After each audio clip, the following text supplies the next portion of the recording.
Hey guys, welcome to the Friday edition of Forex Focus. I'm here with Bridget Laszlo, our content strategist. Yes, well, you're so much more than that. Content strategist, social media. She's everywhere. So, valuable member of our team. And how are you today? I'm fantastic. Getting ready for the holidays. Actually, the office consists of Bridget, me, and Tom. So, are we getting into holiday mode?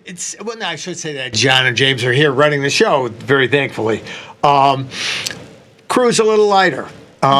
Did you go to the party last night? Yes, I did. How long did you stay? Probably around half an hour. Okay. I kind of wanted to head home, this is so boring, do my laundry, but it was really nice to see everyone, talk to everyone, had a glass of wine, just one. Very nice. Piece of pizza, and yeah, really exciting. And one of my intern friends is joining the Tasty Trade team, so it was really exciting to welcome her here. And she's been working super hard. So great. Yeah. Very good. Okay, now we're rolling into the holiday weekend. Glenn's off to Switzerland or somewhere on a private jet. Frank's off to California. Again, it's 18 weeks of PTO every year. It's part of his contract. I missed that job description. What are you doing this week for the holidays as you ramp up? Other than putting in extra hours and working extra hard. You are. She's such a good sport. She's going to be covering some of what I guess Glenn can't do from the mountaintop in Shad. So what do you have on for the weekend? Yeah, so nothing crazy this weekend, but I am preparing over New Year's. My best friend lives in Big Sky, Montana, so I'm going to visit her. I think we're going to go snowmobiling, horseback riding. Really? Lots of outdoorsy stuff, so it'll be really fun. That's great. Yeah. And we know we don't mention Mr. X anymore. He's out of the picture, and his unique vehicle is also gone too. Anybody else on the roadmaps? And I'm just curious, if you're starting to, again, I watch my youngest, which is an interesting exercise in dating. Anybody new on the radar? And how do you navigate the holidays with somebody new? I mean, is it like, maybe we'll meet? The whole thing is like, yeah, we'll get together. And then it's like 50-50 whether or not they do or not. I think the real lesson of the story with regards to the Cybertruck is never go out with anyone with a super distinct vehicle or anything for that matter, because then when you see it, you're always going to think about it, just keep it inconspicuous and stuff, because otherwise now anytime I see, there was one parked in front of the building the other day, I was like, I think that's the real thing. No one knew over the holidays, but I know for people getting in new relationships, it must be a scary time, because it's the whole gift thing. That's a really big deal. It's like, okay, do you get this person a gift? Or fortunately, I don't have to worry about that. It's primarily self gifts this year and gifts from my parents. But gifts. It's always what are your top self gifts? Oh gosh, I got a bunch of really nice new sweaters this year. Very nice. I'm a very staple piece person, so I like having a few really nice things, and so then I wear pretty much the same thing almost every day. But I feel really good about it. As I'm wearing kind of a ugly sweater right now, but bought a bunch of new sweaters, but we have gifting coming. Actually, I had a holiday would you rather for you, Pete. So I was walking around the Gold Coast neighborhood the other day, and I saw a bunch of Christmas carolers walking around in their top hats and capes going into the houses. I've always felt, I think it's a wonderful idea, a little awkward, and I don't know if other people share in that, but what are your thoughts on it? And would you rather be the caroler, or would you rather be caroled? Definitely not the caroler, because I have no pitch whatsoever. I cannot carry a tune if my life depended on it. I am so bad. I like the caroling, but it's also because the kids come by in the neighborhood and do it. And we never quite know when they're going to do it, and you want to give them something. You just don't want to stand there. And then it's like, okay, we don't have candy or brownies, so am I just peeling off fives and giving it, which is fine, but I don't want that to be taken as... get out, take the money and just shut the door in their face. So I like it. I know some families in our neighborhood, it's a tradition. So it's part of everybody's got family traditions around the holiday. when the little kids were little, they would do this, and so they all love getting together and doing it, even if they're all a little bit older. I don't know. It's some families we know, so we know there is not a commensurate.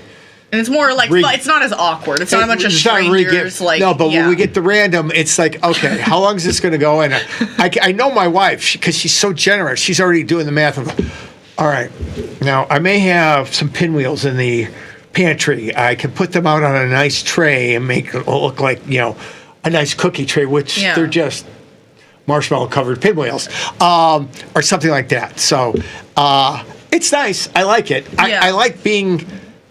When they do caroling, if I don't have to make those decisions and I can just kind of do a drive-by thing, it's really nice because the people they usually sing well and they enjoy it. Yes. So, but it can be kind of awkward. I agree with you. Totally. Yeah. Just was curious. But what about you? Any gifting traditions in your household? Anything special on the Christmas list, the family's Christmas list? We do one thing we call the pickle prize. So yeah. Did I tell you about this? I think you did. That's so cool. Every time I hear about that, and I've even and it's your daughter who's found it every year. That's right. So I did tell you about that. Yeah. She is the eagle eye. It drives the boys absolutely nuts that they can't figure this one out. We do this thing where we gift each other things and we don't put it from the person. So for example, if I was getting my mom a cookbook, I would say it was from Rachel Ray or something like that. Cute. Or like if it was new clothes, like they would say it's from like Kim Kardashian or something like that. And it's always really fun trying to like guess what the gift is before you even open the present. And I think it's always a thoughtful way to just kind of, I don't know, it just makes it fun. So it's definitely something I'll do with my family someday. That's a good one. Yeah, that's a good one. So, but it's everyone will come out. My wife will cook a beautiful brunch and everything, and then everyone will camp on the couch. Yeah. But yeah, it's fun how we all have little traditions around that. So that will be nice. Yeah. If it's not too cold, we have a driveway where we've got the kids last year got us a pickleball court. The net gosh. and then the little rubber outline of it and everything you lay down. So she likes to go out and play pickleball. If it's above 30 degrees, it's supposed to be warm at Christmas. It's supposed to be like 50, which is great. Wow. When it's cold, it's a little less exciting, but so we do that. That's fun. Yeah. So, good. And it's coming up quickly. So but we're still going to be, markets are still open. Now, the one thing with FX, as you guys know, traded through Thanksgiving, trades through everything. The two holidays we're going to be closed are Christmas and New Year's. So those days will be, we'll close at 3 o'clock on Tuesday, and we'll reopen on Wednesday at 4 o'clock. I'm sorry, we'll close at 5 o'clock on Wednesday. Close at 5 o'clock on Tuesday, reopen at 3 o'clock on Wednesday. Same thing for New Year's. So, but that Christmas day, again, future stocks, everything always close. So this is really the 2 days we close. Everybody shuts down. So for the people who love to always have access to product, and trust me, being one of those, I do want to look at it. It's nice to have the break that things aren't moving, but I don't know. They should figure out a way to keep them open. But whatever. Because that's what the holidays are all about. Because me and three other guys want to sit in front of the screen and then get yelled at my wife. Hey, it's red and green, right? Right. And then my wife is like, really? This is what you're doing on Christmas? Because and she's absolutely right. So, but we're going to talk a little bit today about something interesting. And you've put together a great piece because we talk often about the carry trade. What is it? How does it work? We know it's driven by the differentiation in interest rates between different countries. Floating currencies, countries that have floating currencies set different interest rate policies for different reasons. And within that dynamic, there's something called the carry trade that takes place. And this is because depending on the pair you're trading and the direction you're trading, on an overnight basis, you either get paid to be long that currency, or you pay to be long that currency. And what determines that is the carry trade, the difference in interest rates. It's a unique feature of OTCFX. So Bridget has put together a great walkthrough of a little bit of what's going on this week because we've seen divergent interest rates. U.S. cut, but a little tiny bit and was pretty firm on, we don't know what we're going to do next year. And the market reacted to that pretty violently with the dollar much higher, treasuries lower, stocks just getting hammered. Is that the sole reason stocks got hammered? No. Remember, stocks were up. NASDAQ was up 30% for the year. They had to give back some at some reason. Was that a good placeholder to do it? Sure. But let's dive into this. Yeah. So, the carry trade, what you need to know. Yeah, so I wanted to give kind of the 101 on the carry trade because I think strategy in Forex can be a little bit confusing sometimes, specifically if you're newer, because there's a lot of factors you have to consider to something that may on the surface sound pretty simple. So we had a big interest rate decision week with the US Fed and the BOJ, Bank of Japan. And yesterday Wednesday we saw a 25 bips rate cut. And typically, I think we'll see kind of a decrease in the currency right away. However, the dollar actually saw some strength yesterday, and a lot of this had to do with there's also the anticipation of only 2 rate cuts in 2025, which is a really big difference from the projection in September's meeting, which was 4. There's also been generally pretty positive economic sentiment lately, so we saw some strength in the dollar, and because the cut wasn't as strong, this could help maintain the gap in interest rates between the U.S. and Japan, whose short-term interest rate has remained consistent at 0.25%. Absolutely. And Wednesday night, Thursday morning, the Japanese, there was a little talk they might raise rates. They absolutely did not. So we've got a U.S. rate hovering around 4.5%. We've got our 4.25 to 4.5. We've got Bank of Japan 400 basis points lower at 25 basis points. And you hit on the carry trade has to do with the actual difference in rates. The effect of interest rates on a currency are not only the difference in rates, but the trajectory of rates. And what drove the dollar higher wasn't the 25 basis point cut, which was expected, but the fact that they may do less next year. So that direction of travel of rates. So great walkthrough there as to where we are in state. So what is the carry trade? Yeah, and I think to what you just said too, that I think that's also proof it shows you can't just look at raw data, but you also have to consider a lot of other factors. Because you could see the cut and be like, oh my God, the dollar's going to weaken, whatever. But you have to consider, what else has been said in the meeting and what else is going on in the world. So to break down the basics here, I wanted to split it into the premise, the process, the risk, and the goal. So the general premise of the carry trade is capitalizing on the differentials between the two currencies. So in this case, the investor would borrow the money in the country with the low interest rate, and they'll use it to invest in the currency with a higher interest rate. So to give a short example, and I'll give a more thought out example on the next slide in a minute, but let's say an investor borrows in Japanese yen. Let's say an investor borrows in Japanese yen with a lower interest rate, and they invest in the US dollar, which typically has a higher rate. And through this difference over time, they have the potential to earn that difference as profit. And it's, goes without saying that there's obviously risk to this because there's so many factors that are, at play here. And a lot of this comes from any changes in exchange rates. So if the currency that you borrow appreciates significantly against the currency you're investing in, the cost of repaying what you borrowed will rise, and then it can decrease your gain. So in this case, if the yen were to decrease, you'd kind of be in some trouble. And the goal is to earn the interest rate difference, and this can add up pretty significantly over time and can lead to pretty good profits. Yeah, and things like the yen, you're earning a pip, between a pip and 2 pips every day. And you would think, why wouldn't everybody do this? I'll just go borrow money in Japan and buy dollars and get paid. You hit on one of the points. You have variability in when, say you lock at that interest rate payment in the U.S. you're getting 5% interest just to round up to a number for 90 days, and you're only paying 0.25% to borrow it for 90 days. Who wouldn't take $4.75 in free money? Well, there's 2 things. You bear that currency risk. So the currency can move and negate those profits. You would think, why don't I? This is a little bit more advanced, but there's forward markets in currencies. You can go buy and sell yen for 90 days in the future. You think, I just go sell my yen, not my dollars, 90 days in the future, and lock it in. Well, guess what? That locked-in rate takes away the 4.75% you Right. made. So there is an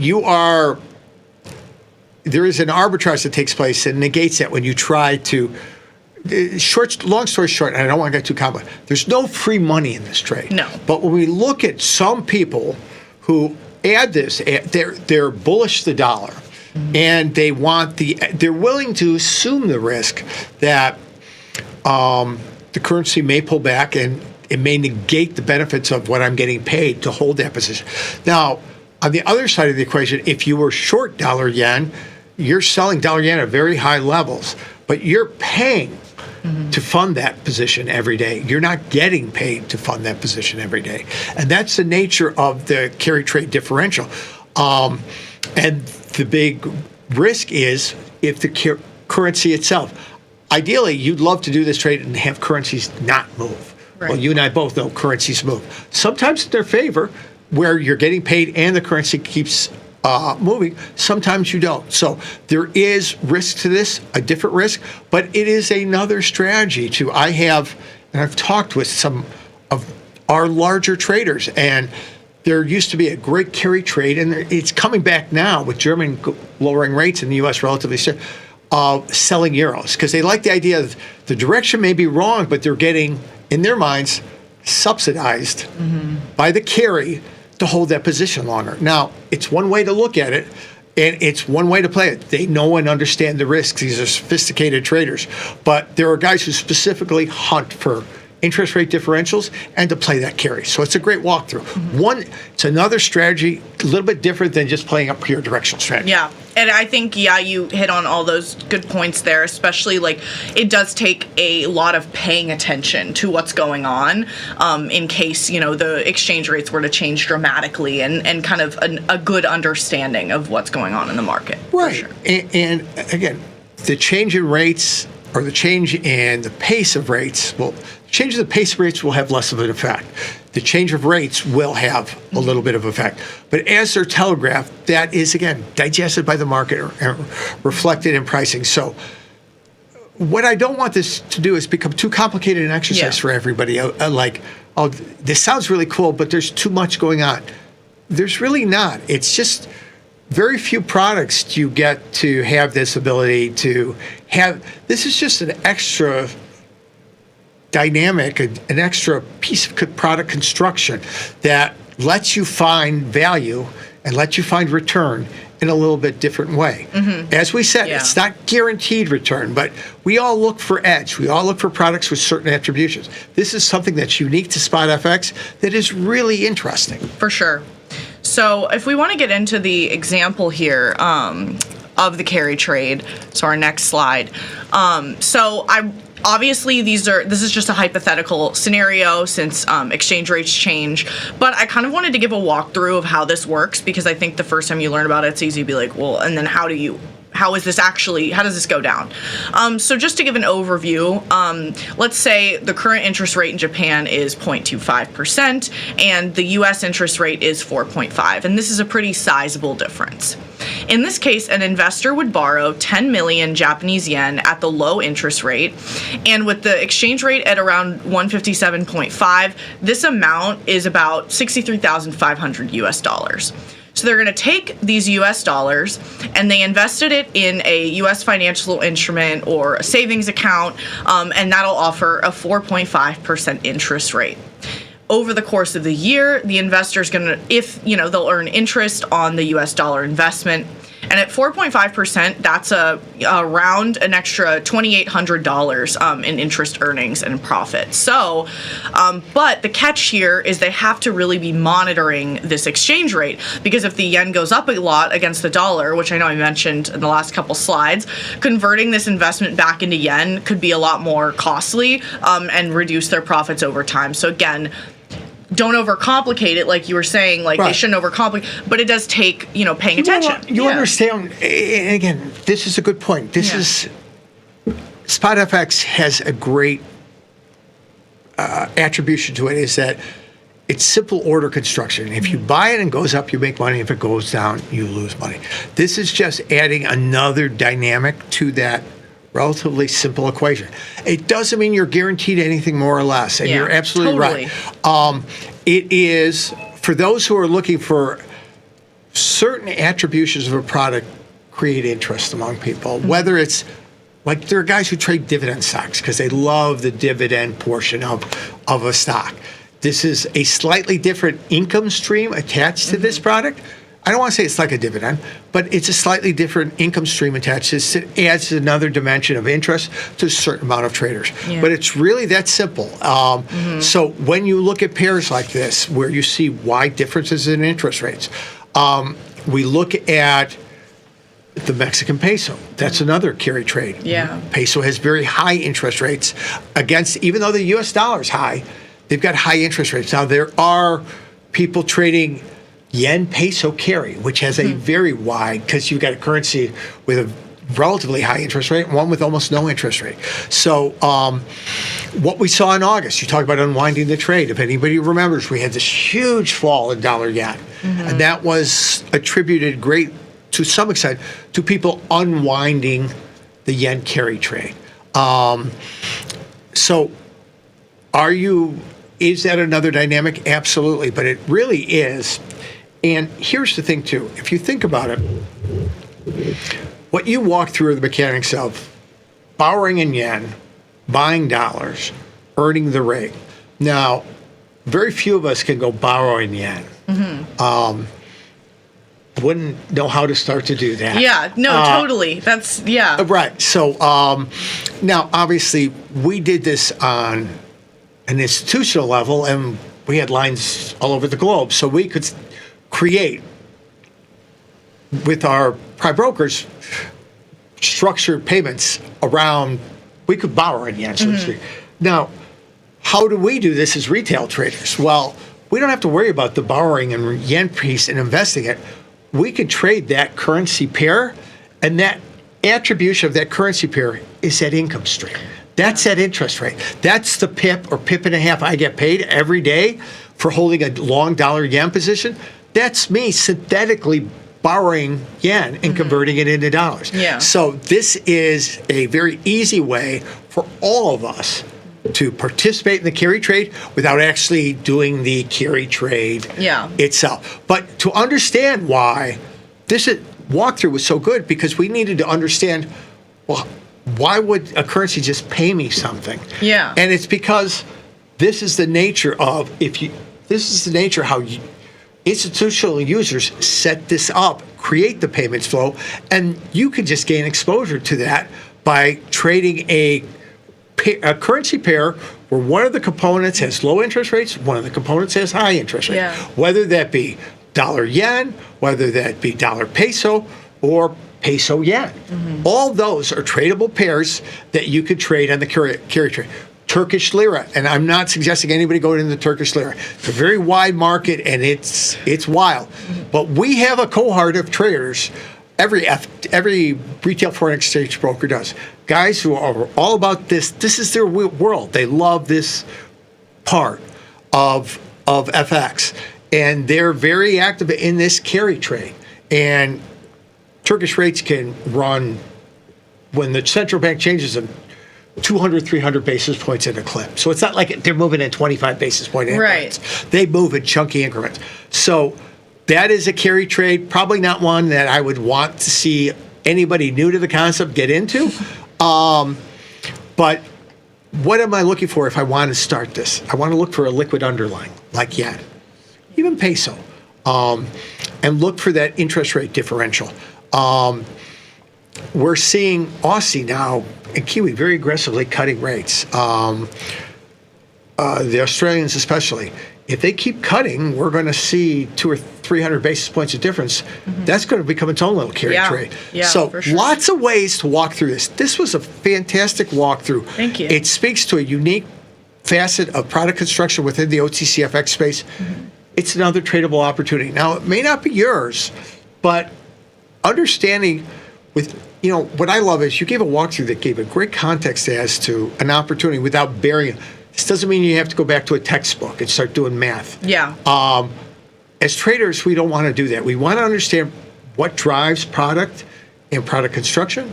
This was a great walkthrough of a unique facet of it. So well done by you. you. And this will be fun to walk through. And I think Monday we will circle back and look at some of the carry trades. Yeah. And see how they're performing. Yeah. Sounds Okay. great. Wonderful job. All right. Great work out of you, my friend. Coming up next, Tom Sosnoff, Tony Batista, Vanetta Logan. We'll see you back here Monday. Have a wonderful weekend.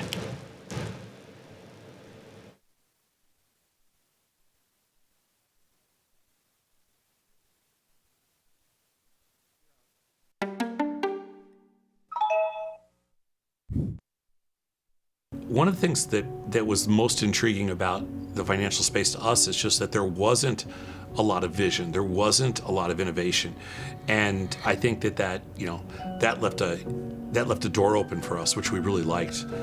After almost 20 years of open outcry, standing in the pit trading, I felt like all the markets were moving from kind of traditional open outcry to electronic trading. I saw the writing on the wall, and I wanted to be first.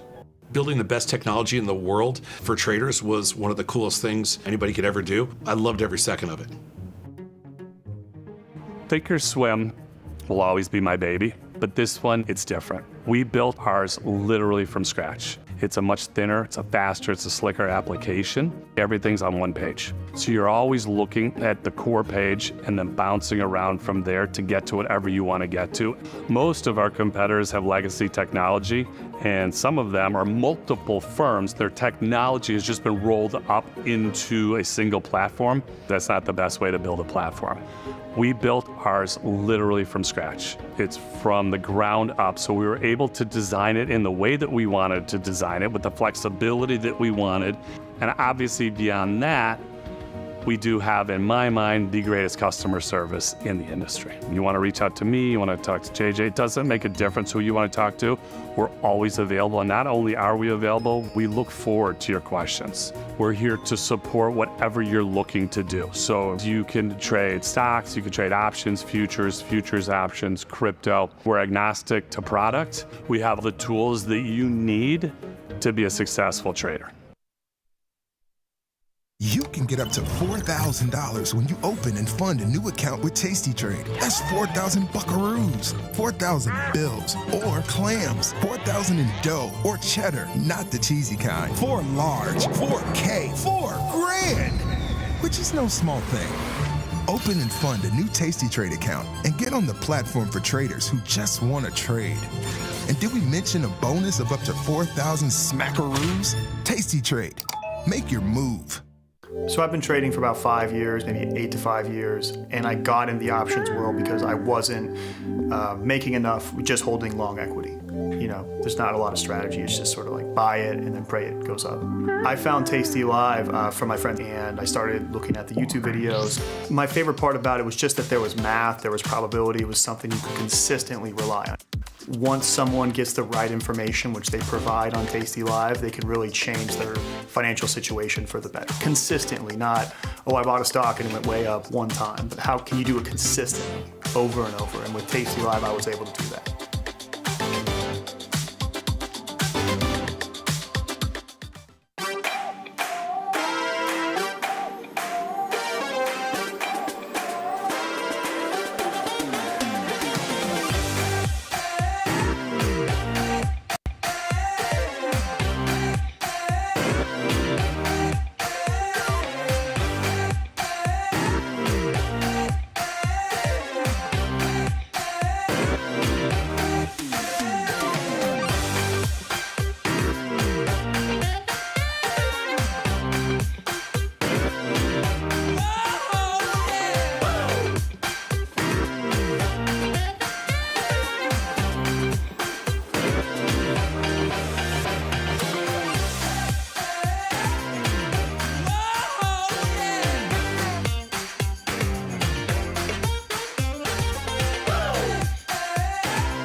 Come on, wake up now. Pour that coffee down your throat hole. It's hot. Now you got a hole in your throat. Oh no. Just call your boss. Take the crust from out your eyes. So tasty, not a coffee. Good morning, my knucklehead friend. How are you? And happy Friday to you, my friend. No song for you today, but yet I still want to serenade you with my voice and my cough drops. How are you? Sad. You're sad. You're sad, Batista. I'm not sad. I'm glad. I'm perfect. Where's your tasty colors? You're not flying. You're wearing black, but you're not flying the colors today? No, today I'm not flying the colors. I was going to be flying the... Yeah, no, I'm not flying the colors. I just... Okay, that's okay. Yeah. So I got a lot of compliments yesterday on my Bauer hoodie. Got a lot of hockey coaches out there, a lot of hockey dads out there. Yeah. Said love the Bauer tracksuit. Yeah, I wasn't impressed. Sorry, Graham. I walked outside and picked up the newspaper for the neighbors, with my tracksuit on. Sorry, Grandpa. The tracksuit doesn't do it for me. What does do it for you, Saz? Inquiring minds want to know. Let us know. I mean, I know the hair flip does it for her. Not someone that looks like you in a tracksuit, that's for sure, or a bathrobe. Like, that's the worst thing that can happen to you. I don't need to see that. I don't need to see that for the rest of my life. I'm good. I'm good. You know what else I don't need to see for the rest of my life, Sadnoff, is another Bears game this year. Okay? I don't need to see another Bears game either. What a joke. What a disappointment. Yeah. Actually, that was truly 3 hours of my life that I will never get back. You watched the whole game? Yeah. Yeah. And the only thing that kept me going was that I was looking at these Bears fans out there because it was raining. Yeah. It was raining. It was a nasty like a little night. mist. It was no, it was actually raining. And it was so because they had a lakefront rain and it was like high, mid to high 40s. First of all, rain in the 40s is the worst ever. And if you're sitting there, rain in the 40s, and you're mad because you're watching the worst team ever play, it's like, and you paid. I mean, I don't think take the money. I don't think people realize how much sport. I mean, maybe they do, but if you live in a place that doesn't have professional sports teams, you don't realize what people pay to go see like a Bears game, for good seats. I mean, you can't walk out. Two people, you can't walk out of there less than, $1,000, $1,500. Like, and not to mention, if you're going to Soldier Field, there is no easy in, easy out. Right. If you're doing that, you're paying another $500 to $1,000 just to get in and out. So there's no. Thanks, Joe Biden. Yeah, right. There's nothing. You can't win. So the only way you can win by going to a Bears game, 40 degrees in the rain, down at Soldier Field on a Thursday night, is if they win. Yeah, play well, right? Sure. And if they don't win, at least put up a fight. Whatever. They scored 3 points. It was sad. It really was sad. I only watched about 20 minutes of it. One of the worst. Whoever was calling plays for the offense, they shouldn't even get to do it for the next game. Whoever was the head coach, which I feel bad for him because he's an interim head coach and he wasn't ready. Yeah, he stepped in. Yeah, I mean, he's taken a lot of bullets here. He's not like a bad person, but he's horrible. Clock management, everything. I mean, oh my God. It was embarrassing. I know Mike North is on a tangent. He's saying Caleb Williams loves to throw short, loves to throw high. Had a bad game. Mikey, I love Mikey North, and he's a true tasty trader at heart. Always be part of the family here. But I'm sure he was ranting wild on Twitter about Tyson Bagent and everything else. But yep. Not part of the development of Caleb Williams to put somebody else in there that can actually win the game. That's correct. No, it is not part of it. Listen, I'll give Caleb. The Bears season has nothing to do with Caleb Williams. I mean, it's not his fault that they stink, and It really isn't. Well, his I mean, fault. I think it's a conglomerate of faults. Yeah, but sure. I mean, he's got to be up there. There's a lot of great quarterbacks who was rookies, from Troy Aikman to Peyton Manning, that never won any games. Tom Sosnoff, I remember your rookie year on the floor. You were not very good at all. My rookie year was rough. I mean, I survived, but I would be like, my rookie year trading, I would be like 3-13.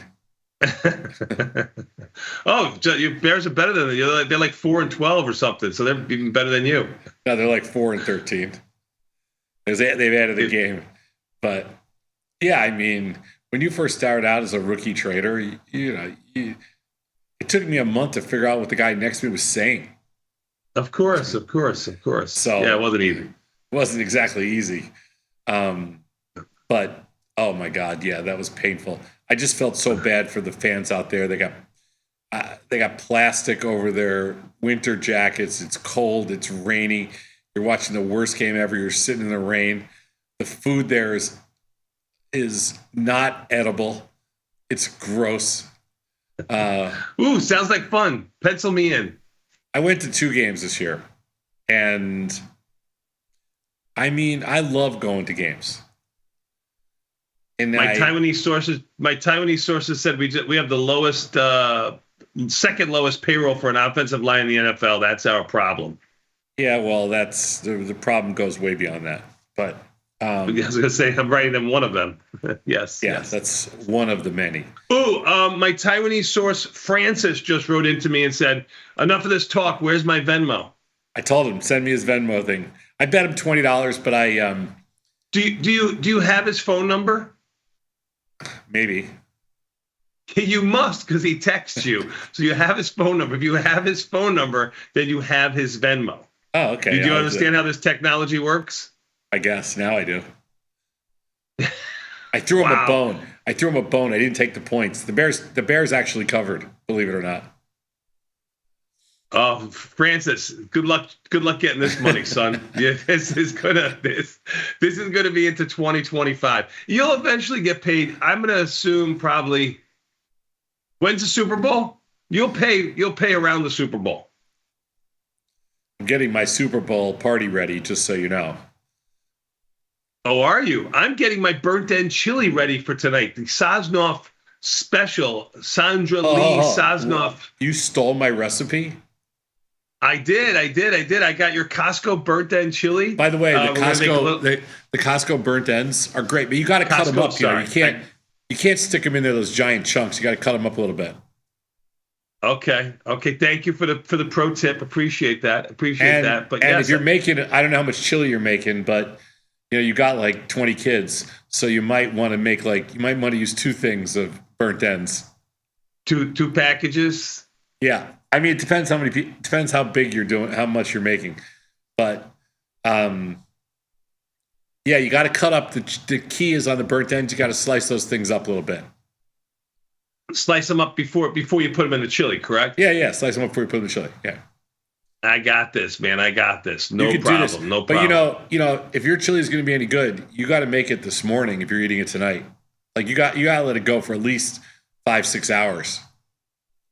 Oh, well, let me get off the show and do it right now. That's what, listen, I got a team behind me, Sosnoff, okay? Like, I'm a man. Like, I walk around here, I swing when I walk, okay? I don't tuck like you, okay? I put in the orders, and the orders get done, okay? That's how it is. And right after she's done doing that, she's going to get the laundry done because I saw that looked a little bit too high, too. That's right. She's sleeping. She can't hear a thing. That's right. That's right. Because if she could, your stuff would be on the lawn right now.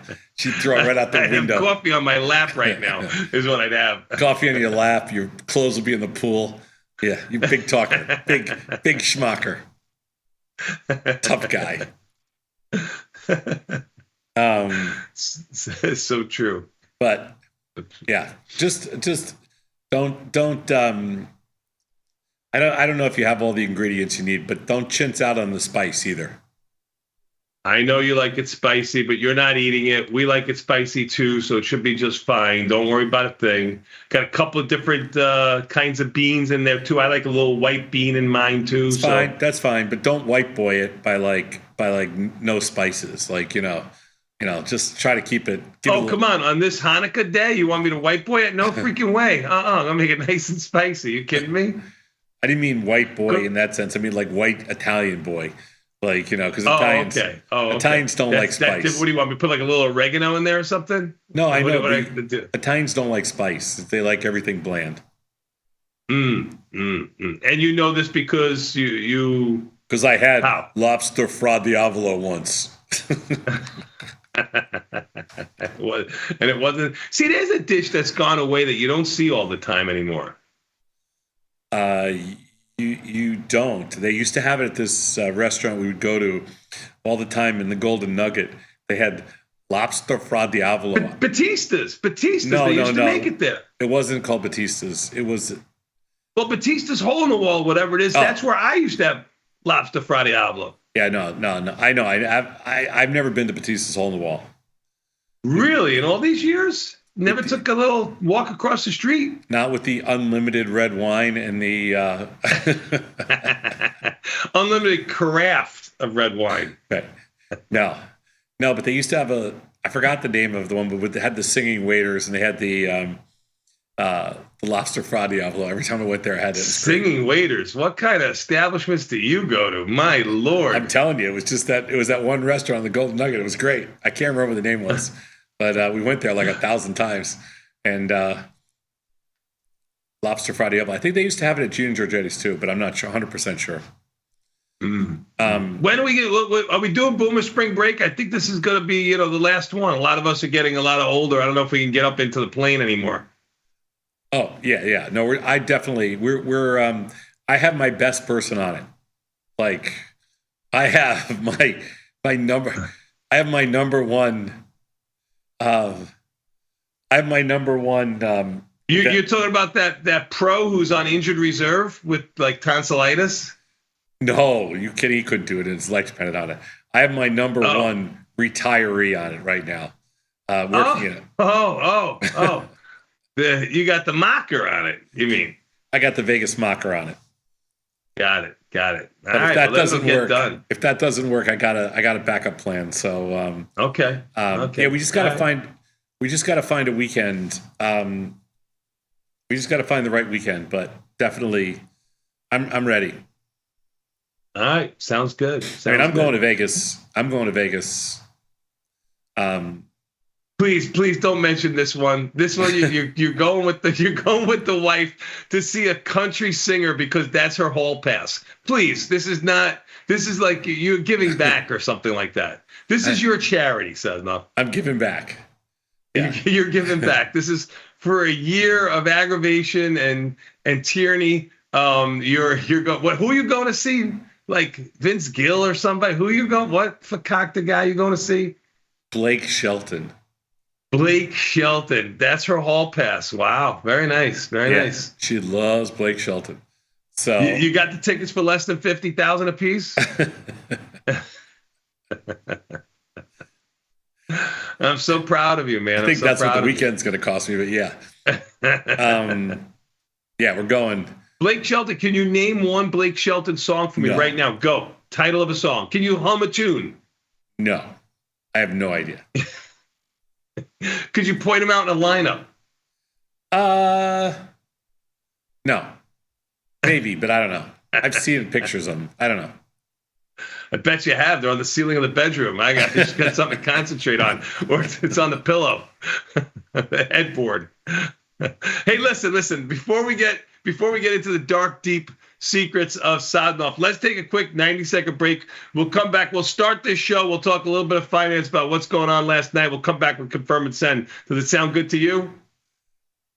No, I was on a roll. You're like butter. We'll take a quick 90-second break and be back. This is Tasty Live. Yeah, putty.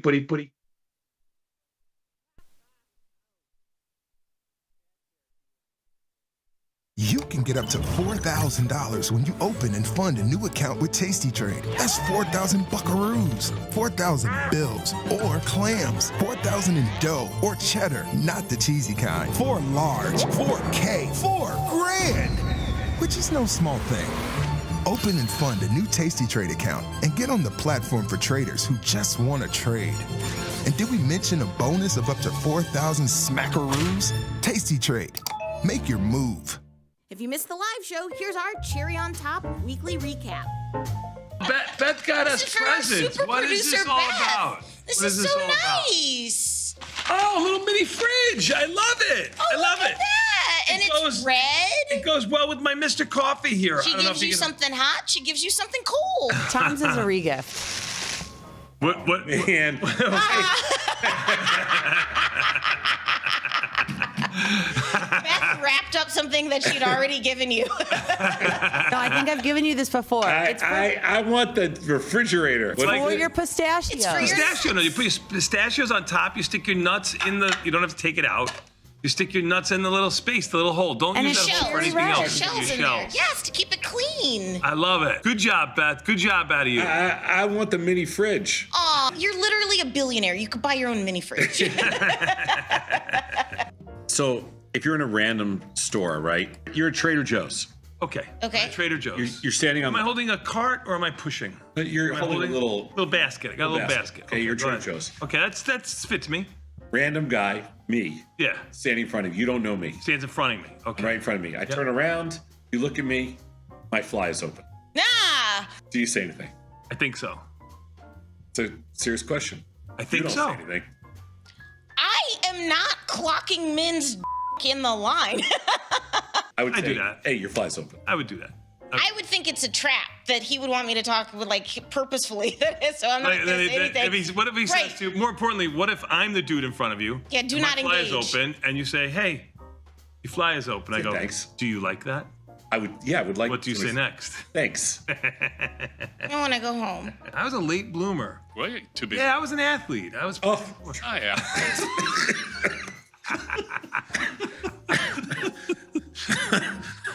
You're too busy with Aragon and Argon. Yeah. In the shower, what's your go-to for soap?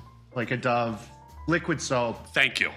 Unscented. Thank you. Thank you. Liquid soap. Yeah. These Hate two guys, liquid soap. These two Hate it. guys use a bar. I'm like, Hate it. what year were you born that you still use? It's I can't disgusting. stand it. Pretty sucks. disgusting. Huh? I can't stand liquid soap. So that when you pick it up, there's hair all over the bar, Yeah. and you're, oh my god, it's disgusting. Like, actually, I gotta remember in your bathroom, do you have a pump with liquid soap, or do you have a bar in your bathroom off in the first? No, powder room, I have a no. pump. Communal A pump. bathroom. Communal bathroom used the liquid soap. Yeah, right. This I have to hear. What's the logic that in a communal bathroom it's liquid, but in your private? Yes, I agree Well, with Tony. they're not cleaning their in my powder room. Okay, okay, that's the logic. Oh my god. Get the full scoop by checking out the archives at tastylive.com. We just ripped higher up to 50 points, and I just thought we would stay there, but the thing the market does best is it keeps you very humble. You get paid a lot for being right, and you lose a lot for being wrong. So give me, I don't know, a couple hours, and I will give you everything that you need to start trading options. See you inside. Want to know what you're getting into before you dive in? When you trade options at Tasty Trade, you see your probability of profit and loss right where you need it. Tasty Trade. Make your move.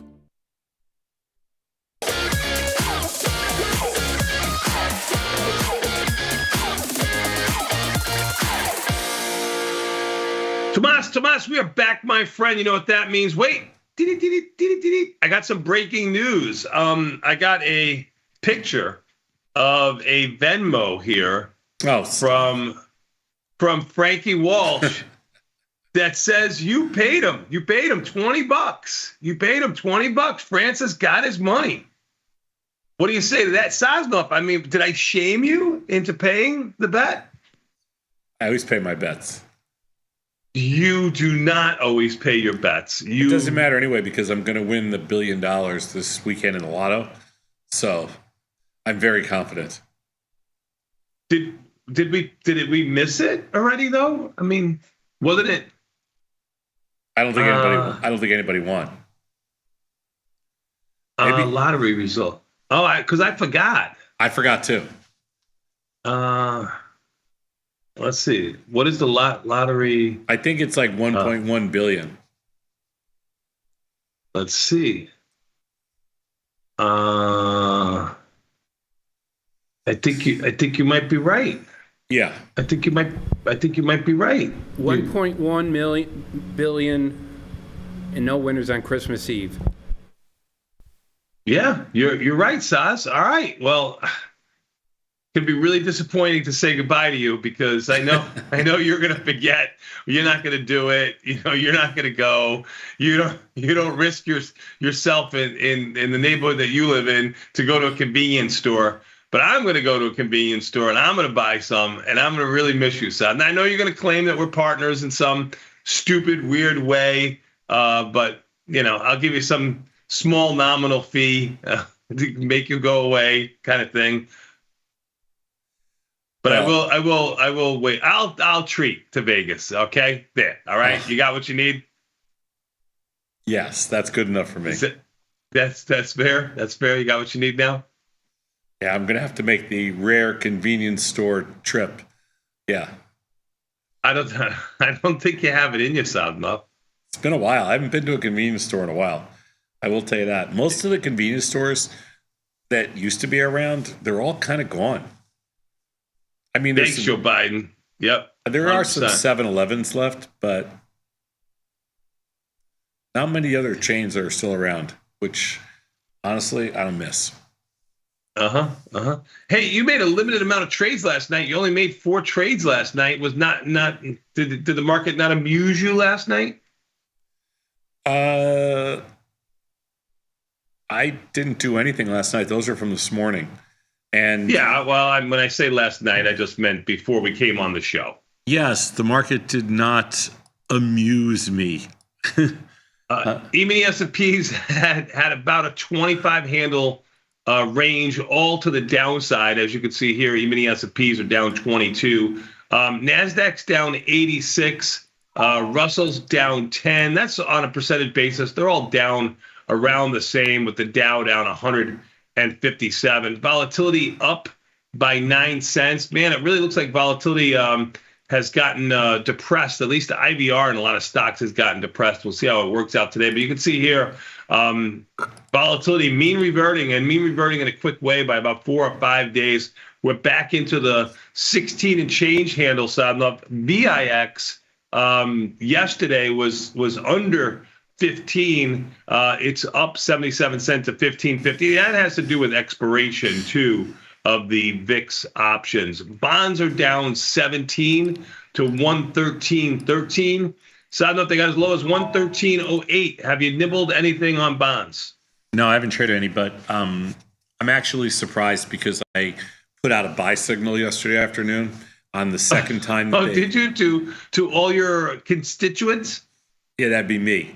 The last 2 days, the last 2 trading days, Tuesday and yesterday, Thursday, bonds traded down to like 05, 06, and then back up, closed like 20. They traded in the morning on their lows and closed on their highs. And 2 days in a row. And I thought, okay, this is about as clean. Like the sellers have exhausted themselves. And then this morning, right back down to 13.08 again. Yes, you are correct. Yeah, unbelievable. Correct. Unbelievable. They can't get out of their own way. I did not do anything in there. I'm obviously a buyer on any down move here. The notes are a little higher than they were yesterday. Yesterday, they were about 6 or 8 ticks lower than where they are now. So we'll see. Down half a tick. Yes, you are correct. Yeah, half a point. Yep. Bitcoin's your mover to the upside slightly by about $700. I say $700 slightly because that had a relatively tight range. Last couple of days, range has been more like $5,000. Today's range is more like $2,500 from 98.5 to 95.5, or $3,000, up $700 right now. Ethereum's doing the same, maybe on a percentage basis, a little bit better, up 64 cents. Oil over $70 for the first time. Well, at least if it closes here, it'll be over $70 for the first time in quite some time. But it's been going sideways forever. Gold, a little bit of two-sided action also, down 17 after being up yesterday. Silver is a bigger mover on a percentage basis, down 41 cents. Silver's been on a little bit of a weak up movement in silver, taking a little bit of it back, almost 1.5%, down 40 some odd cents. Nat gas, Sadnov back trying to flirt with 3.5 again. It's 3.4, up about 2.5%. That's a big move of 8.5 cents in nat gas. I looked around the board. What do you see that's getting hit right now? Is there anything that you are looking to? Not really. Tesla's down about $4, which is nothing. And yeah, I saw that. Yeah. No, I mean, most of the NASDAQ stocks, everything's down just a little bit. I'm looking across the board. No, I don't see much. Yesterday was a real quiet day in the market, even in equities and in futures volume. Today's Friday, going into a weekend. I mean, I know when you least expect it. I know a lot of people are talking about volatility getting really, really low. Skew has also been a topic for a lot of people. Skew is back up to one. Did you see it? The other day it closed at 180, but I think it was a misprint because we closed early that day, so I didn't believe it. Where is it now? 173 is where it closed, almost 174 yesterday. But I got to tell you something. Yesterday, a lot of IVRs looked like they got really low for some reason. They took the weekend. They kind of took the weekend out. But the skew thing was weird. On Tuesday, I thought that just because the SP, I think because we closed early, but the 180 print was the highest I've ever seen. But 173 and 174, where they've been the last 2 days, same thing, crazy high. People have bought so much protection here. It's kind of nuts. You mentioned something on Bitcoin too. I should point it out. We're doing our first casual, intimate roundtable on digital assets. Ryan Grace is doing a piece, and I also asked Edward Woodford to come by to do a Q&A. He's the CEO and of Zero Hash and the most knowledgeable person I've ever met when it comes to digital assets. So we're going to provide a really fun evening on Sunday night, January 5th, which is just a week from Sunday in Chicago. And if you want to sign up, it's tastylive.com/events. We're only taking 50 people. That's it. And so it could already be full. I don't really know, but I haven't looked since the sign up, but space is very limited for this because it's just a small little round table. So tastylive.com/events. Coffee and snacks are on me. And tea, coffee, tea, and snacks? Coffee, tea, and snacks. Beautiful. And I bought the snacks. The bread will be supplied by Jimmy Bread. That's right, Algonquin, Illinois. Check it out. I bought it. I'm trying out his focaccia pizza. Excuse me? Have you had his focaccia pizza? Oh, focaccia pizza? No, I haven't. Very nice. I might have to make a special guest appearance. Maybe stop. I would like to tell you can come, but we're out of space. I don't know if you want a showstopper there. I don't know if it was that kind of party. No, it's not a party. It's not that kind of party. Yeah, but if you want to come by, just a little event in Chicago for about 2 hours. tastylive.com/events. Only the first 50 people. That's it. We're talking crypto for 2 hours. Love it. Beautiful. Good job out of you. Good job out of the team. All right, you ready to get to a little bit of confirm and send? Even the S&P is flirting with their lows, down 25 and change. Yeah. Weird Friday. All right. I'm Tom Sosnoff. He's Tony Batista. This is Tasty Live. Let's do it. Emails that came into us yesterday. And I don't know what happened. Somebody woke up somewhere and my email box exploded overnight from places all over the world. So I don't know what the hell happened, but we're a little slow in getting back to everybody today. So just bear with me. We will. We just got blown up last night. Something after as soon as the Bear game ended, everybody started writing emails. Yeah, they were so bored watching the Bear game. They remembered what they wanted to talk about trading. Well, I don't know. I don't think they were watching the Bear game from Indonesia and Singapore and Australia, but who the hell knows? I have more countries from last night. I can't believe it. So anyway, it's a good thing. Not complaining. Confirm and send. I'm looking at the IV percentile of the SPY and comparing that to the IVR. Don't you think one IV spike during the year can ruin IVR? Right now, the IVR of the SPY is only 4, but the IV percentile is not bad at all at 39.4. What are your thoughts on this? Yeah, you can get a spike in volatility, whether it be from earnings or an event that happens, or even an event in the overall market. It doesn't even have to be in an individual stock, that will make IVR look a little bit more depressed than it really is. But you know what? How do you cherry pick things? How do you say, I'm going to take this out and so that I can see what, quote unquote, without this event, what volatility would be like? I mean, I think you have to stick with liquidity, keep everything relative. I mean, you got volatility on the lows right now, so an IVR of 30 is relatively high. I mean, you just got to take it all into context and kind of mash it all together, and then use your own common sense from there. Maybe even get a little more directional. We've done a bunch of studies over the years. Jacob's done a couple of really good ones. The skinny. You can just Google it on our YouTube archives or on tastylive on the archives.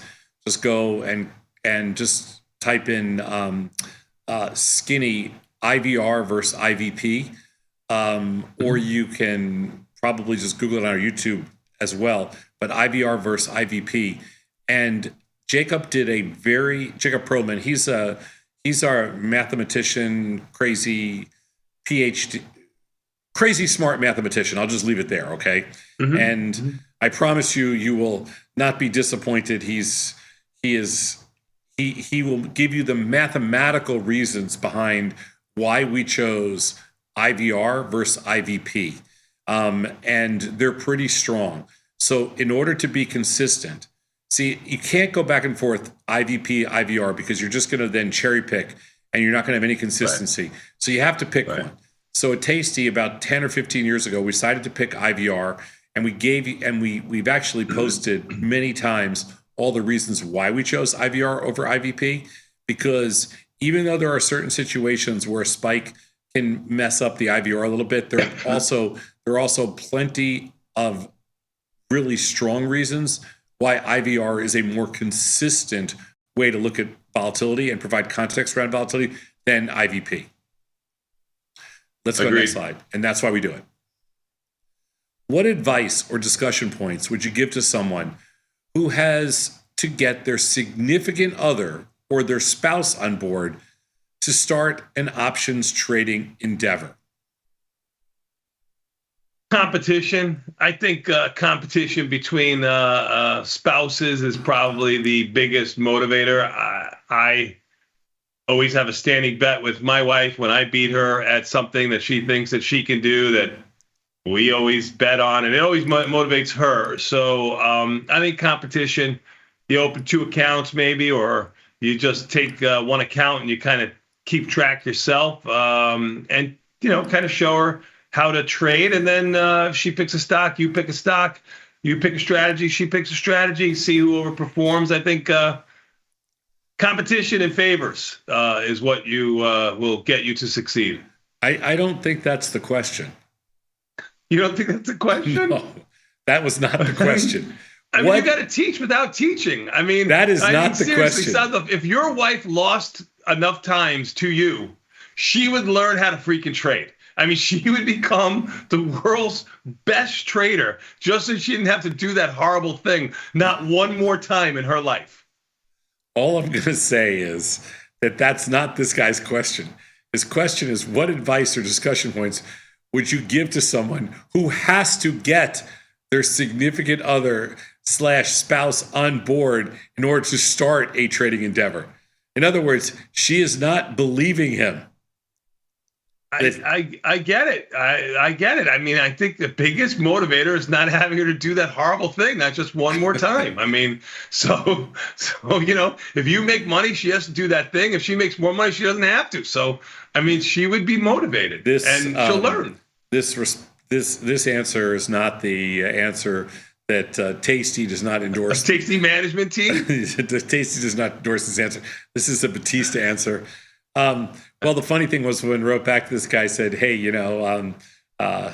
you're probably asking the worst person in America regarding marital advice. I mean, listen, to answer it truthfully, I mean, I think most people, when they start to trade, say something to the effect of, oh, I like ABC stock. Like, I like the stock. They never look at it like, oh, this stock is overvalued or it's too high. So you're going to have to try to pick stocks that she likes. And then I would explain a put spread. Naked puts are probably an easier thing to explain to her. Somebody can put the stock to you at that price, which is lower than where it is right now, and they pay you like an insurance company. They pay you to take that risk, and you like the stock, so it's like a win-win-win.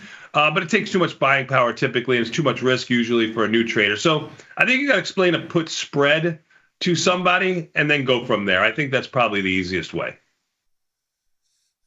Yeah, I think the question here is really more about,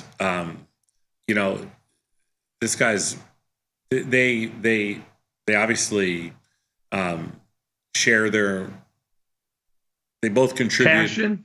No, they both contribute to whatever money they have. And one person wants to trade and the other person doesn't believe that the person who wants to trade can actually trade. And so doesn't want to lose money or doesn't want to take the risk or whatever it is. And that is that's a challenge, because you're going to have that with, you're going to have that with everything you do in your life. In order to build wealth, you're going to have to take some risk. And so whether it's trading or whether it's some other form of investment or whether it's, decision on whether to change jobs or schools or whatever else it is, there's a lot of decisions that have to be made, and how couples go through that decision-making process. It's not easy. Yeah. Why don't you explain how you did it, Saz? Yeah. I mean,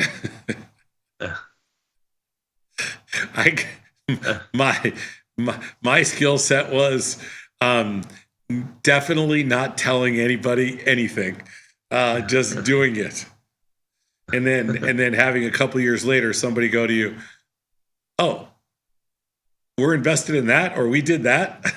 Yeah, I'm the worst. I'm actually the worst person ever to give advice to this person. I would be the worst person ever. I wrote to him. I said, I'm the worst person ever to give you advice.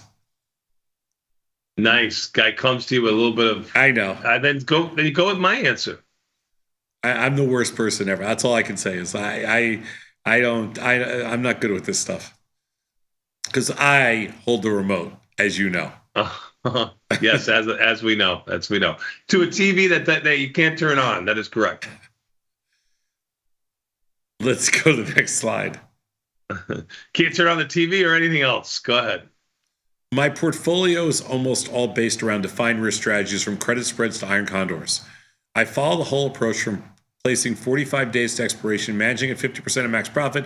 I usually trade 20 delta with $15 wide wings. My question to you is, what percentage of an account portfolio would you allocate per trade? Or how much collateral should you risk per trade as a percentage of your account? Yeah, all defined risk strategies. He does the management the way that we would. He's going a little bit wider, so they're somewhat like synthetic strangles, not quite.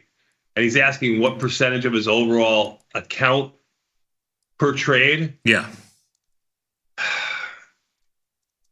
I would probably default, because their defined risk trades a little bit lower, to that 2 to 3%. Yeah, my standard answer for this, and because I don't know the account size, obviously, so So it's a little bit, more challenging for us. And if you're wondering, because Tony and I don't have access to customer accounts, we're on the other side of our business. We're not on the brokerage side. So when people write to us and say, could you take a look at our positions, or we don't have any access.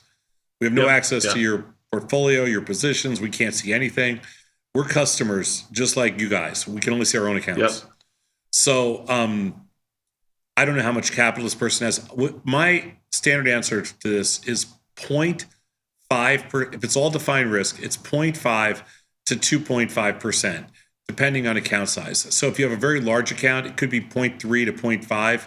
If you have a very small account, it could be, 2, 3, 4% maybe, but defined risk shouldn't be more than that. So that's kind of our wheelhouse for defined risk.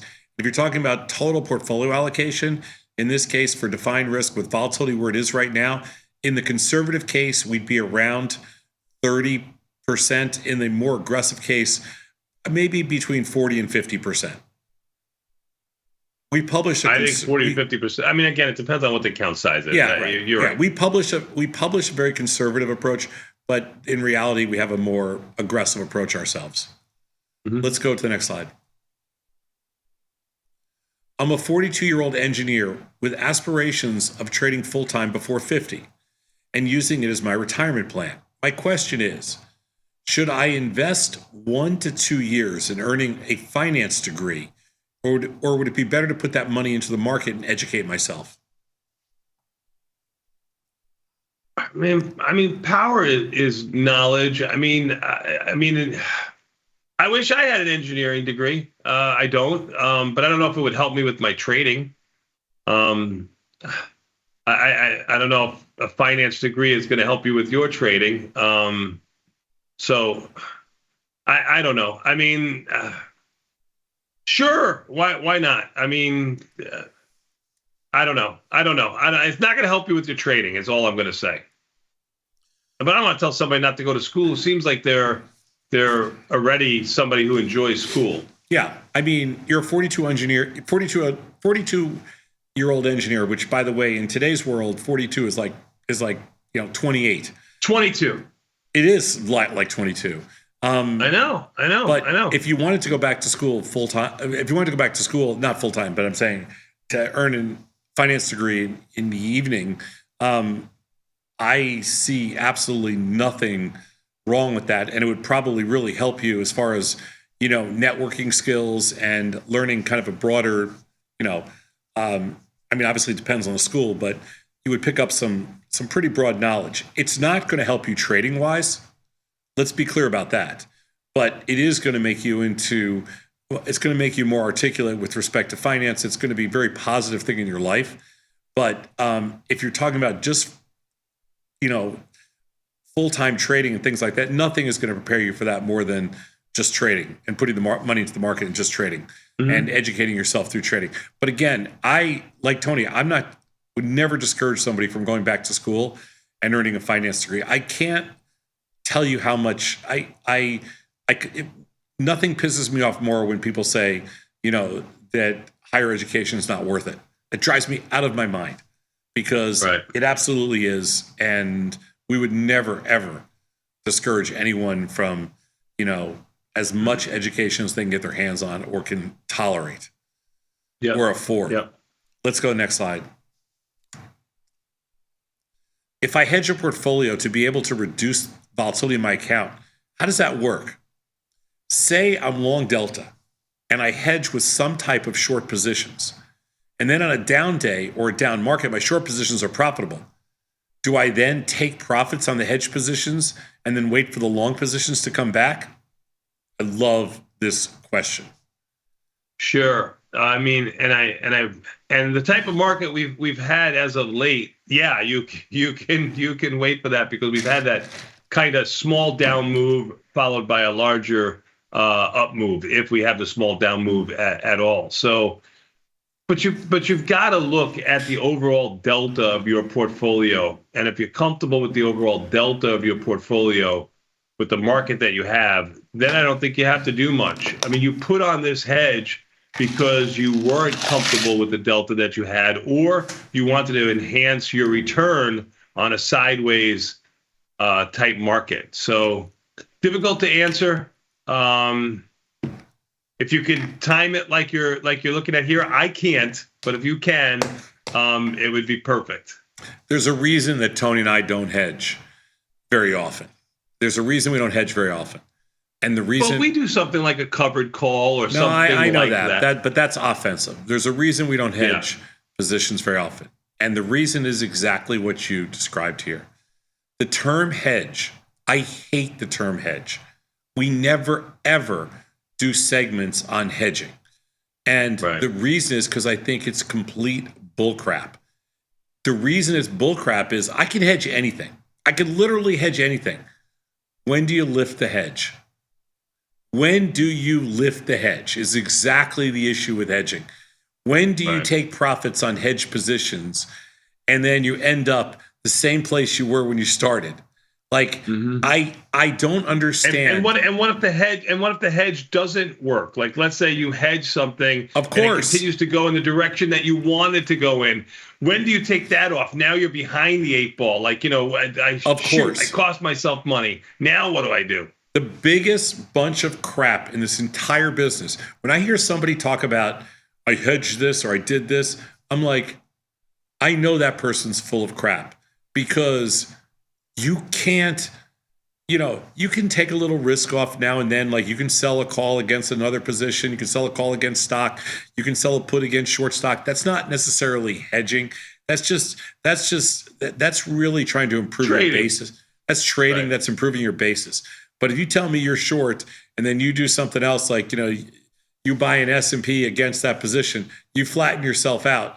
The only reason you're doing that is just so you can close out the whole position. Right. It's not because you're actually going to take profits on the hedge side or the other side and then go back into a risk position. It just doesn't work that way. Right. You never, ever, ever know when to lift a leg. That's why, or lift the hedge. It's impossible. That's why I hate the term hedging. That's why I don't believe anybody that tells me that's what they do. They hedge. Full of crap. Let's go to the next slide.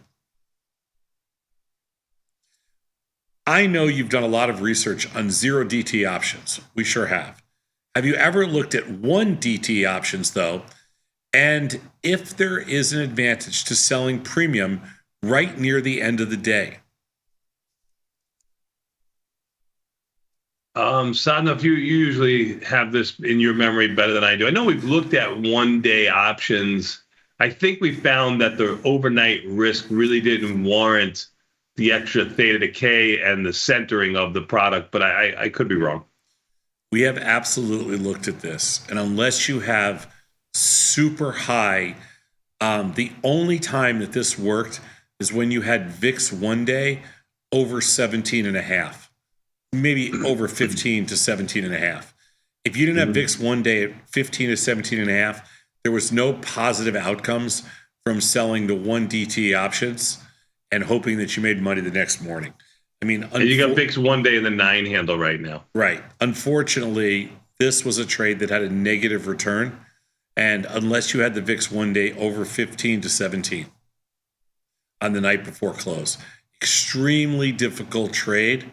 But if you had really high implied volatility, you sometimes got away with it for a net positive P&L over time. Beautiful. But yeah, we did not have a lot of success with this approach. I'll tell you that right now. Let's go next slide. When the VIX contracts through the holidays, will you cover short premium positions? Well, right now the VIX is contracting pretty much. And or is the decision to cover exclusively based on IVR?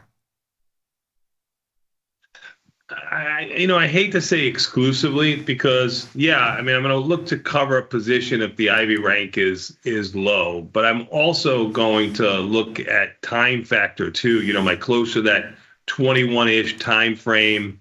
Are there earnings looming? What's the market been doing? What's my overall opinion on the stock? But IVR low is definitely the bell that goes off that says I have to look at this position.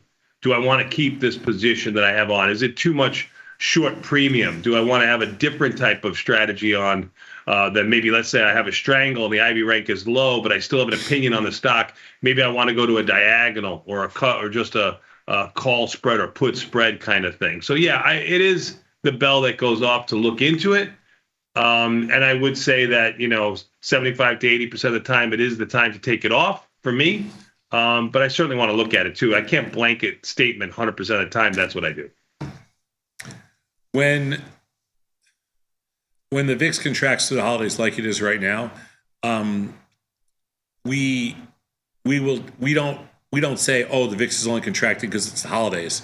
We will definitely look at that as an opportunity to cover short premium positions, but our decision to cover is based, I wouldn't say exclusively like Tony, I agree with him, but our decision to cover is almost unanimously based on, where the majority of those decisions are based on IVR alone.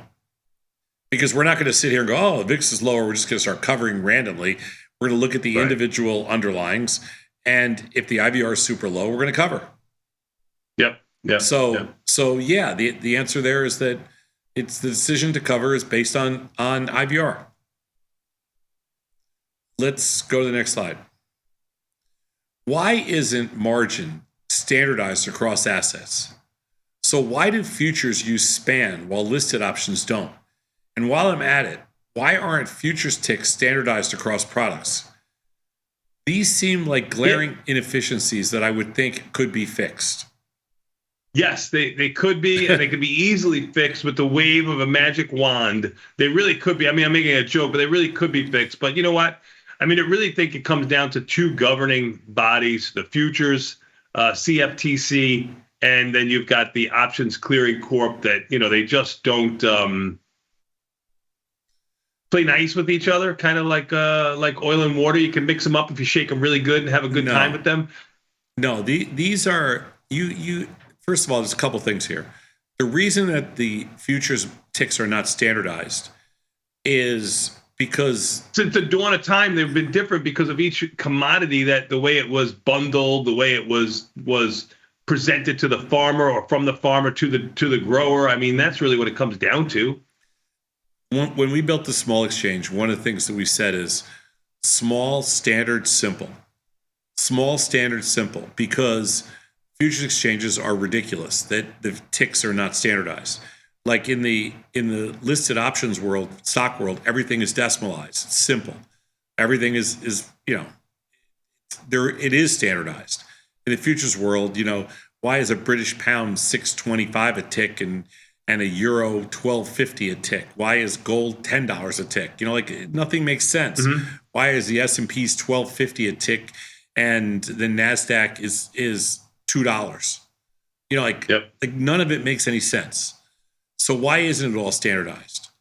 I've asked this question to Terry Duffy myself, and I've asked this to other people, and they're like, well, because it's always been done this way, and because none of the members want to change it, and blah blah blah blah blah blah blah blah blah blah. Do they? I even said, don't you guys realize that if you standardized everything, your business would explode because people would understand it? And they're like, yeah, well, that's not going to happen anytime soon because there's too much legacy infrastructure and all this other stuff. So the answer is not a good one, but I don't know why they don't do it. The reason futures use span margin is because they have a different regulatory body. They have the CFTC, regulates futures products, while the SEC regulates securities.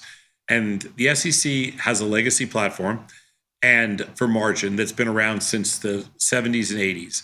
And span margin it's relatively new, from only about 2 decades ago, and there's actually a new version of it out now, and that's written by the CME and other futures exchanges, and it's governed by the CFTC, and those two regulatory bodies do not talk to each other. So that's why you have two. You don't know on Tasty, you have no idea because it's all built on the back end, so you don't see any of that. The software does it for you. Doesn't matter. Let's go to the next slide. Very good. Yeah, we were the first firm, not Tasty. When we built Thinkorswim, we were the first firm to ever, embed it all in the back end. Now everybody does it, but that was kind of one of the cool things we built originally. Last question, do you ever enter the new year going long the dogs of the NASDAQ. I'm thinking about stocks like Intel. Is that a viable approach? You've heard of dogs of the Dow, right? Sure. The bottom 5 performers or something, or 10 performers of the Dow. Yeah. Right. Yeah. You get long those thinking, I mean, it's price reversion is what they're looking for, you know, to any other stocks. Yeah. No, it's not something that we look to do, but, you know, if you go over our position, these are the stocks that we typically have long delta, and we like to buy the pigs and we like to sell the high flyers. So I think by default, we have a lot of the dogs of the NASDAQ or any other indice just by our style of trading, especially you. Yeah, I mean, I like the term dogs of the NASDAQ. And God knows, Intel is a dog of the NASDAQ. Yeah, no doubt. If I had to pick a lead dog, Intel would be the lead dog. I think the stock's probably down 50 or 70% last year. I don't really remember how high it got up to, but it was in the 40s. I remember it in the 40s. It might have been in the 50s. Let's see.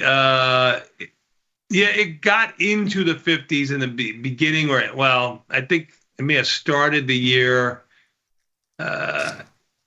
In January 2nd, it got as high as 49 and change. I think that was the high of the year, and right now, Intel is $20.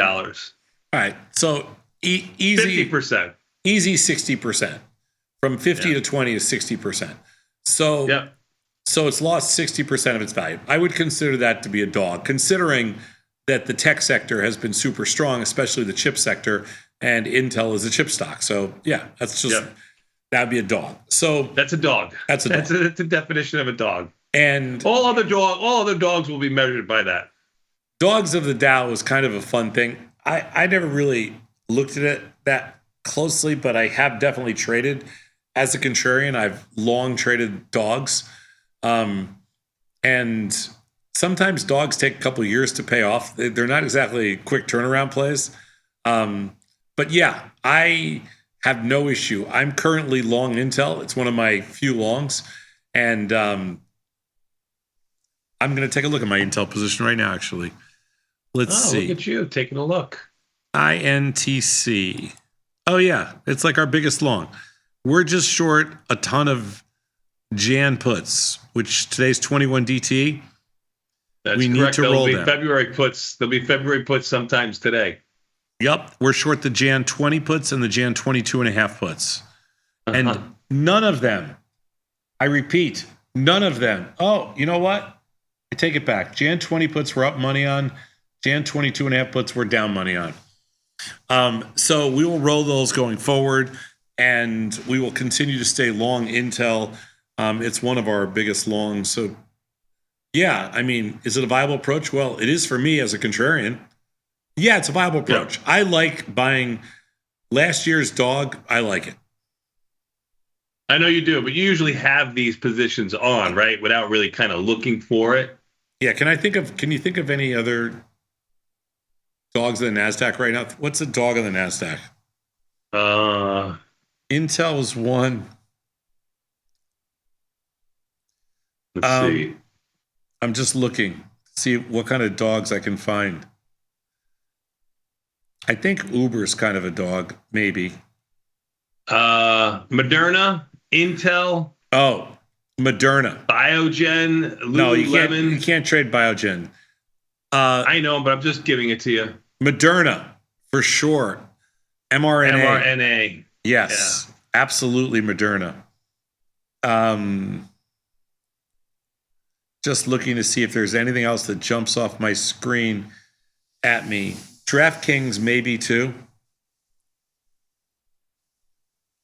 Yeah, DraftKings is one that has not participated. Yeah, I'll give you that. I'm just looking at my own watch list here, but Moderna for sure. So I'm long DraftKings, I'm long Moderna. So yeah, that is a viable approach for me. See, I told you. All right, you ready to take a quick 90-second break, sound enough? Sure. Let's take a quick 90-second break. We'll come back. We've got an option jive next. Even the S&P down 26, making new lows. We'll be back in 90 seconds.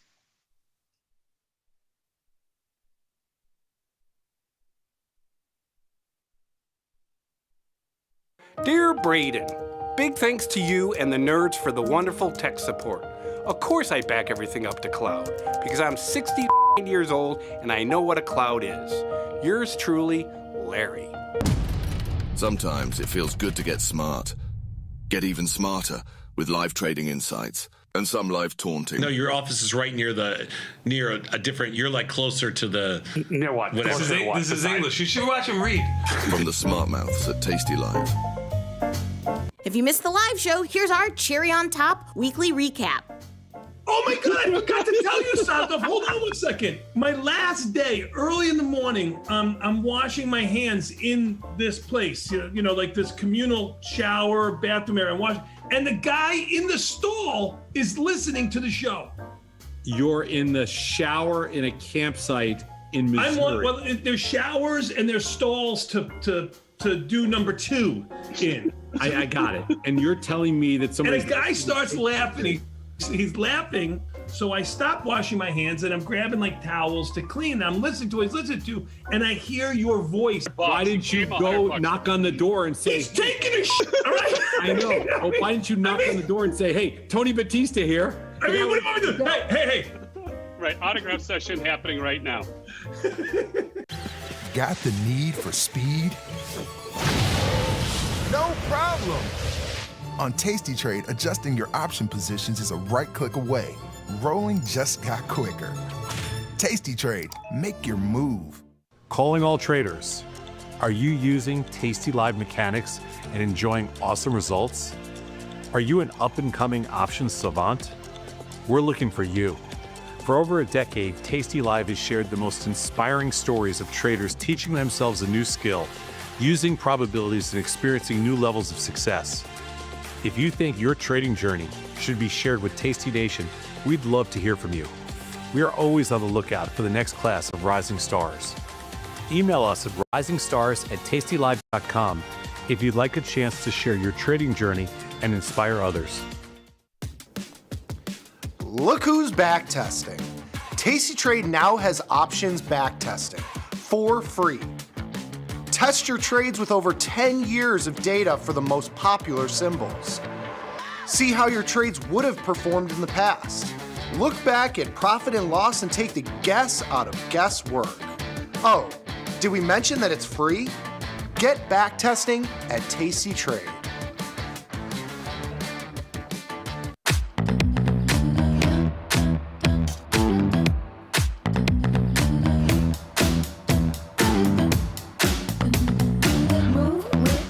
Shake it up, stop when the clock hits 13. Sing 1, 2, 3, 4. Cause no one can do it like we do it, like we do it, like we do it. Cause no one can do it like we do it, like we do it, like we do it.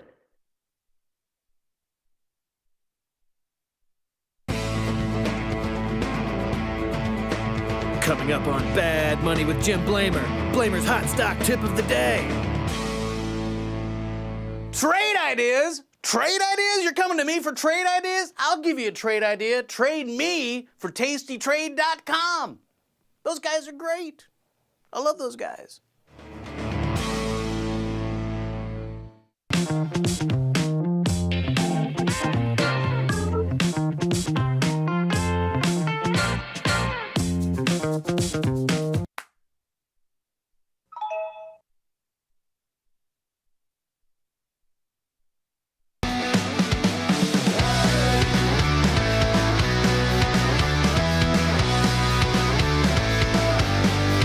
It's option jive.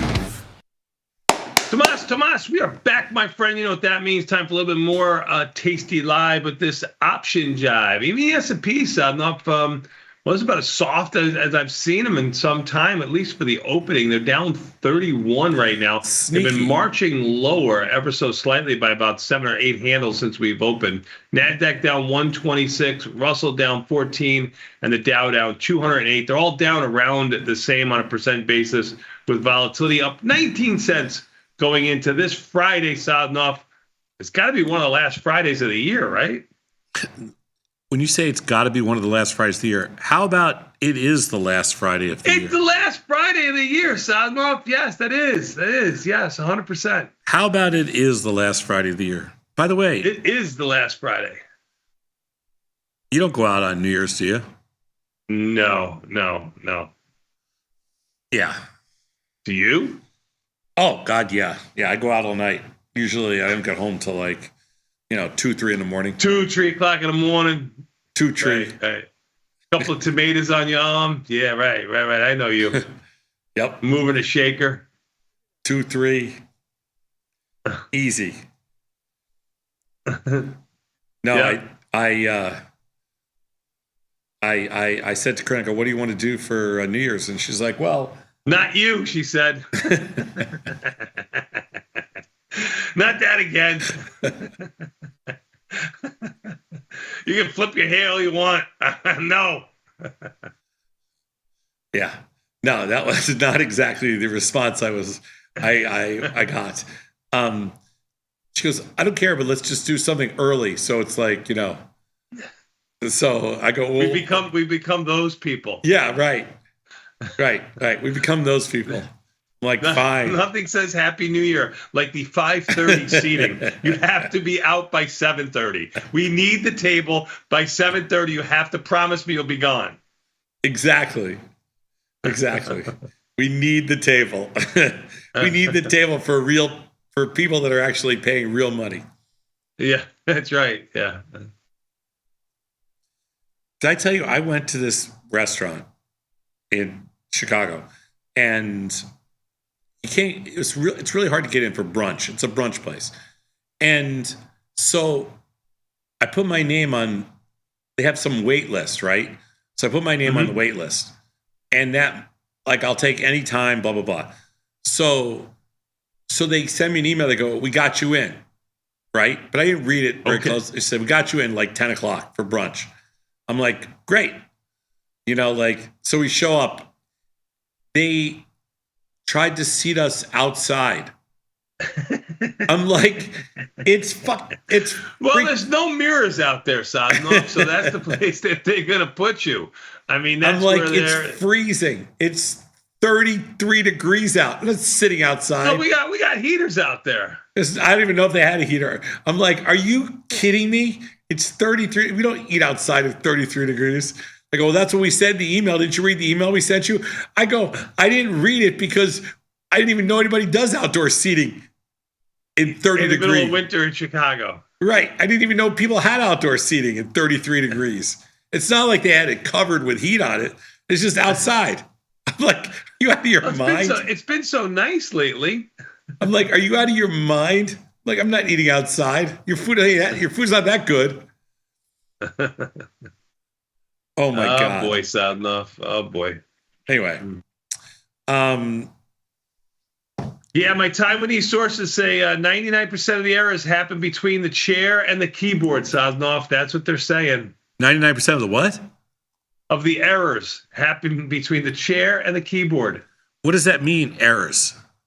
That means you didn't read the email when you accepted the invitation. And you were sitting in your chair, and it was between you and the keyboard. Oh, yeah, 100%. Oh, okay. Well, that's what they're saying. Yeah, no. It said it. It actually said in the email, because I went back and looked, and it said, yeah, patio seating. But I'm like, you got to be kidding me!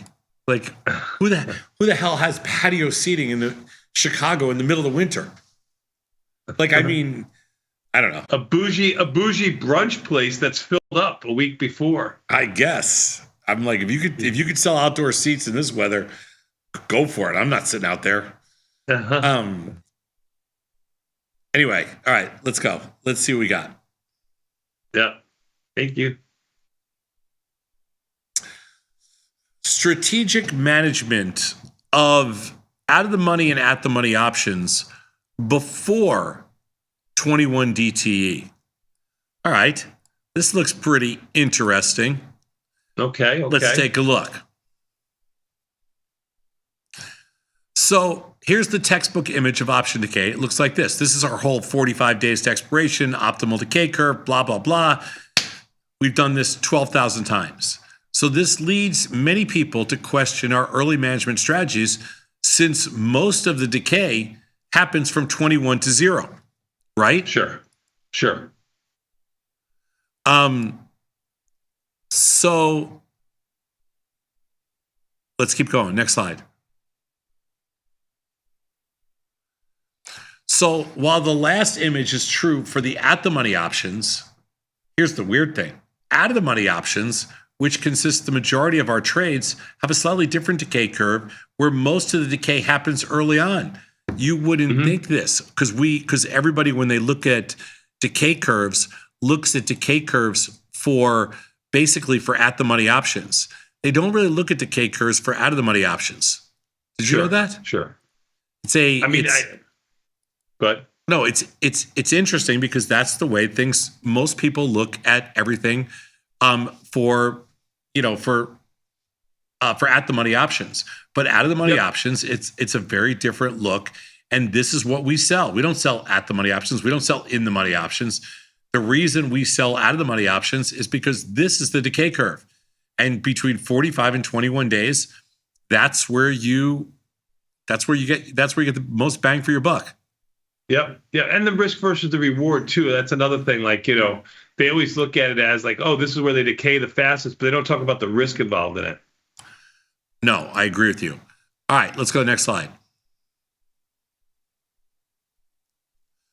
While the last image, This is why when looking at the running P&L of a short 16 delta strangle, we see that most of the P&L, most of the decay happens in the first half of the trade. This is actually a very good slide. So this is the foundation of almost everything that we do at Tasty. Start with high IVR, start with high implied volatility, take the least amount of risk for the most amount of decay in the first half of the trade, and then don't get cute in the second half of the trade. That's literally it. Let's go to the next slide. So we manage short out-of-the-money options early because most of the decay happens in the first half of the trade, and we're better off redeploying the capital in new trades. But what about when our positions or when we trade at-the-money options or they go in the money? Why do we manage at-the-money options early if the decay is maximized after the 21 DT mark? Aha. You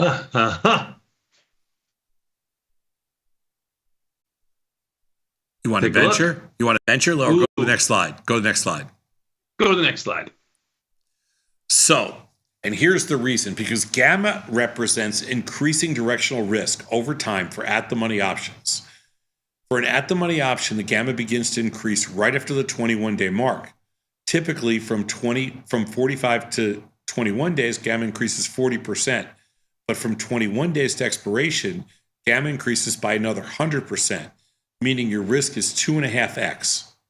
This is exactly what I was talking about, risk versus reward, on a great slide and graph that they have here on the screen. Because everybody, it's really easy to sell look at how much money you can make with this decay, but you don't talk about the swings in between, nor the outcome is almost mitigated by the swings in between if you'd even be able to stay in that position.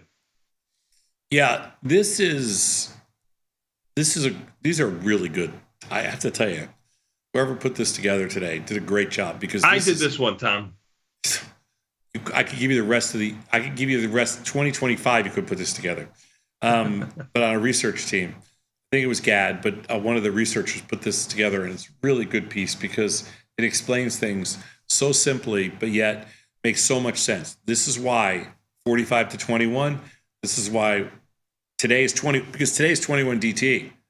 So today. Yes, that's why they put it up there. Yep. Today we roll. Just for these reasons. Let's go next slide. So for some of the takeaways, for out-of-the-money options, we manage early because the options price decay tapers off around 21 DT mark, and we're better off deploying the capital for other higher theta trades. For at-the-money options, we manage early because excessive risk is measured by gamma increases more dramatically after the 21 DT mark. It's actually, as we saw before, 40 versus 100. So we're better off starting with a fresh trade and with a lower gamma value. It's actually and we've simple, talked about this, straightforward. how this has been, what's that? Simple and straightforward. Research based. Yeah, very, very much so. And we've talked about this, how this has been probably one of our, I don't know, biggest changes since we've done all of this research at Tasty. Probably one of the biggest changes to our trading is this rolling at 21 days. It's really flattened out the volatility curve. I don't know. I mean, like, listen, even early on when we were, looking to teach other people and trade ourselves as old floor traders, that last week of expiration or that last week or two of trading was a lot of the time where we made a lot of our monthly nut. And we thought that would translate into retail trading too. But what we didn't realize and quickly ended up realizing was if the market makers are having their best time in that week or 2 weeks before expiration, then somebody has to be losing somewhere, and it was the retail trader that wasn't able to keep up with the market makers in that time frame. So this has been one of the biggest things, at least in my trading, that has helped me flatten out my volatility curve and my P&L curve. How about you? 100%. It's my biggest change to my trading is that managing a 21 DT, managing early. So you can teach a stubborn old dog new tricks. It's possible. It's not likely. Possible. Fair enough. Even the S&P is making new lows, down 33, NASDAQ down 125, Russell down 15, and the Dow down 226. Volatility only up 24 cents. Enough? Not enough? Temporary blip? Call the plunge protection team? What are your thoughts? I mean, I'm surprised by down 33 this morning. I really am. But I don't know. Let's see. Let's see if it holds down. We'll take a quick 90-second break. I'll let Sadnov collect his thoughts. Maybe he'll have something profound for us when we come back to this Tasty Live. We'll be back. Sadnov, think on this, will you?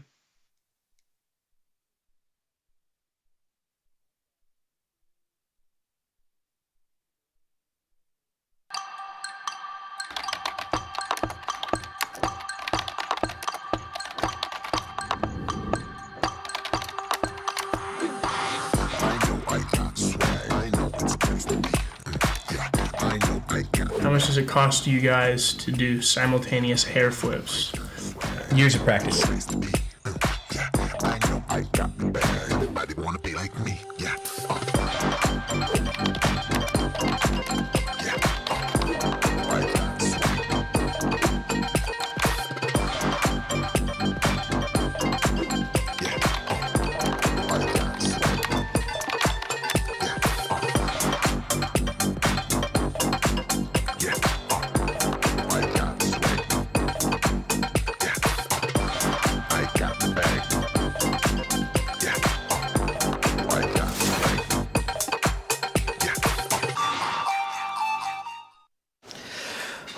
Let's make this quick. I gotta get going. I make $4.97 every second that I work, and if I don't clear $145,000 by the end of the day, I'm gonna go crazy. Okay. It's a cute dress. Where'd you get it? Oh, thank you. H&M. $23, 10% off sale. That's pretty good. Probably not worth more than $4 now. That's too bad. You gotta be aware of these things. Everything has value. Well, not everything is value. Everything has value. I am pretty sure I can name a couple of things that don't have value. Go ahead, go for it. Okay, caution. 5 cents. Feebleness. That's a sad one. $1.12. I have a toughie for you. All right. What about us? Me and you? Yeah, did we have a price? Yeah. 2 cents. We should have sold that one a long time ago. 2 cents? Yeah, we could have made a lot of money on that one. Oops. 2 cents? I wouldn't even pick that up off the street. Exactly. I think that's more on you than it is on me. Lord knows I'm trying. Hey, you know what, though? There's money to be made everywhere. Take you, for instance. Look at you. You're a young buck. What are you, like 37?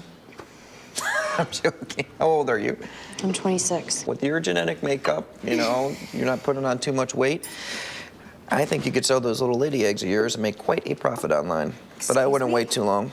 Next month, those would go down big time, especially if you keep eating the way you're eating. I gotta take off.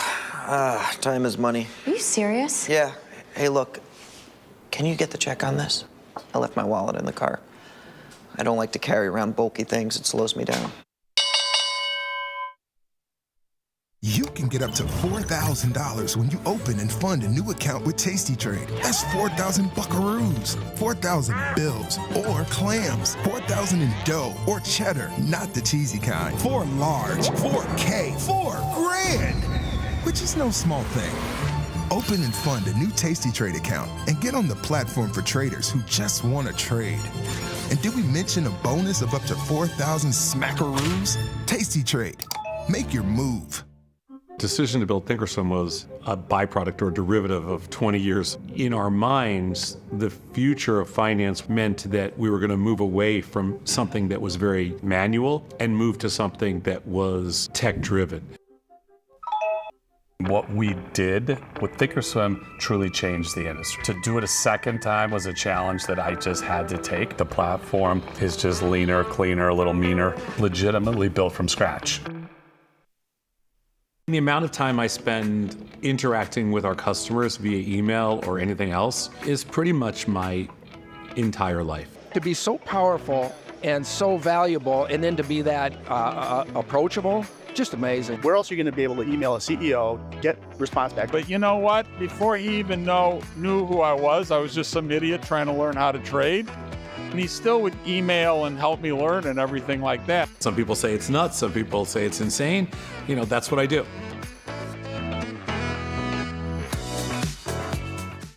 Calling all traders. Are you using tastylive mechanics and enjoying awesome results? Are you an up-and-coming options savant? We're looking for you.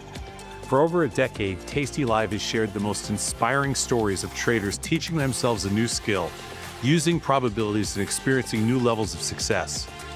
If you think your trading journey should be shared with Tasty Nation, we'd love to hear from you. We are always on the lookout for the next class of rising stars. Email us at risingstars@tastylive.com if you'd like a chance to share your trading journey and inspire others.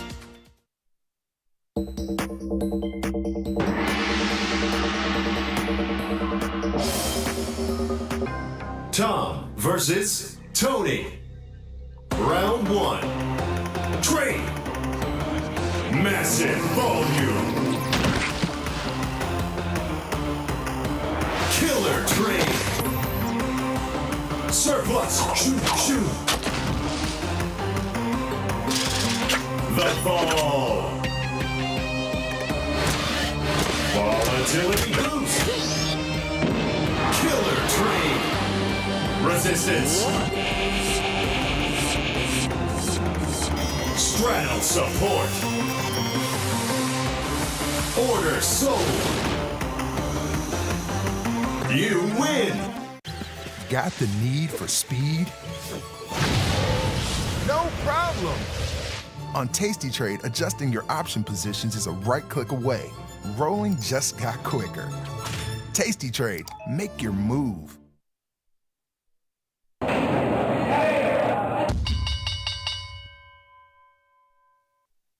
Tomas, we are back, my friend. You know what that means. Time for a little bit more Tasty Live with the opening bell imminent in about 8 minutes. Sounding off. Even the S&P is down 35 and change. Call the plunge protection team. Even the S&P's 6,059 and change. Sosnoff giving back ever so slightly, almost what we had over the prior to the Christmas break. Nasdaq down 142.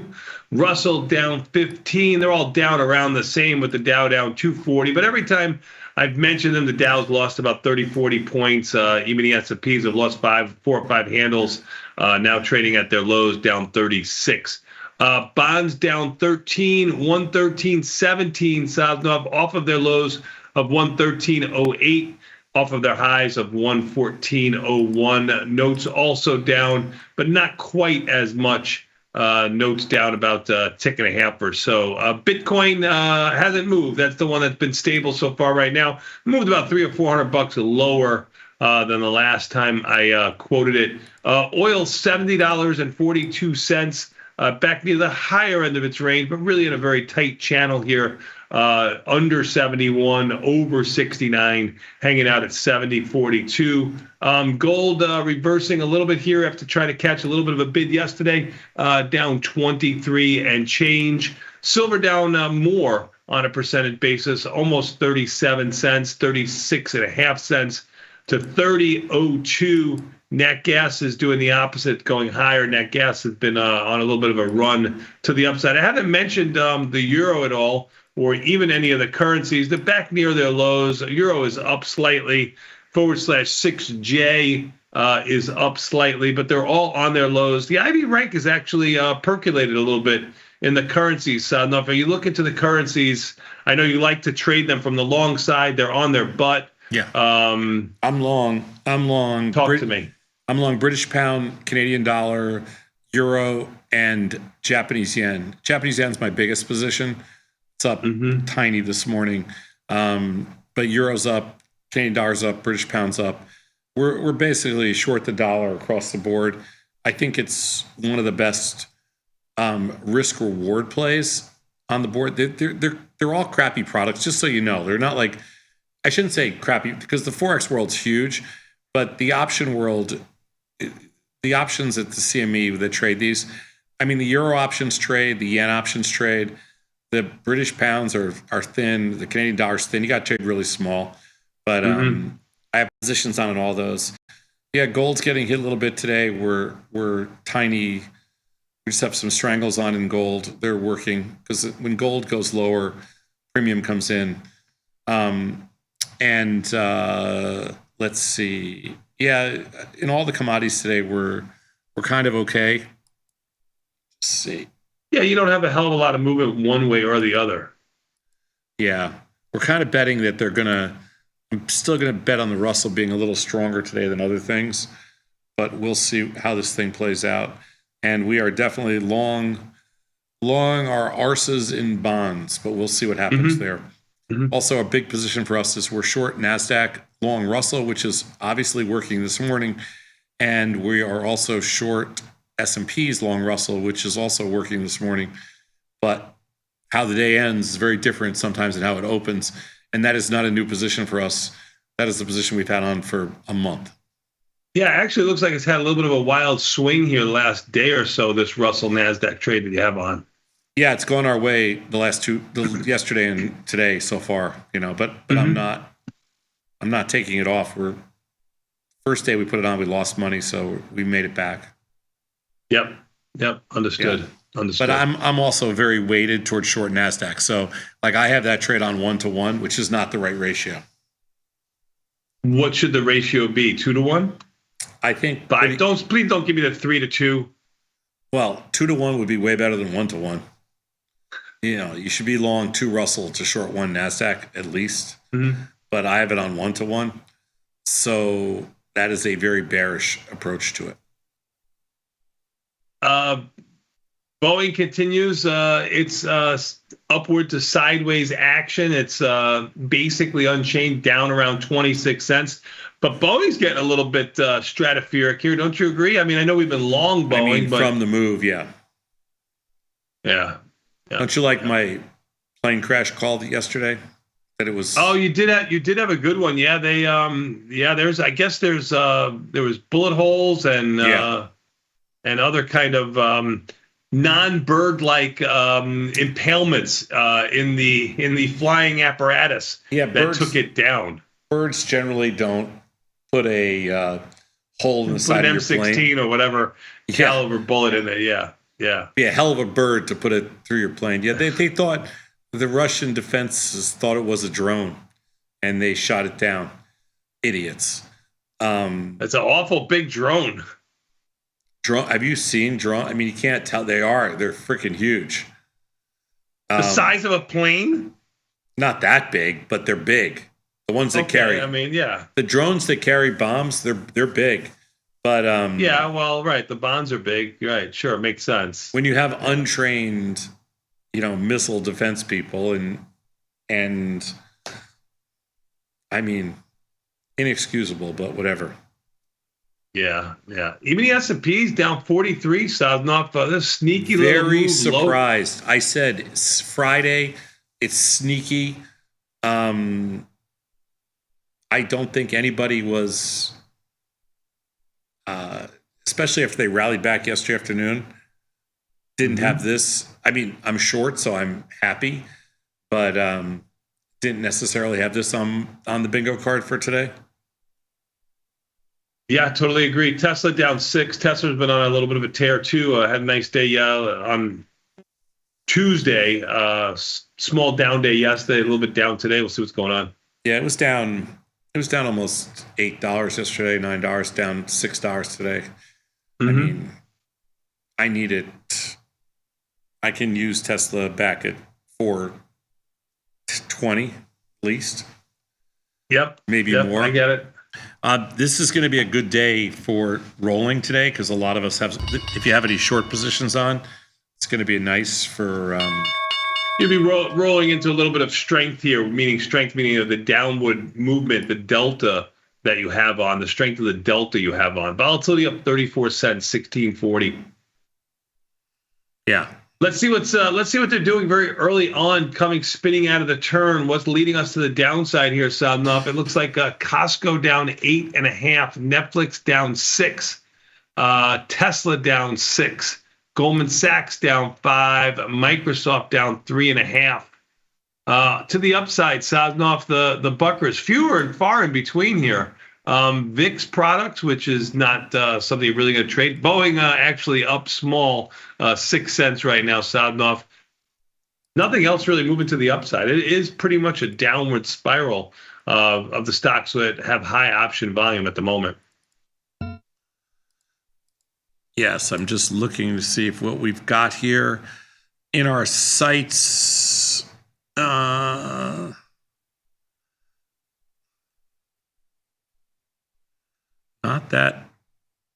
AVGO down 70 cents. That stock just refuses to die. It pisses me off too because it's like it's just that stock just refuses to die. Yes, that's what you said. It refuses to die. I know. Bugging me. That stock is bugging me. What are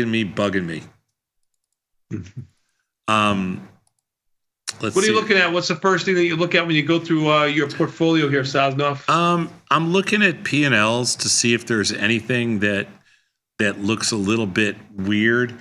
At first glance, like I look at indexes and bigger products to see if there's something that I need to, to move around a little bit. And then coin now down $4. On a day like today, you're also like, rather than buy the guts and sell the wings and necessarily recenter kind of the same way, I'm going to more likely roll out in time to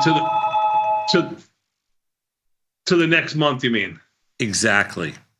And I just rolled some SMH.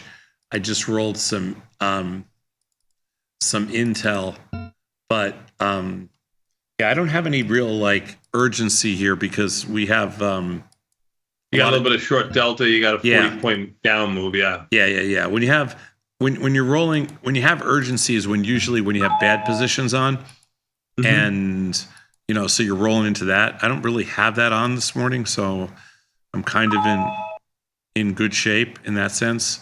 You're starting to do a little bit of your Jan-Feb rolls right now. That'll reduce your delta that you have, short delta, if that's one of the products that you're rolling down. It's also going to change your theta decay also, right? It's going to lessen the theta decay that you have. So you'll be looking for new positions? No question about it. It's going to lower your daily theta. It's going to lower your extrinsic. It's going to probably take a little bit of delta off. Let's see some of these positions here. Coinbase, they're hitting some of the Chinese stocks too. And yeah, they were all down around 1% that I was looking at a moment ago. Yeah. You mentioned AVGO before. That stock has just been It's down $4 now, but it opened unchanged. It's been unfreaking believable. Baba can be a dog if you're looking at that.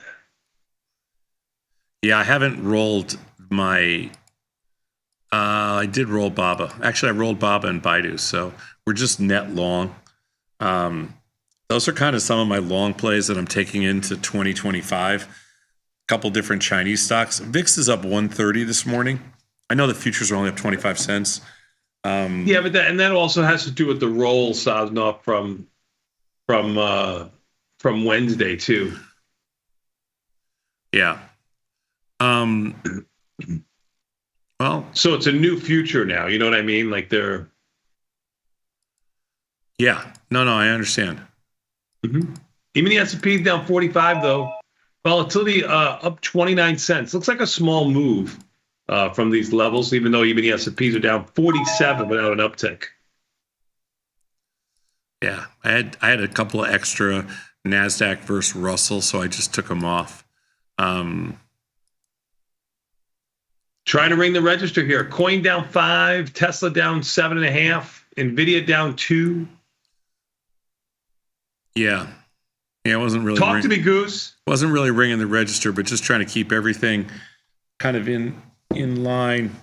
You got a nice positive P&L. I mean, well, I should because I lose money when we go up. So I should make money when we go down. Otherwise, I'm really bad at what I do.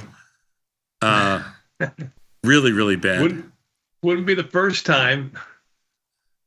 Otherwise, I'd I'd be be really bad at what you do. Really bad.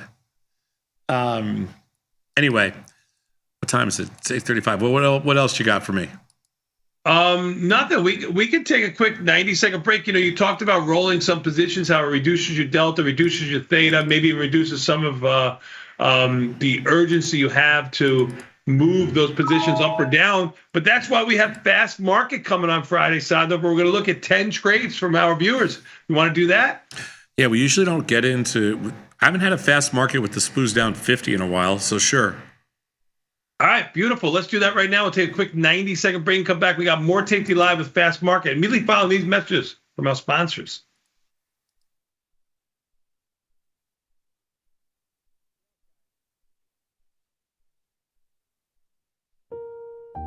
To my trusted financial advisor, let me know your thoughts on reinvesting what very little remains of my money into ramen noodle stock, now that I'll be eating it for every meal until I die.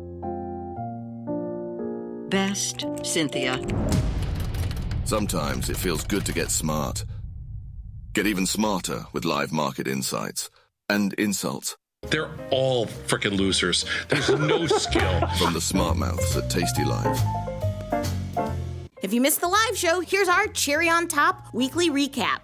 I will pay for the first bar mitzvah that has eggplant parmesan as the primary dish. Can you throw weddings in? I'm done with bar. I'm done with bar mitzvahs. If you throw weddings, right? If you throw weddings in. Wait, hold on. Cancel the quinceañera. You're in shoe now. All right, we got it. If I got married again, I would have eggplant parmesan as my dinner. If I get married again, how stupid are you? Not if I get married again. If I was exactly getting what married. you said. Don't cut that out, Beth, for him. If I got married again, I would have eggplant parmesan as my dinner.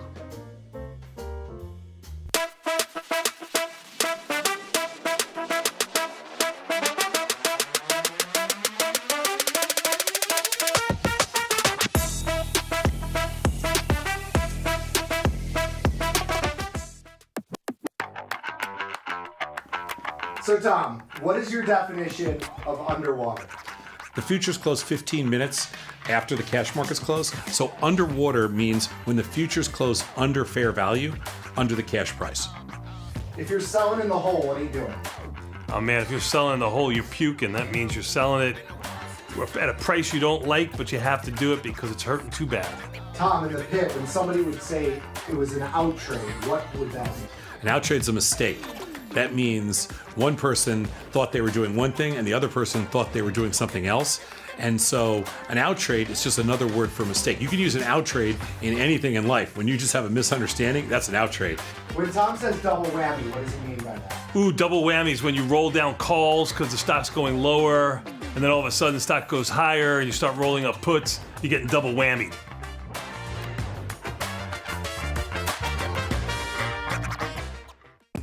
Ready to take your trading skills to the next level? Dive into the world of stocks, options, and futures with Tasty Trade courses. Whether you're a beginner or more advanced trader, our courses can empower you with the knowledge to succeed. Watch as our team in Chicago shows you how to use the Tasty Trade platform and go over the basics of trading. Perhaps you'll learn about a new strategy or a potential product for your portfolio. To find our courses, go to the Manage section of our web platform or head to courses.tastytrade.com. Start taking control of your financial future. Visit our courses today. Look who's back testing. Tasty Trade now has options back testing for free. Test your trades with over 10 years of data for the most popular symbols. See how your trades would have performed in the past. Look back at profit and loss and take the guess out of guesswork. Oh, did we mention that it's free? Get back testing at Tasty Trade. It feels good to get smart. Get even smarter with the ultimate how-to guide. Learn 31 different option strategies, cover calls, iron condors, jade lizards. Become a trading mastermind. Get the guide at tastylive.com/guide.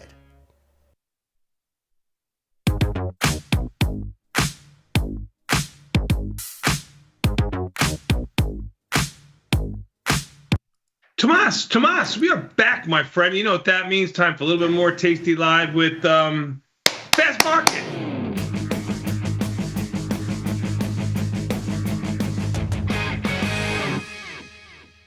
That's right, sounds off. Now we can start Fast Market. Fast Market with even the S&P is down 47. Yeah, I think they caught everybody a little by surprise this morning. NASDAQ, the leader in the clubhouse, down 260, 270. I know. I got a little short the NASDAQ the other day, and I'm a little mad at myself for not, as they say, loading the flotola. But I got some stuff. I want more. You never have enough. Of course you do, me lord. You never, ever have enough short NASDAQ when they turn down. I'm Tom Sosnoff. Right. I'm Tom Sosnoff. He's Tony Batista. And this is a segment that we love to do called Fast Market. Gives us a chance to put some trades on. All right, Bat, what do you got?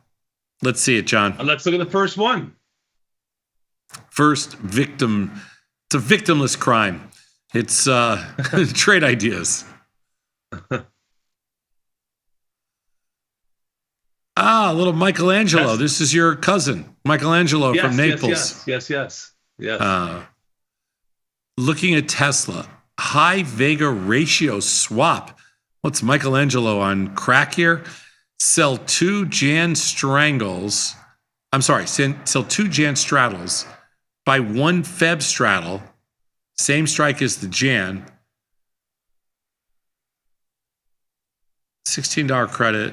160 theta. Time value offsets the Vega risk.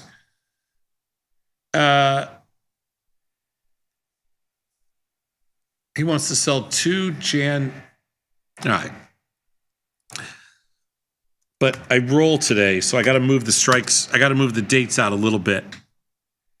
Yeah, this is the problem with a ratio swap like this. January with the limited amount of days makes it a little bit harder to do. Yeah. Well, I have a good. We have a solid Tesla position on. It's got earnings February 22nd also. I mean, January 22nd. Yeah. So in Tesla right now, we're long, we're short call spreads, and we're short at the money. Well, we're short Feb strangles. All right. So what does he want to do here? He wants to, let's do this right. He wants to sell two Jan straddles and buy one Feb straddle.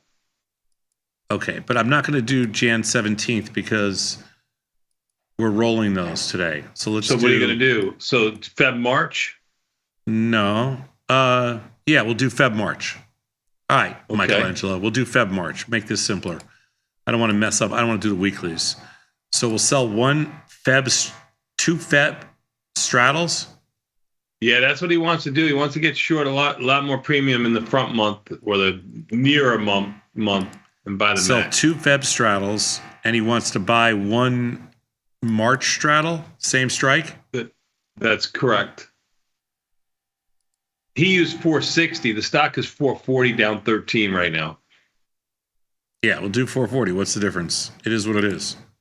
No difference. I mean, you can only do what it is when it's doing it. So this shows. What does he show there? He showed a credit of $16. You're going to have a much higher credit. Yeah, I'm going to have a high credit of around 80, 70. Yeah. Well, that's the 2 straddles you're selling in Feb, Saz. I mean, this is going to be like an $80 trade. Probably close to the 79-ish, but yeah, 79 and change. 79.50 or something. 79.50, you think? I think. Yeah, nothing done yet. We're working it, boss. Oh, Phil. 79.59. All right. 79.59. I think it's got a little short delta to it. It does have short delta to it for sure. All right. Michelangelo taking me down. But I wouldn't have done it only because I'm so bearish in Tesla that I don't care. Got it. Let's go to the next slide. Why are all these interesting, but for the first time in a long time, some of the oil stocks are higher. Yeah, with oil over $70, $70.46. Yeah. Unfortunately, the markets in like USO and XLE are so bad. They really are. And Ivy rank is low too. Yep. Let's go next slide. I'm sorry, TLT. David S. from Irvine. Let's take a look at our TLT position. Right now in TLT, we're just long. So let's watch Pain Tribe and hope for a Super Bowl cycle in Feb. Sell the 85 puts and buy the call spread. Look at that aggressive play. Feb, sell the 85 puts, okay, and buy the 89.92 call spread. You can do that for about an 8-cent credit. See, he thought it was 0, but the stock's down a little bit today, so we could do a little better. 8-cent credit. You are correct. 8 cents. There you go, brother. You got to be the wiener. What? You got to be the wiener. Got to be the what? By 8 cents. Yeah. Let me just do something because I forgot I had a couple of little stragglers in here. Okay. All right. Let's go to the next slide. All right, David, we did it for 8-cent credit. Mikos from Atlanta, Georgia is looking at 6E, which is the euro, which we have a lot of positions on already. Mikos, but how much can it rise? The low is in. I would sell an expected move Iron Condor, but maybe a Jade Lizard for a little extra protection and an unexpected upside move. Okay. We are currently in the Feb 7th expiration cycle with 42 days to go. We have a lot of long delta, but I like your idea here. We'll go to Feb, Jade Lizard. So what if we sold the 102.5 puts and what do you think here, Bat? Which 106, 107? You're going to be pretty close to at the money with the monthly implied volatility, of 8. I know the Ivy rank is high at 70, and the time frame is good. February with 42 days. Okay, what did I do wrong here? Probably everything. 106 to 107 is $1,000 is 1250, So right? if you're going to want to do something like the 104, 106, 107 call spread, you got to get over 10 to be a classic Jade Lizard. I could do 103 and a half, 106, 107.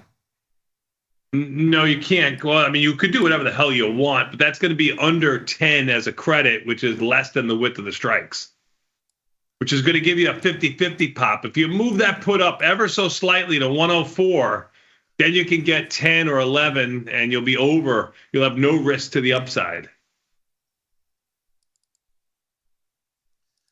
I got it.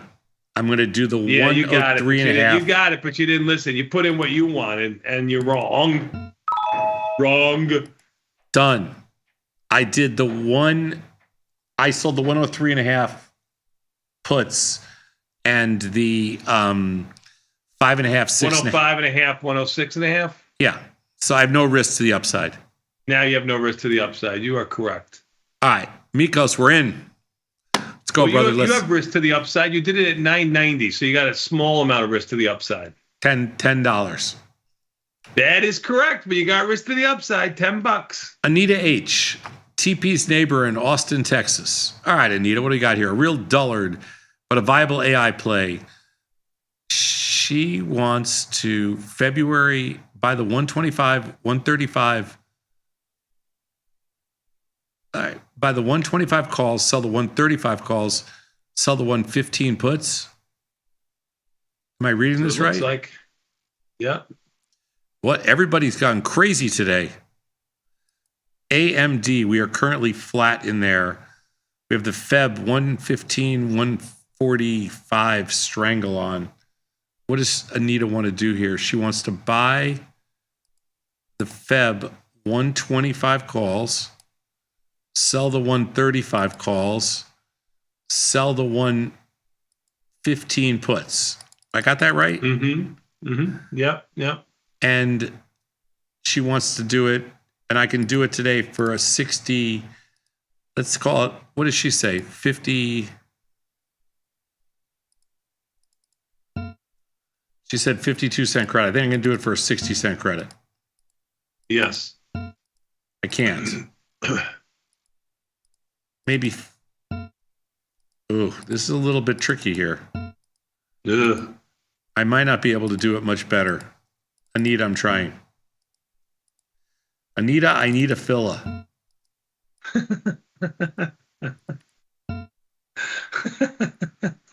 I thought I could do this. Sadnov with the funny coming out real quick like that. I thought I could do better, but I can't. I never can get filled good in AMD. Yeah, it seems to be like trading by appointment a little bit there. I'm working it. 52 cents. You're right, TP's neighbor. I could not do better than 52 cents. All right, let's see how that works. Even the S&P down 45. Chris from Herndon, Virginia. Let's take a look. He wants to trade. Is VLO Valero? Yeah. VLO. Yes, I've not sir. traded Valero in a long time. It's touched a 52-week low, he's saying. Valero Energy, Sadnov. It happens to be up 90 cents today, but yes. Wants to do a put ratio spread. I want to be a dentist. 115, 110. Okay. Let's see how the volume is in there. It's a little light. Like no options have traded. All right, let's see. I'll do a little. I got filled. When there's no options trading, you get filled better than your price. You know you got to do a little price discovery, so we'll do a little more. But I did the 1x2, 115, 110 put ratio spread, Chris. We did it for a 76-cent credit. I think you can probably do it closer to 80. I was just testing the waters. I'll do more. Let's take a look at the next slide. Got it. You got filled at 78 cents on your VLO. Oh, 78? Oh, that's not bad then. I thought 76. 78's not bad. Mauricio from Bolivia. Cool. XLE. We don't have a lot of Bolivian traders, Mauricio, so you got to spread the word. Yep. It's a country I've never been to. I've heard beautiful things. XLE.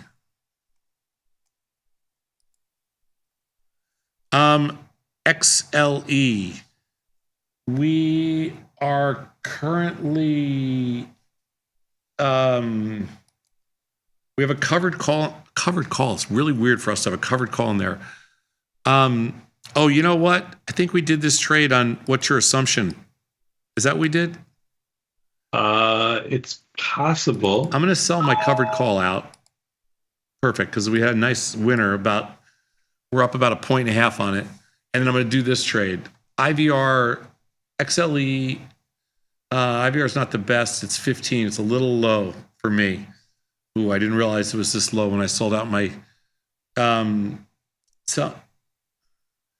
yeah, Mauricio, XLE did that back on the 20th, about a week ago, so it must have been one of these trades, I'm assuming. Yeah, Mauricio, I don't sell strangles when the IVR is this low. I'm going to pass. I don't want to break our rules here. The IVR is only 15. Let's go to the next slide. I don't hate the trade, and we've been in it. Todd from Beaufort, Georgia, in J&J. You know, it's funny. We did a J&J trade yesterday. What did we do? We sold the 40-45 put spread, and we're up. We sold at 167. Current price is 161. Sell. Oh, he wants to sell. He wants to sell a call spread. Go Wolves. What Wolves? I think the AAA team, the Wolves. The Beaufort, Georgia Wolves? No. 50-55 call spread. You want to sell that. You know, it's actually not bad because we sold the put spread a couple days ago. So this would give us the Iron Condor on at an unbeatable price. An unbeatable price. Yeah, you couldn't do it here, that's for sure. Because we sold the put spread 6 cents higher, so now we have the Iron Condor on for about a 5 cent higher than it's trading. So I like that. Phil, Todd, we sold the 50-55 call spread. I don't care about Johnson. That's why. Let's go to the next slide. Go Wolves. Ravi from Lake Zurich wants to trade Walgreens. So the challenge here, Ravi, is this stock is a pig. And we have a Walgreens position on right now. So just so you know, we are... Stock's down 3 cents. It's under $10, so yeah, it's $9.65. Boot Alliance. It's $9.65. We are short the... we're actually short the 10 call. We're going to roll them. We're long stock. We have a covered call on here right now, which is a bullish play. So we're like synthetically, but we're going to, okay. So what I did is I just rolled my calls from Jan to Feb. Now in Feb, you want to sell the 8. Oh, they don't have 8.5 puts. They only have, hold on, let's see. What are you trying to see? They don't have 8.5 in this stock in Walgreens. You have to go to the weeklies, right?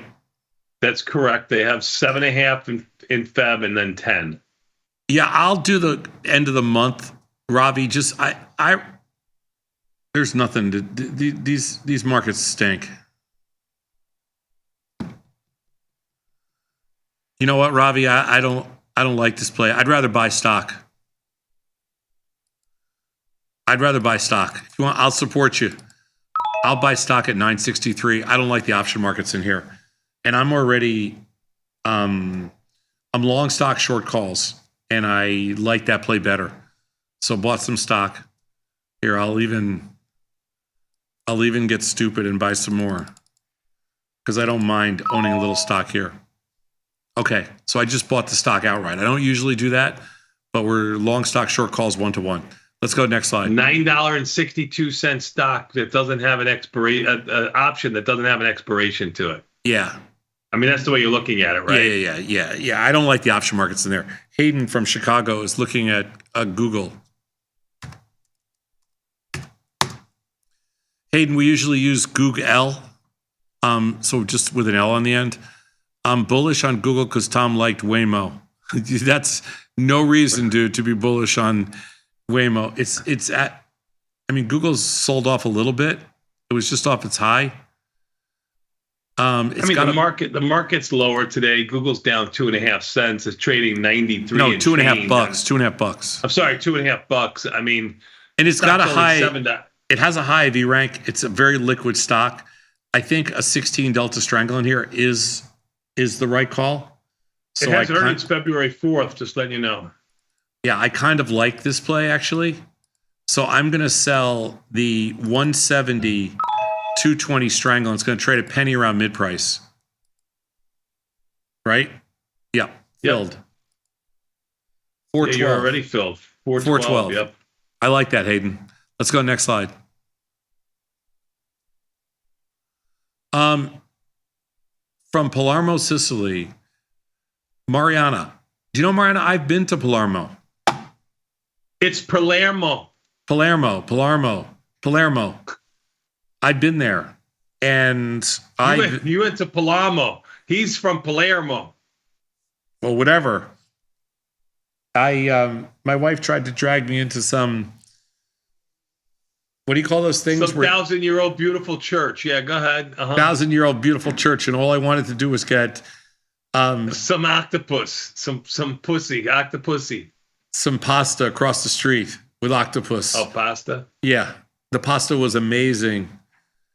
The 1,000-year-old church was less amazing. My God, I hope you burn. I said to her, I go, you know what? Why don't you stay in here? I mean, it's Hanukkah, for crying out loud. I mean, please. I said to her, why don't you stay in here and learn the history of this church, and I'll eat pasta across the whole street. We'll both be happy. Oh, my God. Spoo's down 63. They just did 63, a little quiet 63 here, Sadnov. Volatility percolating a little bit here now, up 70 cents, 74 cents, trading at its highs. Yes, and some stocks are taking it on the channel. Tesla down 17, Sadnov, down 17. Yeah, it's a pretty big move. I'm just looking at Tesla, and yeah, they're hitting some of those things. In Tesla, you got to be careful because I kind of feel like it's the stock. It is the one stock to me that has. I can't think of a stock that to me has more risk than Tesla. Downside risk, you mean? Downside risk.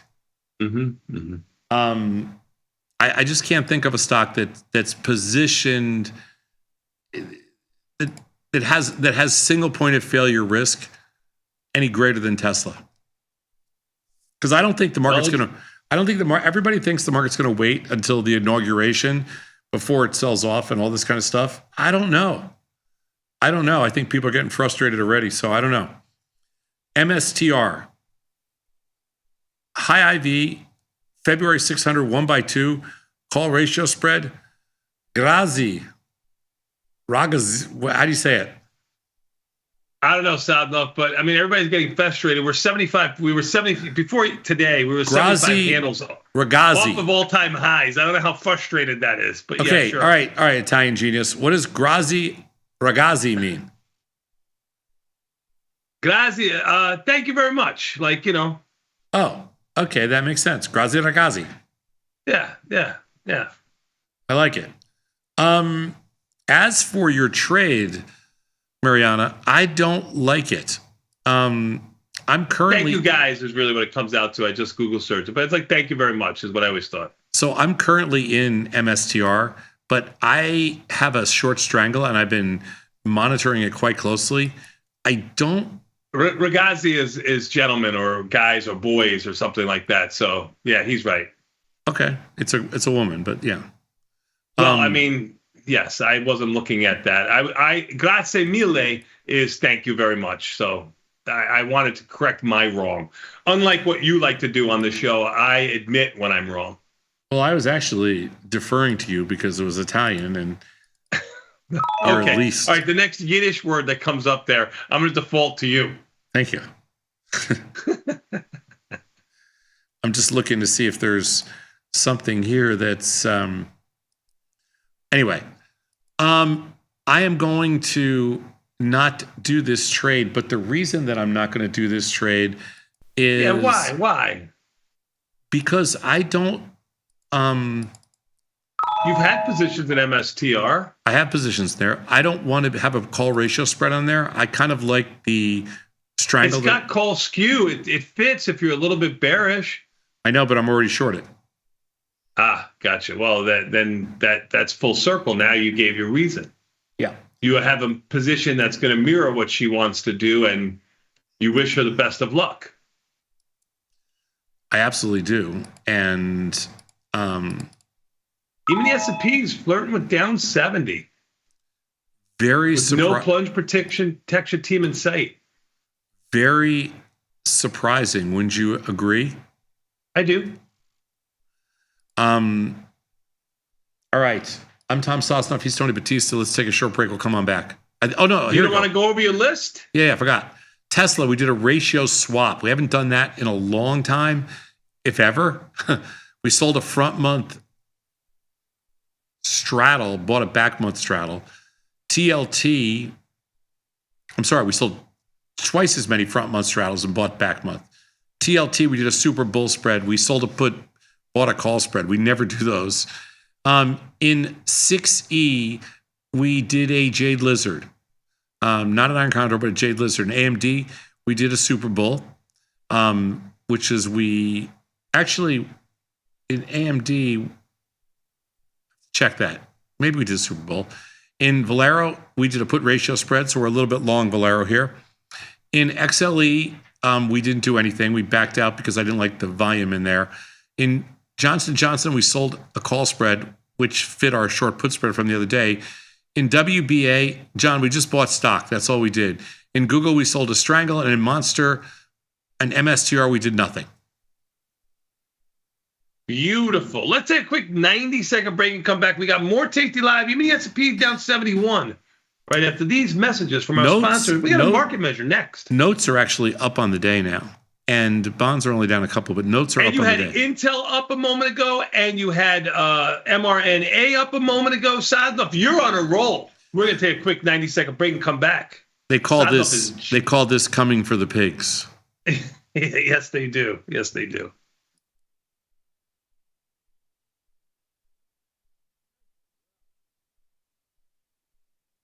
You can get up to $4,000 when you open and fund a new account with Tasty Trade. That's 4,000 buckaroos, 4,000 bills, or clams, 4,000 in dough or cheddar, not the cheesy kind. 4 large, 4K, 4 grand, which is no small thing. Open and fund a new Tasty Trade account and get on the platform for traders who just want to trade. And did we mention a bonus of up to 4,000 smackaroos? Tasty Trade. Make your move.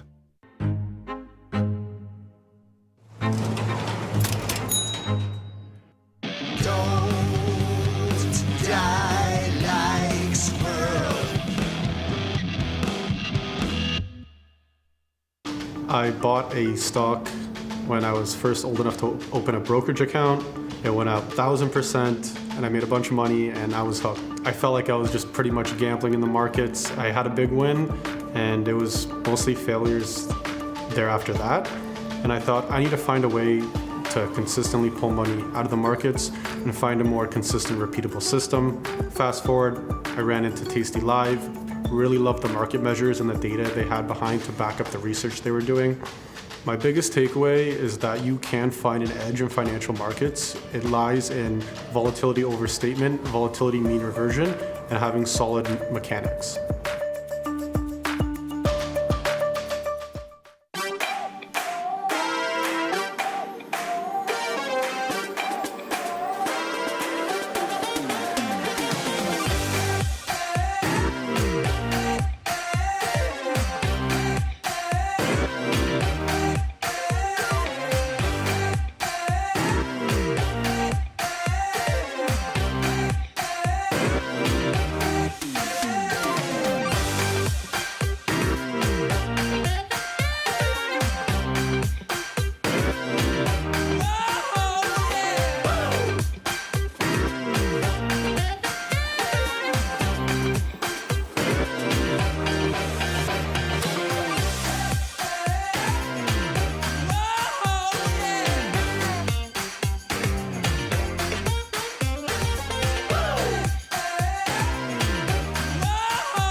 first half of this year's market has been giving the good guys the business. It's certainly been back and forth for sure, Pete, and I'm getting whiplash over here. With good mechanics, we can see Team Tasty stay strong in the second half. Absolutely. Let's check out our starting lineup.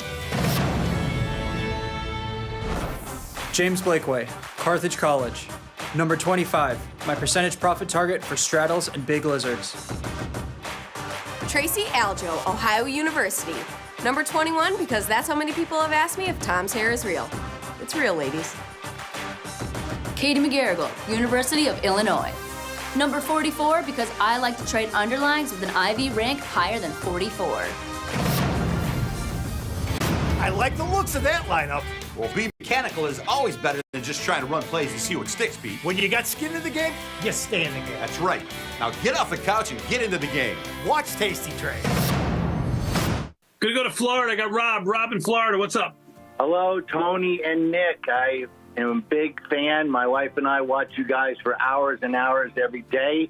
You can be very, very proud of your son. He is doing a great job. I really didn't know anything about stock prices or options or anything until I started watching probably 500 hours of Mike and his whiteboard from years and years and years ago, and learned all about it. And we've been trading actively since February and just couldn't be more pleased. Awesome, man. Thank you so much for the kind words. Really do appreciate it.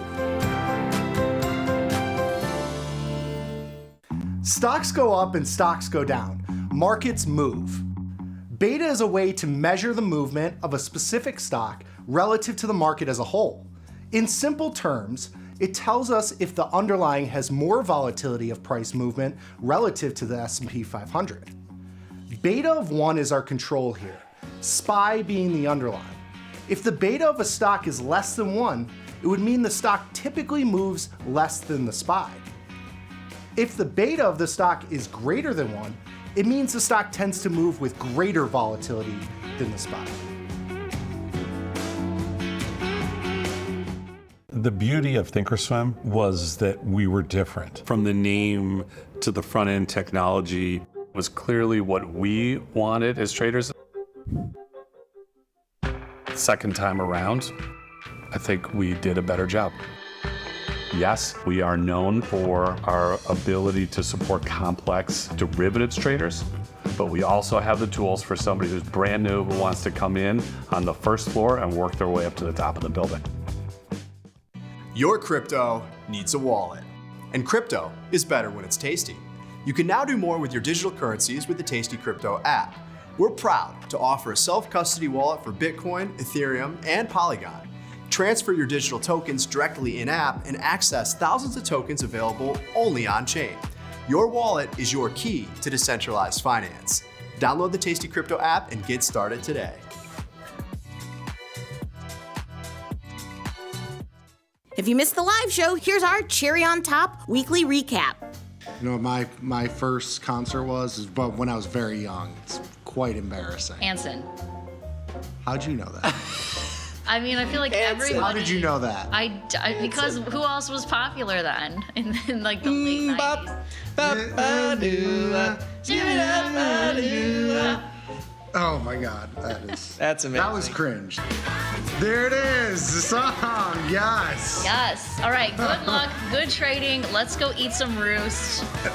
Peace.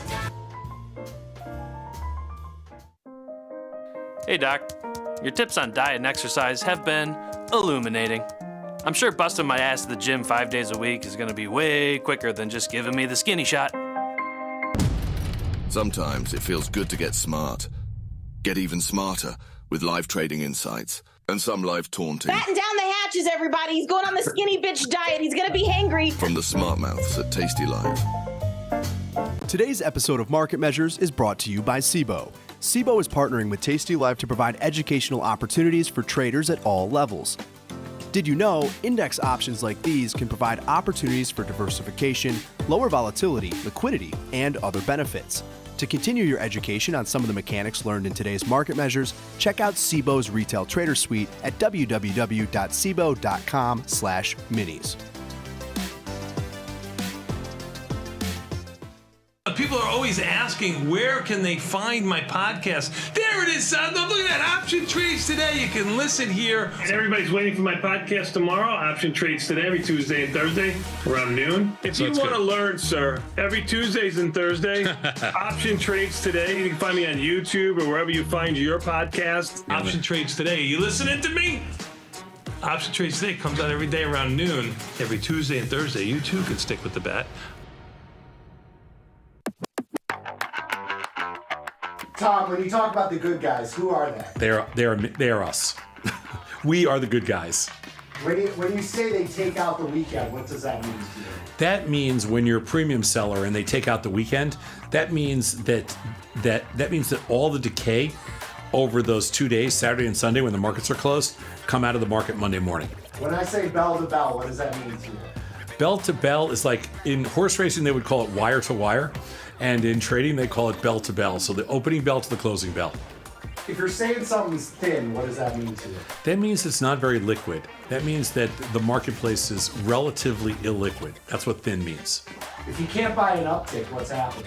If you can't buy an uptick, that means the market is going down and there's no bounce. How does Daddy do it? Daddy does it good.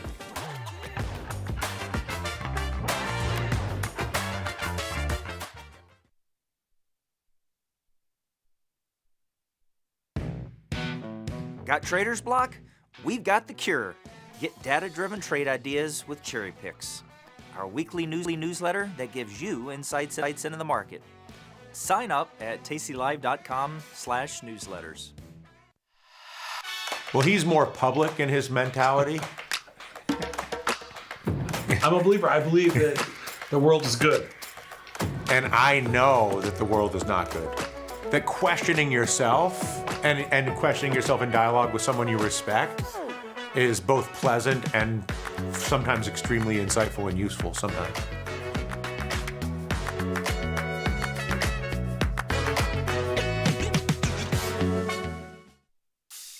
Now, don't screw up. You're the weakest link here. You guys introduce yourselves. I'm Tony Batista. He's Tom Sosnoff. You didn't know that? I don't have any idea why you watched. I'm Tony Batista. He's Tom Sosnoff. 41, you got it! See that? We knew it. Pretty good. Baseball field. Baseball game. It was a wonderful evening. It was a warm summer day, 1982. It was around 82, 83. I don't know, sometime around there. Yeah, 83. 83, let's say. It was 83. I remember because I was dating somebody else at that time. 1983, yes. It was a wonderful day. No, we were playing. We played softball on the same team. 16-inch? 12-inch. With gloves. Because gloves. We were hand models at the time. Yes. I played third base, Tony played right field. You've been dying to say that, haven't you? We took him to use a charity case.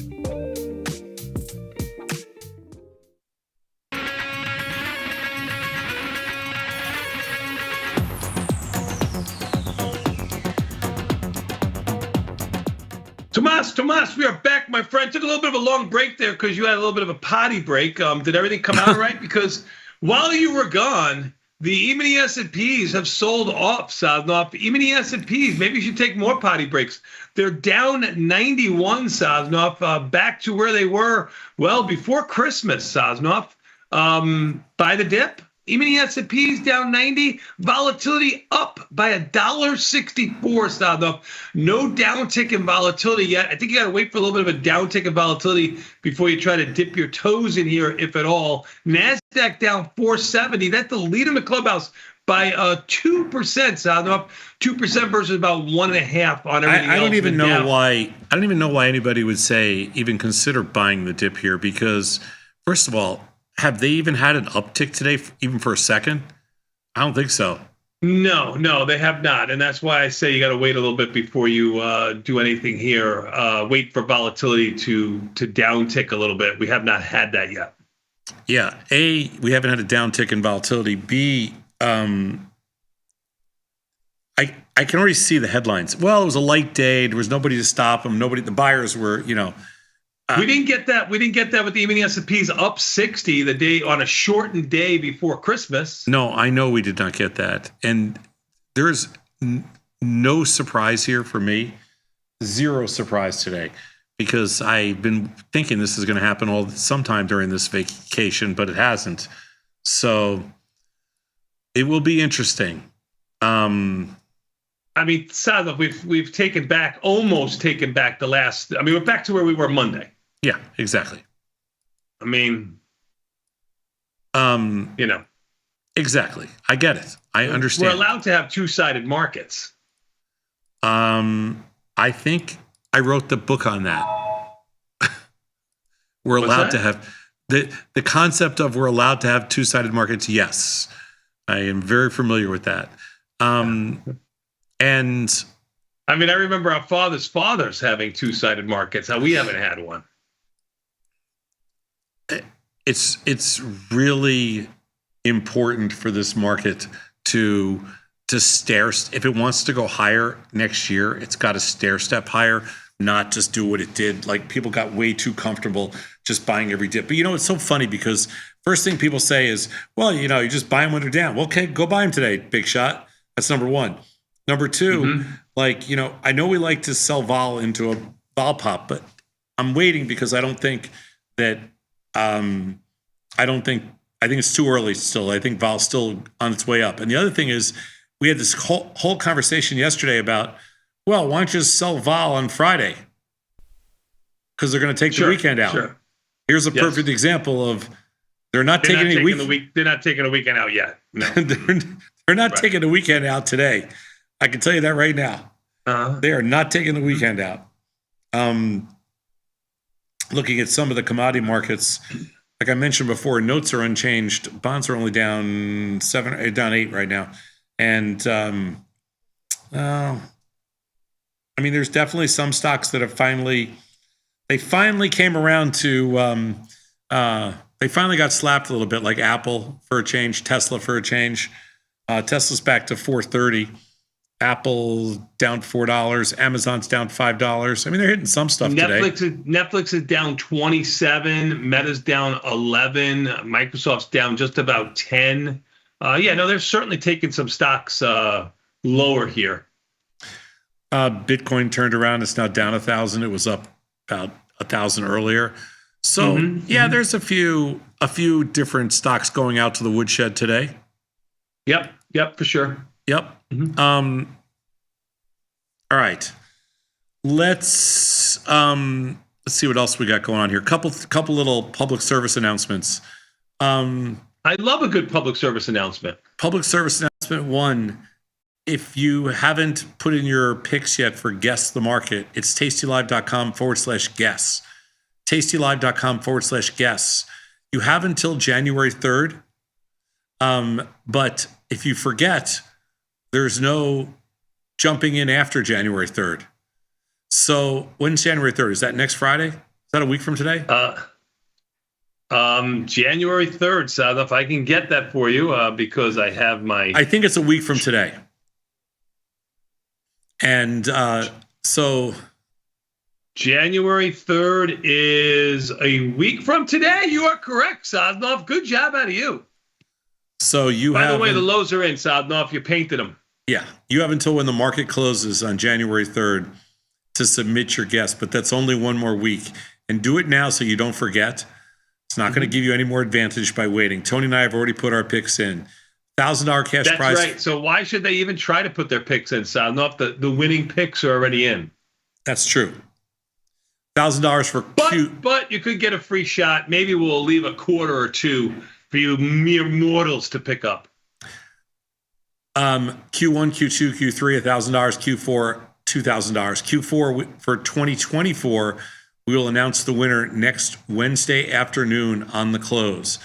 So the Bat and I will be doing the show until full day next Wednesday, and on the close, we'll be giving away $2,000 to the winner, somebody who picked the perfect price 1 year ago. Amazing. It's a great way to end the year. It really is. It's my favorite. Great way to end the year. So we'll be giving away $2,000 next Wednesday afternoon for the 5th straight year. We've given away a total of $25,000 in this Guess the Market game. 5 more next year. So submit your guess. tastylive.com/guess. 1 per person only. tastylive.com/guess. 1 per person only. Okay, that's for starters. Next thing, we have a digital collectible coming up. Our first one is going. We have 3, and you can sign up for all 3 with one shot. You got to go to tastylive.com/events, where you go for all of our live events or digital events. tastylive.com/events. Ryan Grace is doing everything you wanted to know about crypto, but we're afraid to ask on January 25th. Beginner trader from start to finish. That's Dr. Jim Schultz on February 22nd. And Mike, his friends, and his whiteboard on March 29th. All of these start at 10 a.m. Central Time, so you can watch them from anywhere around the world. If you sign up, you own them. They're free. Beautiful. And they're all NFTs. They're all held on our blockchain. And you can own them, watch them whenever you want. They're yours. So I like these are really well produced. They're great pieces. And if you're interested in crypto, each one of these is also going to have a round table before the event, and where they're intimate settings. And the first one's going to be everything you wanted to know about crypto, but we're afraid to ask. And we're going to be doing it at Bad Coffee, my coffee shop.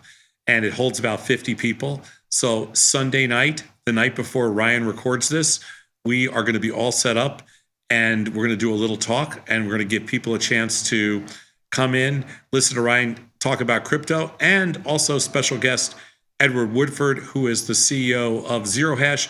We'll do a QA session at the end with anybody has any questions you want about anything related to crypto. Nothing's off limits.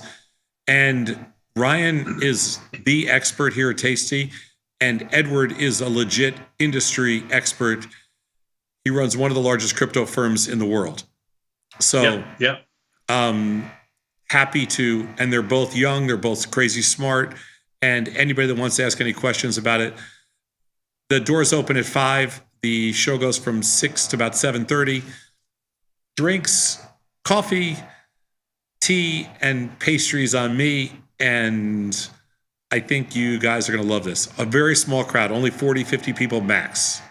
30, Wow, 40, you 50 people. You just reduced it by 10. You said 50 to begin with, now you went 40, 50. I don't know. 30, 40, 50. We don't care. It's just a small number of people. Just to give Ryan an audience and also to ask questions. I think it's going to be so much fun. Sign up now. We are almost out of space after day 1. I haven't even checked today, so I don't know. But there was space left as of last night. That's it. Awesome. Okay. Market measure. We're ready for you, Saz. All right. Good. We got our market measure ready. Let's do it. And then we got a little. Do we have Scott today or no? Yeah, we got Scott today, Saz. Now he'll be immediately following this market measure. We're going to go to your phone calls. You know the number, 855-238-2789 or 855-BE-TASTY. We'll have it up on the screen in a moment. But sure, yeah, we'll go to your phone calls. We asked one of our researchers / data geniuses to do a little segment on seasonality. We had a little technical issue getting this stuff in the system. So let's take a look for the first time. Over the past 15 years, the SPY has been between 54 and 55% up days, while the VIX averaged 18 and 19% in all 4 quarters. That's interesting because we used to always say 53-47, remember? Yep. And it's actually, for the last 15 years, 54-55, okay? Total performance, however, has varied strongly, with total per day net changes of 0.024 and 0.027 in quarters 2 and 3, but 0.55 and 0.93 in quarters 1 and 4. Uh-oh, I know where he's going with this. So despite the efficient market hypothesis, this can be taken as evidence that the SPY performs better during the winter months than the summer months. Don't tell that to the down 88 today. So how does this translate into option trading? We did this piece because so many people had requested just more data on, like the Christmas rally and the Santa Claus rally and all this kind of stuff.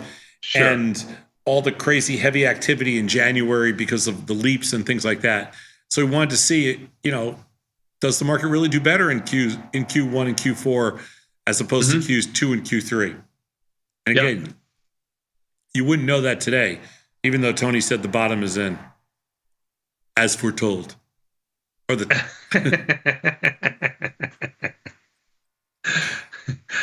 Let's go. I said for today. Today. Thank you, sir. Let's go. For today. Using 15 years worth of SPY option data, we sold SPY option strategies each monthly expiration cycle, closing all the positions at 21 DT. We contrasted the performance of these trades based on the quarter at which they were opened. This is a brand new study. We've never done this before. Let's go to the next slide. So we're going to look at a bunch of different strategies here. So the first thing we find out is in Q1. Now, this is 15 years worth of research. If you did straddles when the market was much stronger, you didn't do that good. Remember Q1 and Q4 were the strongest months? Yep. Well, the straddles didn't pay that well. They paid better when the volatility was higher in Q2 and Q3. The win percentages didn't really play out that way, but it's interesting because Q2 and Q3 were the better paydays because the higher volatility because the market wasn't rallying as much. Let's go to the next slide. Okay, so we're going to look at 30 delta strangles. And again, this is really interesting, but when the volatility was low because the market was rallying in Q1 and Q4, you made the least amount of money. Don't you think that's pretty interesting? I do. I do, because I didn't think you could. I don't think there would be like a quarter like that you could really pick out. I mean, I know we're looking in the past, but it doesn't really have a sense right of the here, future, but it's good to know. So far, for premium selling, Q2 has been the best over the last 15 years on a pop basis. Q3 has been lower on a pop basis, but still has a good average P&L. Q1, the worst quarter for selling premium. Yeah, it's horrible. And you know what, Saz, if you think about how we typically have started the years over the last couple of years, Q1's been a little bit of a struggle for us. Remember, we always would talk about and say, we want to give the market a little bit of a cushion because we're going to slay them for the rest of the year. Yeah, you might have said that. I never said that. I don't want to give the market any kind of a cushion. Let's go to the next slide. No, I was talking about your trading. So if we go down to 16 delta strangles, the interesting thing here is the trend remains the same. When volatility contracts and you have these big moves, the Q1, really not good for selling premium. Q2 and Q3, the best. Q4 and Q1, when the market rallies the most, not the best. Very interesting. Showing, again, high volatility and choppy markets, way better than straight up markets and low volatility. Let's go to the next slide, John. We're going to look at iron condors here. And surprisingly, the win rate in not surprisingly, the win rate in Q1 and the average P&L for every one of these strategies is negative. So weird. I never would have guessed that. Same in Q4 here.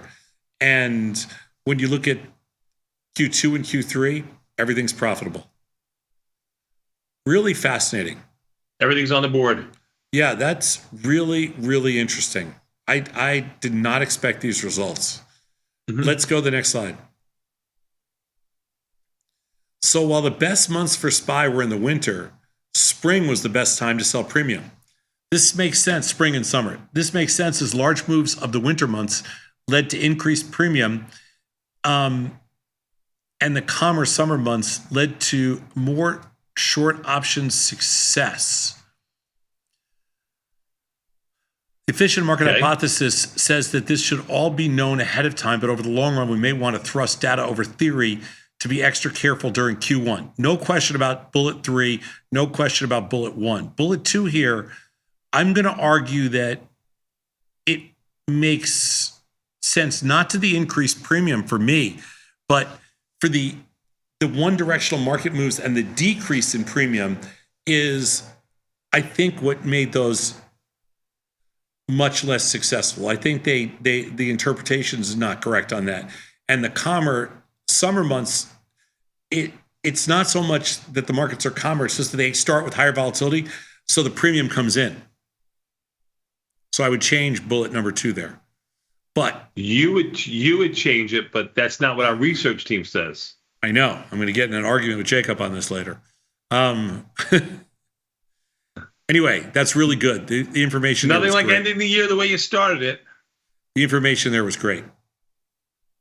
Awesome. Good job out of you, Sadnov. Not so good job out of the market for the Bulls. Good job out of the market for the Bears. Even the S&P's down just about 90 and a quarter right now. NASDAQ down 470. That's your leader in the clubhouse to the downside. A little over 2% with the Russell down 2% at 45. And the Dow down 460. That's a 1% move. Volatility 1775, just off of their highs. We're going to take a quick 90-second break. Listen, you got questions, comments, concerns, want to see something added to the Tasty Trade platform, got a comment about a trade, we'd love to hear from you. Immediately following these messages, 855-238-2789 or 855-BE-TASTY. Give us a call. You want to know why? Because the sooner you call, the faster I can tell Tom to be quiet and we can get to your phone calls. We'll be back in 90 seconds. Call me, boo. Call me.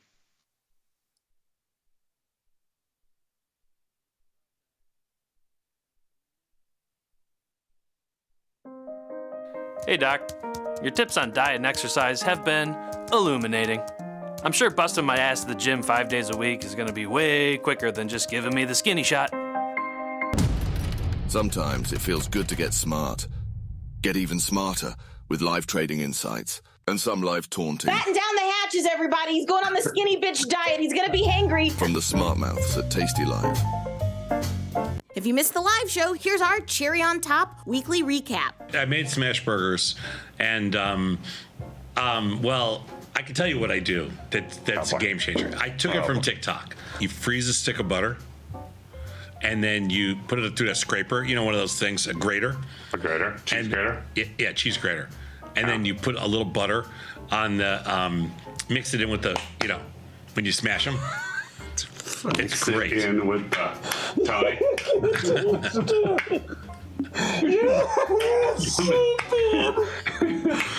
it in. This is a second language. I mean, you take you freeze the butter. It's like all that, and you take the thing and you freeze the butter. Got the need for speed? No problem. On Tasty Trade, adjusting your option positions is a right click away. Rolling just got quicker. Tasty Trade, make your move. Calling all traders. Are you using Tasty Live mechanics and enjoying awesome results? Are you an up-and-coming options savant? We're looking for you. For over a decade, Tasty Live has shared the most inspiring stories of traders teaching themselves a new skill, using probabilities and experiencing new levels of success. If you think your trading journey should be shared with Tasty Nation, we'd love to hear from you. We are always on the lookout for the next class of rising stars. Email us at risingstars@tastylive.com if you'd like a chance to share your trading journey and inspire others.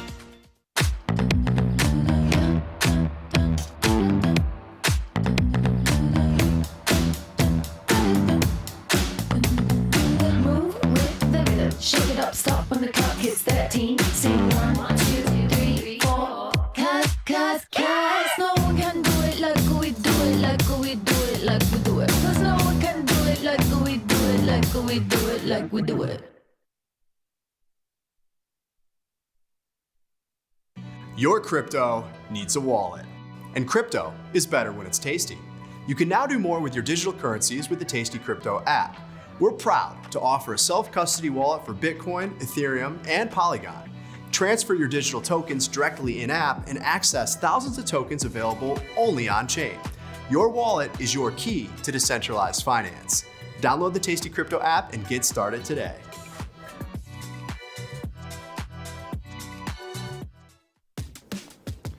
Look who's back testing. Tasty Trade now has options back testing for free. Test your trades with over 10 years of data for the most popular symbols. See how your trades would have performed in the past. Look back at profit and loss and take the guess out of guesswork. Oh, did we mention that it's free? Get back testing at Tasty Trade.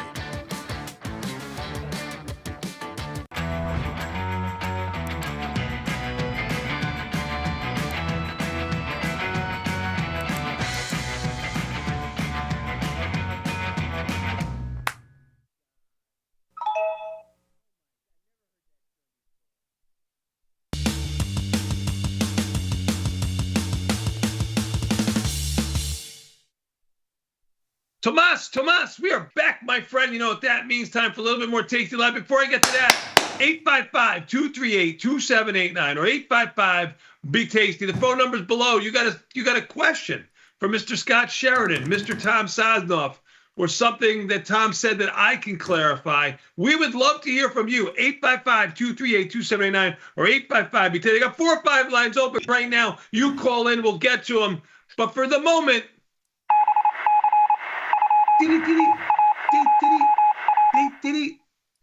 the sweetest sound in finance, the little Tasty Trade World Headquarters, your friend and mine from the Scott Sheridan Studios, formerly named the Milton Berle Studios. Mr. Scott Sheridan, how are you? I'm good, but I'm confused. I have to ask a question. I can't get into the specifics, but you'll understand the question. Goat, is that the greatest of all time, or goat is in the animal? Goat is the greatest of all time. Greatest of all time. Okay, we can move on. That's it. Don't need and goat. And you remember, goat used to be bad. Like when I was growing up. Yeah, the goat. The goat was bad. You were, if you did something bad in a World Series, you were the goat. You didn't do good. I think it still applies today. If the ball goes through your legs, you're the goat. He can't refrain. He can't. It's too easy for him. It's too easy for him. It really is. Okay, talking about too easy. So, did you suffer through the Bears game? I watched 20 minutes of it. I watched the whole game. Did we win? Did we win tickets, Sosnoff? Did I win tickets? No. For what? We were in a pool where you can win these on the glass Blackhawk tickets. I won last year. Oh, I heard those are good seats. I had great seats. I had the best numbers. I had 7-3, but whatever. Oh, obviously they weren't based on the numbers. Wait a minute, it was based on the Bears game? Yeah. Oh, it was a square pool off the Bears game. Yeah. So I don't know what the over-under was, but I'm guessing that it came in on the under. It wasn't 9, Scott. It was not 9. I'm guessing it wasn't single digits. How about this? Nikki has a friend who swears by betting on punt. On every play, you get odds for it. Yeah, you can pick what the series is going to be. You're saying on like DraftKings? Yeah, on DraftKings. Yeah. He had to clean up last night. I mean, if he went with it, it had to be a home run. How bad is Seattle? Horrible. The worst. Not as bad as the Bears. Seattle. I got that. They're 3 points. They're 3 points less bad than the Bears. Can I tell you something? Seattle, they stink, and their play calling is horrible, and their quarterback stinks. They stink, but the Bears stink more. The Bears are worse. Yeah, the Bears stink more. But Seattle's horrible. The Bears have given up. What? The Bears have given up. The Bears have given up. It was 10. I guess 10 losses in a row ties a franchise record, so they'll break it next week. That'll be really funny, actually, if they happen to beat Green Bay. Although I don't know if the game matters for Green Bay. I mean, I know they want to beat the Bears, but that doesn't matter for the playoffs. I'm not following that closely, so. Listen, I hope not to be suffering through that game either. And it could be the most meaningless game ever. There's no way. Green Bay still wants to kill them. they still want to kill them. They still want to embarrass them. Right, for sure. And that's not hard to do when you're playing the Bears. Ugh. So the good news is, a week from Sunday, we get to start looking forward to, the draft, the new coach. Whatever, we got hope. If nothing else, Chicagoans, we got optimism, right? Before the season starts. Yep. Woof. Optimism. Woof. Yes. I thought Al Michaels was pretty funny last night when he started to say, well, in Chicago they have Bears. He goes, and they got the White Sox, the Bulls, the Hawks. Like he couldn't find anything good to say. He was trying to find a team. He was trying to find a team, and he couldn't. And then he goes, well, they had the Jordan years. Oh, that's great. And Dick, I'm surprised he didn't say Dicka, right? Yeah, not far off. Yeah, the Jordan. I have to say though, the Jordan years were pretty special. We paid for the Jordan. We paid for the Jordan years. I think Caleb Williams paid for that comment preseason when he said the punter is going to be like the loneliest guy on the Bears team or something like that. The Bears lead the league in punts. You know what? He's a good punter. He's a good punter. Yeah, I will say that. He has to be. He's got a lot of practice. If you do something like trading, this is what we talk about. If you trade enough, you get good at it. I mean, you can only get better at things if you continue to do them. Our punter is one of the best. Oof. See, the Bears, we paid for decades for the Jordan era. We paid for the Blackhawks era. Like, we paid for it all. What do you mean? Yes, we have. Meaning that, like, losses. You go to the top and then you have to suffer for a long time. What was the Greek mythology where the guy had to like, count all the sand? He got to live forever, but whatever. There's somebody in Greek mythology. I don't know. Okay, listen. Can we get to your oh my God. phone calls waiting for us? It's a do we? You didn't even give the number. I got the number. It's up there on the screen. I got phone calls already. Let's go. Come on. You know what? I'm done with you. Top 15 symbols going through the system. First 40 minutes a day. No broad-based indices or futures. Tom, for you, number 15. Microsoft at a 39. For everybody else, Tesla at a 76. NVIDIA at a 21. PLTR at a 71. AMD at a 52. RGTI at a 46. MSTR at a 32. Apple at a 30. Coin at a 19. Amazon at a 44. Netflix at a 61, AVGO at a 43, Meta at a 44, Goo with an L at a 44, TQQQ at a 26, and number 15 for Tom, Microsoft at a 39. Rounding out the next 10, TLT at a 43, Intel at a 60, IBIT at a 73, Boeing at a 39, KULR at a 39, GLD at a 48, and SoFi at a 42. Icarus, thank you, Mr. Frankie. See, I knew there was somebody up there. See, somebody cares about me, unlike you, Mr. Batista. Sorry. Thank you, Francis. You're amazing. Right. The Greek counter. Okay. Thank you. There we go. Thank you. Appreciate it. Hey, listen, I'm going to get right to our phone calls. I'm going to go to Charlotte, North Carolina. I got Nick. Nick in Charlotte. What's up? I'm in Nick. I took too long. Here it goes. My fault. Nicholas. Nick dropped. I rushed Mr. Sheridan, and then you drop on me, Nick. Honestly. I'm going to go to Nancy. Nancy in LaGrange. Nancy. Happy holidays, gentlemen. Hi, Nancy. How are you? Good. How you doing? Great. How's LaGrange? Okay. Oh, yeah, that's good. So can I ask you a question? Okay, really simple. What's the number for Tasty that I can call regarding transferring my, I want to open an account with you and transfer the money over from somebody else, Chase. I'm sorry, you transfer an account. Oh my God. 888-247-1963. Hold it. Could you say that slower so she could hear you? 888-247-1963. Okay, got it, sir. And when do you need to move over to get a bonus? When does it end, the bonus? Oh, we've extended it for at least 3 more months. I don't remember the exact date, but you've got plenty of time. We've extended it. It was set to expire at the end of this year, but we've extended it. So you're fine. Beautiful, sir. So when I call Tasty, okay, I'll do that instead of tying you up here. Last question. If let's say I make 50,000, but I lost 50, So there's no tax consequences then? If you make $50,000 and then lose $50,000 in the same year, right? Right? No, correct. If you did it over, I'm not a tax expert, but if it's over different years, you would have an issue. But if it's the same year, no, I don't believe you would have any tax because you have no gains. That's the way I understand it too.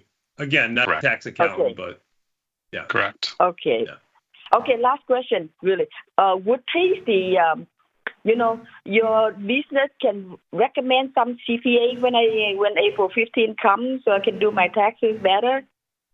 No, we don't. We don't do that. But most accountants, I would think most accountants would be able to handle the tax worksheets that we have because the tax worksheets are really good. They've gotten to be really good over time. So, you could ask, and if you're accountant, if you have somebody, if they don't do it, my guess is they'd be able to refer you to somebody who could, but we do not. Okay, gentlemen, I'm moving over to you permanently. Thank you so much for all you do. Thank you so much. Thank you. Really appreciate it. I really do appreciate it. Really do appreciate it. Yep. Thank you. See, that's the kind of calls we like to get, Saz. Thank you very much. Appreciate it. 855-238-2789 or 855-BE-TASTY. Phone lines are open. Give us a buzz. I'm going to go to Shira in Michigan. Shira, what's up? Hey, I have two questions. Number one is UNH 590 to expire end of February. What do you think about that? Number two is, in your platform, can I open an account for me and my son who's 14 and get what is the rule for the what's age limit? So we do not currently have custodial accounts, which is that's what you're looking for, or a 529, which would be an educational. We don't have those. We're looking to add them. So right now, you could not open the account with your son at being 14 years old. We hope to have those in the next couple months. But you can open an account for yourself. You can open an account for yourself. 100%. You could. You just can't do the custodial right now. UGMA, are they called? Yeah, there's a couple, but yes. Right. And what was the UNH trade you were talking about? UNH 590 to expire end of February. You're long the 590 calls? Yeah, long. Yeah. I mean, they're $80 out of the money, and the expected move in January is under $30, and the expected move in February is under $50. So to us, that would be the type of trade where you guess directionally wrong, I believe, and now might be the time to close it. On the other hand, in January they're only trading for around 70 cents. So I mean, it's kind of like a lottery ticket. You have very little left to lose, although $70 is a lot of money relative. I mean, I'm not poo-pooing $70. I might be looking to sit with the trade, or the 610 calls or the 600 calls. I'm just going to the strikes above your long strikes are still trading for around 40 and 50 cents relative. So if you were thinking about getting out of the 590 calls, I might take a shot and sell the calls above just to reduce the amount of money I can lose by 50%. Again, I have no idea where the stock is going to go, but it's food for thought. I mean, at this point, you really are hoping for a miracle if the implied volatility is accurate, which I fully believe it is accurate.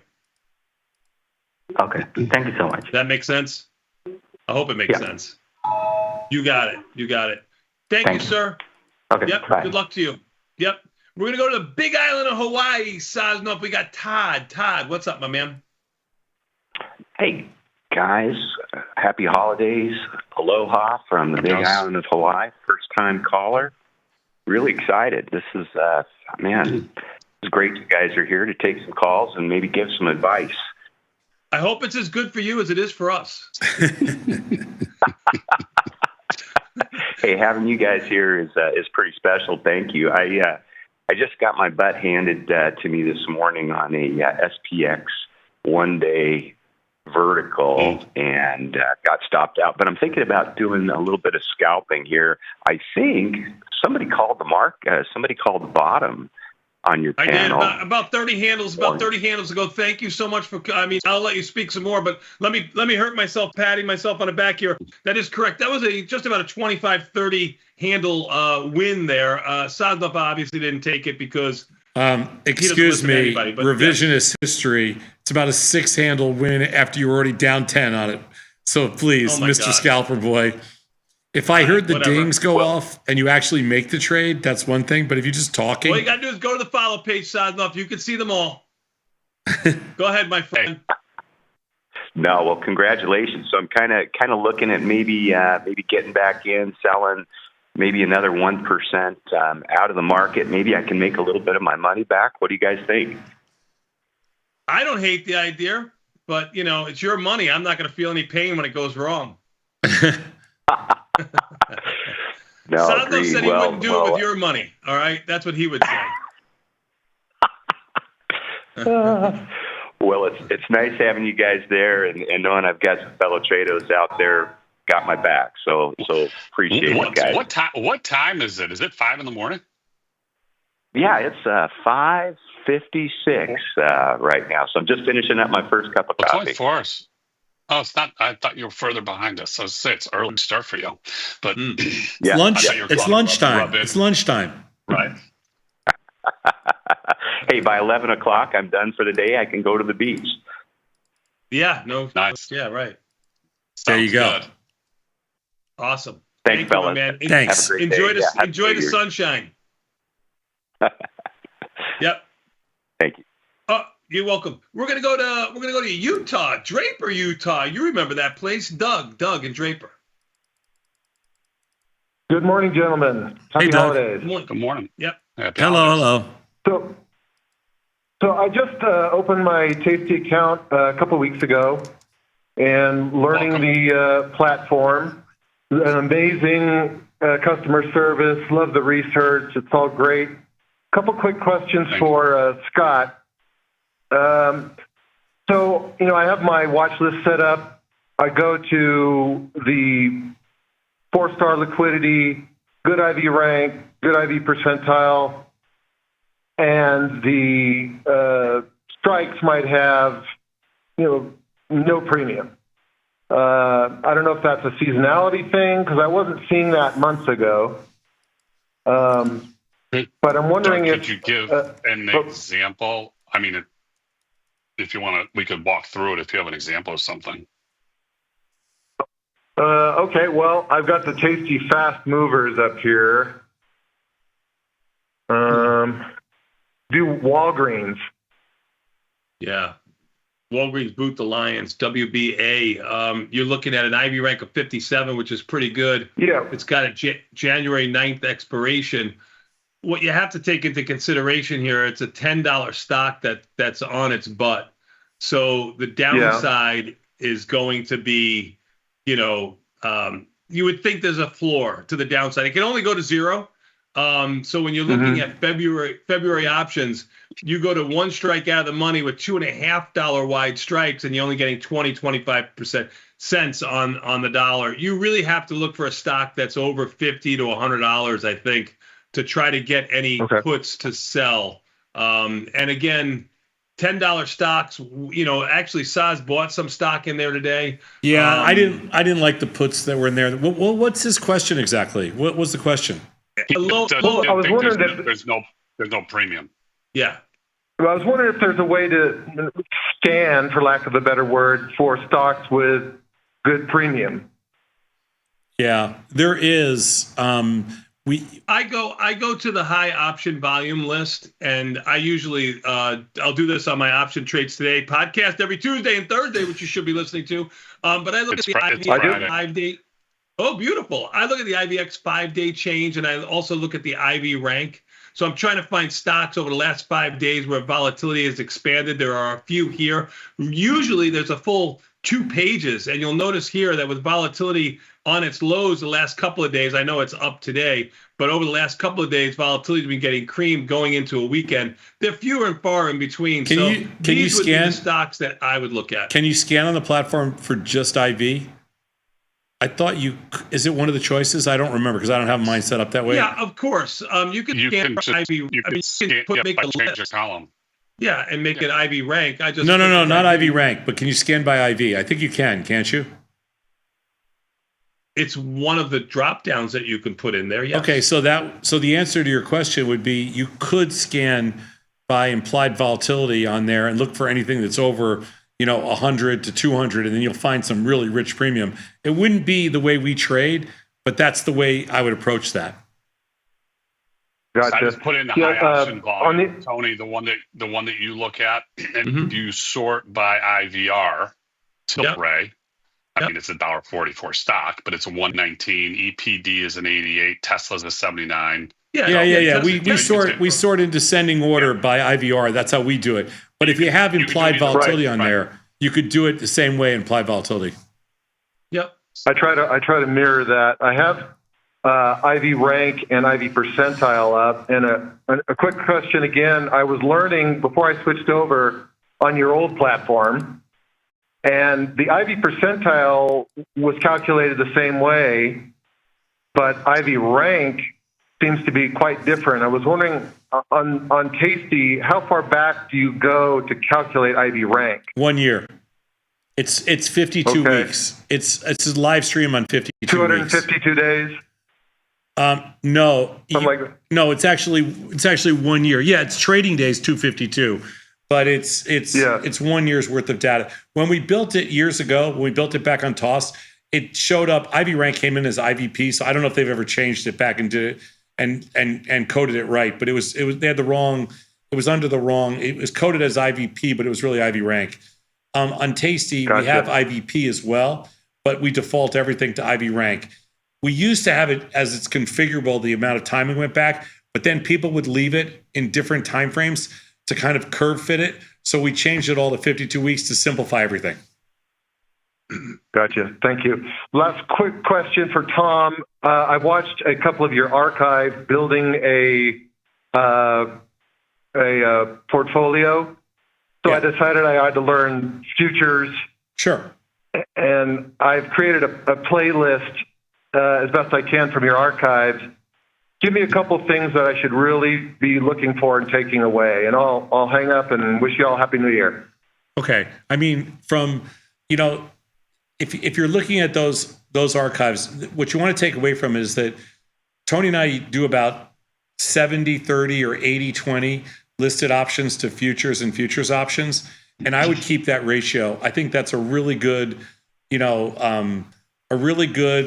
ratio of product, different types of products, and it keeps you in a non-correlated environment. It also gives you a lot more optionality with respect to strategy, and that would be my takeaway.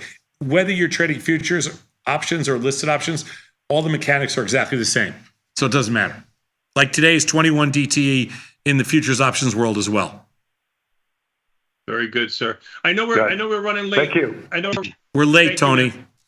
I know we're running late. One quick question for Scott, only because I promised it. He loves all the treasury products. Just curious, are you going to add corporate bonds offering in the future? Quick little answer. Yes, that's the game plan. There's no ETA, but that is the game plan. Fantastic. Let's take a quick 90-second break and come back. We got more Tasty Live after this with Liz and Jenny next. Enjoy your weekend, Scott. Everybody else, we'll see you at 2:30. Peace.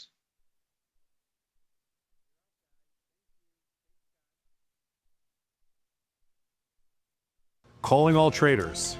Are you using Tasty Live mechanics and enjoying awesome results? Are you an up-and-coming options savant? We're looking for you. For over a decade, Tasty Live has shared the most inspiring stories of traders teaching themselves a new skill, using probabilities and experiencing new levels of success. If you think your trading journey should be shared with Tasty Nation, we'd love to hear from you. We are always on the lookout for the next class of rising stars. Email us at risingstars@tastylive.com if you'd like a chance to share your trading journey and inspire others. Dear Chad, thank you for trusting me with the workload of 5 people this week. It was an invaluable learning experience. All 97 hours. Sometimes it feels good to get smart. Get even smarter with live trading insights and some live You taunting made me print out something for you in 40-point font. from the smart mouths at tastylive. All right, yeah, I'll talk to you. There she is. Good, you found the place. Good, you're not stupid. I dated 3 stupid girls in my life. I loved every one of them. So maybe you're the next one. Having a good day? I'm having an awful day. But then it got really good again. Oh, good. So I'm feeling all right. Hey, where'd you go to college? I went to Me, University of Penn State Community College. You didn't know they had one of those, No, did you? I didn't. Yep, the Fighting Rams. Oh. I'm one of the Rams now. Do you have any sexual fantasies? Excuse me? I do. My parents are watching. They're sitting on a rainbow. I'm a half man, half giraffe, and I'm dressed like Brett Favre. What does that mean? I don't know what Yeah, that talking about it gets me pretty hot, though. Uh-oh, there it is. His pants just got tighter. I'm a vampire. Can you believe that? Does that make me more mysterious and attractive? Uh-oh, watch yourself. We don't want to get hit by a car. My brother did that once. He can't talk now. Oh my God, I'm not serious. Yeah, pretty serious. Are we getting serious? I think so.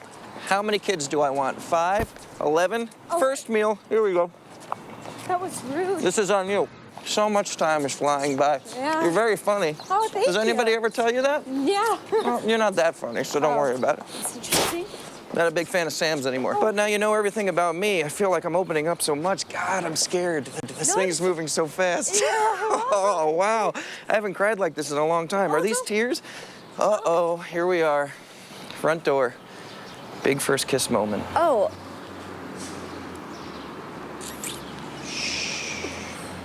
This is just moving a little too quick for me. You're a great kid.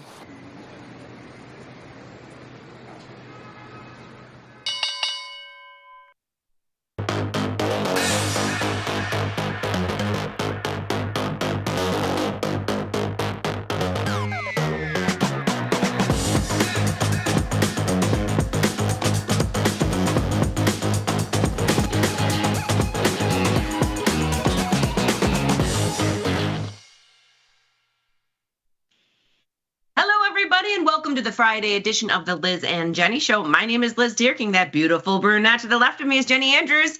Jenny, how are you? I made it.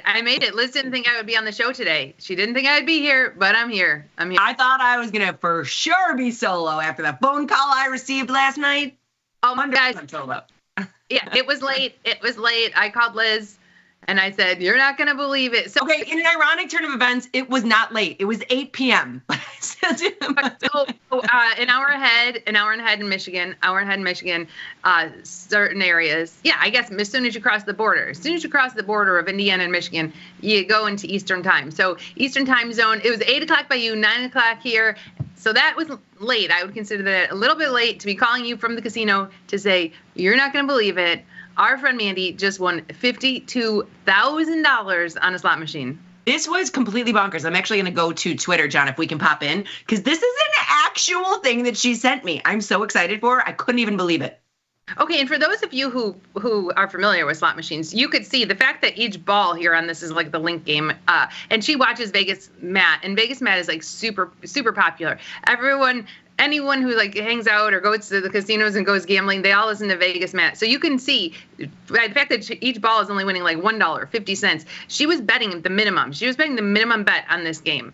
And if you get every one of them to fill in every slot, you win the grand. And the grand was $52,889 on the minimum bet. I mean, to say that I'm in shock, and it couldn't happen to somebody better. Like, I'm so happy for her. So what happens? Tell me everything. Like, then you had to sit there for an hour, or you sat. That's why you thought it was late, because you had to wait. And didn't security come to you? Tell me everything. It was much, because I've won thousands of dollars, $2,000, $3,000, whatever. And then you come out and get the hand pay, and that takes a little while. Maybe that takes 20, 30 minutes. But this took a long time to get the $52,000. There were workers and managers and the heads of the sections and the shifts, and we had like 8 people around us taking pictures of the game. It was hilarious because they said, we need to get pictures. So she starts like doing her hair and makeup, and they're like, no, not of you.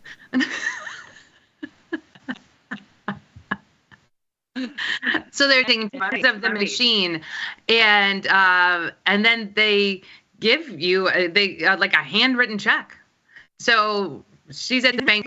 Did she walk out with like a big check like this, or is it a normal? No, it was just a regular check. She didn't get a picture. Yeah, she didn't get a picture with a giant check or anything. Just a handwritten check, and then they give you the security when you want to leave. When you're ready to leave, security escorts you out to your car. I mean, that makes sense. But it was a check. We're like, it's a check. What are they gonna do? Bop us over the head and take the check? No, but you know what's crazy is that this was the minimum bet. I thought my entire life, so I'm a bad gambler. I hit max bet every single time and I run through it super fast. This was a $2 bet. It was a $2 bet. It was a $2 bet, which was, or $2.50 was the minimum for this, because this was a nickel machine. This was a nickel machine, so the minimum bet was $2.50. That's crazy. Yes. So it was nuts. Okay, now, and I know everybody's probably getting bored, and I apologize about this, but I'm getting bored with winning $52,000 on a $2.50 bet. It was no. My question is, can you only because I saw this? Can you rewind the tape on who the hell Vegas Matt is? Oh, he's a famous TikToker. Yeah, but what does he do? Like, does he just play slot machines and people watch? Because that's weird. Him and his buddy, they play slot machines, they play poker, they play table games, whatever, and they film TikToks, and they're funny. It's like, why do people listen to us? Not for trade ideas, because we're so hilarious. Well, you can't get any gambling tips on a slot machine. Oh, he gives them. So she only plays machines recommended by Vegas Matt. Oh my goodness. I'm going to have her give me a list. Yeah, so it was crazy. So I got to send, hopefully, I don't know if they're watching right now because they're probably busy. I'm sure my in-laws are not watching, but usually Larry is watching. And what we get, I want him to set his expectations a little bit lower, because what we gave them for Christmas was we wanted to do something with our in-laws, and they like gambling. So we gave them money, and I told them 1 hour in the casino. I mean, this is a good result for this. Oh my God. Well, and so tell me this, because I've only won smaller jackpots, never anything like this. So let's say I win $2,500 and you tip the person who pays you, you tip the casino host. So if I win $2,500, yeah, I tip them $250. Like, there is that rule of thumb, I don't know if it's a rule of thumb of 10%, but you tip the casino host that pays you. But we were talking about it, like, she wasn't going to hand the casino host $5,000. What would you tip the casino host on a win like this? Yeah, you're not going to hand her $5,000. A couple $100. Yeah. So I didn't know. She didn't know. But she had to. Then there was one guy who came up to her, and he was very nice, but he was like, I put $4,000 in this machine before you sat down, and then I left, and then you sat down and won $50,000. And she gave that guy $200. She did not. She did. Well, honestly, he probably deserves the $200 because that's why she won the $52,000. $50,000. It was crazy. So, but I made it. We stayed out till we were home by midnight. It wasn't terrible, but it did take a long time to get.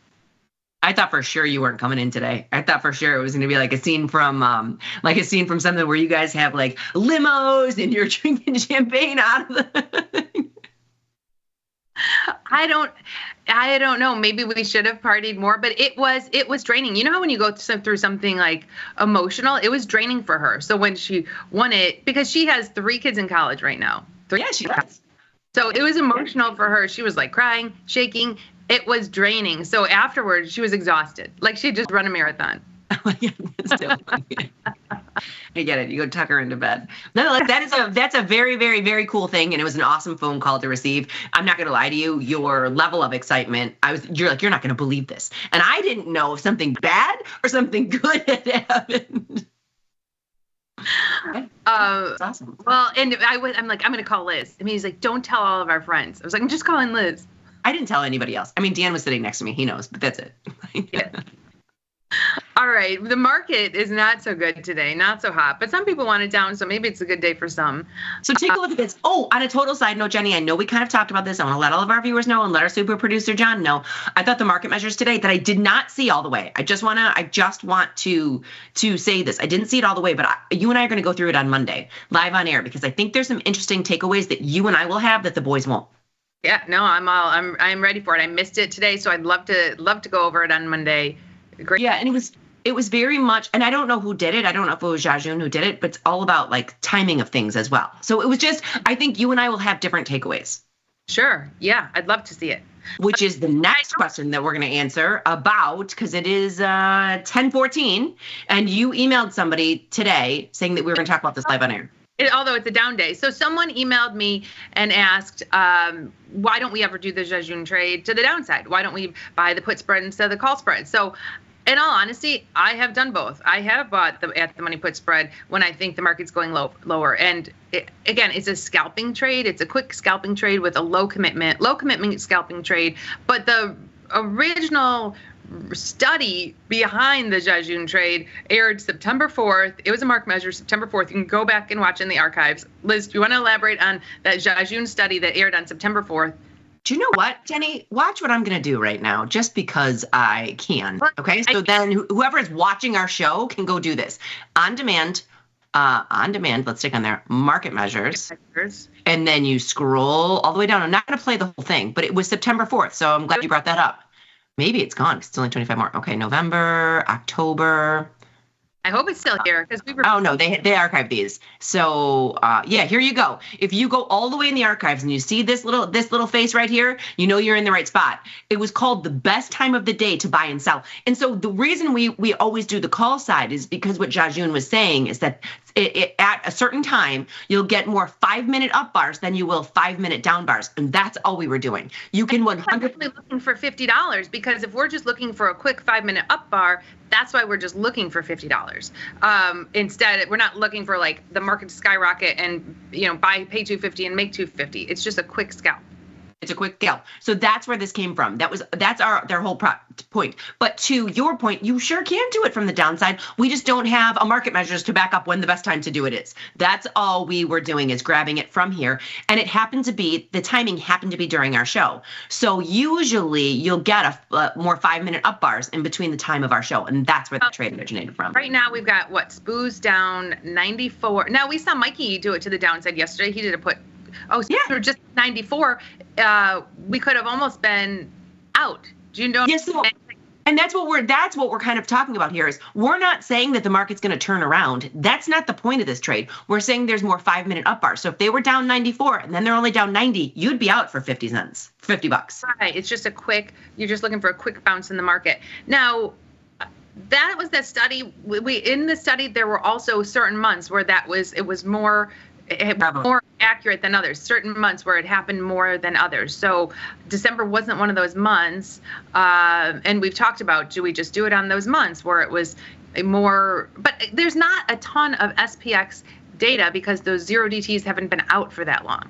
Right. And so yesterday, now granted, yesterday wasn't up day, but I'm going to go yesterday. Take a look at this. This was our SPX trade from yesterday. So we put it on at, we were a little bit late, 10:28. We bought it for 255, and 3 minutes later, it closed for 305. We immediately put in a GTC to close it for $50. That's it. That's all we're doing. Absolutely. If somebody thinks it's going to go down from here, they can, but we're just looking for a quick scalp in and out. And again, it could be two-way action. And I have done that. I've put it into the upside, we get a quick bounce, and then I put it into the downside. But most of the time when I do that, like at some point, they stop winning. And so I almost feel like I do it and I take the $50 and I don't do it again, because then I'll keep placing that trade till then it doesn't win, and then I'm net down on the day. And I mean, in the chat, there's a bunch of people that said they did the Jajun trade today and it worked fine. And it does. Sometimes it works. Like I said, all you're looking for is that quick little scalp. Do you want to throw it in? I find it hard when I'm trying to make more, right? Yes. Like this is where if I get greedy and I say, oh, look at this, I think this is the bottom, I'm painting the bottom, I'm going to try to make 245 out of this. And that's what I think in my head. That's my head voice. That's when I usually lose the full amount. Right. When you don't just get out quick. I'm going to ship it. We'll try it. Same price as yesterday, 255, put in a 305. I know, we haven't gotten it. Okay. Then we're going to turn around and put in 305. Closed position, you go 305. 305. And you don't have to hit GTC. I know it's just my verbiage that I say that every time. It doesn't matter because it's a day order. Right. It's just a day order. So we'll leave that. And Liz and I have kind of said by the end of the show, no matter what happens, we close it because it's supposed to be a quick scalp. If 40 minutes passes and it never wins, we just close it because we don't want to take a full loss. A full loss is what was, taking away our profits on that. So yeah, for sure. So we'll keep an eye on that. And you know what, Jenny? I'm going to go just because I'm going to check Twitter real quick. I know I left. Hold on. Let me go back to Twitter. I know I left that there. But I just want to make sure we're getting to everybody. If you guys want to, put the hashtag LIZJNY. Ah, Frank Walsh. Oh, amazing. Ooh, nice work, Frank. So Frank is out in sunny Arizona manning the YouTube chat. And look at this, sharing this video. Thank you, Frank.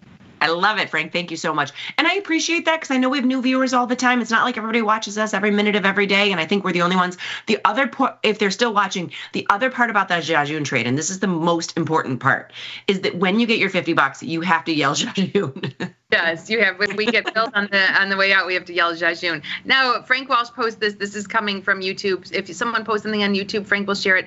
David says, I do not understand how you get edge on a slot machine. You don't. It's just for fun. It's like whatever money you bring, you expect to lose. It's pure entertainment. I've made more money by walking around and collecting abandoned credits still on the slot machine. Yeah, I'm sure you would. I'm sure you would. There's no edge on a slot machine. I grew up with grandparents. My grandparents started taking me to casinos when I was 18 years old. And then when they were 80, 90 with walkers, I would take them. I would take them to the casinos and move them around. I mean, I've been gambling since we had to actually physically put nickels and pennies in the machine. So it's in my family blood. I go for yes, and you know it's for fun. When you go there, it's a donation to the casino. It's entertainment. I was trying to tell my son that the other day too, and it's the same thing as if you're going to. I'm not saying Taylor Swift, but it's the same thing as going to a concert or going to wherever. It's a form of entertainment. It's a form of entertainment, and so like the guy that put $4,000 in the machine before Jenny, that's a problem. That's a problem. That's a problem. So my friend Mandy, because she lived with Liz in college. Yeah. We go every holiday time because she's a teacher, so she's off on Christmas break. So every holiday time we go for a night and we go to the casino for 2 days. And we both brought $500. That's what we brought. So yesterday we're in the car driving, and she's like, "How much did you bring?" I brought $500. I'm like, $500. That's what we were planning on losing. So to think you're coming and planning on losing $500 in 2 days, and you end up going home with $52,000. It's amazing. It's amazing. But you're right. The guy who was like, "Hey, I just put $4,000 in this machine." That's a problem. That's a problem. And that's what we don't want to see happen. We are not advocating that. Oh, but this, David, thank you for taking, it was a walk down memory lane thinking of me carrying around my grandparents' tubs of nickels. Oh gosh, yes. Those, and you'd walk out with your hands so dirty. Oh. But Frank also gives us our economic indicators. I want to say thank you very, very much, Frank, because each day he does this for us. Hold on, Jenny. We got to go back to the platform. It should be. Oh, I thought for sure we were going to be out. Yeah, because spoons were only down 88. Yeah, so it's right there. You know what that means? That means it's keeping its wings up a wee bit. So we put it on when spoons were down, 91? And now they're only down 88? It got filled when spoons were down 92. So we usually say you need about 6 points. We've got 4 points. Yeah, so we need it, 85-ish right here? No, and I'm well aware we've got SPX in, but Jenny and our minds just work in the spoons. Yeah, we'll leave it. Good old Jajun. Okay, so today it's 10/23. Today is 21 days until Jan expiration, believe it or not. I believe it. So we have to roll quite a few things. There was a question they were talking today, and I found it kind of interesting because sometimes I'm just yelling the answers to myself when they get the things. Somebody emailed and asked, "Is it a good strategy to go in for you look at what was losing last year and get into it, like the dogs, the dogs of the Dow or the dogs of Triple Q." Yeah. And the three this just made me think of it. So these are the three they were talking about. And I think we got all three of them in there. Yes. These three are the ones that were the dogs last year. DraftKings was. No. How could DraftKings could not be a dog? It was because look at this. Wait, hold on. Last year it was. I don't think DraftKings was a dog. Yeah. I mean, I made quite a bit in it because I was premium selling and it didn't move money. But look at this. It didn't. No, but everything else went up 60%. So it's a dog. Now Intel went down a ton, but these are the dog. Intel's a dog, but not. I can't believe DraftKings was on that list. But these were the three. No, there was no list. This was verbal. This was Tom saying the dogs are. There was no written list. This was Tom saying it was DraftKings, Intel, and Moderna, and we have all three. DraftKings, if you look at DraftKings chart, started the year at 34, ended the year at 37. That's a premium seller's dream. If you're selling strangles, it really did not have that wild of a range. No, and DraftKings is one of my number one winners because I have the stock, I keep the stock, and I sell strangles around it. Yeah, and DraftKings is at the top of my list too. So I don't like him calling DraftKings a dog. I know. I can see you're very offended, but it was just a verbal what he said. But the long and short of it, our SPX trade should be hitting. We're 85. Go to SPX. Oh, come on, Shashun, big money, no whammies. We need 5 cents. Come on. Are we gonna sit here until it goes?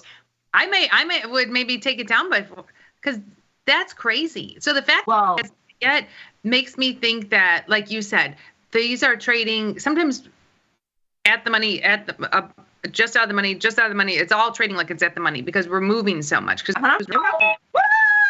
Shashun! I love when it works. Yes. Good, thank God, because that was getting me mad. This was really down 84, and we still weren't filled. So, well, I went in when I went this way to look at it. I'm sorry, I'm back in SPX. I wanted to see if sometimes when vol's high, markets can be pretty wide too. So everything was trading like it was at the monies. You're right. And so here's what we learned: when the vol's high and the market's really moving, you need more than the 6 points. Normally, we need 6 points to get in and out of it, but we needed 8 points today. Yeah. Well, it's funny because maybe down days you need more. Like this was a major down day. We put it on at down 92 and we got out around down 83. That's like 9 points. That's a lot. That's a lot. That's a lot to ask. It's a lot, Joshua. It's a lot. So maybe we don't put them on days like this because that's a lot. I don't know. But wait a minute. It did work. We were down so much. All we're looking for was a little pop. So we were in this trade for 6 minutes. $50 in 6 minutes. It felt like 2 minutes underwater. It felt like a long time. What is it? What is that saying? 10 minutes underwater? It felt like 5. Yes. It felt like 5 minutes underwater. All right. So with it being 21 days till expiration, wait. Go back to your dog story. Go back to your. Okay, no, this is all. And in my mind, I'm saying, he's like, it's so funny because I have the dogs. We've got the dogs. I'm long the dogs. They're the biggest lungs. I was like, everyone is, because when you're looking at Intel down as much as it is, the world is long Intel, right? Yeah. This is Moderna. Here's Moderna, which is also one that we're in. Yes. Here's Intel. And this is why Jenny was so offended. Is it not? To your point, it's not. It's not a dog. It's higher than it was at the beginning of the year. You can't call it a dog. Now, I was looking. Biggest losers. You want to know what else is on my top of my list for biggest loser? I'm going to give you your top list. Rivian. Oh, I can't type it in. Hold on. Rivian. Oh, no, Rivian. Oh, yeah, Rivian. Rivian is not the top of my list anymore, though. Oh, good for you. Well, and I was in my son's account. The very top of his list is Walgreens Boots Alliance. Oh, I know, WBA. But something was happening I'm not saying it's up, but something was happening in there today with open interest. Oh, really? Yeah, I mean, I saw a headline flash over. I don't know what, I didn't read it. I just know that it was in a headline. And I'm just curious. Go to January 1st to now. I'm just curious where in the chart, like charts. Where did Walgreens? So right now it's 960. Where was it in January? There's November. January, it was 27, which is very similar to Intel. Intel and Walgreens got cut in like a third. So Walgreens is a third. And where was Intel in January? Intel was pretty bad too. Hold on, let me look.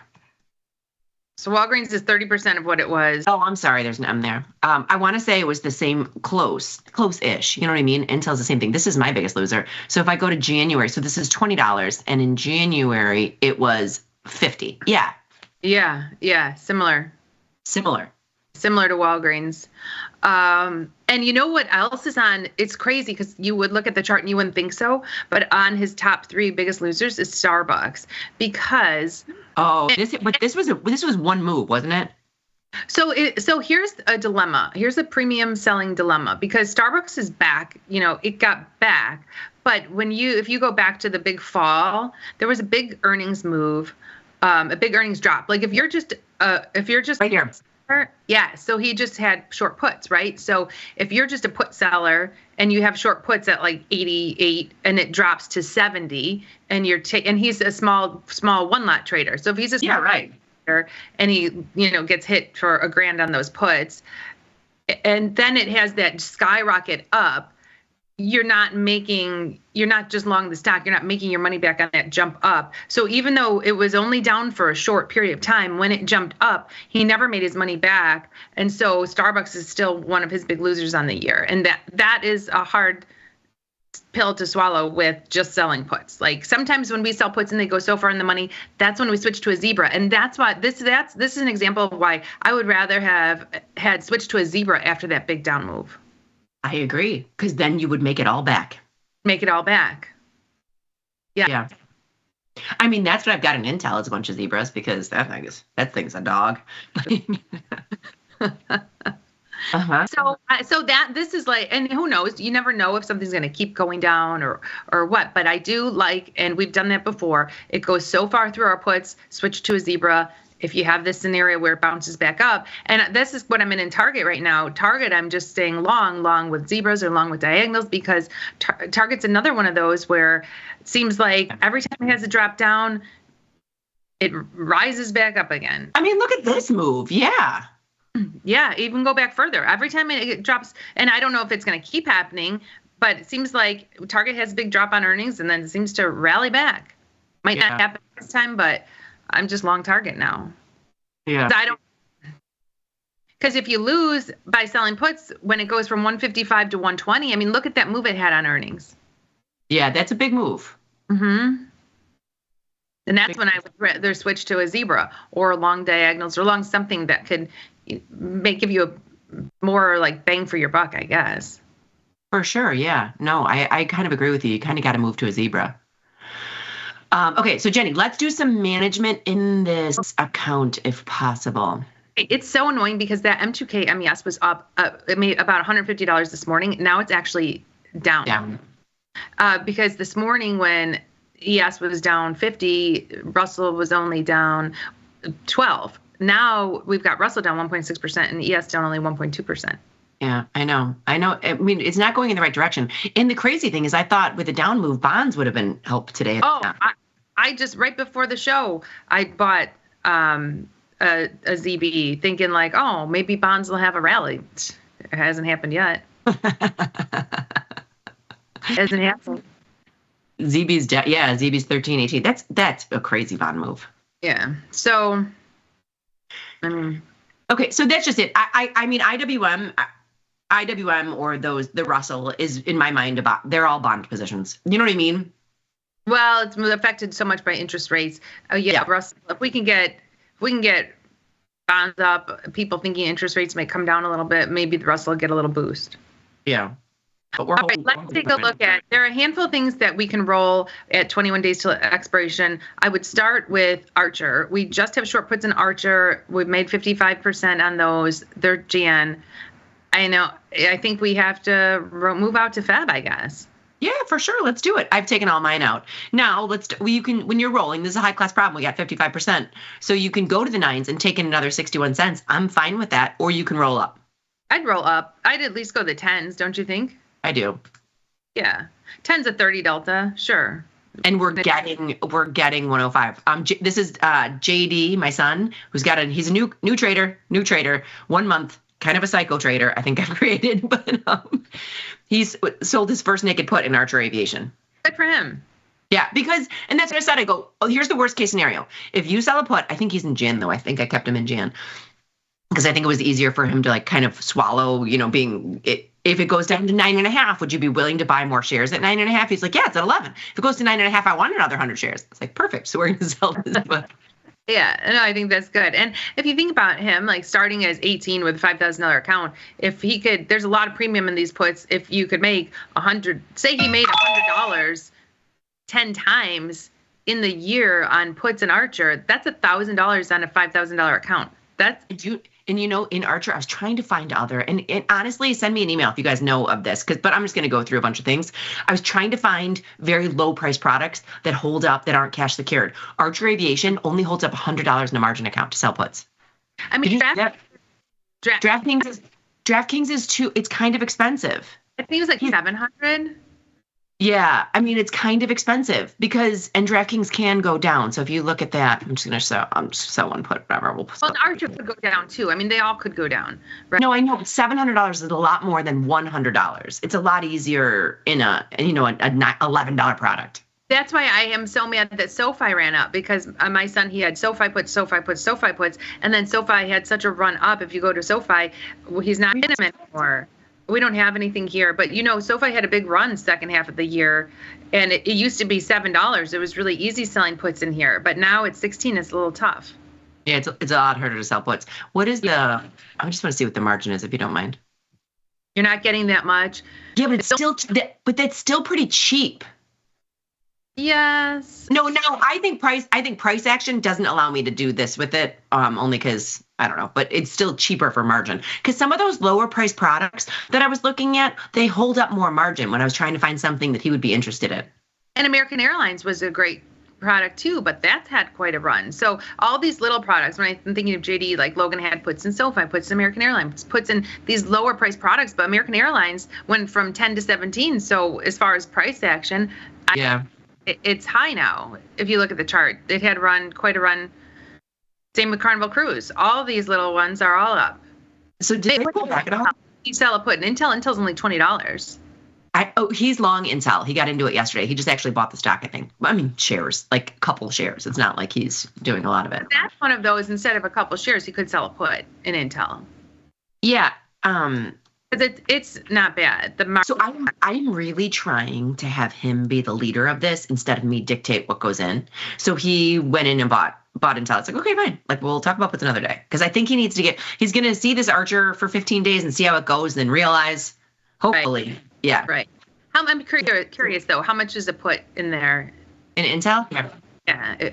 I'm just going to go for 300. It's not bad. It's not bad. It's not bad. That's not bad. That's not bad.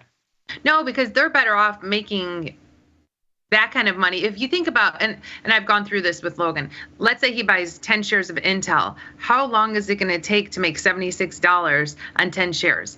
I think he bought 5 shares of Intel. That's why when we were looking at the puts, I was like, then you're like quadrupling down. So 5 shares of Intel, and if Intel goes from 20 to 25, he makes $5, right? $5 5 times. Yeah. So you're making $25 versus $75 on a put. I know this and you know this. I'm just trying to not scare the child. He's doing great. I'm glad he's selling puts now. I'm glad he's selling puts in. He's a one. It's been 1 month and I'm proud of him. So 1 month, he made 20% of his account already and he's finally selling puts. Awesome. Okay. What else should we be doing? Well, okay. So if we want to get to 21 days till expiration rolling, we did roll out Archer. Next up would be AEO. I believe we have short puts in AEO. Yes. Yes, we do. Now, this is one where this might be a roll on top of a roll, is it? Because this is a scratch. Do we want to stay in AEO? I did. I rolled mine out today. I think so too. So, but people, that's what I'm saying. If somebody comes to this point and they don't want to be in it, I don't consider this a loss. If it's something that didn't work and you don't want to be in it, I don't mind being in this. Yeah. Rolled February, and I'm going to stick to the same 17, and you get another 29 cents. We could take it down. Well, to the 16. No, I don't want to pay it. 17 call has got 86 cents in it. Why are we only getting 20 cents for the roll? Because there's still extrinsic value in the Jan. How much? 50 cents. I'd stay with Jan. I know. Don't roll that. Just stay with Jan. When I say I rolled mine, I probably rolled mine from the 7-day to the 21-day. Yeah. Okay, next up, CCJ. That is another one that Jan put, and it's in the money. Yeah, right? Yeah, it's in the money. So here, but take a look at this too, Jenny. If you have an in the money put, it's synthetically a covered call, meaning it's the same profit potential if you bought the stock and sold that 55 call against it. There's still $1.20 in extrinsic value. This is why we have a hard time. Now, here's where I think the 21-day mark is very valuable, and I've seen it from doing a lot of studies. If you're selling strangles, if you're selling strangles in IWM or strangles in SPY or strangles in whatever, you're selling in ETF, and at the 21-day mark, you close them and reestablish, not the same strikes at all. You start again wherever you started, 20 delta, 20 delta, 30 delta, 30 delta. That's where there's a lot of value in rolling at the 21-day mark. It really it reduces your CVAR by a lot. CVAR. Good job. Way to throw that in there. So that's where I think the value is in rolling at that 21-day mark. When you're selling strangles and ETFs, then your risk is cut down by moving out in time. You're getting further with your strikes, further from where the stock is trading, and it's not rolling to the same strike. It's recentering. So, and I'm glad you brought that up, because the strangles and straddles and even iron condors, those are neutral. Those are premium selling. When you're selling a put, that's directional. You're just being smart directionally. Right. Yeah. So I agree with you. Anyway, we're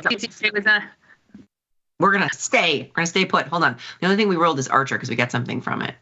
I'm going to see if we got filled today in anything on GTC. No, just Jajun and Archer. Okay. Mm-hmm. Oh, and I'm slacking in my job. Hang on, let me push. Oh, don't worry. Only 3 things have been pushed, so it's not the end of the world. Coin, and let's talk about that while I push all this stuff out. Oh, coin, wah. This one, all out of the money. You can't say wah. Like that put spread is all out of the money right now. Yeah, but right now it's a big fat loser. So we have to wait until the end of the day for it not to be a big fat loser, and then you're running into if it does gap down. So what do you want to do? Like for me, I'm just leaving mine.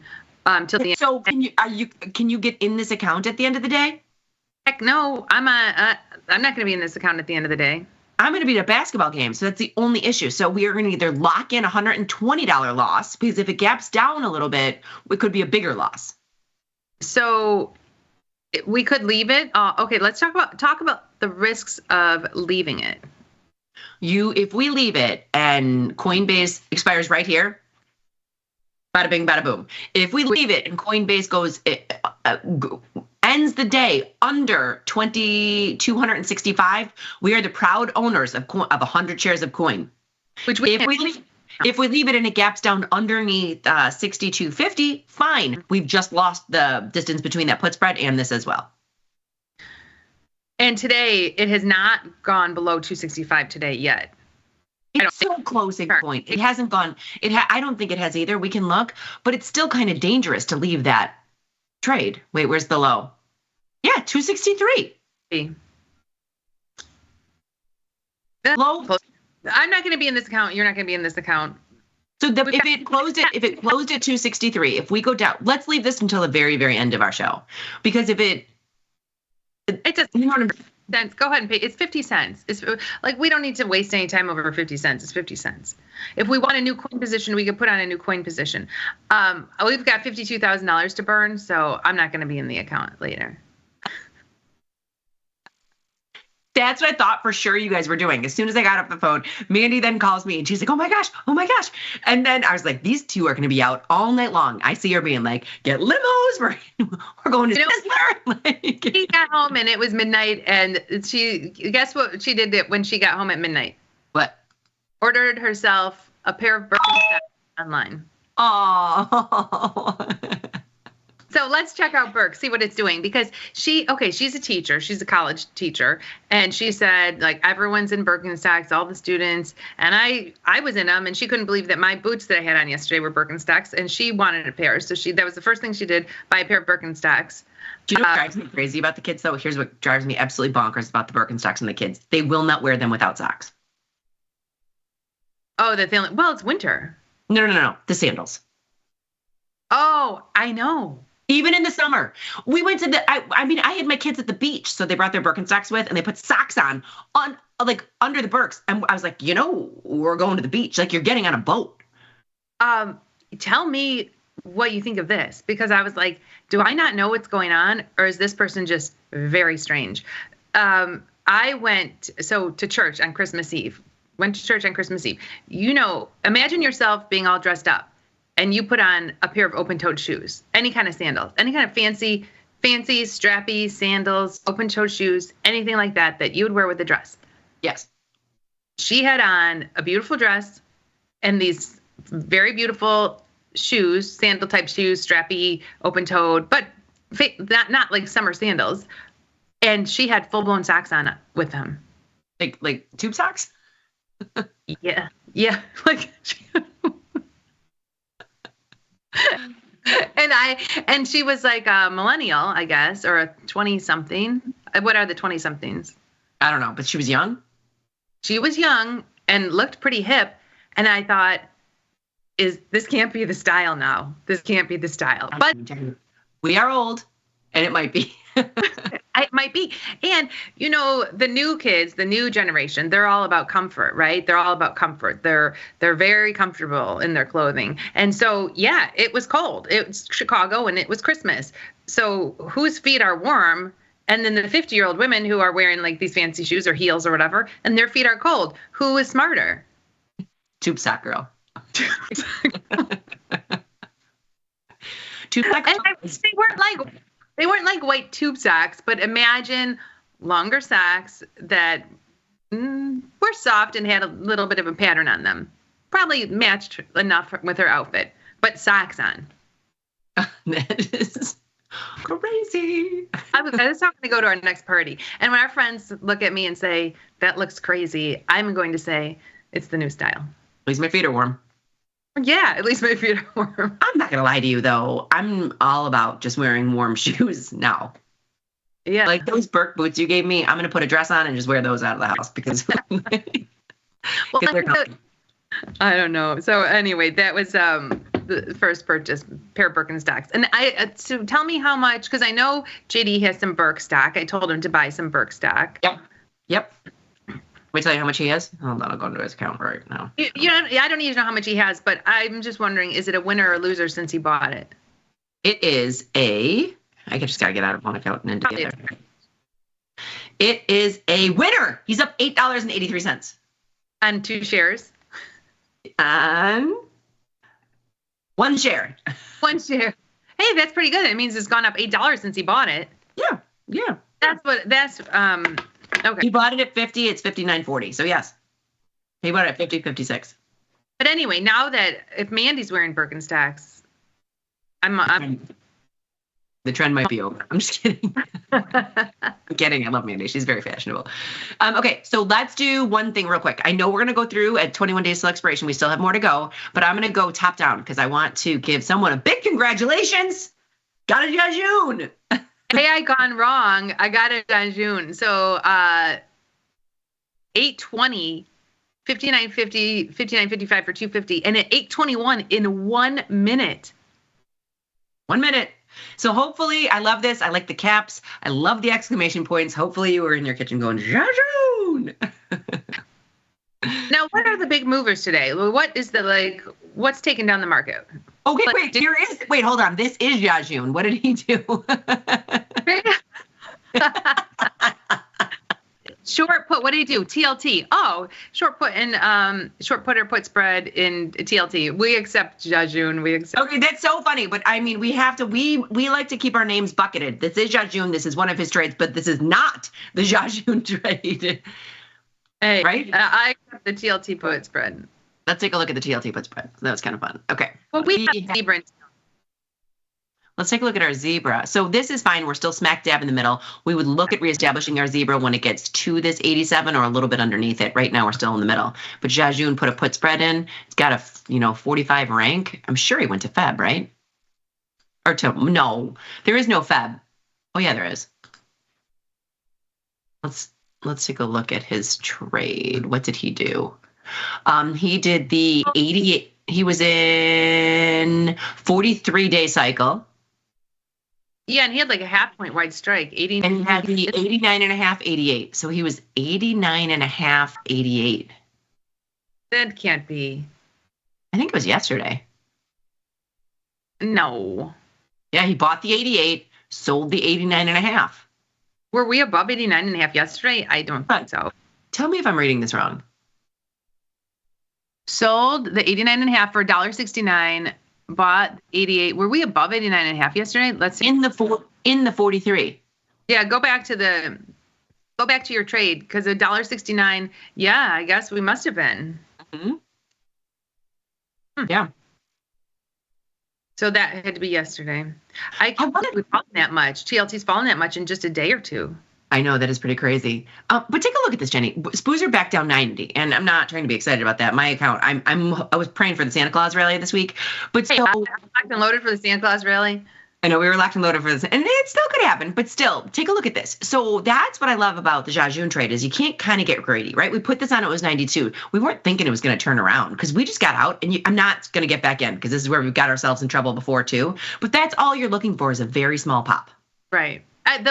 Again, when if you're gonna get in and out, when do you stop? You end up stopping when you get in and you never get out, and then you take a $250 hit, and you may have only made $150. I've learned my lesson. Like I don't constantly get in, get out, get in, get out, get in, get out. And I kind of like our new rule about when you get in, no matter what happens, 40 minutes later you get out. Yeah, I agree. I mean, don't get me wrong. If you get a massive move in those 40 minutes, you could be out the full 250. But normal movement between those 40 minutes, you might get out for a $50 loss, maybe a $20 loss. So it's not going to be as bad. Okay. Jenny, I just wanted. Yesterday we did an Apple. I want to see. Sometimes I will take a look at these. We did an Apple calendar, and sometimes I'll just take a look at my short. If we put this on yesterday, and so that short, that's January. If it's really cheap to buy back, I know we'll do this with diagonals or calendars. If our short is very cheap to buy back, we might looking for a pop to put it back on. Now it's $73, so it's not like, just 20 cents to buy back. But I will take on a down day like this, I'll take a look at my shorts. Yeah, but it is something to look at. I kind of agree with you there. But I mean, 72 cents is kind of a bit much. Okay, and I know I keep typing this in and I want to look at it. So I want to see, because I think the VIX is a tell. So it's up 284. If I see a pullback in that, I think the market would reverse, but it's not. The VIX is gaining steam. Let's see. What's the high today? 1845. So honestly, I think it was preparing for a 150 points down move, and we're just sitting around here. Are we going to be down 150 points at the end of the day? Maybe, but the VIX is saying maybe we're just going to settle around here. I don't know. I mean, we're down 100. This is like, what was the low today? I think right around here. Low 59.96. So just 59.65. Right here. So just right here. Right around here was the low. But I think we've seen it. Like it wasn't like just right now. But now we are probably making new lows. I don't think we've been down, hit the 100 mark like yet. Now 101. I mean, that's a bigger move. I can't believe. So if I told you, what time is it? It is 10:52. Did you close our coin yet? I put a closing order in. Yeah, it's out. Oh, so we're out. So okay. Oh yeah, look at that. That's what I was making sure, because now it's with the market down 100. Now it's down more. Yeah, it is down. That's why we didn't close. I paid 62 cents for it, which is great. Can you do me a favor and just type in /ZB? I just want to see. I know we have a position expiring next week. But just go to the trade page. I just want to see the different cycles. So, and I was curious of this 113.19. So that's coming from today. See that last 113.19, and that will continue until we get to March. Yeah. And then move to the M. So we're in H all the way through February. Mm-hmm. Yeah. Mm-hmm. And I wish they would standardize all these. I really do. I just when I looked at that 113.18, and on the left is the 113.18, and I was just curious, like how far does that go before we're looking at a different future price?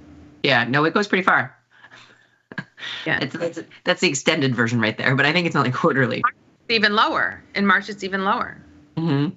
Not by much, but it is lower. Yeah. Crazy. Anything else that we need to do today before the end of the cycle? Can we look at Tesla? We're at $40 on it. Oh. This is our... We just have two broken wing butterflies where we collected $1.24. So yeah, two broken wing butterflies collected $1.24. It's still smack dab in the middle of both, but this is going to decay because we did take in quite a bit. So I don't want to move these, do we? Hold on. I'm just going to open it up. It's through, and then we have it before earnings. I don't want to do this, but you could. There's 29 cents there. I don't want to do this. No. You can, and then we have no risk. You can. No, No, because then we only are up $50, and I'm going to pay 92 to take the risk off the table. If we wanted to, I mean, in full disclosure, if we want to take our $48, we could. But where's it coming from? What side is it coming from? Or is it equally? I think it's coming from the puts. Well, here, hold on. I'll close both so it's easy. We don't have to do the math. Close position full. So this is 23-cent debit. So that's a win. And that was the put side. Okay. So it's 23-cent debit. And then the top is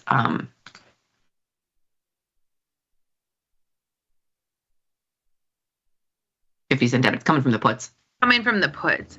So you're right. Like, if anything, I would think of maybe taking one off. Here's lesson learned from this. We didn't collect quite enough. Last time we collected, I think, closer to $1.90. Yeah. We only collected, I kind of like $1 and $1, collecting close to $2, collecting 60 cents. It's not quite enough. But in full disclosure, look at these. It's so far out. Let's just leave it, right? Famous. Well, if you're looking at closing that put spread for 20 cents, just pay 20 cents and just move the put, because it was 20 cents to close it or 20 cents to move it. Yeah, I'll take the risk off the bottom side. So we'll try to get filled on that. Yeah. Okay, anything else that we need to look at? Qualcomm. We could get to some. I don't think we have any. We don't have any in the money signs. This is just an iron condor, right? 45. We could take it off. It's 21 days till expiration, and it's a winner. So go ahead, sure, take it off, close that trade. If we wanted a new iron condor and Qualcomm, we could go out in time. But for now, we could take it off. We're running out of time. Yeah, let's just take our profits. Okay, so Qualcomm, we're out.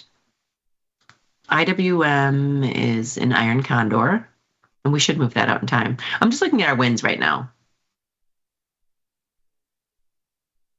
Delta Airlines. Delta Airlines is a calendar, and we're up 18%. Is it an earnings setup? Yeah, just go ahead and close it. And then Frank does chime in on Twitter and says, Jajun getting long bonds is much better than Tom's long bonds because he's just getting in now. So yes, agreed 100% with that. Better now. Anyone getting into long bonds now is better off than where many tasty traders got long bonds. Well, didn't we say that he's never right away? Never right away. Never right away. Rarely right away. There's usually a lot of rolling. It's usually a wee bit early, but yes.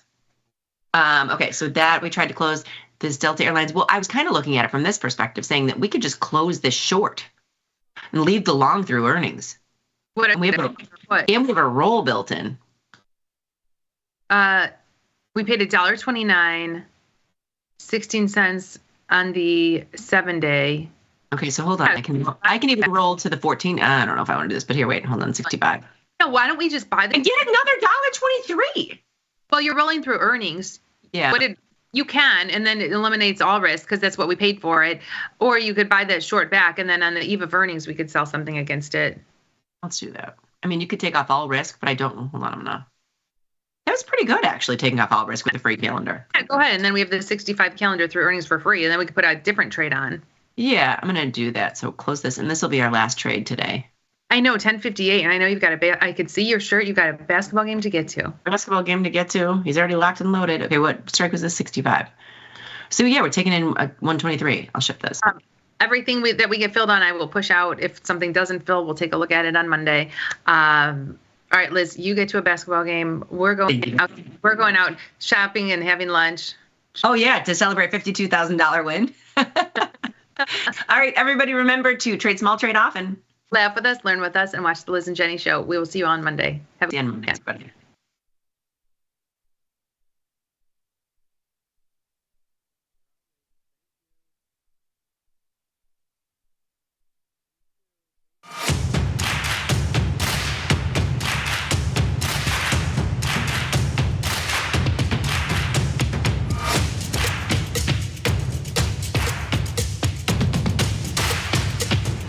How we respond to the most difficult situations is ultimately how we learn to build on our successes.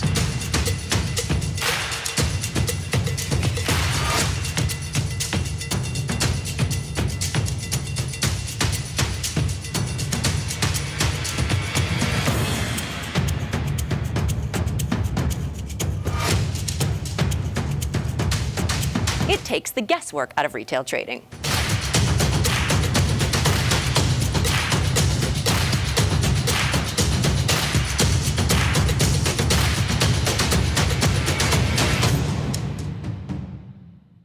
You can get up to $4,000 when you open and fund a new account with tastytrade. That's 4,000 buckaroos, 4,000 bills, or clams, 4,000 in dough or cheddar, not the cheesy kind. 4 large, 4K, 4 grand, which is no small thing.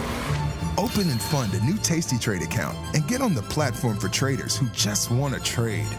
And did we mention a bonus of up to 4,000 smackaroos? Tastytrade. Make your move.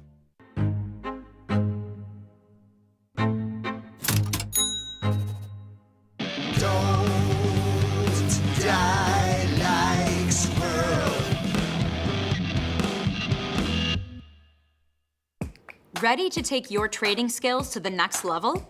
Dive into the world of stocks, options, and futures with tastytrade courses. Whether you're a beginner or more advanced trader, our courses can empower you with the knowledge to succeed. Watch as our team in Chicago shows you how to use the tastytrade platform and go over the basics of trading. Perhaps you'll learn about a new strategy or a potential product for your portfolio.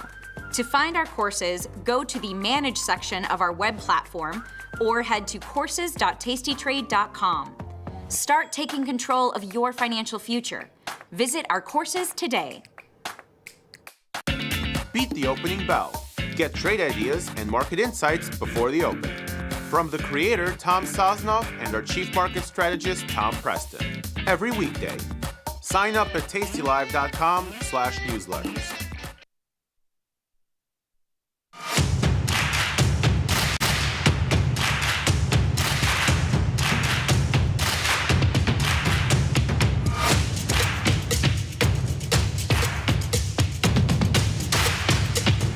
How we respond to the most difficult situations is ultimately how we learn to build on our successes.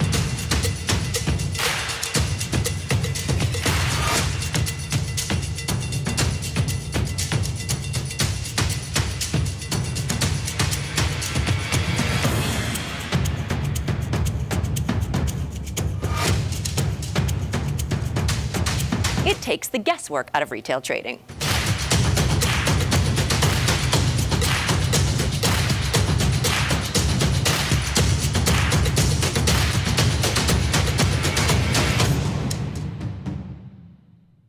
Having trouble understanding what your trader buddies are saying? Here is what they mean when they say slippage. Every business has costs. Slippage is in reference to the cost to transact in the market and is most associated with the difference between the price you can buy and the price you can sell at for options or stock. If you can buy at $1 and sell at 99 cents, you have 1 penny of slippage. If you can buy at $1 but sell at 90 cents, you have 10 cents of slippage. The more slippage between the prices, the more likely it is to lose out on value when opening and closing positions. This adds up over time. That is why liquidity is so important.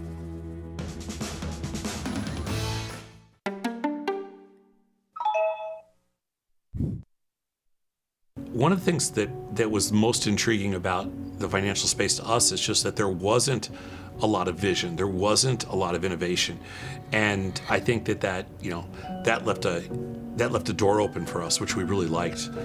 After almost 20 years of open outcry standing in the pit trading, I felt like all the markets were moving from kind of traditional open outcry to electronic trading. I saw the writing on the wall, and I wanted to be first. Building the best technology in the world for traders was one.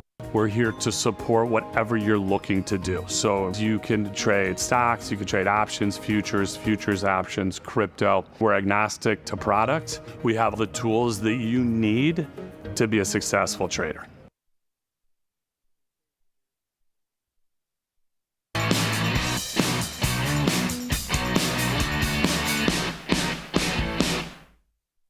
Good morning, everyone, and welcome back to the show. This is Option Trading Concepts Live. My name is Nick Batista. I got my man Mikey Butler with me as always. And if you want to come join us, hop over to YouTube, type in Tasty Live, come to our channel, give us a like, and subscribe to our videos because that helps us immensely. But more importantly, just come chat with us live because we'll be taking questions throughout the show. Whatever you got questions on, from strategies, concepts, trade ideas, trade management, whatever.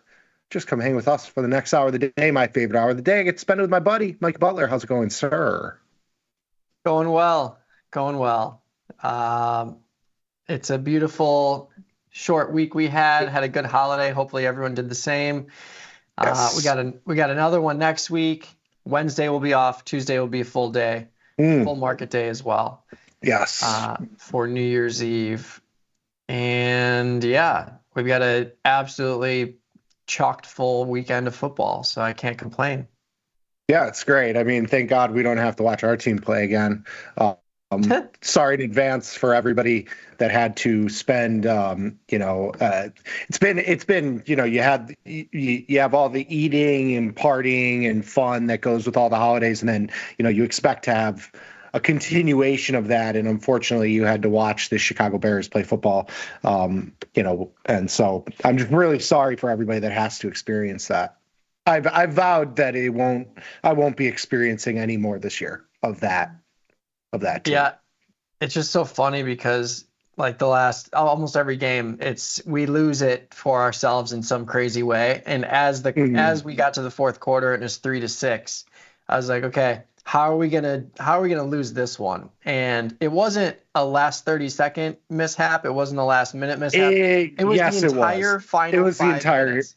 Yeah. It's not the good. whole 5 minutes, just draining the clock on ourselves, and then at the bottom of the clock, we call a timeout that we desperately needed to not do. It was really just insane. Like it was absolutely nuts. It's really demoralizing, pathetic.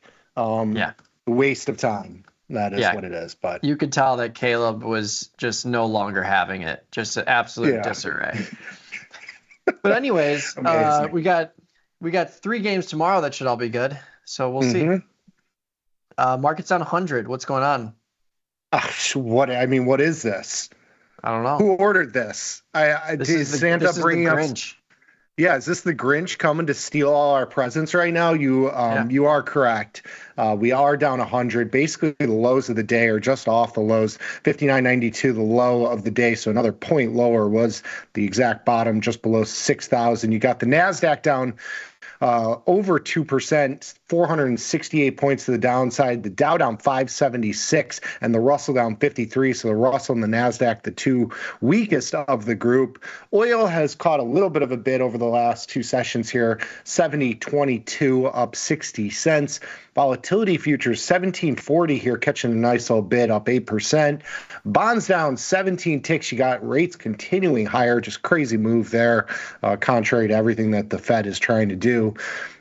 Gold down $23, silver down 43 cents, so big move in both the metals as well. And then Bitcoin down to 94,000. It got into the 93 handle on the spot over in the overnight session. 93.6 was the low of the session overnight. So definitely some volatility across the market here. I see all sorts of, this is just, rotation and, booking gains on winners this year. And that's why, your Teslas are down big right now. Like Tesla's down 20. I think this is one of the bigger moves we've seen recently. Apple was hitting new highs and now down $5 or $6 today. Amazon and Google giving it up as well. All those stocks, all the big names kind of taking it on the chin today. It seems like there is a bit of a rotation, so to speak. Yeah, it is certainly interesting to see.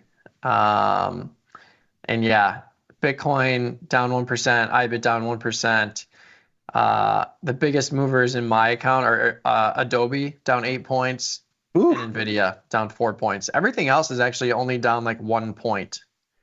And then wheat futures up 425. So Yeah, and that's kind of been the story today. It's like the big name tech stocks, your big boys are the ones at the top of the list. You see, I just sorted the S&P 100 list. Tesla down 4.5%, Nvidia down 3%, Netflix down 2%, Google, Microsoft, AVGO, these stocks, Amazon, Apple, these are all the big name stocks. When you look at like the middle of the list, it's kind of just like the nothing list, so to speak. It seems like all the pain is coming out of these big name stocks, which have had a really, really nice run over the last, years, I should say. So it's not crazy to see a little bit of a profit taking or, not up move. A little bit of a not up move. That's what we should call it. There you go. A not up move. There we go. Yeah. Yesterday I wrote a very long piece on IBIT. So we both have the intention of having a trade on an IBIT the entire year. I've got a 50-65 strangle in IBIT for February. And I actually pinned it to the top of the. So if you want to click on that link at the top, it'll bring you directly there. But it is basically explaining why we chose IBIT, what IBIT is, why it's a clean, liquid product that we can utilize to trade Bitcoin and capture Bitcoin volatility. And yeah, even added in some strangle defensive management and, with some visuals as well. So check that out if you want more information on the year-long IBIT trade. We did it in DraftKings last year, and DraftKings realized volatility was well within implied volatility. So we both had a really good year in DraftKings. And yeah, that's it. Check it out. Very nice. And for anybody that didn't follow the trade, it's certainly a better time to enter now because Bitcoin has fallen. So consider. I like it. Yeah. I did do a bunch of stuff yesterday that I didn't get to cover.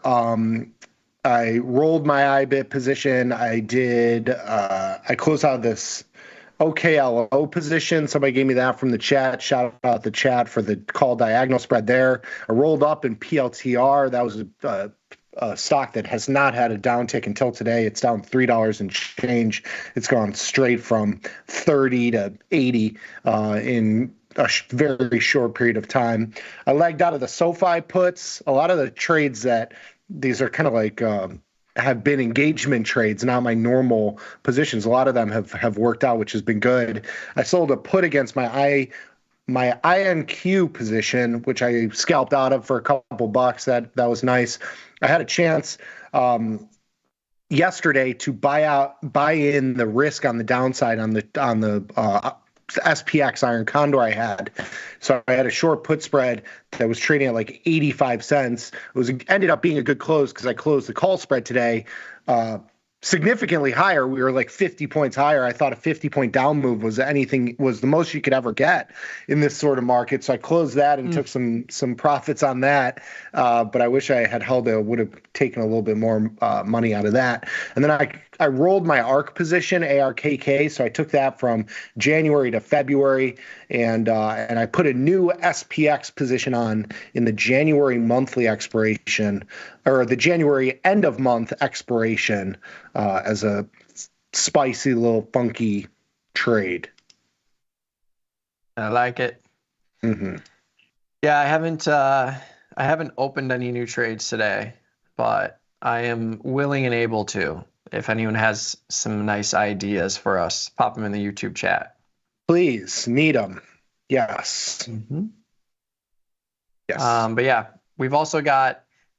I've also put on a couple of new links as well. So tastylive.com/guess, that will allow you to participate in the quarterly Guess the Market.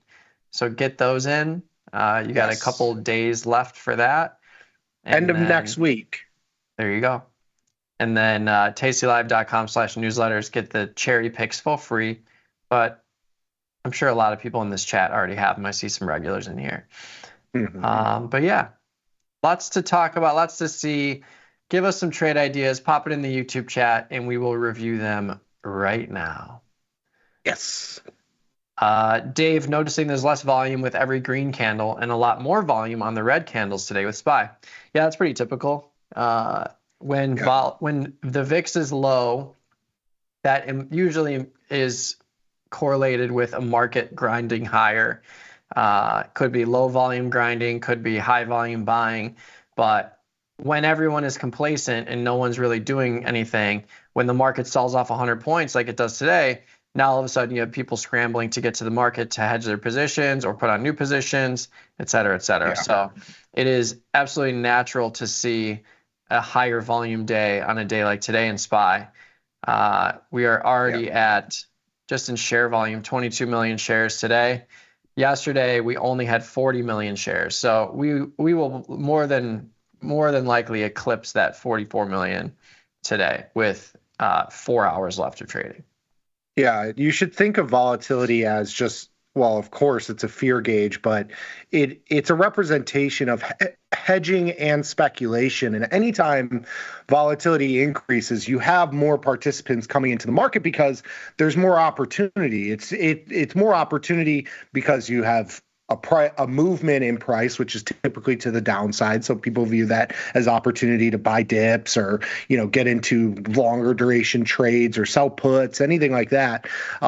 But it also is a representation of the relative premium. So anytime you see, when we go back to like right before the Volmageddon in like 2018, every day was like, we'd be talking about how the E-minis only traded, 800,000 contracts. And that's not out of the realm of that's not abnormal because you're only having a 5 or 6 point day. There's just not much opportunity and there's not much speculation and there's not much hedging that needs to be done. When you have a 100-point day, there's a lot more stuff that you can do on both sides, whether you're bullish or bearish, it doesn't matter. And so that's why volatility is so great. And that's why we talk about, when you get a pop in volatility, you tend to get filled on whatever you want. And that's because you have this increased volatility. And we'll talk about when volatility is super low or when an individual stock gets low implied volatility, we're like, oh God, we got to give up this penny or a nickel or a dime on a position, whatever the case may be. That's because there's just less activity. So volatility is good. Mm-hmm. Mm-hmm. So yes. But yeah, we'll see what happens on Monday for sure. Kind of a secondary question. What are your thoughts on doing a possible long put vertical out of the money for small debit or doing a short call vertical in SPY? I prefer to do a long put vertical, if anything, or a short-term diagonal. So I was actually looking at this. So like buying the 7-day Jan 3 590 for $400 and then selling the 3-day 585 for 70 cents. So basically a 5-point wide diagonal, short term for $3. I would rather do that than do a short call spread because we've seen this market time and time again. When we have a 100-point sell-off, the next couple days, you get big green bars. So I don't want to have small profit, big risk in this environment. I'd rather have small risk, bigger profit if it continues to the downside. So I would go with the debit trade for sure if I'm doing it. Yeah. That's a short-term one. Yeah. You're still capturing a nice, juicy 3-day premium, and you have the ability to roll into the 4-day, roll into the 6-day, so you can still defend that $3 debit short-term diagonal if we see nothing happen on Monday or if we see the market rally. Yeah, it's tough to now get short into this move. When it stinks on the grind higher to have short delta, but you need to have it on because it's hard to do it now. I agree with Mike in the idea of doing, some sort of small trade that has high upside versus, a small profit trade that has a lot of risk to it, like a call spread. So I'm with you on that. If you want to do add a little bit more duration to it, do a February, January put diagonal spread. I mean, that does play into the short-term pop and volatility that we've seen. So, that's another option on the table. Mm-hmm. I've heard you guys talking about skew. What does skew represent and how does one find the skewness. Mm. So skew is really just a difference in the options prices when you're looking at out of the money puts and out of the money calls. So there's a couple of layers to this now with interest rates around 5%. Yeah. If you go really far out in time, what you'll find is that call options have a much higher price than out of the money put options. And that is because you have an upside drift implied, you have interest rates priced into the calls.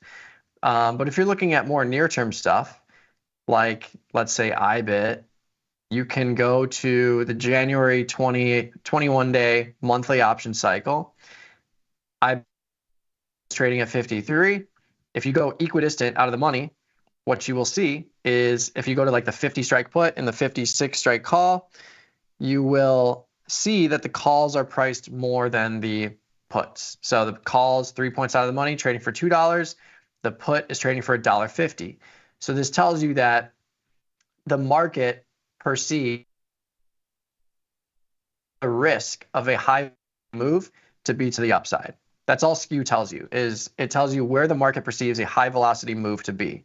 So wherever that is, you're going to see higher option prices for that reason.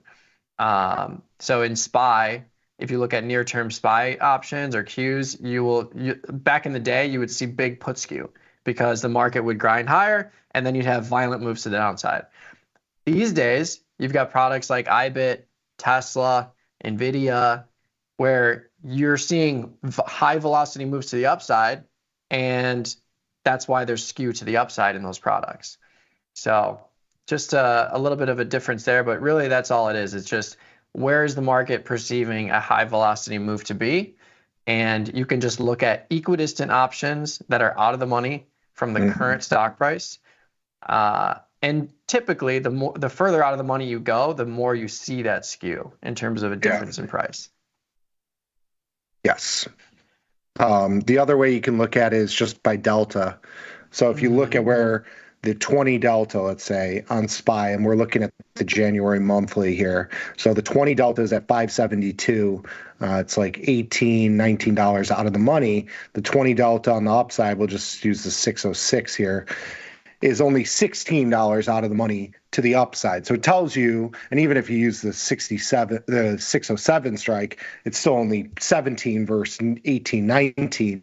It tells you where the risk, the skew should be. If it was a normal distribution, it would be flat. So it'd be the same value, the same delta on both sides of the stock. The skew represents where that speculation or potential hedge of a big move is priced in. Yep.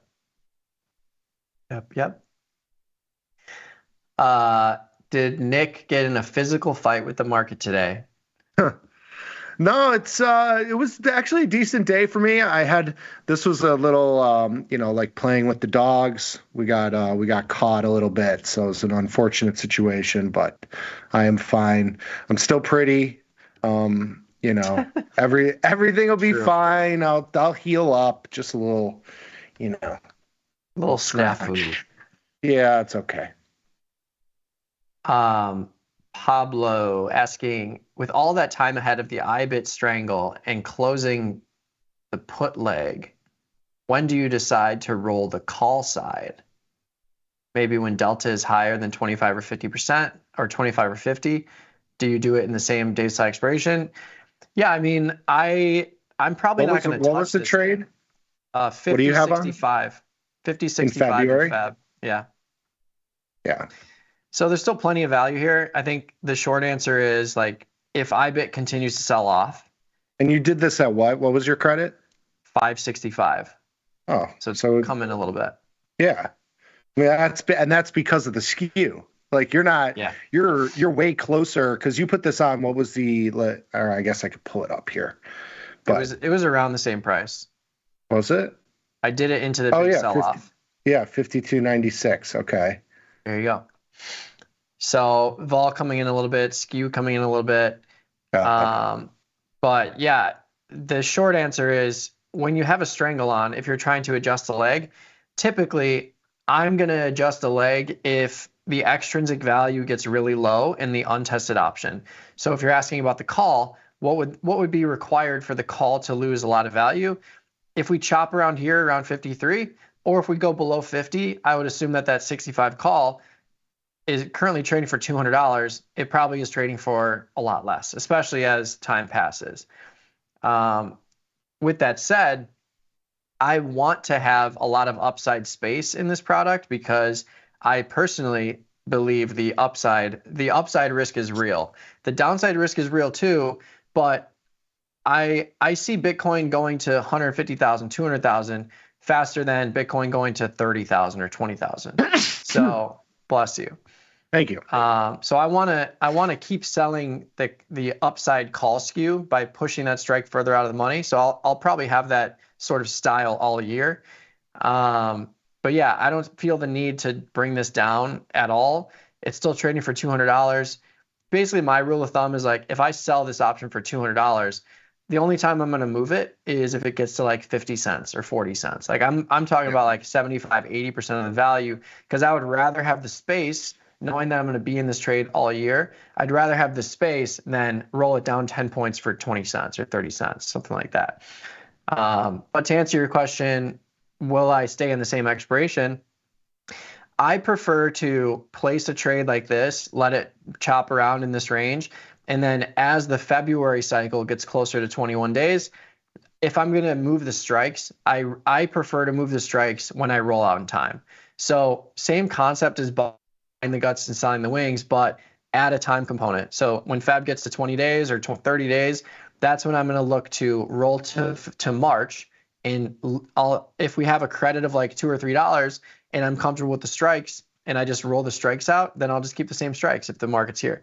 But if we're tested or we're like, below 50, or if we're getting closer to 65, I will absolutely roll from February to March and move the strikes. But my goal is to always make that roll for a credit. I don't like paying debits. So in last year in DraftKings, I started with a $400 straddle. By the end of the year, I had $1,800 of net credit, extrinsic value credit. That doesn't happen if you're paying big debits to move your strikes. Nick, I think you had a similar thing. You started with like $200 or $300 with a strangle. Yep. And what did you end up with?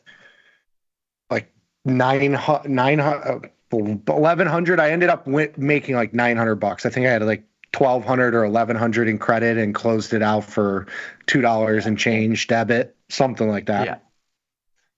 If you click the link in the top of the YouTube chat too, or if you just go to the newsletter or news and insights tab on tastylive.com, I showed visuals of how I could roll these strikes from February to March right now, keeping the same strikes. I think it was like a $2.50 credit. But I could have also moved from a 50.65 strangle to I think a 48.73 strangle. So, and I gave up all the credit. So that's how my mind operates. I'm looking to either keep the same strikes and pick up the credit, or give up most of that credit to move my strikes further out of the money when I'm rolling out in time. That both of those improve your break evens and allow you to maintain the credit you've received thus far. So that's how I prefer to defend strangles, especially strangles that I intend to stay in for a long period of time. Yes. Very nice. Sellers are relentless with Celsius. They sell Celsius at Costco. Ooh. By the way. A new card member. Congratulations, yes. Mike. Yes. I am now contributing to the stock price going over 1,000. Maybe your next run you'll grab some of those cold brews for us to put in a stash at the office for when we run out. I mean, I can have a stash here for us. No, instead. Yeah, but I would say, I got to tell you, Costco. I knew that the prices were cheaper, but I had no idea just how much cheaper it was. Well, the stock's cheaper today too, $9.33. Didn't do it split. Remember that? We were trying to play for that. Yeah. It's got to get back up to that 1,000 level if it's going to split, I think. But yeah, Costco, you can get really nice bottles of wine for like $9. You can get 6 pounds of organic chicken for $30. It's really crazy. Very happy with the new membership I've got here. Yeah, I've got back to Celsius. I have that in the money short put at the 30 strike, and the stock has just gone nothing but down.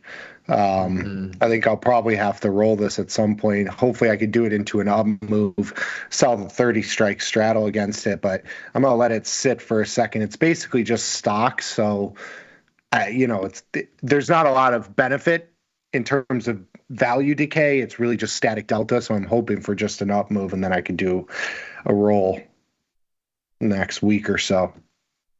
But yeah, that stinks. That stock stinks. Yeah, it's very sad. Goron, must be doing something wrong when managing diagonals. When it goes against me, I don't have the opportunity to roll the short leg for a decent premium. When a call diagonal goes against me, I close the short leg at 85% profit and keep the long leg, waiting to re-add the short. Should I move it to a calendar or just close the trade if the stock drops? You're not doing anything wrong. That's just the nature of diagonals, especially if you're doing them for earnings trades, where if the market moves against you in a big way, you're going to lose a lot of that value. So, you have to be prepared for that.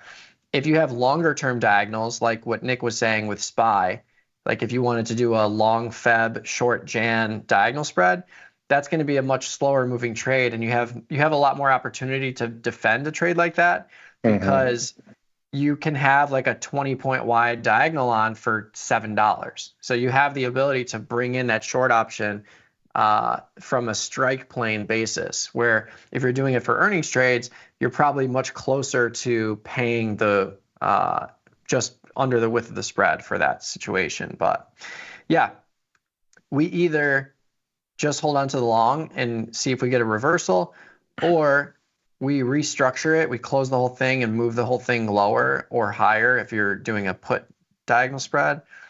But yeah, sometimes there's not much premium to sell after the fact.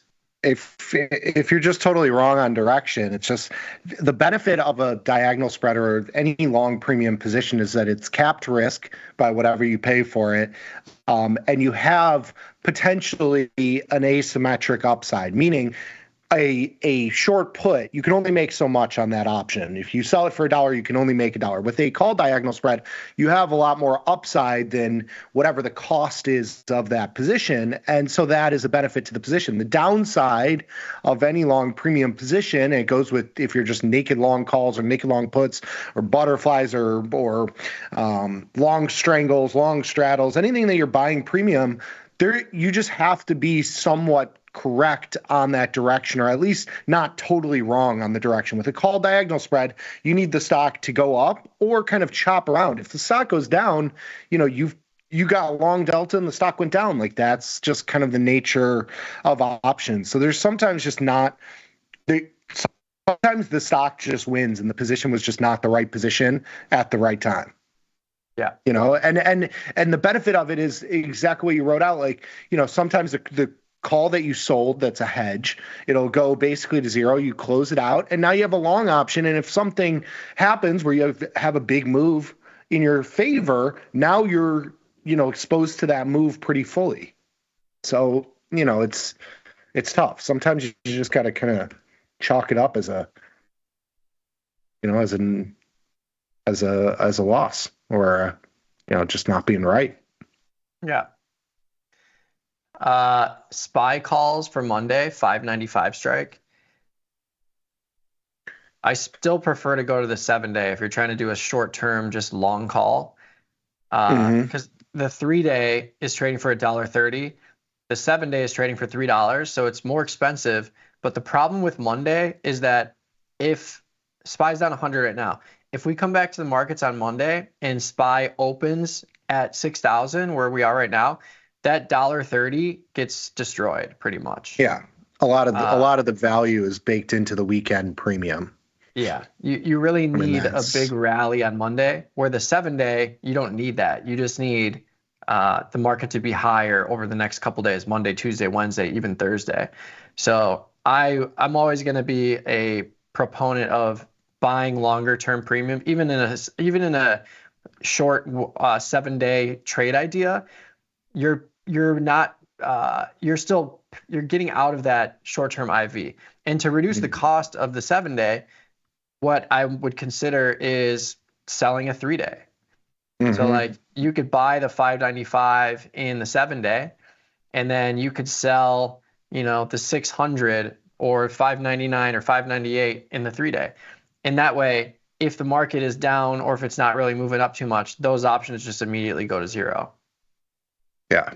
I just did one, or I'm looking at one, the January 3rd, 595, and then selling the December quarterly against it middle of the week next week for $1. I just wanted to get $1 and have it be $4 or $5 wide so that you have, a lot of room to actually benefit from the trade.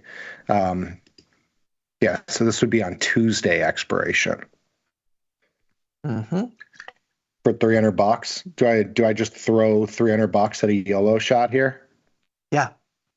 Yeah? Okay. I think so. I have the buying power. Why not? I mean, how many times do we have to watch the dip get bought and not do something? And not participate? I wouldn't say not participate. We certainly do, but the snap back, that was a great conversation I had via email with somebody about TQQQ. And it's like, we talk about how it's a tough, I wouldn't say it's like not a long-term investment, but it's very, very tough to have that and look at it as a long duration, versus like just holding the NASDAQ stock or ETF. I mean, it's because of the leverage that it has. You don't like, if you look at it on a 10-year chart, it's obviously gone up. The market has gone up and we've had these huge snapback rallies. Some of the things that I highlight is like this period right here, like this last like 2 years ish, where we basically went nowhere in terms of like absolute value. And that's because we've had a little bit less, or at least longer duration chopping sideways. Prior to that, it was basically V bottom every single time. Yeah. But we'll see. Mm-hmm. Google credit spread, selling the 180 and buying the 165 in Feb. So a wide put credit spread. It's a little too wide for too cheap of a credit, but I don't hate that trade. I like doing that into a down move. I definitely think there's some juice to squeeze here. Maybe I do something on the upside, like a February, January, play it back to 200. Yeah. And this is just, we always come, like, it's just tough to sell premium in a 27% IV market. And you're in the February cycle, you're even getting that premium boost for earnings that are coming up in that February cycle. But I still would rather do a like long 190 Feb, short the 200 Jan call diagonal spread, because your risk in buying power is about a third of what we were just looking at, and your max profit is much more than $200 with this trade, and you can still defend it. Like you can roll that 21-day short into the earnings cycle. Looks like it's priced into the Jan 31 or the Feb 7, but you have the ability to you can still defend that trade pretty easily. Yeah. Selling those put spreads, it's a Tom type trade. I mean, that's where he hangs his hat. I'm like, selling those wide, high probability trades, it's good if you can hold that sort of position. And if you, have the capital to kind of, I can't throw out $2,000 to make, 70 cents, but from a return on capital standpoint, it's not as bad as it seems. If you have the capital to do it, it's just not something that I'm going to do. Yeah, nothing wrong with the trade. I think we just prefer to do the debit side with a smaller account. Yeah, like somebody sent in an email on TP's cherry bomb this morning. I forgot what the trade was. It was like 42-cent credit or something on $400 in buying power. And it's like, the $40 doesn't sound like a lot but on a 30-day time frame to make 10% return, that's, there's not many ways you can do that. So it's all relative, especially if you're sizing up. It's a 10% return. Yep.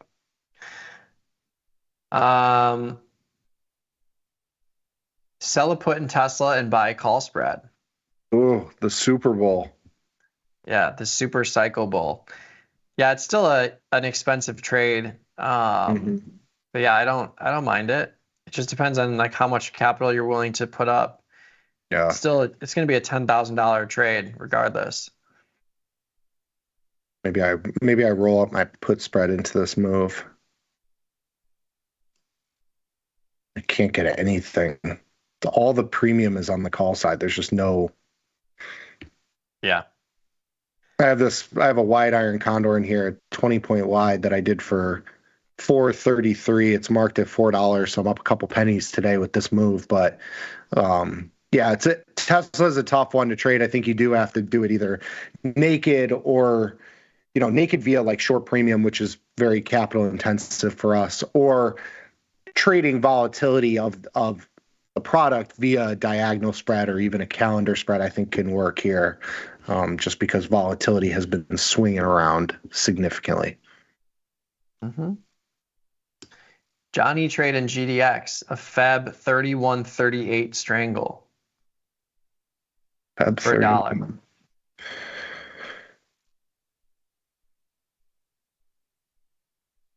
Yeah, I don't hate that. I mean, miners have been getting smacked a little bit here. Maybe we do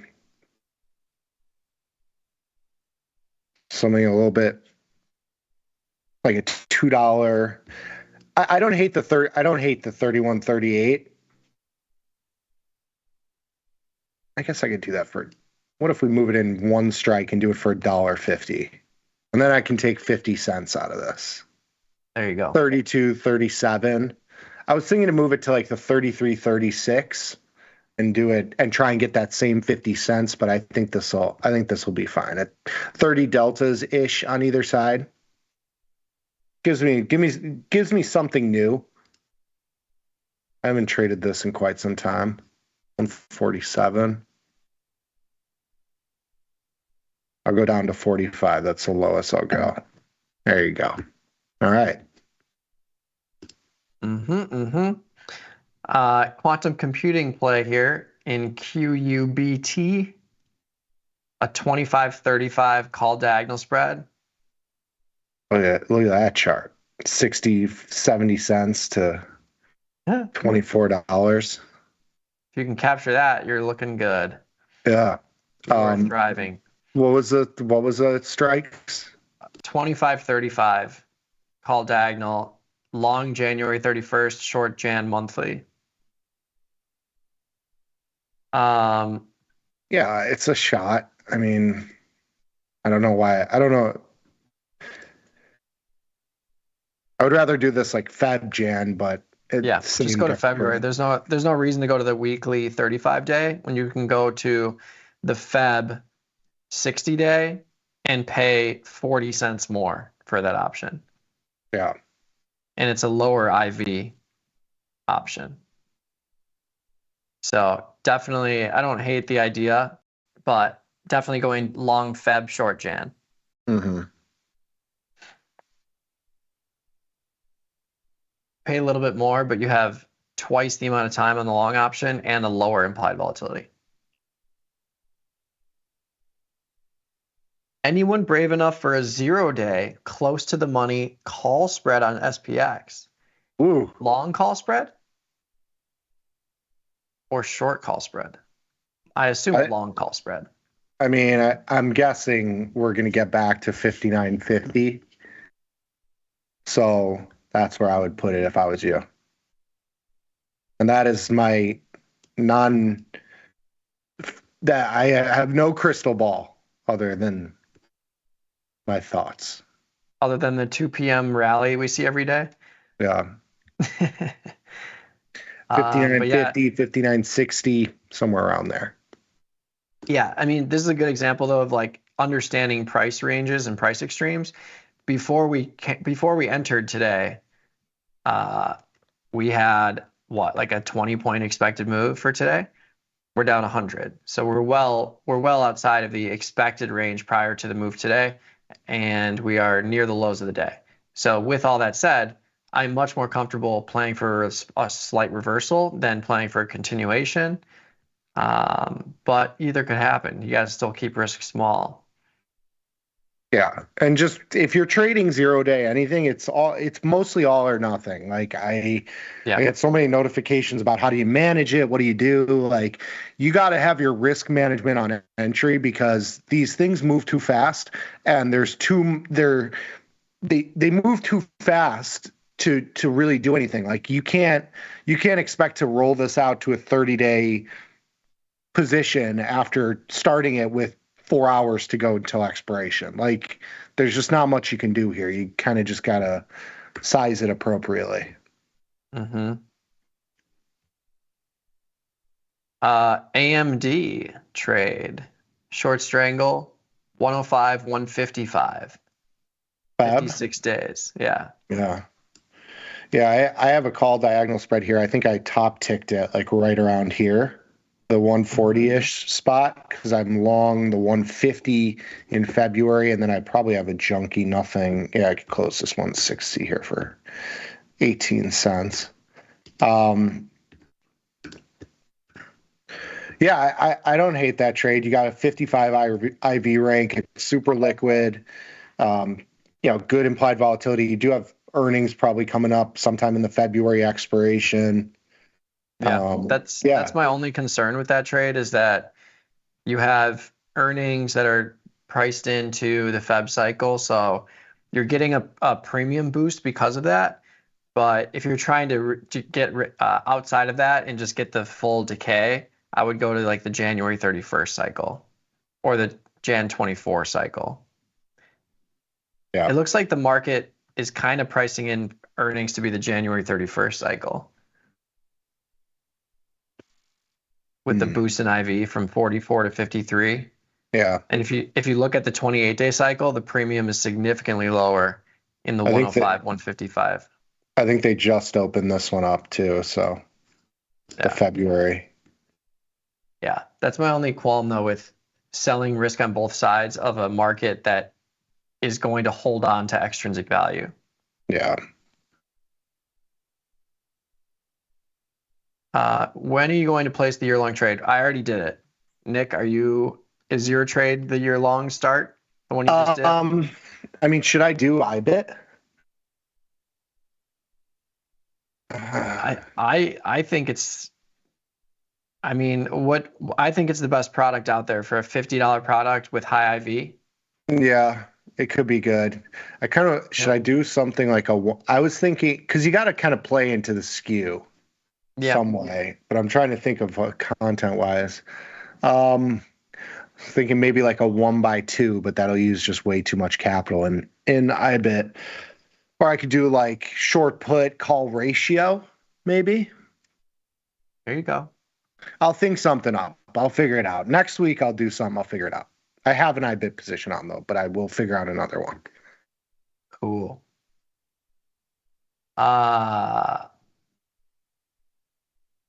Annie, Happy New Year, almost. What would you do if you had long shares in XLE and CVX? Feeling I have too much in the energy sector, trading in retirement account, assigned on short puts. Which do I dump? So XLE, I think, has like 30 or 40% in each of XOM and CVX. Let me look it up real quick. Yeah. So CVX, I'm sorry, is 15% of XLE and XOM is 23%, just to give you an idea. So, it is certainly very heavily weighted towards those two. Those two names account for roughly 40% of XLE. So they're going to move very much in the same direction. So I see what you're saying of having, a little bit too much exposure. You synthetically have an extra 15% exposure to CVX just via your XLE position. In terms of what to do, I mean, it's tough to say sell calls against them, but that's just kind of what you do with long stock. I mean, you give up the upside in exchange for reducing your basis, giving yourself some downside protection. I get that it's hard to do into basically the lows here. So, maybe you wait for it to get to a certain point. Let's say, if CVX gets to 150, I'm going to sell the 155 calls, like no matter what. No, you're not going to have any FOMO or whatever. Maybe that's how you look at it. Or do a call ratio spread, something like, 1/2 that you can do for a small credit and hope for that it to get called away at that point. You basically double up your value from 45 to 50 on CVX, for example. So you make $10 back on that rally up instead of 5 if you just have the stock. That's another option. But yeah, it's tough. When stuff gets to like lows or even highs, you have to make the decision whether you want if you want to have that directional exposure. Yeah. And I would say, just from a objective standpoint, if you have equal positions in both, but you have different losses, I would just, if you're trying to close one of them, I would just close whatever has the less loss. Simple as that. If you're trying to keep one and get rid of the other.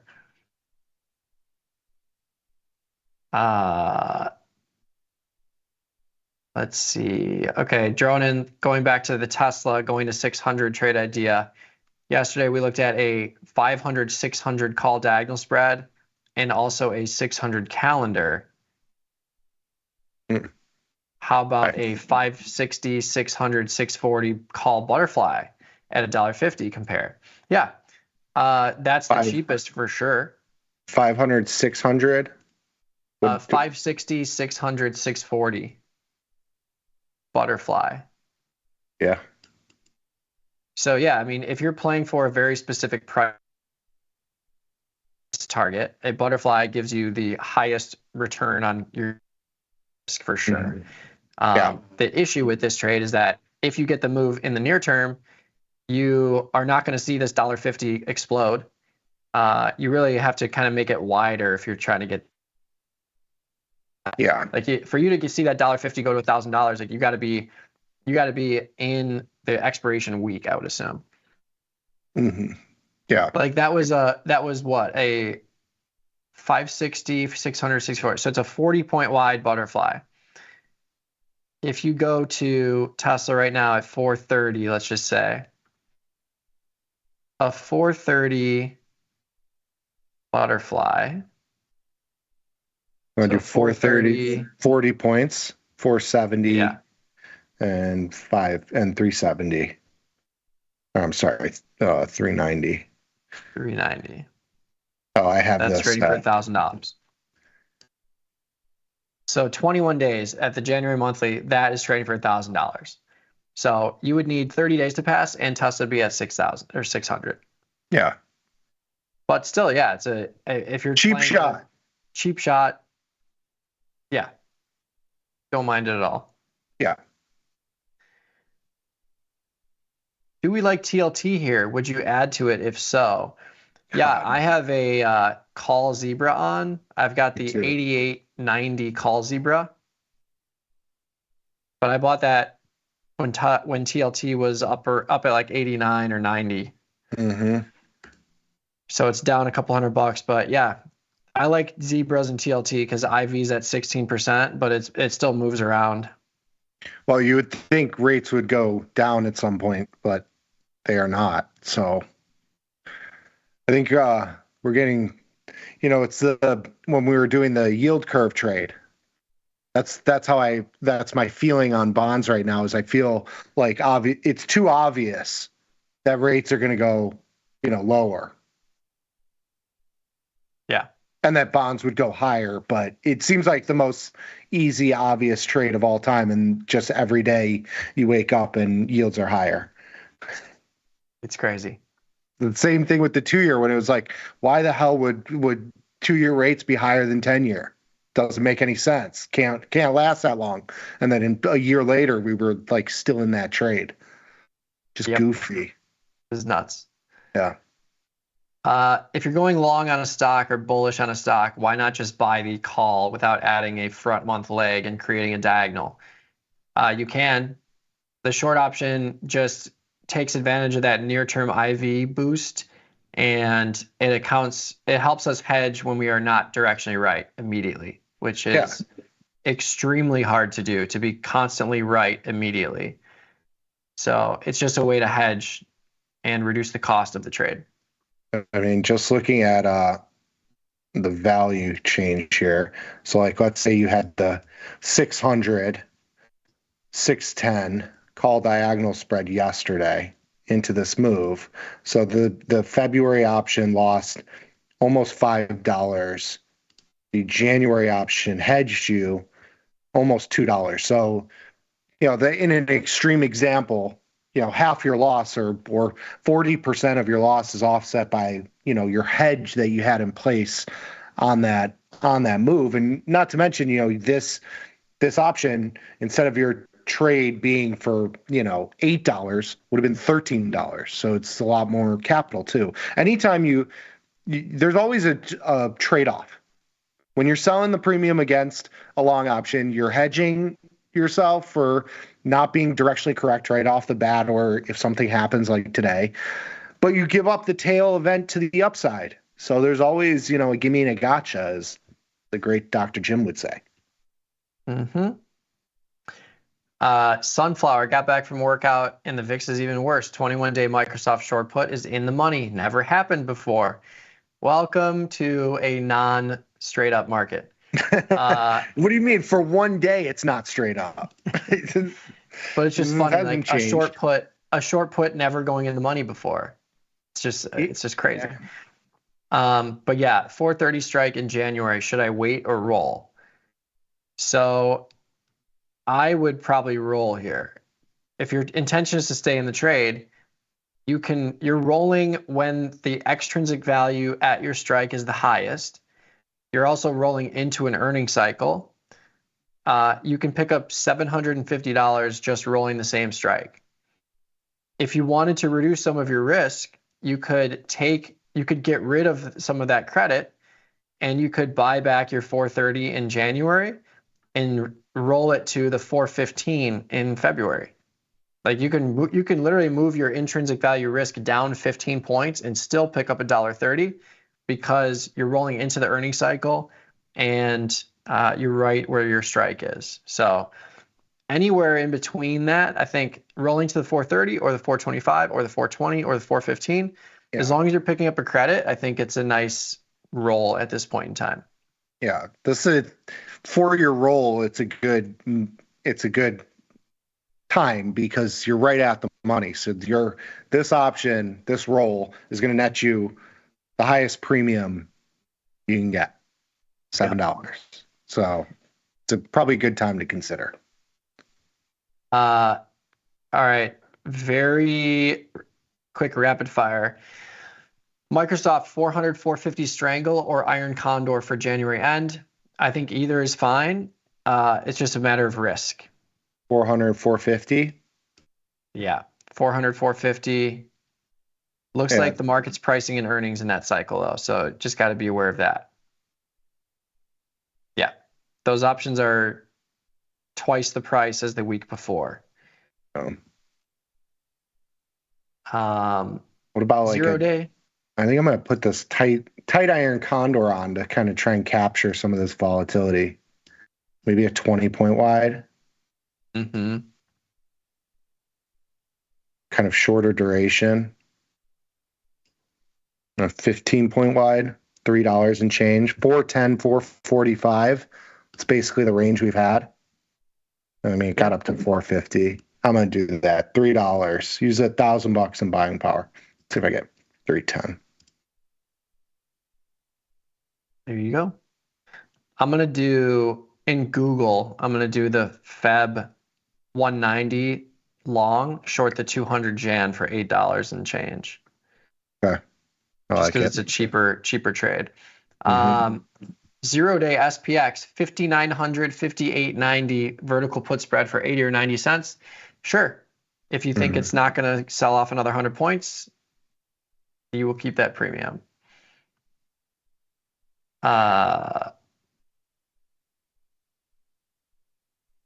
CLSK, $9 stock. We don't really there's no reason to get cute with these. You can buy a call or buy the shares. Cover call, yeah, that sort of stuff. It's one of the crypto miners, I believe. Yeah. We did talk about GDX earlier if you scrub back, but 45-day window GDX. Yeah, we did a strangle. What was it? 32.38 or something like that? 32.37. $1.46, I think, or 47. What did I get filled on this? 45.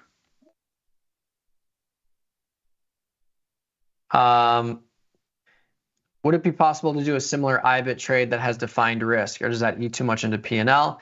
Sure. You totally can. It's just going to be more choppy. It's not as smooth because with an undefined risk trade, you can buy back your near-term trade and roll it out to the next month and collect a credit and move your strikes. With an iron condor, for example, you're rebuying your defined risk options, so it eats into the credit and it prevents you from doing a lot of manipulation in terms of strikes. But you could just do like, okay, every 30 days, I'm going to sell the iron condor and let it expire worthless or whatever for whatever it's worth, and then just redeploy it and just do it every 30 days and then see where you're at the end of the year. And that's it. We're out of time. Cool. Almost got to the bottom. Sorry if we missed you. But yeah, what a Friday. Down 100 points. Bitcoin selling off a little bit. Big players selling off a little bit. I've got this working order for Google to buy the dip here. But yeah, we got plenty more content coming your way on the YouTube channel as well as tastylive.com. So stay tuned. Hope you have a great rest of your trading day as well as the weekend ahead. But yeah, we'll be back same time, same place, 11 a.m. Central on Monday, and we'll see you then. Peace.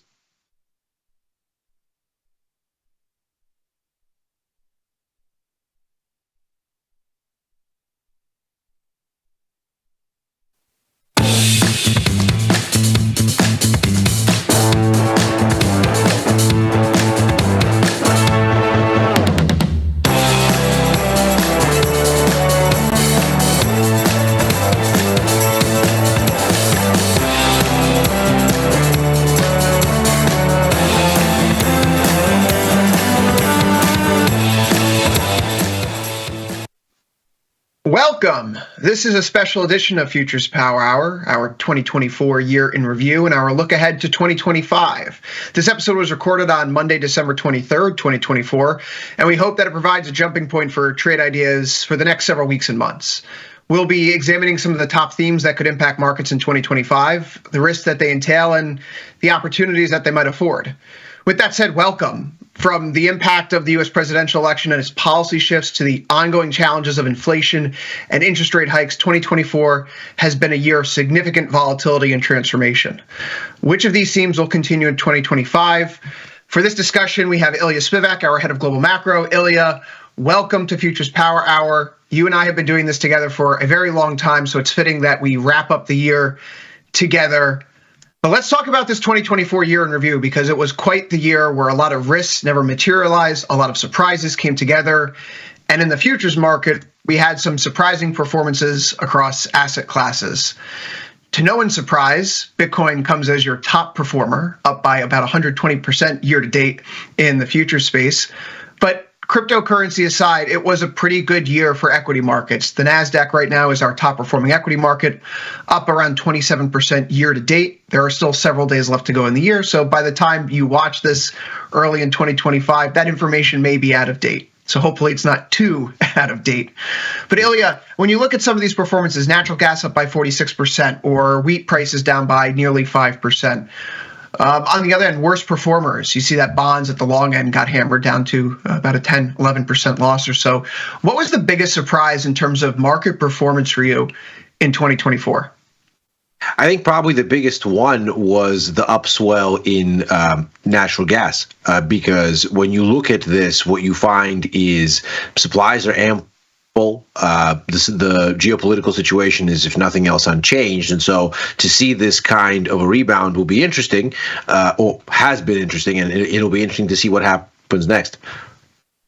Natural gas prices obviously explode 46% on the other end, heating oil down by nearly 12%. Ilya, 2024 saw a great deal of resiliency in equity markets. The worst performing U.S. index was still up by nearly 11% or so as of December 23rd. And it wasn't a bad year for crypto. Now, the crypto stats are obviously a little skewed because there are only two futures products in the crypto world. So one will be the winner and one will be the loser guaranteed. But if you were an Ethereum bull, it wasn't that bad of a year either, up 43.94%. It would have outperformed every other product performance except for natural gas in terms of top performers. Crypto obviously is going into 2025 on very, very strong footing. But I don't even think that makes the list of one of our top risks for the market heading into next year. These are listed in no particular order. We have 10 items here. Obviously, some may be higher or lower. This does not reflect any order of importance, just to be clear. The top risk to the market is not central bank policy error per se. But as we think about central bank policy errors, Ilya, we're going into 2025 where central banks around the world are facing a complex landscape of policy risks. One of the primary concerns on my end is the divergence in economic conditions across major economies. For instance, the ECB is grappling with stagnant economic growth and rising disinflationary pressures. This could lead to additional rate cuts in the near term, which may impact the euro, could impact global trade dynamics. On the other end, the Federal Reserve is adopting a more hawkish stance due to persistent or more sticky inflationary pressures. We also see that growth in the United States has been much more resilient than many people expected it to be throughout 2024 and perhaps going into 2025. There's likewise some political uncertainty here regarding the independence of central banks. So what are we thinking about for 2025 and the impact of central banks on markets? That divergence in growth is staggering because the U.S. economy is obviously powering ahead here, while the other two major engines of global demand, the Eurozone and China, are in dire straits. The Eurozone is shrinking again after an aborted attempt to come out of recession in the first half of the year, and China hasn't found any demand in its economy, and we'll talk about this as we go on. It's now into its almost sixth quarter of economy-wide deflation, which makes the U.S. the only game in town. It makes it very challenging for global central banks to dial in the cost of money. And of course, that is the primary input into every other kind of economic activity. So this is a treacherous road ahead because it's all on the Fed, and they really can't get it wrong. One of the central banks that brought a good deal of surprise to markets this year was the Bank of Japan. They finally started to move away from their zero interest rate policy. Talks of rate hikes have rattled the markets at that point. We saw one of the largest VIX prints in history in the wake after we see a number of BOJ policy moves in July and August. Should we be focusing on the dollar-yen exchange rate heading into 2025? Is this going to be another intervention point now that Donald Trump is going to be president? If you want to look at what the dollar and yen exchange rate is doing, it's very easy to look at that and then to look at U.S. 10-year yields because it's basically the same idea. Dollar yen reflects the direction of global interest rates because, of course, in Japan, despite a bit of a turn to a hawkish direction by the BOJ, rates are dramatically lower than any other comparable economy. So when interest rates elsewhere are on the rise, the yen tends to weaken and vice versa. So this is a very good barometer, the yen, for the direction of global borrowing costs. And of course, it moves around the clock. So if nothing else, it will be a very important indicator. As we make our way to risk number 2, global trade war is certainly something that we should be thinking about. One of the primary concerns is the renewed focus on tariffs by major economies, in particular the incoming Trump administration. But it's not like the tariff war hasn't been going on for a number of years. Trump obviously kicks this off in his first term, but the Biden administration has continued it. According to the Tax Foundation, about $89.1 billion worth of tariffs were collected under Trump. About 144.3 have been collected under Biden.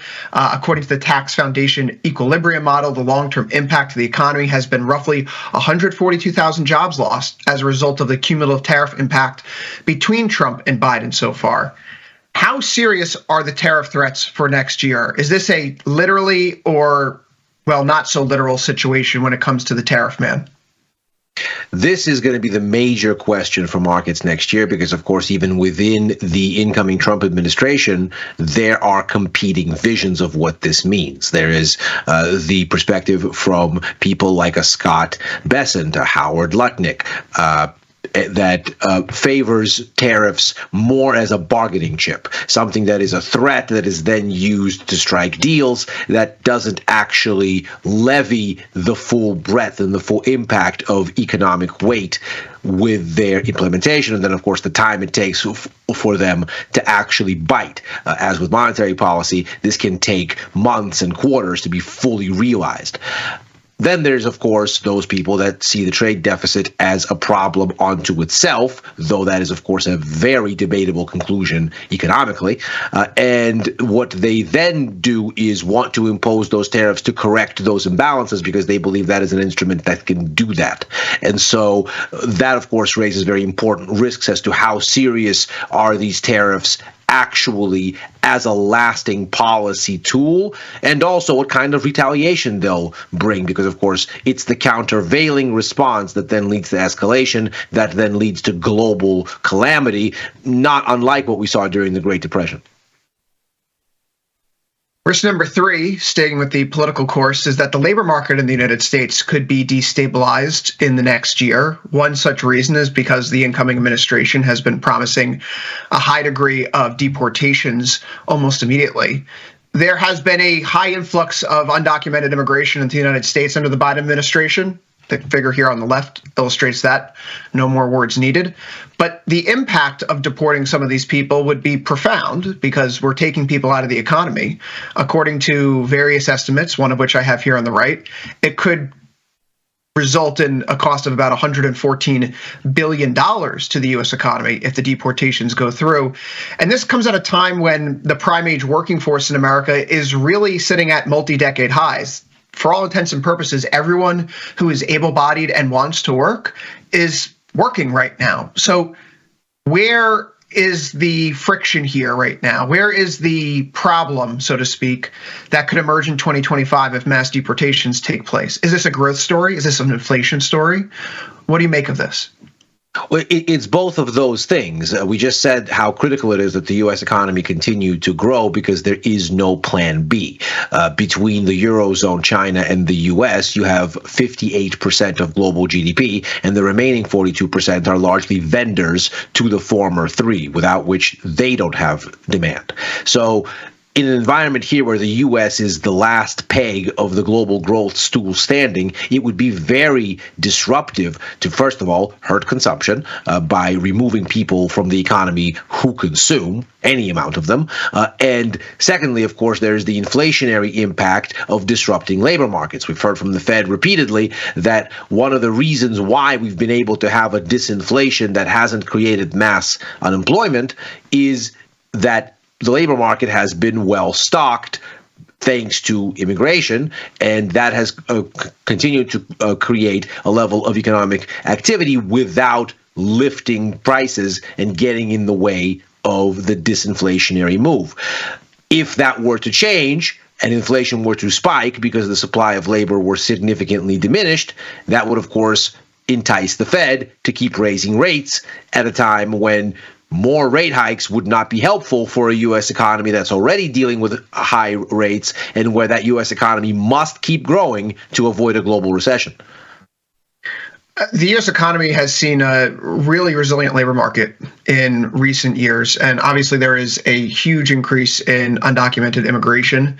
Whether or not those jobs could be filled by American workers is certainly open to debate, but because of, let's call it, the wage expectations gap, particularly that younger workers have right now, to fill those jobs, we would require higher wages throughout the food chain, essentially. And that would mean higher inflation, stickier inflation moving forward. So that big spike in food prices that we saw over the past 4 years, that would not go away and perhaps could actually get worse. 2025 is not the only year, of course, where that would be an issue. It's something that would continue thereafter. We'll see how that plays out. What about risk number 4? What if inflation is stickier for myriad reasons? What if it's because of the labor market being destabilized? What if it's because the economy is just staying strong? New administration brings in tax cuts, deregulation. The Federal Reserve is actually able to keep cutting rates. And we kind of glide into that, well, super glide scenario, Ilya. It also brings up the question about what would happen if inflation goes up for the wrong reasons. This is a chart that everyone likes passing around from time to time. I happen to pull up the one that Bank of America put together. It's the 1970s inflation analog, which in recent months, we've started to see that headline CPI, core CPI, PCE, core PCE have bounced up a little bit here at the end of the year, which when you look through the data series and the base effects, it's not all that surprising, right? But this is still sitting in the back of people's minds. Should we be taking inflation analogs to the 1970s seriously as we go into 2025? I think we have to be taking seriously the possibility that inflation is not done rising, even if we don't extrapolate from that it's necessarily going to follow this exact path. So we see here, the analogs are really about the trajectory, not the individual moves. You can't expect things to rhyme perfectly, as the title of the chart here implies. But what you have to absolutely take seriously is that increasing the price on imports, which tariffs are, if you do it in earnest and in a lasting way, is inflationary. Mass deportations that reduce the amount of available labor and thereby increase the cost of that labor and increase the cost of producing anything and doing anything in the economy. That's inflationary. We add on top of this inflationary pressures from abroad, where there is a situation where all this capital starts flooding into the U.S. because of anemic conditions elsewhere, lifting prices for all kinds of other things. And so you have here a situation where things could get unfavorably sticky. The UK right now is a good foreshadowing of how this could look. In the UK, inflation is primarily for discretionary income reasons, one would think, hospitality and recreation.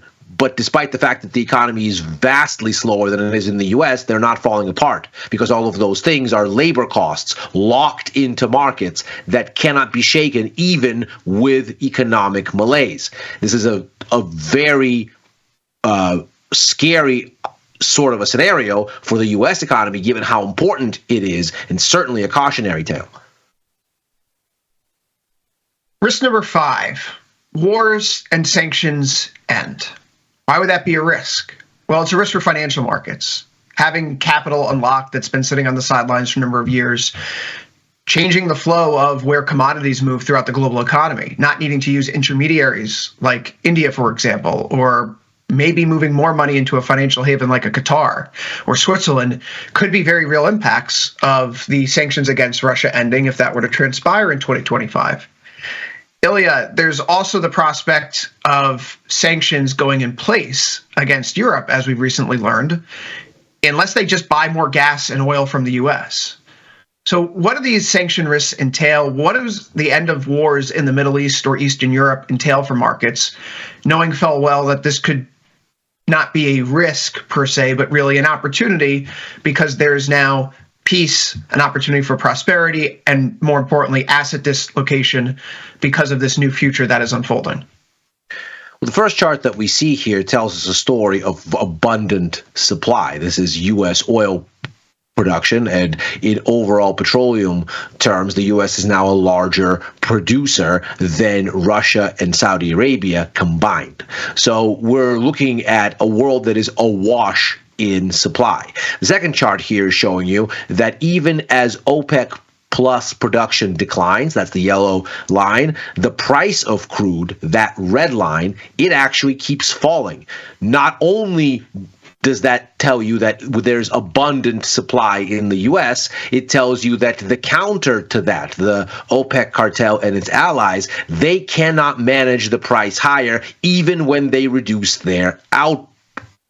In other words, if you were to take geostrategic risk and geopolitical fears out of the equation, if you were to start to wind down some of these wars, the bias for crude oil prices would be probably lower as supply and demand entered the picture. Of course, you'd have to counterbalance that with the economic benefits, as you've just mentioned, but those are much longer to finally arrive and subject to all kinds of other factors.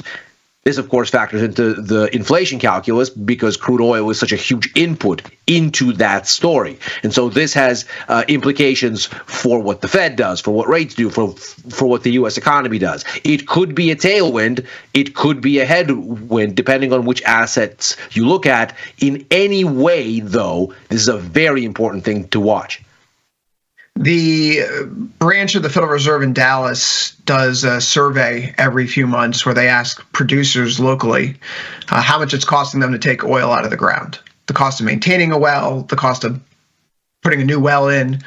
And right now, the break-even rates for much of Texas are in the 50s or low 60s.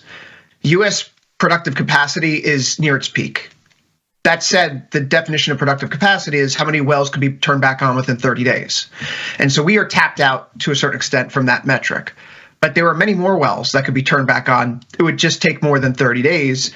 And that potential influx of supply coming into the market is obviously something that's concerning other oil producers because OPEC Plus has announced going into next year that they are not only delaying the resumption of their production, but when they do resume, they're going to be extending the window from 12 to 18 months for that supply to be reintroduced in the market. It's not just that they're worried about demand, they're worried about more U.S. supply coming. This is a significant overhang for energy going into next year. It's one of the reasons, perhaps, that despite all of the headlines we saw in 2024 about Eastern Europe, about what's happening in the Middle East, if it was Israel or Lebanon or Iran, and Iran is having a whole new can of worms going into next year, oil has been mostly range-bound. And it's because there's so much supply keeping things at bay. Ilya, risk number 6, fiscal policy errors and the siren song of populism. I take very specific issue with the promises being bandied around by certain political interlocutors who are suggesting that the U.S. government is going to trim all of its spending, all of its government waste in one fell swoop and unleash an era of productivity for the U.S. economy.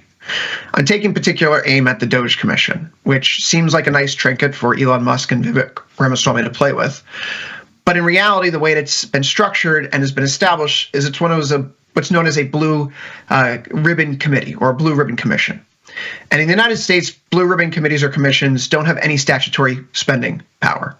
They need to produce a consulting report, if you will, like a McKinsey. And they give that to Congress, and Congress then needs to make the decisions on what to actually do.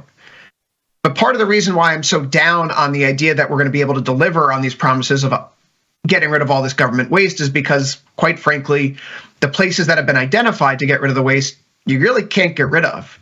For example, the chart on the left comes from Elon Musk's At America political PAC, super PAC. It's one of the charts that he's been bandying around in support of Doge.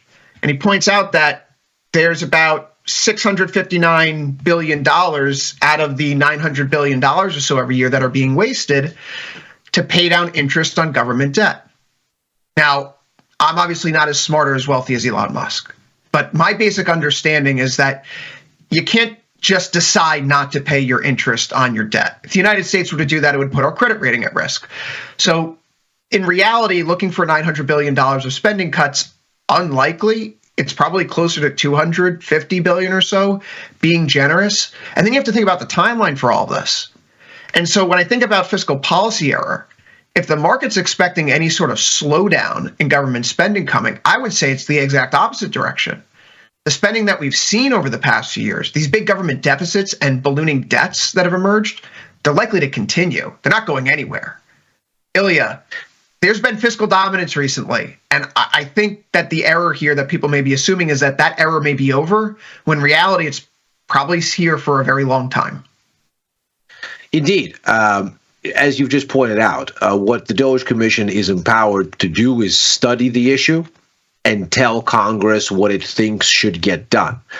And then, of course, the people in Congress, many of whom have tied up interests in the spending that they ostensibly would be cutting, have to come up to a consensus to vote it out.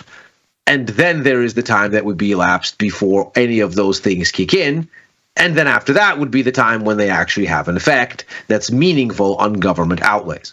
So we have a very long, winding road in the best of times if this is going to work, assuming everything goes magically according to plan, which is, needless to say, very unlikely. Meanwhile, passing tax cuts should be quite simple to do, given that you now have a very strong constituency and an executive that is single-mindedly focused on getting that done. In other words, you probably don't have a big reduction in the amount of money going out, but you probably do have a reduction on deck, at the very least in making the first Trump tax cuts a permanent fixture, in money coming in. All of this, of course, actually speaks to fiscal expansionism, not fiscal austerity, which again fuels growth, but also, of course, fuels inflation and empowers the Fed to keep hiking rates. That's the right decision if inflation is sticky for the U.S. It is a scary decision for global economies where the Fed, despite their own central banks, is the pace setter for the cost of credit at a time when those economies need lower rates, not higher ones. So the risk here is very significant, and again stokes the possibility that a global recession is somewhere on the horizon. You know, I'm reminded of what happened in 2017. 2017 was a year of really, really low volatility, and it felt like there was so much uncertainty around Trump and what he would do in his first term. People were kind of waiting for the shoe to drop. And in hindsight, a lot of the actual policy things that were done, not all of them, but a good chunk of them were kind of just standard Republican policy fare, because the first administration was staffed by people who came from the Republican establishment, for lack of a better phrase. So maybe that's what happens here, right? Maybe that's what we're looking at in 2025, where we're waiting for the shoe to drop of this big spending cut initiative. We're waiting for some big debt agreement, and we kind of just kick the can down the road. Nothing's really addressed. And so while we're all waiting and watching and just sitting around, these issues never really come home to roost. That's kind of my disposition here. Fiscal policy is on a preset course right now. It remains expansionary, and that's unlikely to change. The Javier Milei taking a chainsaw to the budget is not as easy to occur here. And then I would actually point to what just happened with the government shutdown in December, Ilya. That almost happened because of the thin majority in the House. And who's to say that a thin majority in the House in the next Congress won't make life difficult for passing significant spending cuts? Ilya, risk number 7, China deflation continues. When we think about the past few years, China's been mired in a bit of a slowdown since COVID. We've seen that the real estate market has been in a constant state of decline. The Chinese government has announced wave after wave after wave of stimulus, some fiscal flavored, not to the degree that we think it's appropriate, more about supply than boosting aggregate demand, but a lot of monetary policy efforts as well. The issue here, however, is that as the Chinese government's been pumping all this money into the market, fiscally, monetarily, traders, investors, mom and pop homeowners, they're not putting it back to work. They're putting it in their pocket. They're putting it in the bank. They're putting it into Chinese government bonds, which are trading at the lowest yields that we've seen since the global financial crisis. Ilya, we think about inflation risks here in the U.S. because our economy is going so strong compared to everyone else. Is there a global deflation risk at foot because China can't get itself out of the slump? Absolutely. And much of what we have been talking about is China having so much excess capacity and so much excess stuff that it is dumping it on global markets, which is part of the reason why there's been such pushback against China's trade practices, not only by the U.S., but also by Europe, also by other economies, because that drives deflation and disinflation elsewhere when all of a sudden, let's say, a whole bunch of Chinese steel at rock bottom prices shows up in your markets. The situation in China is indeed dire because they are not creating demand. We're looking at, as we mentioned at the top of the show, 6 consecutive quarters now that real GDP growth is outpacing nominal GDP growth, which tells you that the price coefficient, essentially the implied inflation GDP-wide for the economy, is negative to the tune of almost a full percentage point of GDP of the world's second largest economy. That is a staggering deflationary environment that basically speaks to a total lack of demand, and the authorities in Beijing do not seem all that serious, despite their talking about fiscal stimulus, about countering it by pushing real demand through the system. The implications of this are multifaceted. There's social cohesion risk in a country that got their zero COVID restrictions taken away with protests, which were not crushed, but which were caved in to by Beijing. There is the hoarding of cash and the lack of any kind of confidence domestically in the ability of the government to turn this around. Then there's, of course, as we've been talking about, the lack of a safety net for global growth. If the U.S. stumbles while China continues to take this problem in a non-serious kind of way, we have a very significant one single point of failure situation for the global economy in aggregate. And that, of course, is a very dangerous place to be, generally speaking. Thinking about the 2024 year in review, the worst performing metal was copper, HG, down nearly 5%. It's an interesting dynamic because when we close out this year, we see an Australian dollar that's falling on its face, Chinese bond yields falling on their face, copper holding near recent swing lows around $4 a pound. The China story, for all intents and purposes, isn't looking all that strong. And, you know, we talk about their potential trade issues. If they get some inflation in the economy in 2025, one reason may be because they have to stop buying oil on the black market. Sanctions end, there's no more workaround for Russian oil.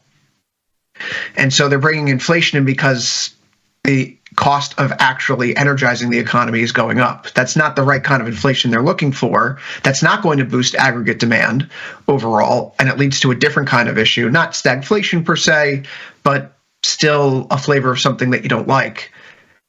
I have a hard time trading FXI, A-shares, Baba Baidu around these stimulus announcements, only because it's such a one-way street. Yeah, sure, some of it overdone. Yeah, we know that, of course. But at any moment in time, overnight, the Chinese government can pull the levers and send asset prices soaring. So as a retail trader, when you approach this in 2025, it's much easier to fade weakness than it is to fade strength, if you know what I'm saying. There's a lot less risk, if you will, trying to stand in front of the PBOC. Maybe that's not the best decision, as some gold bears have learned this year, as China's been buying up all of those assets. Ilya, risk number 8. Is this a risk? The U.S. economy continues to perform like it's the number one economy in the world. It's really difficult to put into terms how strong the U.S. is, so we'll try to do that here. But before we do, Ilya, I want you to walk us through this S&P 500, or rather this S&P Global US PMI chart that you put together for us today. What are we seeing in the economy heading into 2025? What we're seeing here is a measure of U.S. economic activity and the pace of its growth across manufacturing and the services sectors, and then the composite brings the two together and, of course, scales it by the reality that services is a much larger portion of the economy than manufacturing. Now, global manufacturing has been anemic basically since COVID. And so what you'll find is that it is slow shrinking or otherwise idling in almost every single economy. And that's no different for the U.S. The way these indices work is 50 is neutral, neither growth nor contraction. Below 50 is contraction. Above 50 is growth. The further you go above 50, the faster the growth. The further you go below 50, the faster the contraction. So what you see here is U.S. manufacturing is in mild contraction territory, but it isn't deteriorating. It's basically digesting COVID irregularities in goods demand, in supply chains, and this is a global story. But the real runaway success here is the booming U.S. service sector. The issue here, of course, is that most of these service providers are domestic. And so what we have is a U.S. economic boom with surging economic growth here. We can see the trajectory of the composite index is steeply up and to the right. But all of that demand is staying in the U.S. for the most part. It isn't spilling over to other economies for whom both that orange line and the comparable dark gray line are pointed down. In case of Europe, all of this is below 50. In the case of the UK, all of it is idling at around 50. In the case of China, it is nowhere near historical norms and basically at standstill.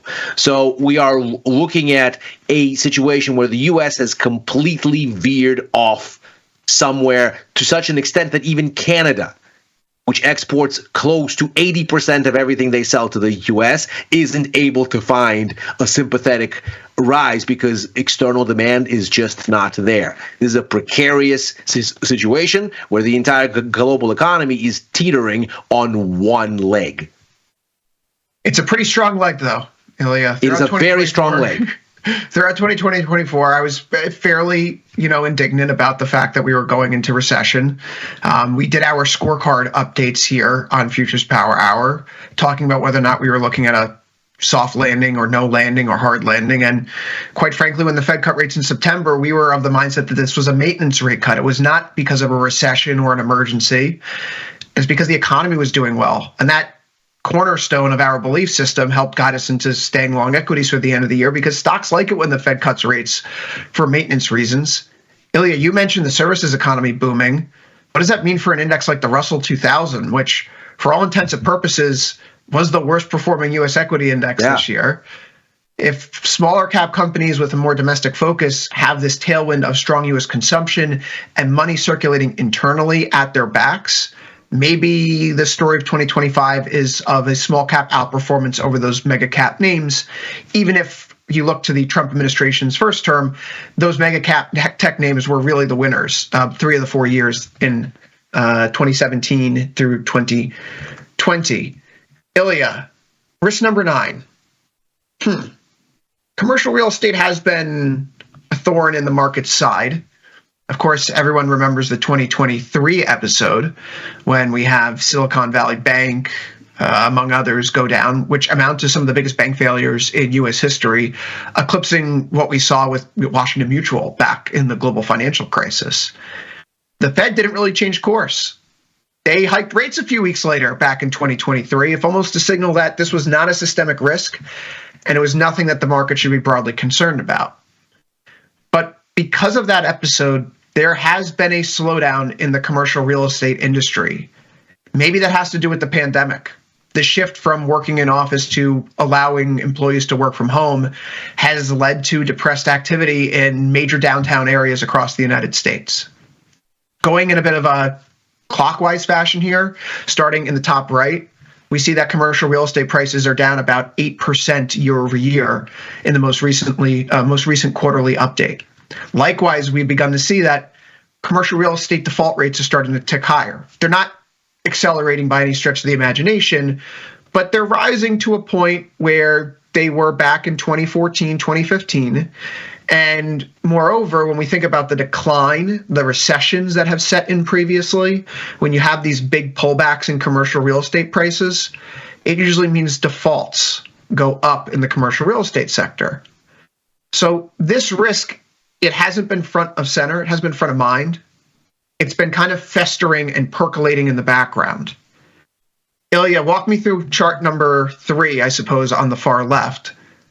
Is this the year that we need to be worried about the real estate market, or is it just going to be that thing that kind of stays in the background that we all know about but don't really worry about? One of the critical things happening here on the residential side of things, as all of the issues in commercial real estate sort of digest over and hopefully work themselves out slowly and not all at the same time, is the difficulty with which the residential market has had in basically clearing markets and turning around. What the Fed's rapid rate hike cycle did was lock in both sellers and buyers. Sellers looked at the market and said, well, the average U.S. outstanding mortgage rate is less than 4%, locked in for 30 years, mainly.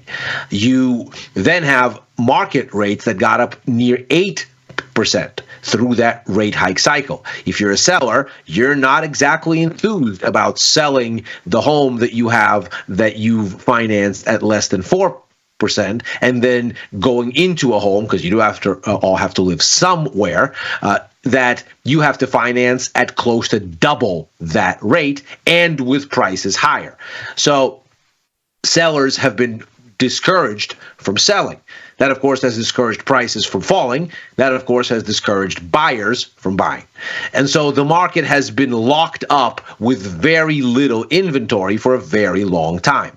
Now, the mortgage market is, of course, a derivative of credit markets. And when those started to anticipate Fed rate cuts, yields came down, as did mortgage rates. And what we see here is we've seen something of a stabilizing here going into next year, but with a bit of a worry. The traffic from this survey by the National Association of Home Builders and Wells Fargo, the traffic of prospective buyers that the survey shows us has anchored but hasn't gone up. It's stalling at the lows. Meanwhile, the number of prospective sales over the coming 6 months has been rebounding. This, of course, implies that sellers want to be selling, but buyers don't necessarily want to be buying. The difference? You need a downward adjustment in price. As these sellers come in and finally start to sell, the market starts to become unlocked, prices start to clear, inventory starts to change hands, things start to come down in price. And this can be a process that takes a long time in housing. It's not like selling a stock, click and it's done. This can take months per transaction. So we are looking at maybe the start of a protracted adjustment lower in the residential market, even as the commercial one is still very much working out its issues. Yeah, with the residential market, it's one of those really interesting facts. One of the reasons why people think that buying a house is such a good investment is if you look at the house price growth in the United States going back to the end of World War II, it's been positive basically every single year, but for 4 or 5. Where like 1 year it's flat and you have a few declines of 3 to 5%. Of course, you can forget 2008. And so when you see like a slowdown in the real estate market, a lot of it's regional. In New York, for example, rent prices are still going up in the city. But in Austin, Texas, they're, I think, down 7 or 8% year over year because of all the additional supply that's been introduced to the market over the past 5 or 6 years. And so there is the national home price story. If it slows down, that means house price growth slows to like 2 or 3% as opposed to 5 or 6 or 7. If it goes negative, that's actually a really unique historical situation, and a retrenchment, a pullback on the national level in home prices would likely mean more dire economic outcomes in other segments as well, because it's just such a rare thing that occurs. But then again, if that occurs, you probably get more interest rate volatility and certainly more equity market volatility. Ilya, as we wrap this up, let's talk about another risk here, which this is more of an investor risk, but it's certainly something that traders talk about: valuations and sentiment. As we look ahead at 2025, valuation and sentiment risks are clearly key factors because we're talking about a market going into the next year with stretched levels, for example. This is now the second year in a row where we've had gains of 20% plus in the S&P 500, 3 out of 4 years where we could be looking at a 24% plus gain, and that's led to a run-up to valuations to relatively high levels by historical standards. For example, the S&P 500's forward PE ratio is projected to be around 24 by the end of 2025. This effectively means the market's priced for perfection. Decomposing what this means, because PE ratios aren't necessarily something that traders care about. It's math. Anyone can do it, as Steve Cohen might say. High PE ratios indicate that investors are willing to pay a premium for future earnings, reflecting optimism about continued economic growth and corporate profitability. However, this optimism can turn to pessimism if there are unexpected shocks. High levels of investor confidence can lead to complacency, making markets more susceptible to downturns. So why do we preface all that with this? Because we go into 2025 where, according to the Conference Board, this chart produced by Axios on the left, shows Americans are the most confident ever that stock prices will keep going up over the next 6 months. And I juxtapose that with the chart on the right, which comes from Ed Yardeni, and these are the PE ratios for various segments of the market. The dotted pink line would be those mega cap 8. We think about the mega cap 8, Alphabet, Amazon, Apple, Meta, Microsoft, and Netflix, Nvidia, and Tesla. The S&P 500 large cap is the red line here, sitting up at a PE right around 22. We see that the mid cap and the small caps much lower, near 16. Ilya, long diatribe to get to this point. Are the valuations, is the excessive optimism going into next year enough of a reason that traders should be cautious trying to run up the ball in 2025? I think you have to take into account that sentiment is most positive just by definition at the top. Now, is this the most positive that it can be? Maybe, maybe not. That's unclear. It can get more positive. This does not mean that just because it's very positive that it's the top. However, historically speaking, we are getting to scary levels. We've had for the past decade plus a very closely watched Bank of America survey of fund managers that asks them how overweight they are equities relative to benchmark. December gave us a record number.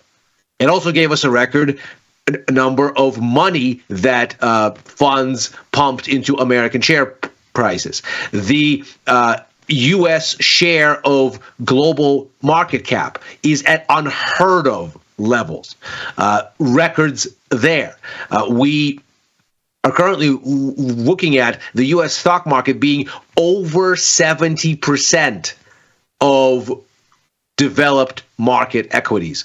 So this is a situation that is very close to watch. That same survey from Bank of America, as well as data from JP Morgan, tells us that the allocation to cash is at record lows. So we're looking at a market that is incredibly positive, incredibly optimistic, incredibly imbued with risk appetite. That doesn't mean it's a top. It does mean that if you are worried that the peak in all of these indicators is at the top, you need to be looking at this, because the runway is very clouded now with a lot of these metrics at levels they've never been to before.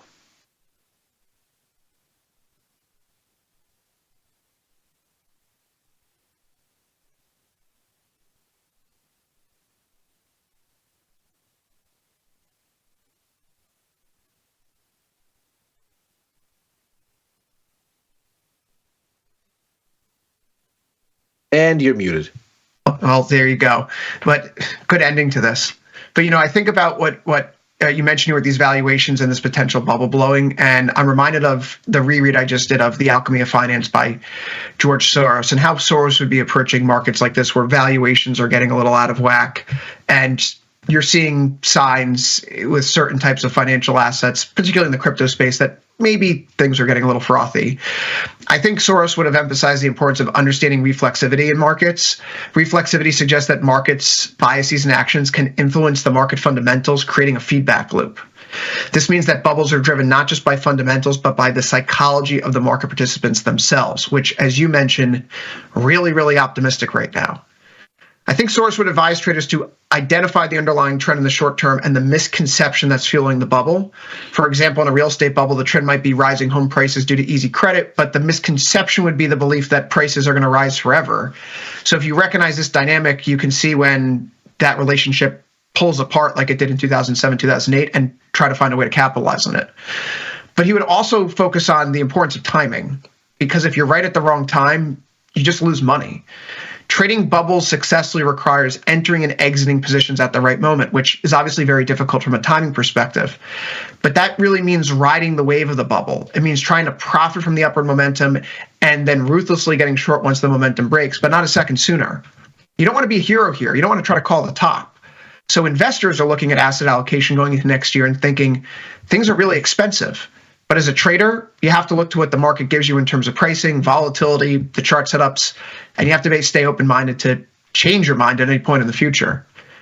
Ilya, I think that we've done a good job covering 10 risks here for today as we wind down this year in review and our look ahead to 2025. I think that wraps it up, quite frankly. I hope that people listening in, if it's over the break while Ilya and I are taking some time off on the holidays, they find this interesting, engaging. Hopefully it stirs the pot and gets people thinking about certain sectors they should look at, certain products they should look at, how they may want to approach different themes, challenging their own views, reaffirming their views, what have you. But it was a great year on Futures Power Hour, Ilya. You, of course, have been a co-host year long, so I thank you for that. I want to say thank you to everyone who's tuned in over the course of this year. Hopefully 2025 brings more good things to come. So for Ilya Spivak, I've been Chris Vecchio. Good luck trading, and see you in the new year.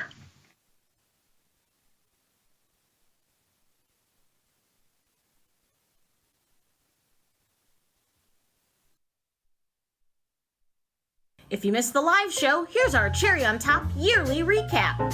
I bought a Westinghouse TV for my gazebo outside. Oh, look at you! Yes, and I put up Roku. I would watch the game. I got my apps all done. So you're outside and you're pulling Yes. Can you see it from the hot tub? Yes, wow. yes. Are you going to invite Tom over? No. Yeah, that's going to go. There's a spider on my desk. No, kill it. Oh my God. Where is it? It's on my microphone. I don't see it. Thank you, Bat, for coming to my aid. You're welcome.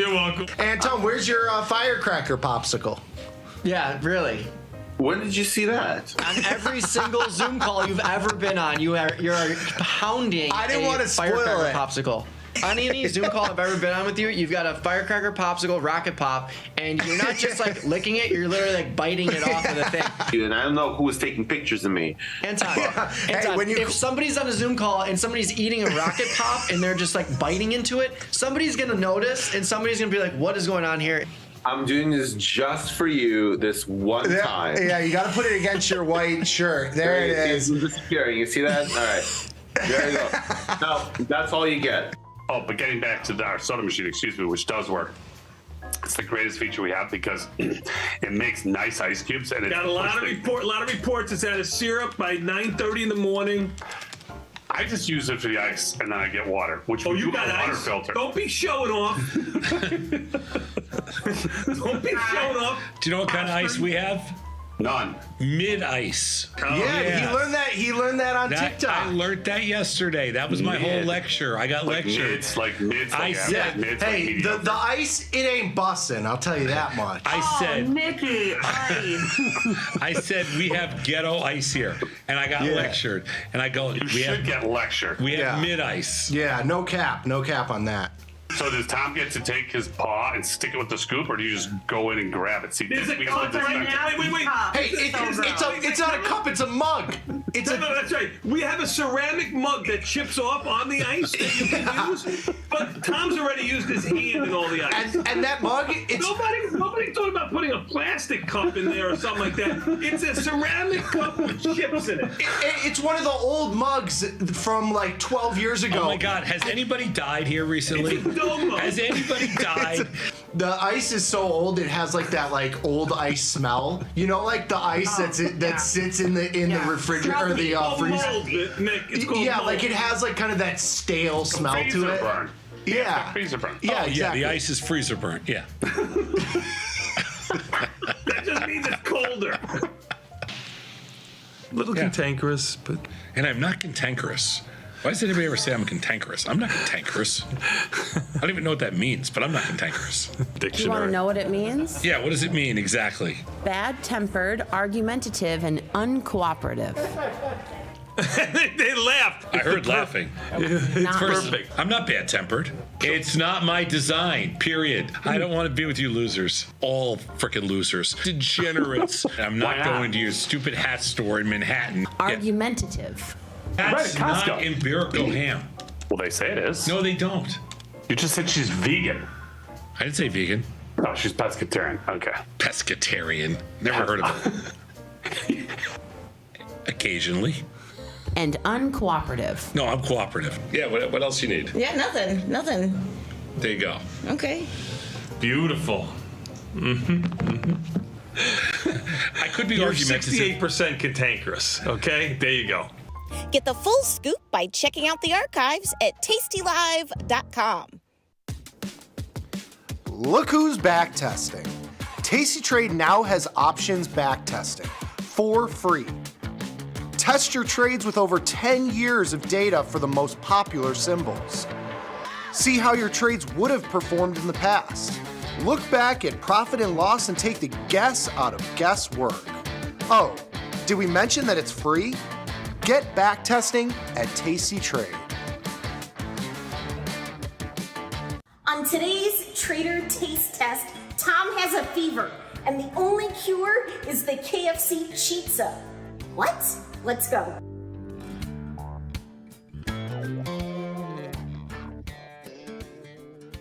Let's see what we have here. Okay, I don't think it's elevated chicken parm, okay? I don't know. What are your thoughts? Just visual presentation. He's just going in with his hands. It's pretty beautiful.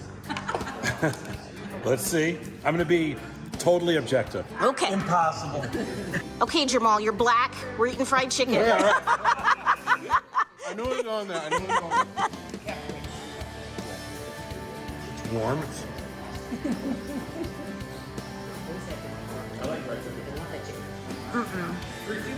No. I like it. It's hot. It's delicious. It rivals the chicken parm in prison. Out of 5 stars, what do you give it? 1. I'm going 4.2.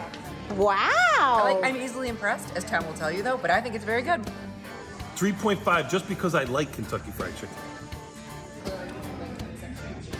Come on. Do you want to be KFC's power? 3.7. I gotta be real. 3.7. Okay. Because the chicken's good. I mean, the chicken's not bad. The sauce tastes like pizza sauce, like bad pizza sauce. I like it. Out of 5, what do you give it? 3.5. That's what you do. What? He likes it. 3.5 stars. He doesn't like it a lot, is what he's trying to say. It's an elevated. It's an elevated. It's an elevated nothing. It's a chicken. It's actually pretty good.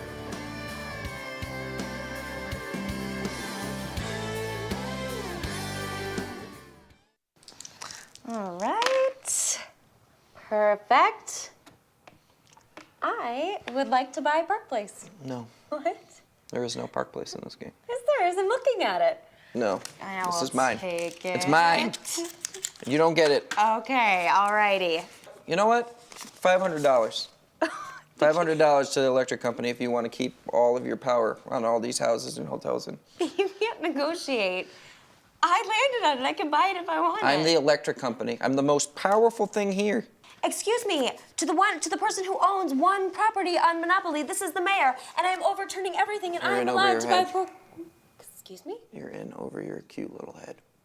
Don't right. patronize me. You This don't is a come board down game. to where the big chimps play and expect to get a banana, sweetheart. You gotta earn it. Chimps. Okay, asshole. Give me my money back. Come on, let's keep Whoa. playing. Whoa. Whoa. Asshole. No, my father was an asshole. I'm king. You are so wrong. I'm very right. Did you even take a wallet? Did you just eat my piece? You don't have a piece now. Seriously, The it's a dog is game. gone. The dog is gone. You have nothing. I have a car. Are you seriously pissed off because you're losing the game? I'm not losing. I'm winning. You are clearly losing. Look at the board game. Every utility, 2 of the railroads, and what do you just have? You have a bunch of hotels and houses, which in this market is ridiculous. A nice, simple house on Mediterranean Avenue, a beautiful car worth 10 times more than your dog who is gone. Got to deal with me. Come on. Okay, I quit. If you're gonna be an asshole, I quit. Then I win. The old bait and switch. I got you. I told you I'd never lose this game. I've always got a plan. And you fell for it. Boom! Shalaka!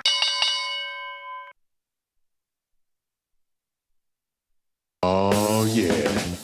Tasty Nation, good morning.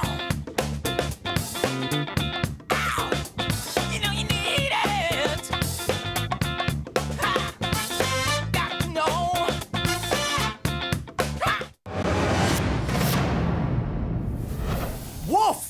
The first half of this year's market has been giving the good guys the business. It's certainly been back and forth for sure, Pete, and I'm getting whiplash over here. With good mechanics, we can see Team Tasty stay strong in the second half. Absolutely. Let's check out our starting lineup. Liz Deerking, Eastern Illinois University. Number 1, because dedication and motivation equals success. Being able to make that one trade that builds on the next is the very first step. Matt Helmuth, Illinois State University. Number 30, because that's how many of Tom's credit card purchases I have to decline a week. Stop trying to buy a suckling pig online, Tom. Bobby Shepard, School of the Art Institute of Chicago. Number 6, because that's how many revisions every piece of copy goes through. Jenny Andrews, University of Illinois Urbana-Champaign. Number 18, because that's the average of the VIX over the last 10 years, and I cannot wait for it to get back there. I like the looks of that lineup. Well, be mechanical is always better than just trying to run plays and see what sticks, Pete. When you got skin in the game, you stay in the game. That's right. Now get off the couch and get into the game. Watch Tasty Trade. Ready to take your trading skills to the next level? Dive into the world of stocks, options, and futures with Tasty Trade courses. Whether you're a beginner or more advanced trader, our courses can empower you with the knowledge to succeed. Watch as our team in Chicago shows you how to use the Tasty Trade platform and go over the basics of trading. Perhaps you'll learn about a new strategy or a potential product for your portfolio. To find our courses, go to the Manage section of our web platform or head to courses.tastytrade.com. Start taking control of your financial future. Visit our courses today.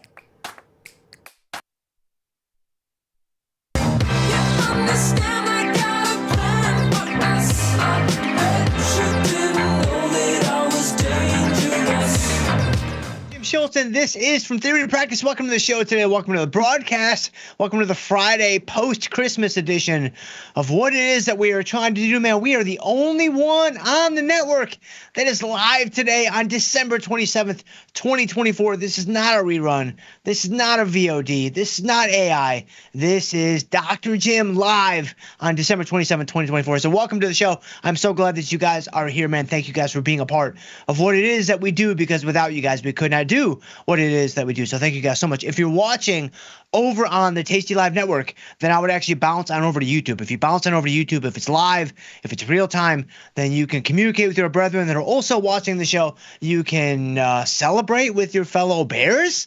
This is like day 14 now, guys. Like this bear market, we're almost like 2% off of all-time highs. Like we are humming on all cylinders. And then you can, of course, commiserate with your fellow bulls. And, of course, you can ask me any question that you want, and I would get them in the chat box as early as you can, because we have an extra long show today. We're going all the way to 3:15 Eastern, 2:15 Central, and so we are going to be together for a little over an hour for the next here little bit. So let's go ahead. I don't know, Josh, bring us in, man. What's going on in the old stock market? Guys, I don't know, man. The internet told me this wasn't going to happen. I mean, the internet assured me that this was just not going to happen today. This was not going to happen ever again. Got EMA S&P is down 80. They were actually down significantly more a little while ago. And of course, people talk about all of that. The risk-free instrument, also known as the NASDAQ Futures, extraordinarily high-risk product, down 350.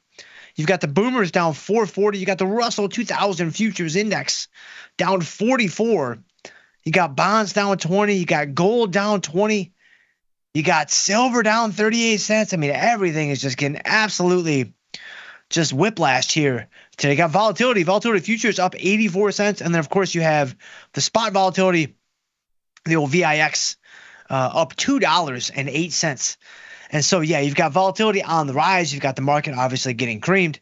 And so pretty surprising. I mean, coming off of the Christmas holiday, I think yesterday, what happened yesterday? I mean, we were out yesterday just doing, family stuff and that kind of stuff. But the market was pretty back and forth yesterday, was it not?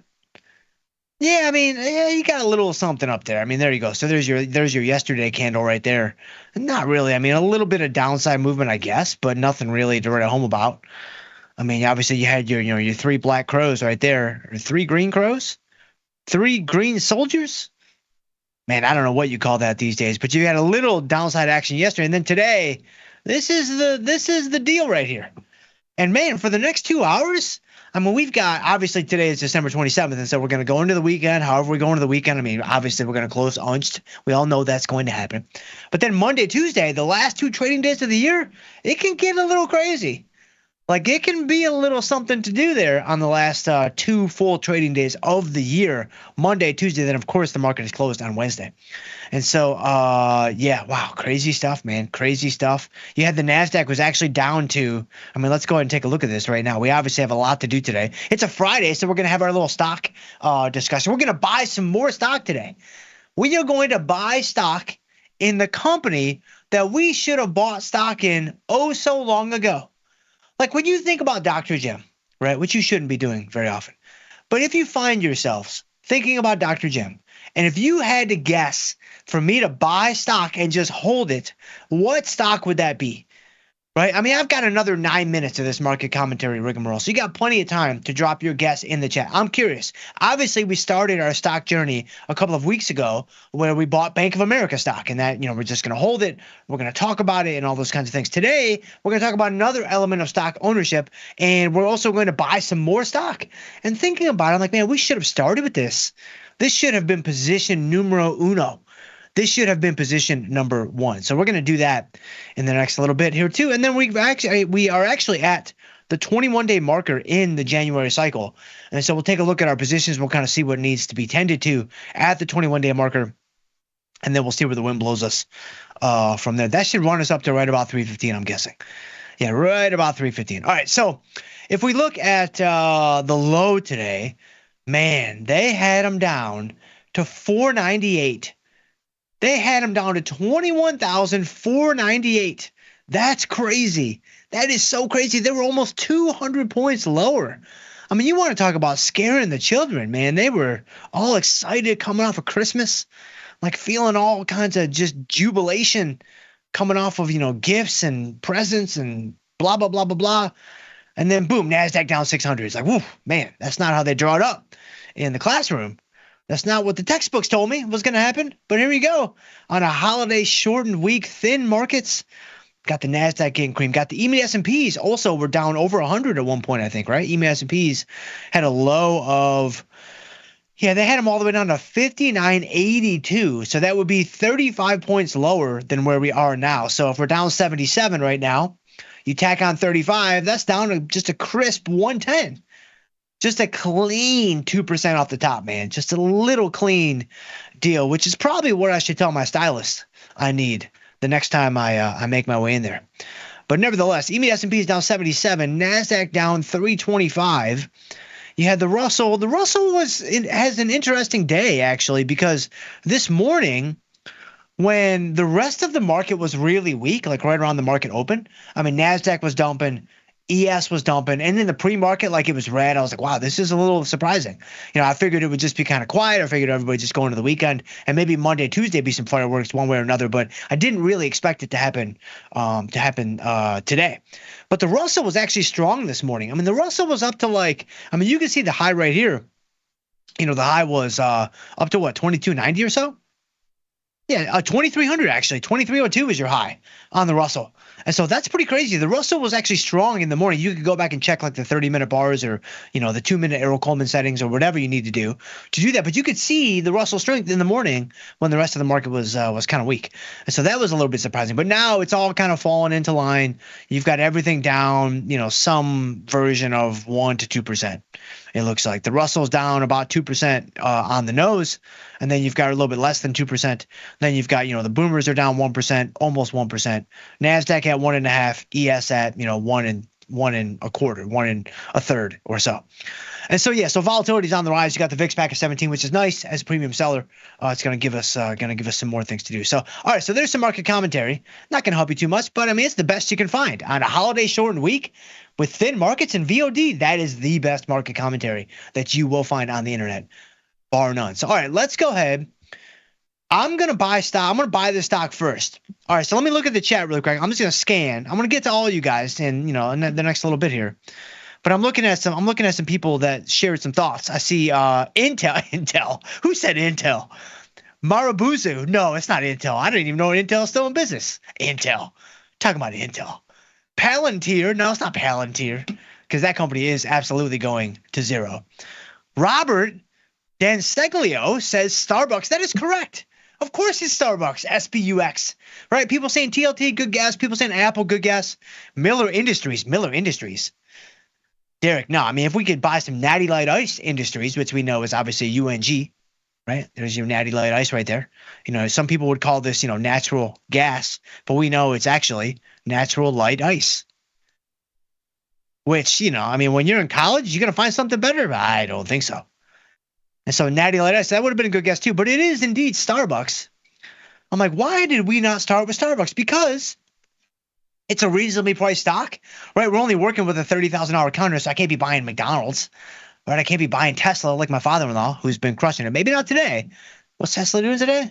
Ooh, yeah, today, not the best day for the Tesla shareholders, but they have had the last laugh pretty much every other day for the last 12 years. And so it's probably healthy to take a breather from time to time. But Starbucks, it's only going to be $4,600 to hold this position. So we'll have Bank of America, we'll have Starbucks, and we'll probably just kind of make do with those two stock positions as we move forward. We talk about stock ownership. We talk about the different elements of stock ownership. I'm not even sure how many more things there will be to talk about, because my goal here is not to do, heavy detailed fundamental analysis. My goal is not to do heavy detailed technical analysis. My goal is really just to kind of talk about the base elements of stock ownership, and then slowly but surely and subliminally bring you into the world of derivatives, bring you into the world of selling options, and maybe doing some futures, maybe doing some other things that are going to be strategically superior to stock, in my humble opinion.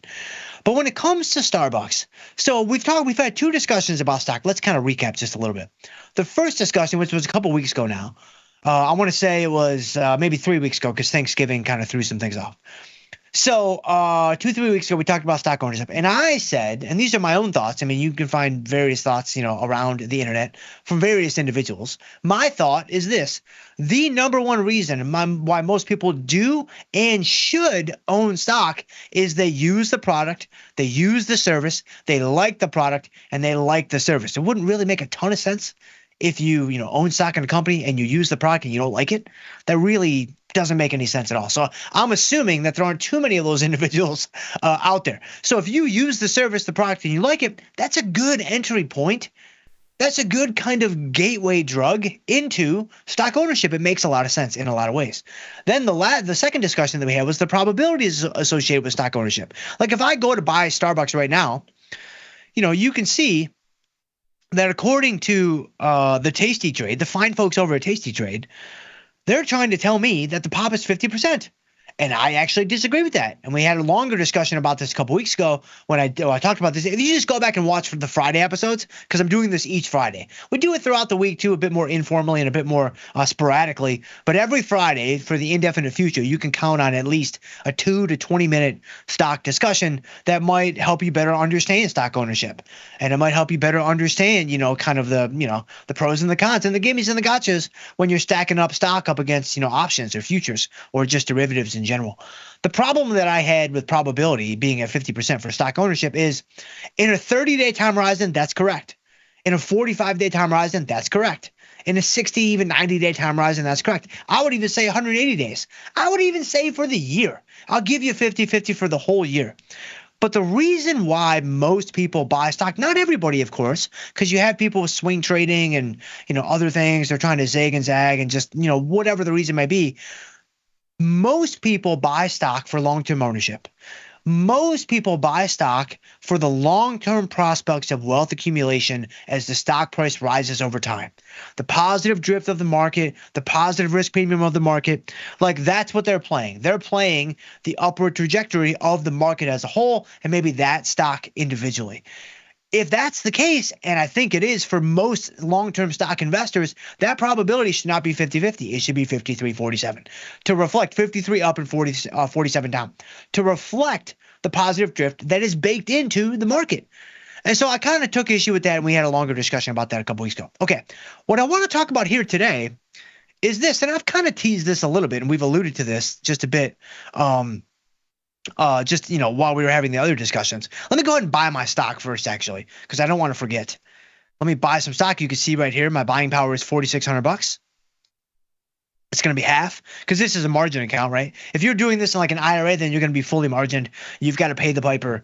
You're going to have to put up, the full 100% of the notional value of the position. And that's just the nature of the account. I mean, margin accounts have a lot of benefits in terms of buying power and leverage and, cash efficiency and things of that nature. So for us here, we only have to put up 50% of the notional value, which is really nice when it comes to being able to use our capital for other things. And so that's why when I kind of teed this up a few minutes ago, I said, hey, owning stock in Starbucks is really not too bad from a buying power standpoint. We're going to be able to really make do with this and still have plenty of capital left to do other things. And so with Starbucks here, let's go ahead and do this really fast. So again, so I don't forget. Okay, so we got improved to 92.18. There you go. All right, so the thing I want to talk about here today is the following. When it comes to long-term stock ownership, there's a lot of different things you could do. There's a lot of different things you could do in terms of analyzing the company. There's a lot of different things you can do, even kind of like from a fundamental standpoint. Like you might be doing some discounted cash flow, like you might be doing, which is very hard to do, by the way. It's very easy to do in a classroom setting, in a textbook, in academia, which is where my career started before I joined the Tasty Network. It's very simple to do in that type of framework. Very, very, very hard to do when you're actually in the arena with real prices and real markets and real bullets. Like it's much, much harder to do in that scenario because you're having to make estimates on approximations, on revisions for like growth rates and all kinds of things and non-dividend paying stocks. Like, what do you do with that? Like, it's really hard to deal with that. And so you can do all that though. You can do, a lot of fundamental analysis, kind of in that way. But if you just strip all that away, strip it down to like the chrome, man, strip it down to the brass tacks. And here's what you'll find. If I have, just this very simple diagram, right? Here's my y-axis, here's my x-axis. And obviously, the x-axis is time. So over time, and the y-axis is going to be some, it's going to be value. Or actually, let's do it this way. It's going to be, it's going to be dollars. It's going to be very, very simple. So the y-axis is dollars. The x-axis is time. We're going to look at three different variables. The stock price, which is obviously measured in dollars. The company's revenues, which is usually measured in dollars unless it's a foreign company or something like that. But it's not usually, measured in like, IOUs, right, or favors. It's going to be measured in dollars. And then lastly, of course, the profits that the company earns, like the actual earnings, the actual income, the actual profits. Okay, here's what you're going to find. Now, I don't have necessarily any hard stats to back this up. I would be willing to bet that you will find this at least 85 to 90% of the time if you give it a wide enough time horizon. If you give it a long enough time horizon. Here you go. Now, just to make it really simple, it's going to be a fairly, it's going to be some line like that. There's your stock price. There's S. There's your stock price. So you see the stock price, and this is the time axis here. This is measured in years, right? So when you go from like the origin here of 0 out to like here, we're talking like 5-10 years, let's say. You're going to see a stock price that's going to, it's going to zig, it's going to zag, it's going to have, all your Elliott waves in there from all my Elliott wave traders that might be watching the program today, right? You got your A, your B, your C, your D, your E. I think that's pretty much where it stops. And so you've got the stock price going up over time. Okay, perfect. What you're going to see that corresponds with this, I'm going to say 85, 90, 95% of the time, if you give it enough time, you're going to see, this type of line. It may not be that perfectly straight, of course. I'm just trying to make an example and make an illustration. This is going to be your revenues, right? You're going to see revenues increasing over time. You're going to see sales going up over time, where the company's coming out and saying, hey, we're selling more stuff. We're selling more goods. We're selling more services. More people are buying our crap. And that's good. That's what we want to do, right? Okay, so you see revenues increasing over time. You're also going to see the same thing with profits. Right now, again, revenues and profits may not line up perfectly. That's not my intention here. It's going to be a lot messier than the perfect illustration that I've drawn here. Although I tried to make it maybe not as perfect with some squiggles in the stock price line. You're going to see a positive correlation between revenues and profits growing over time and stock prices rising over time. Okay, why is this important? Well, again, if we think about, why would you want to buy stock? I think it's because you use the product, you use the service, whatever. Okay, we talked about the probabilities last time. Now let's go one step further. When it comes to long-term stock ownership, thinking about, okay, what do I think the sales and the revenues and the profits are going to look like for this company moving forward? Now, that's a very hard question to answer. Like, there's a lot of complexities in there that maybe you can't even see as just a regular consumer or just a regular investor or whatever. But if you just think about things like the quality of the product, if you think about things like, the brand itself, if you think about things like, like with Starbucks, oh, this is a perfect example.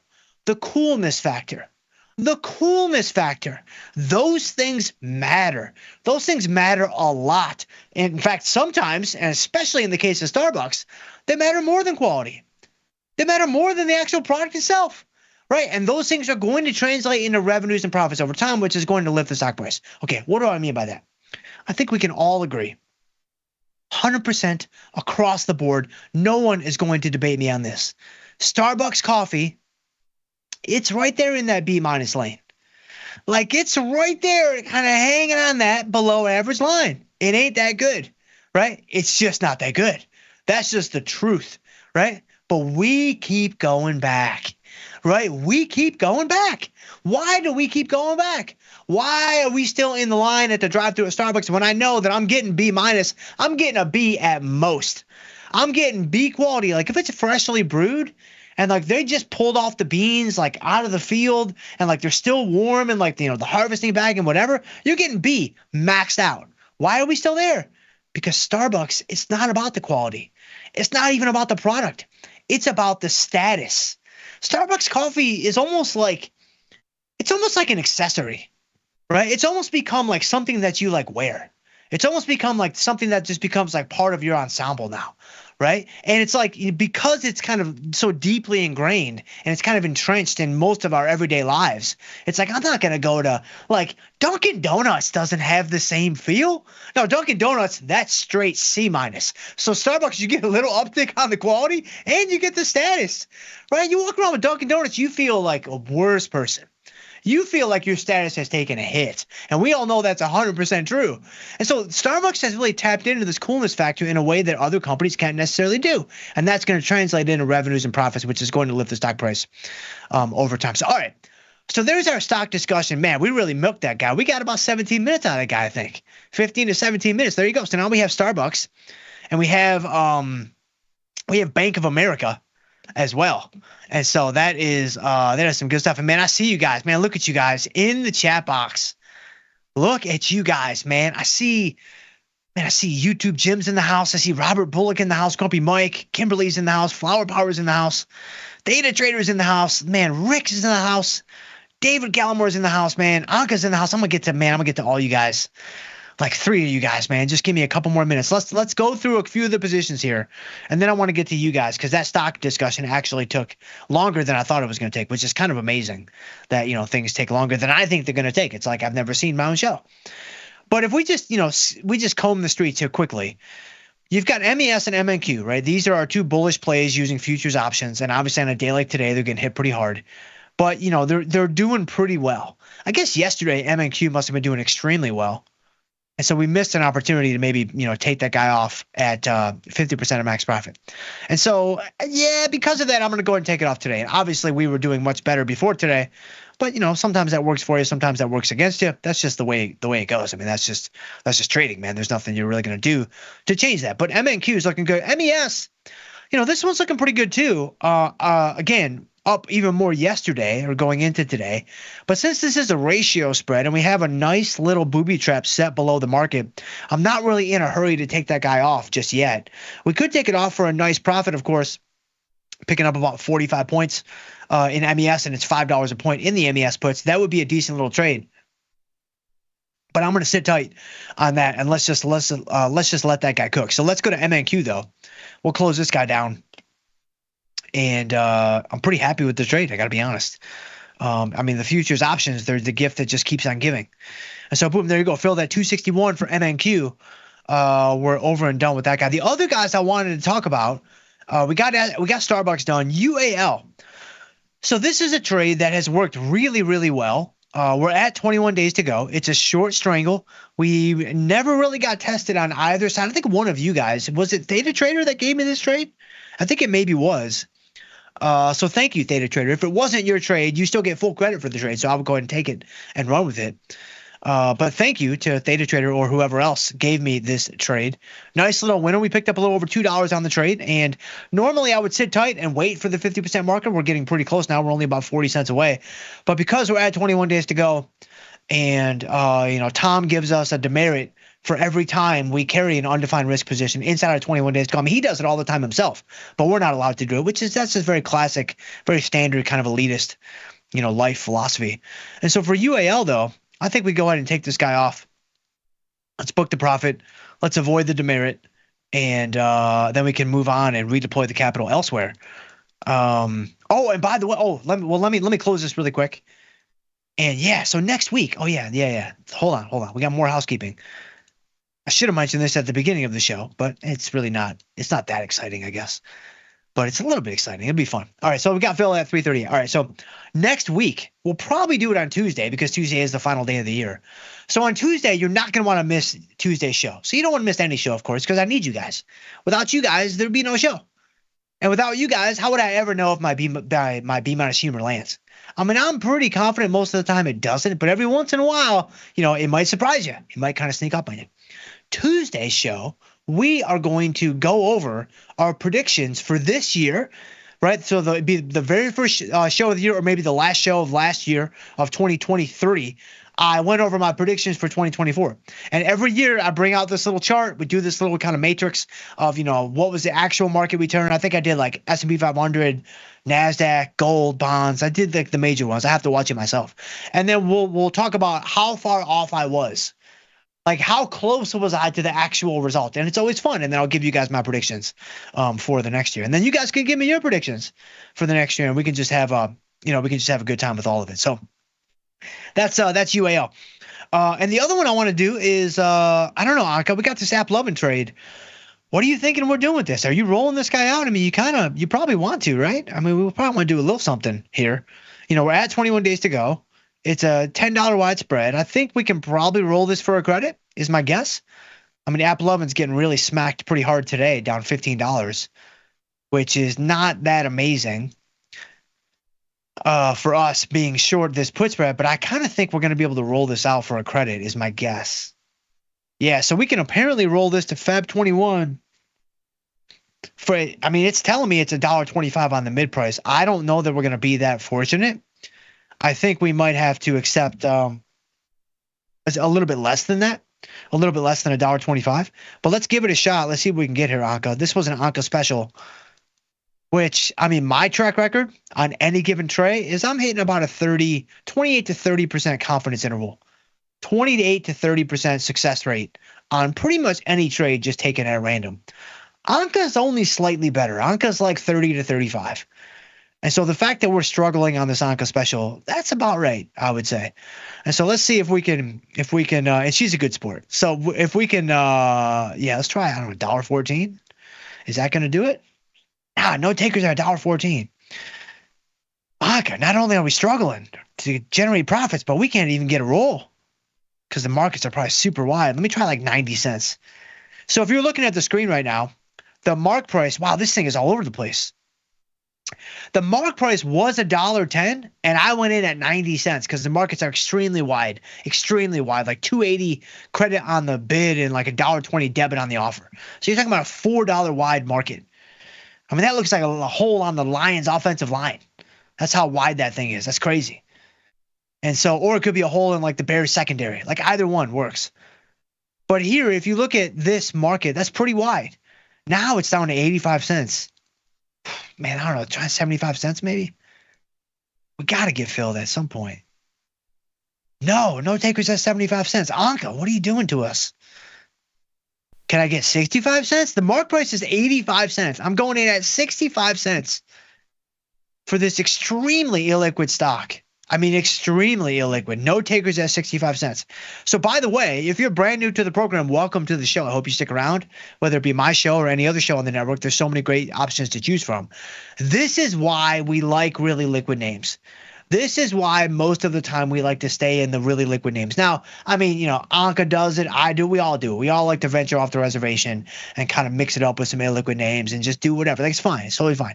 But this is why, for the tried and true, for kind of what we do on a regular basis, kind of just, default operations, we really want to be in the most liquid names to avoid a situation like I have right here. I mean, you can see, look, the mark price is $1.10 credit. I just went in at 65 cents and I couldn't get filled. So that's a product of it just being the markets being extremely wide, the name being very illiquid, and it just being very difficult to figure out where the actual market is. And so this is why in a name with, not the strongest liquidity, I'm not going to be doing I'm not going to be doing a penny price discovery and just tick this guy up and down forever. I'm moving 5, 10, 15 cents at a clip. Because if there's price improvement to be had, like somebody's going to give it to me out there. There's some high frequency guy or gal out there, or a bot, that's going to give me some improvement if there's improvement to be had. And so let's try 55 cents though. I don't think we're going to get filled. Why would we get filled? Oh, we got filled.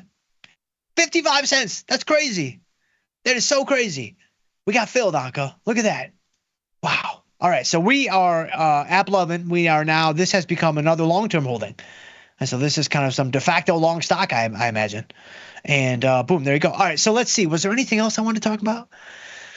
Not really. I mean, you've got Tesla at 21 days, but we can't roll that for a credit. I mean, I can show you really quickly. I highlight both. I go to roll. Everything is a debit, so we're not going to roll it. I don't want to add risk to the trade. So we sit tight, we do nothing. Same thing with NVIDIA. If I left click both, I right click to roll, you can see it's a tiny little debit. It's not, we're not going to get a credit on that roll. We need a little bit more strength out of NVIDIA to somehow muster up a credit on the roll. So not going to do that in NVIDIA. We're going to sit tight and do nothing. And then IWM is looking good, but there's so much time left. I'm going to sit tight. Let's see if we can get a little bit more out of that. And then obviously Uber is just a piece of, I don't know, a piece of something. And we're just going to sit tight. 21 days to go. But this is a long call. This is an out of the money long. This is a deep out of the money long call. All right, this is basically what it feels like to be a Wall Street bets trader. Right? You're pretty used to holding deep out of the money long calls that don't work. And so here you go. Uber, 67.5 call, stock's at 61. It's not good. It's not good at all. So, all right. So that's all I really wanted to get cleaned up and tidied up here today. But that's good because now we're down to 9 positions in the portfolio. That's pretty nice. I usually keep it under 10. I would say just in terms of what I'm comfortable managing.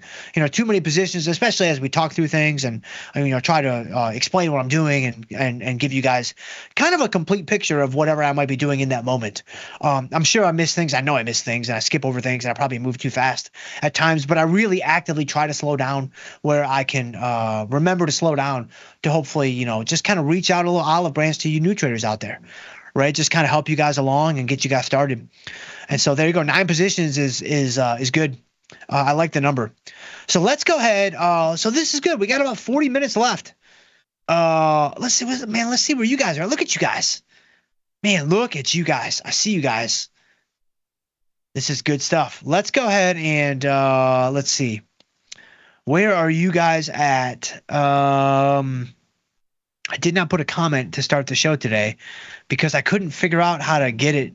The YouTube was giving me some fits, but we powered through and we got what we needed to get. So let's see. Here we go. We've got where am I at? Here we go. Hold on. I got it. Oh, here we go. Yes. Okay. So Theta Trader said he was waiting T-minus 30 seconds to see if I'm here. I'm here. Theta Trader, thank you so much for being here. Appreciate you, my friend. So much. You are, I mean, you're part of the core position. You're part of the core position that is the From Theory to Practice fam. So I appreciate you. Dave S says everyone's on break. Yes, but we are here. We are doing it. And so y'all be sure to remind Tom that we kept working when no one else was working, even him. I'm not even sure he's here. He's gone, man. He's gone. And so let's see. Robert is in the house. Yes, I did say I'd be back Friday. Here I am. And so let's see. I'm going to guess no. Otherwise, I think we would have already seen a Dr. Jim in the chat. That's correct, but I just couldn't figure out. I couldn't figure out YouTube. It was giving me some fits, and it wasn't coming up. And so I just said I had it in a spot where I could see the comments, but I couldn't comment myself. And so I'm like, all right, this is good. I don't want to mess with it. Let's just keep going. So let's see. Robert Bullock says, Dr. J in the house. What's going on there, Rob Bullock? I appreciate you. Rob Banks. Good day, Dr. J. Jackie W. Hola, Dr. Jim. What's going on there, Jackie W? I appreciate you. And then Dave S says, it's great to have Dr. Jim back in person. I appreciate you very, very much, my friend. Weiss in the house. Hello, Dr. Jim. Happy holidays, man. Merry Christmas to you, my friend. Happy holidays to you and your friends and your family and you yourself. And so, man, I really hope it's a joyous week for you. And yeah, really, really, really good stuff. And so let's see. Robert says, finally, the market is cooling and my far in the money calls can be adjusted. Let's see. Far in the money calls. Oh, yes. Right. If you mean short calls.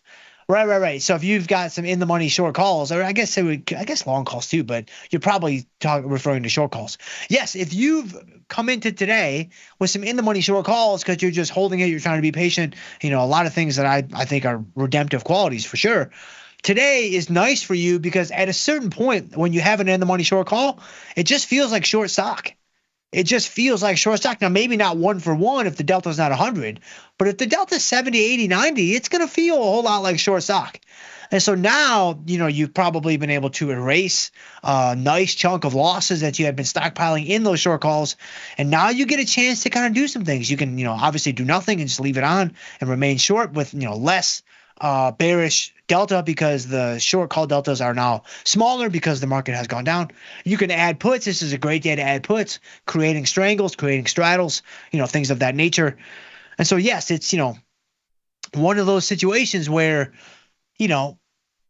a lot of time, guys, if you wait long enough. Now, don't quote me on this, right? This is not trading counsel. This is not anything of the sort. This is just a very informal conversation. But most of the time, if you give it enough time, the market was going to bail you out. The market will come back to where you need it to go. Now, is that going to happen every single time? Absolutely not.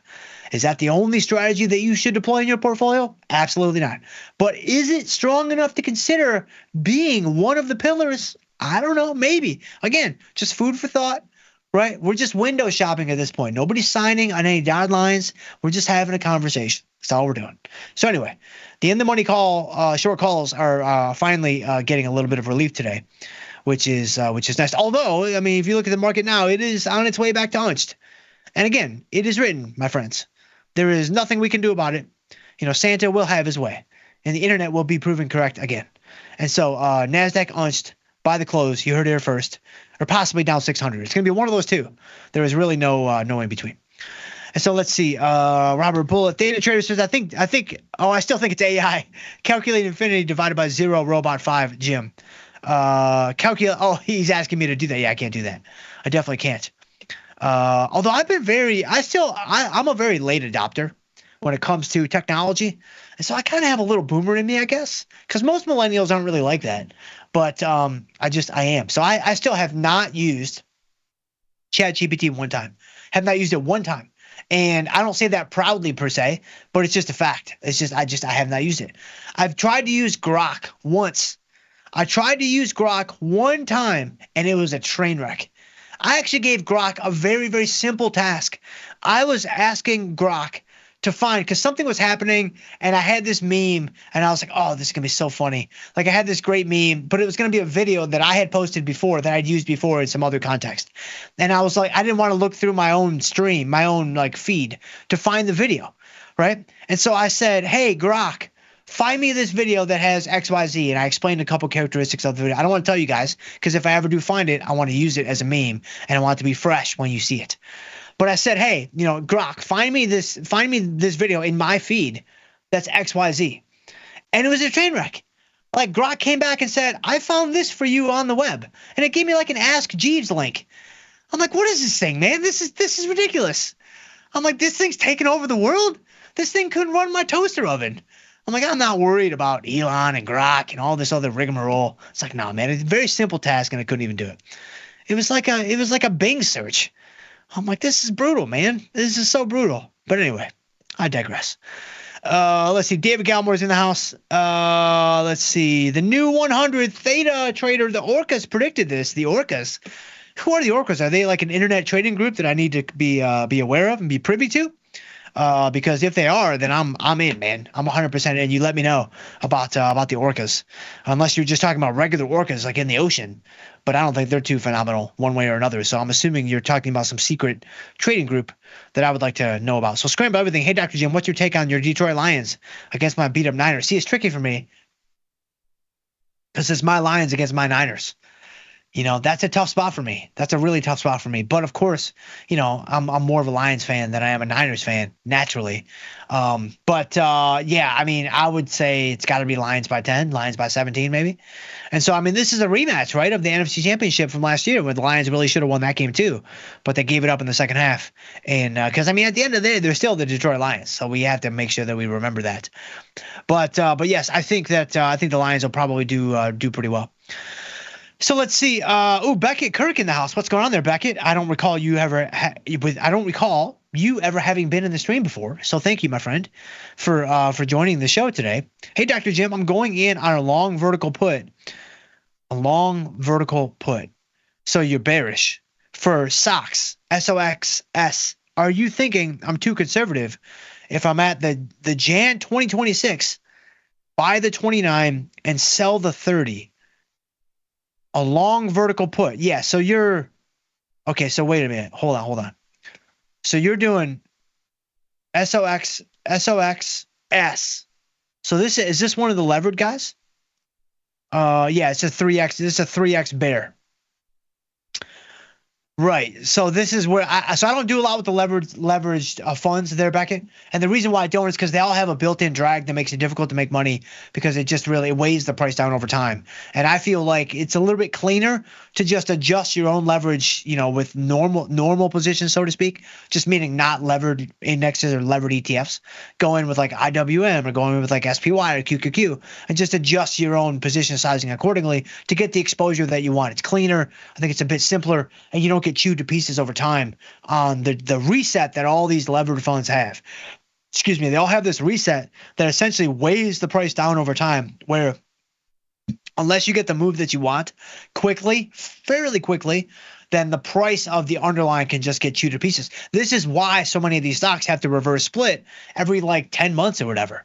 Otherwise, they would go to zero. They would literally go to zero just from the back and forth volatility. It has nothing to do with actual like the underlying shares that the index or the ETF might be exposed to. Like what they're trying to replicate in the market has nothing to do with that. It has nothing to do with that at all. It has to do with how the fund itself is structured. So I would just be really careful with these levered funds. I think they're fine for short-term plays, but I saw that, Jan 2026, yeah, I would not do that. I would absolutely not do that. If you want a cleaner way, so I'm gonna gently and lovingly steer you away from this right now. If you want, it's hard for me to tell from the way that you wrote the question if you're bearish or if you're bullish, because of the way you situated the strikes in the question. So I'm going to give you kind of an answer to both. NASDAQ now only down 320, so UNCH is right around the corner.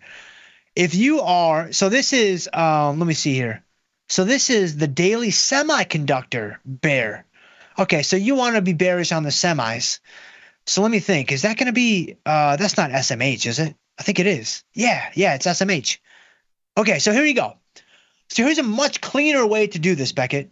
Don't do SOXS. Don't do it, especially not January 2026. Those levered funds, that's kind of like a, hey, I got a hankering to light some cash on fire today. Let me just do this today. Lose, $5, $7, $900 and then call it a day. I get my fix. I move on with my life, right? That's kind of the way that those things typically work. You don't want to be a slow bleed over, 15 months going out to January 2026. Go into SMH. If you're bearish, then if you really want to do something that's just kind of, really simple, just buy an at-the-money put spread. So if I'm bearish on SMH and I want this to be a bearish play, very simple. There's other strategic things you could do, right? But since you kind of commented with a vertical spread, I want to at least meet you halfway with another vertical spread. Like you could do a long-term play. You could go out to January, 2026, Jan 16, 2026. I mean, you could buy, I don't know, you could buy like a, buy a 260. Let's see here. Sell a 240. That's really long term for such a tight spread. Usually with verticals. In fact, yeah, since we're already doing it, since I'm already lovingly nudging you away from this, let's not do Jan 2026. Because I don't think it makes a lot of sense for like a long vertical.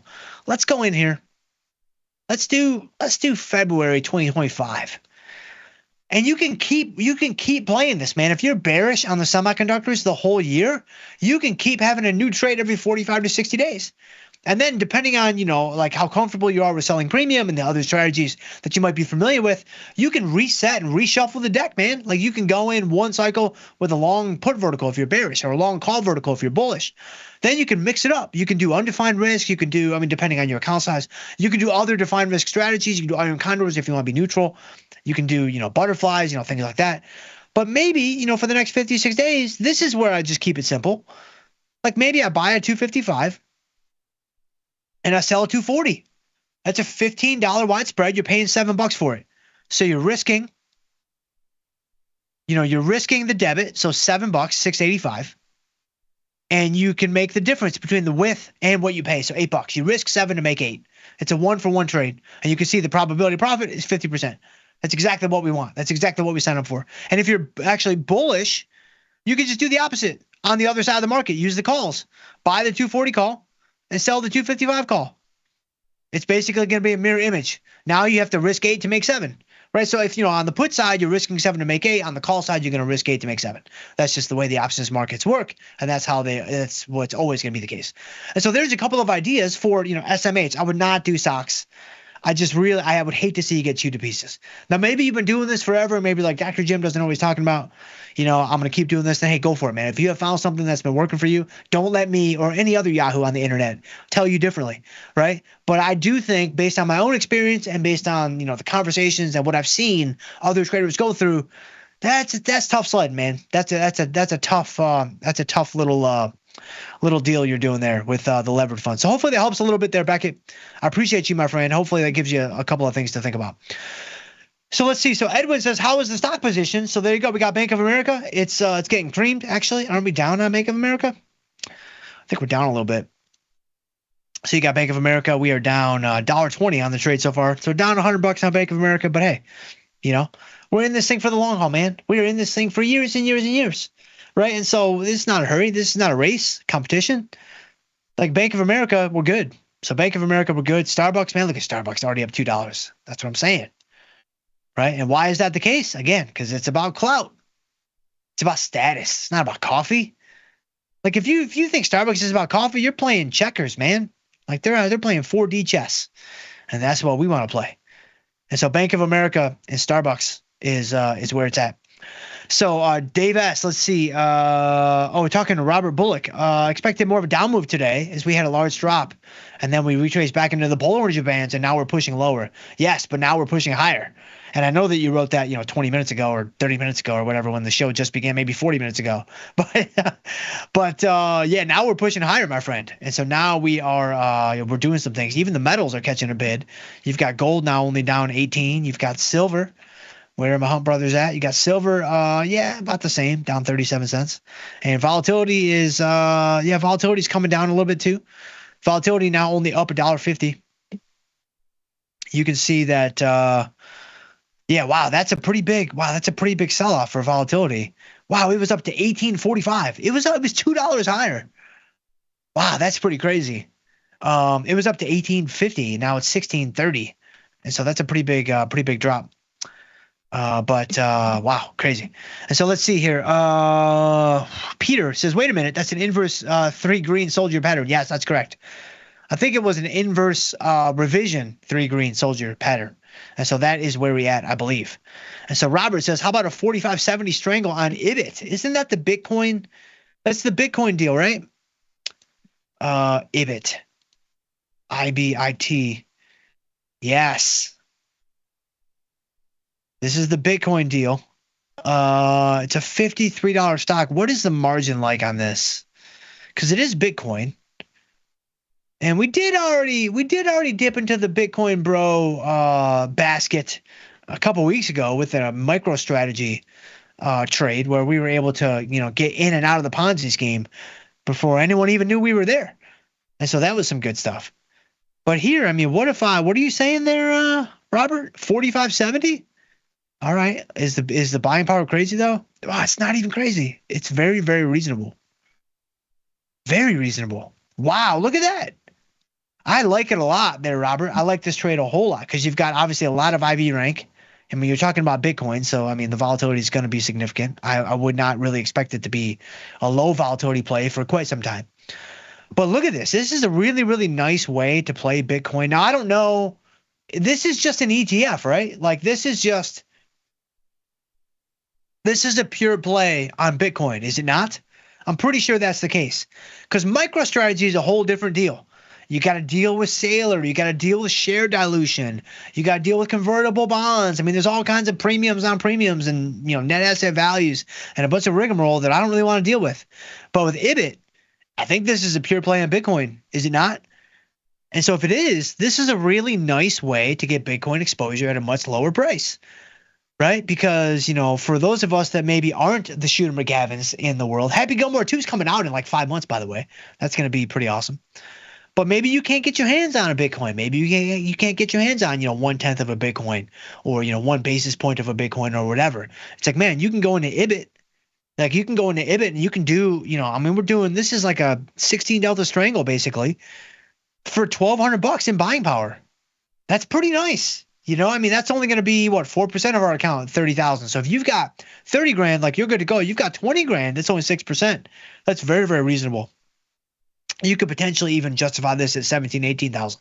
You start getting down around 15 or lower, it's probably not enough capital to do a trade like this, especially in something like Bitcoin that's going to be extremely volatile. Like I'm not expecting this to just be smooth sailing from start to finish.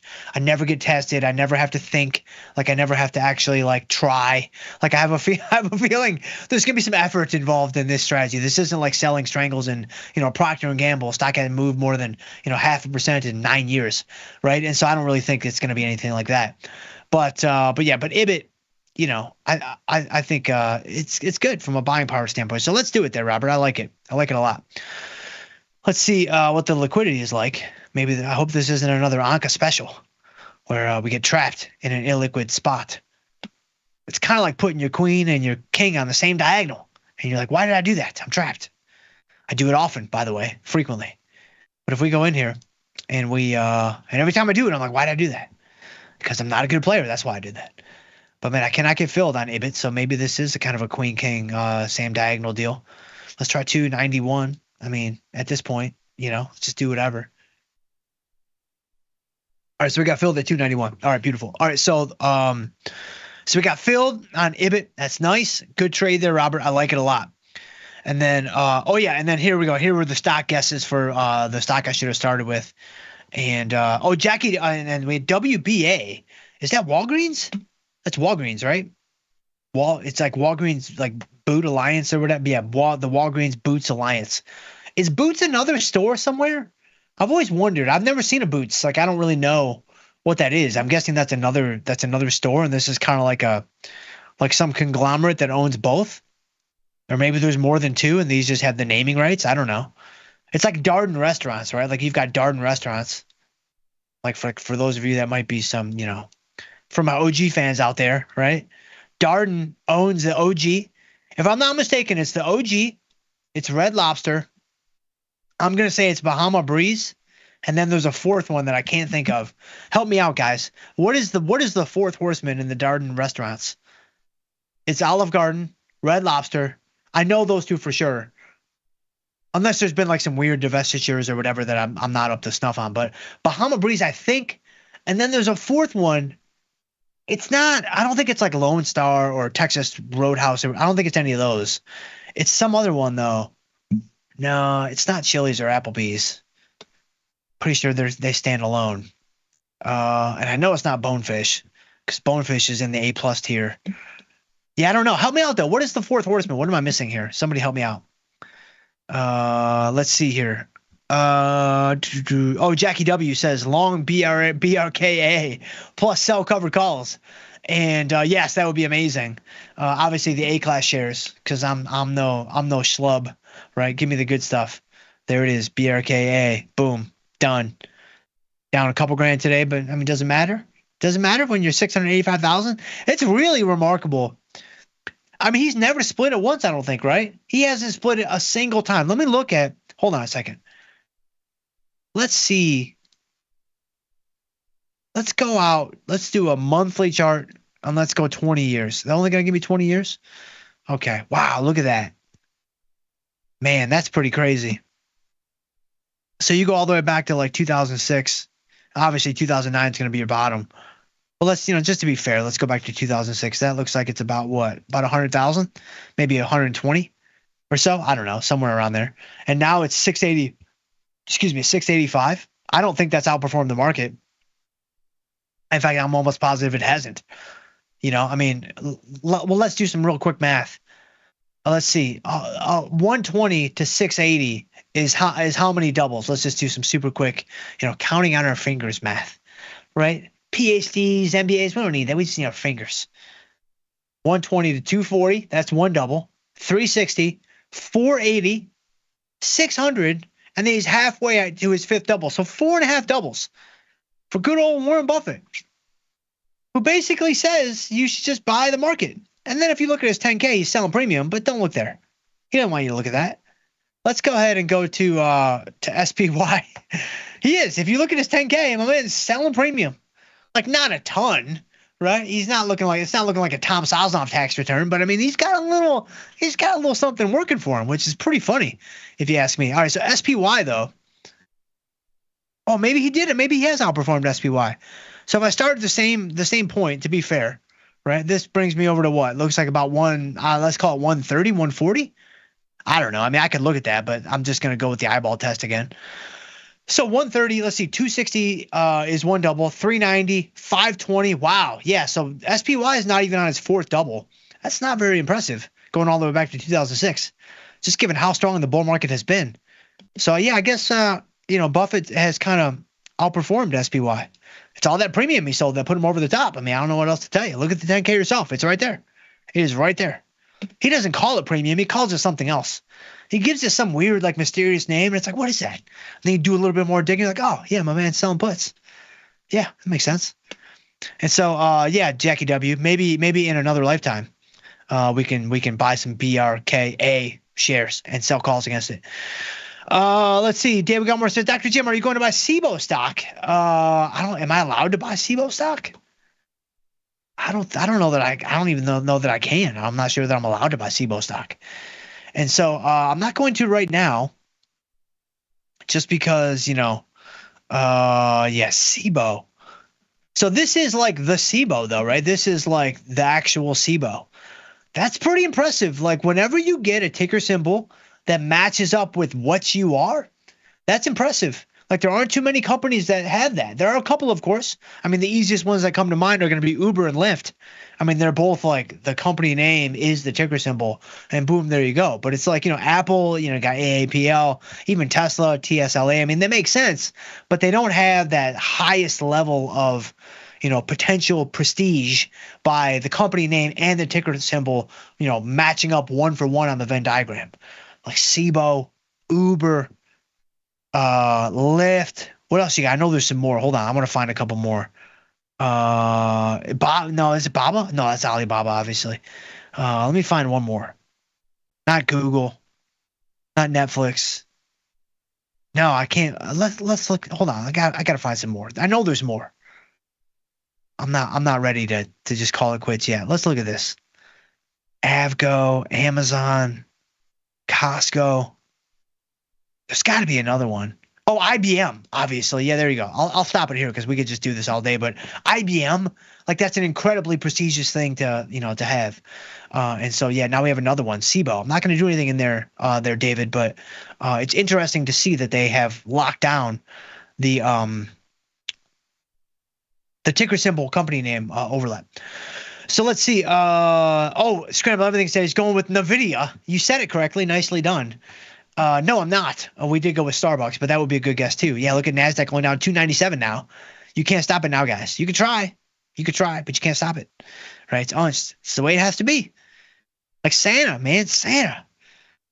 Just scaring the children one last time, right? Just one last time. Now, obviously, we're going to take out the lows on Monday just to have one final little spook show before the end of the year. But yeah, man, pretty funny stuff. And so let's see. Sizimon, any interesting butterfly strategies? Last one was a winner ahead of FOMC. Yes, that's correct there, Sizimon.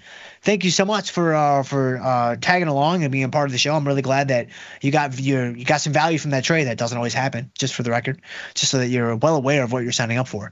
No butterflies today because there's nothing really happening tomorrow. We might do some fun stuff on Monday, like an end of the year butterfly. I don't know. What do you guys think, man? I mean, it sounds like it might be kind of fun to me. And so maybe on Monday we'll do like a Tuesday expiry SPX type of butterfly. So we'll see where we're at on Monday, and then we can revisit it at that time. And that's the great thing about SPX is you've got the daily expirations. I mean, if I go in here, I go to SPX. I mean, you can do whatever you want. I mean, look at that. You got 3 days to go. You got 4 days to go. You got 6, 7, 8. Well, not 8, obviously. That's Saturday. But then 10, 11, 12, 13, 14. I mean, it's all right there. Boom. So, yeah, we'll do a little something on Monday, I think. Somebody remind me because I might forget. But, yeah, we'll do that then. Proto Man is in the house. What's going on there, Proto Man? I appreciate you. Here we go. Theta Trader says, real question, man. I'm here for it. Appreciate you. I am moving, let's just say a round number of 100,000 of equity assets between IRA providers. Okay, so from one brokerage to another. Show me a delta equivalent trade in Tasty IRA. MES SPY. The purpose of which to stay invested while the transfer of cash is ongoing. So if I'm understanding correctly, so you want a delta equivalent trade between SPY and MES? So, with $100,000, and I'm just gonna use the full 100,000. I mean, because it's IRA, so you're gonna be fully margin. I mean, if I go into SPY, I mean, it's actually a fairly simple calculation because SPY is 100 deltas, 100 potential deltas per contract. MES, in fact, here let's use our blackboard here. So SPY, the potential deltas per contract is 100. So 100 deltas per contract. MES is only 50 deltas, approximately 50 deltas. It changes, as the futures price changes, but it's around 50. So this may not be perfect. I'm not going to give you that, that super high level of precision, but I think it's going to be close enough to kind of give you what you're looking for. If I'm actually getting what you want correctly, which I'm not 100% sure that I am. But SPY is 100 delta. MES is 50 delta. Now, when you go in, so let's keep it really simple. And you didn't give me a directional bias or anything like that. Let's keep it really simple. Let's say that you were just talking about 30 delta puts. So, I know that the potential full contract size is 30 deltas. We probably don't even need to look at, we might need to look at the option chain here in a second. So the full contract size potential is 100 deltas. But let's say I'm starting with 30 delta puts. I'm going to be bullish. I'm doing a short put. I saw Dr. Jim's digital collectible, and I'm like, yeah, short puts, man. That's the way to go. So I go 30 delta puts in SPY. I go 30 delta puts in MES. So that means that the output delta, so to speak, on the SPY position is going to be 30 deltas. So 30% of the 100 deltas. I'm just taking 30%. This is basically like taking 30% of this number. 30% of the 100 deltas gives me 30 deltas. 30% of 50 deltas gives me 15 deltas. So you can see that MES is half the size of SPY. So that's the most important thing to understand here. Now there's span margining differences. The margin can increase a bit more quickly with MES than it might with SPY, but it's not that drastic. I mean, it might be, like if you're fully margined, then it could be an issue. But if you have some cash, on the sidelines and you're not fully margined, it's probably not going to be that big of an issue. But do be aware that the margining can increase a bit faster on MES. Sorry, so let's say this is how I started. Well, if I went to SPY, I'm just going to go to February, 56 days to go. And, if I'm going to sell a 579, right? If I'm going to sell a 579, yeah, this won't be too bad. And I want to be fully invested, which is what you kind of put in the question stem. Again, you left some things out, but it's okay. I mean, you're clear of the concept. Like you've been trading for a long time, and so hopefully I can just kind of point you in the right direction, and then you can kind of take this and use it as a template to fit into whatever it is you specifically want. But if I sell one SPY put, oh, this is tricky because this is a margin account. Yeah, I'm not in an IRA, so I can't mimic the margin. I mean, I can figure it out here. Yeah, you're only going to be able to do, yeah, that's tricky, man. That's really tricky. Yeah, this is actually, this is more complicated than maybe you even realized there, Theta Trader. And I know that you're doing root canals while you're watching the show, so I won't hold it against you. Because within an IRA, if I'm fully margined, that's like 60 grand. That's like 50 grand or 55 grand or whatever it's going to be for me to, actually it's close to 60 grand to hold one position. So what are you going to do? Are you just going to hold the full margin and then only be able to do one of these? Are you going to buy some junk wings? It's going to be a little bit trickier. But, hopefully, because I'm actually going to stop right here because there's so many, it's a choose your own adventure. And now all of a sudden I've got 6 possible choices to where it's like, man, this is like a Chicago intersection. It's like, man, I don't really know. Can I go right? Well, there's like 3 different rights. You got to figure out what angle are you looking at here? You going 80 degrees? You going 35 degrees? You're in Lincoln Park. Y'all know what I'm saying, man. It's pretty crazy. It's crazy stuff. That's exactly where we're at right now. And so I'm going to stop, but you can kind of use the template that I set up on the previous screen with, the MES sizing and the SPY sizing, and then kind of go from there. Start with SPY and you figure out if you want to buy some wings to, limit the buying power, how far out of the money you want to buy those wings to limit the buying power and things like that. And so hopefully that gave you a little something to get you started. I wish I could give you more, but I feel like that's about as much as I can do, given what we've got. And so Peter says ES finishes up by the end of the day. Yeah, I mean, it looked like it might be the case. They're chopping around now, though. They're kind of sending it back down. And so, they're sending, the markets are going back down a little bit. And, we'll see. It might be an interesting hour to finish the day. And so let's see. Sizzyman says it actually worked with the rebound in Friday. Yeah, you're talking about the butterfly. That's correct. It did work. And again, it kind of opened my eyes. I mean, for the longest time, I've been kind of not really messing with Monday, Tuesday butterflies for Friday expiration because it's hard to make a lot of money because, if you nail it on Monday night going into Tuesday, you don't make a lot of money, but you still make some money. And the nice thing about having, Tuesday, Wednesday, Thursday is just like we saw with FOMC. The first move did not get us there. And so it's like, man, we needed a lot more than that. And so it actually came on Friday, which was nice. And so Flower Power says, hey, Dr. J, what's going on there, Flower Power? I appreciate you, my friend. Thank you for being here. Peter says Tesla to 1,000 by February expiration. That would be crazy. That would be absolutely crazy. And so if that happens, man, I'm going to need a second Christmas gift from my father-in-law. That's all I'm saying. And he already got us a pretty awesome first gift. He got us a super expensive latte espresso maker for the house that Autumn's really been wanting. And I'm not going to say no either myself. I mean, I'm still going to go to Starbucks for all the reasons we mentioned earlier.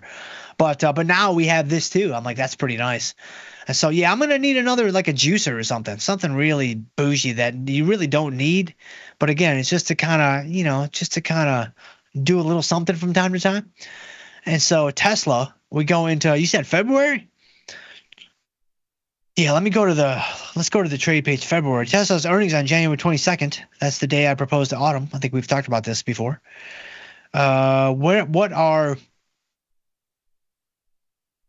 Dude, you can't even buy 1,000 calls.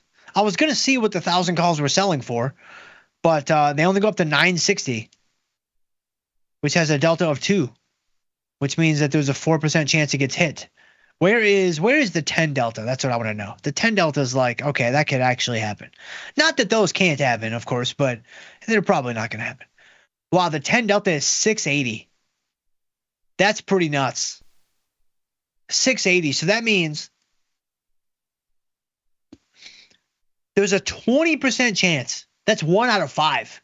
That's 1 out of 5. Tesla hits 680 by February expiration. That's only 56 days away. That is crazy stuff.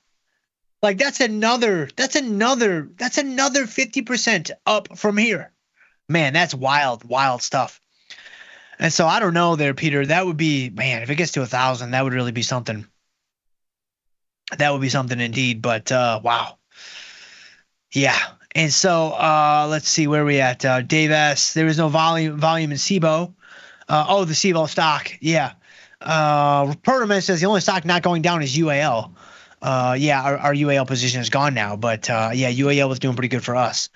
And so let's see. Robert says AMD and XOM are up. AMD's up. Wow, look at AMD, up 60 cents today. Man, the rest of the rest of tech is getting smashed. You've got Apple down. I mean, everything is red. Apple down, Amazon down. You've got Google down, Meta down, Microsoft down, Netflix down, Tesla down. Even Snapchat's down 20 cents. Like, it's bad when Snapchat's down. The only 3 stocks that are up are AMD, XOM, and Starbucks, of course. And so, I mean, look at this Starbucks position. This is unbelievable. Oh, we're down on the trade now. Wait, we're down? Huh. Market timing, man. They say time in the market is more important than market timing. They couldn't be more wrong. Because look at Starbucks up on the day, and we are down. And why is that? Because we didn't time it right. Wow. Starbucks looking pretty good as a flight to quality. That's some good stuff. And so, and then Grumpy Mike says Starbucks is still in business. Hey, that's my line, man. You can't take my line. I've only got like 2. Where I've got that and I've got Gimmies and Gotchas. You can't just leave me with Gimmies and Gotchas. I mean, they'll get me pretty far, don't get me wrong. But, man, I need that line too. So you can't be stealing that one, Grumpy Mike. I'll give you one of the other ones. And so, but I agree with you. I very much agree with you. But, again, it's not about coffee at this point. It's not about coffee, man. It's more than that, right? I mean, this is some Zen level stuff, what they're doing over there at Starbucks. And so let's see. Flower Power says, when's bad coffee IPOing and getting options? Man, I don't know. But I'll tell you what, I am going to be mega pint short some bad coffee if that thing ever hits the market, because I know the owner personally, and he's not exactly running a tight, efficient ship. Let's just say that. And so, Scramble Everything says, I thought bad coffee was taking over the world. No, it's kind of in the Chat GPT category right now. Like, it's really kind of struggling, to get out of its own way. And so Kimberly says, Intel T equals 70. It is a qubits builder company. What is a qubits? I don't know what a qubits is there, Kimberly. Very similar to how I didn't know what jar of flies meant the other day, but I think qubits is a more legitimate lack. Jar of flies I should have nailed, but qubits, I don't know what that is, Kimberly. But thank you so much for being here. Oh, and then Kimberly goes on to say, do your qubits homework, Dr. Jim. Yes, I clearly have not done it yet. And so I've been meaning to get it done, but I just, things came up and I just couldn't get it done. So I'll get it done, Kimberly. I'll be Googling some qubits later. Thank you so much, though. Marlon says, can you also explain how owning stock for the long term can help with taxes in the IRS? I mean, yeah, I'm no tax expert. I'm barely even a novice myself. I mean, TurboTax does all my work for me. But, I mean, it's just when you hold a stock longer, I believe it's 1 year, unless they've changed the tax code, which is very possible. But once you get into like the long-term capital gains tax rate, I think it's only 10 or 15%. It might be 15. It might only be 10. It's either 10 or 15, I think. And so if you hold the stock for the short term, then you're taxed at whatever your short-term marginal tax rate might be. So whatever that is, it could be 15, it could be 20, it could be 25, 28, 35, 50, whatever it is. It depends how much money you make and all those kinds of things. So, for high income earners, like, it's very, very advantageous to hold stock longer so that they get into the tax bracket so that they get into the lower tax bracket of the long-term capital gains of 10 or 15% as opposed to, let's say, the 28% that they might pay or the 35% that they might pay on the next dollar that they earn. Okay. This is one of the reasons why I think trading in an IRA is amazing. It's terrific. I know Tom doesn't like it, but Tom doesn't know what he's talking about, right? IRAs are amazing for so many reasons. Here is one of them. You can trade all you want. Short-term, long-term, in and out, whatever you want to do. There's no tax implications because it's all happening under the umbrella of the IRA. Right now, I'm no tax expert. Maybe I'm wrong about all that, but I'm pretty sure I'm not. And so you can go ahead and you can do whatever you want in that account. You don't have to worry about it.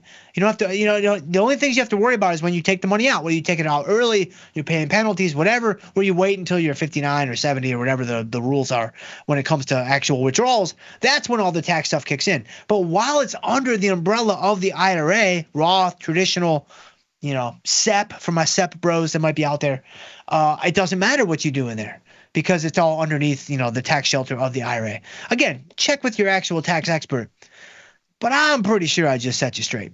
And so hopefully that helps you there, Marlon. But I'm almost out of time. So Matt Mariner, here we go. This could be the last one. Since we love to buy stock now on the show, that's correct. For 15 minutes a week, I think that's reasonable, right?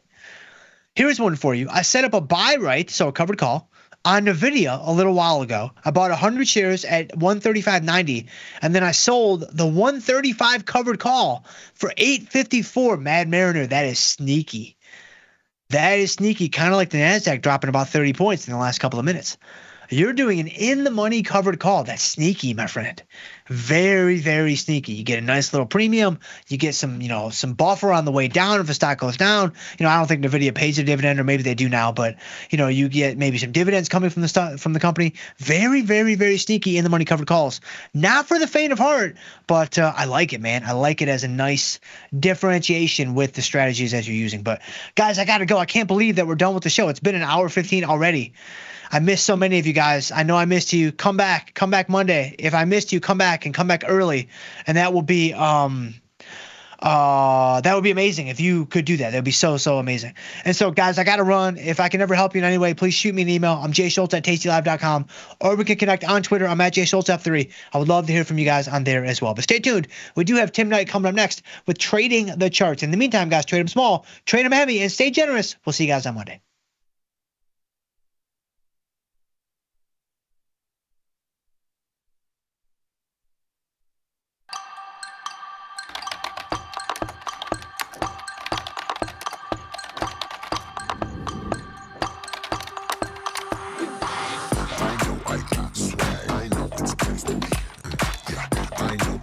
How much does it cost you guys to do simultaneous hair flips?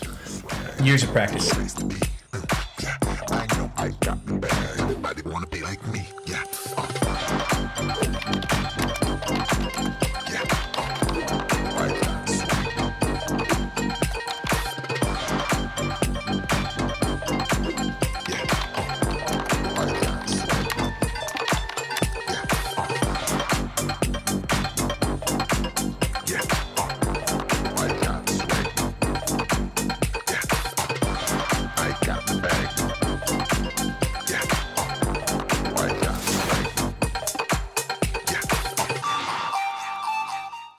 Get up to $4,000 when you open and fund a new account with Tasty Trade. That's 4,000 buckaroos, 4,000 bills, 4 large, 4K, 4 grand. Get on the platform for traders who just want to trade. Tasty Trade. Make your move.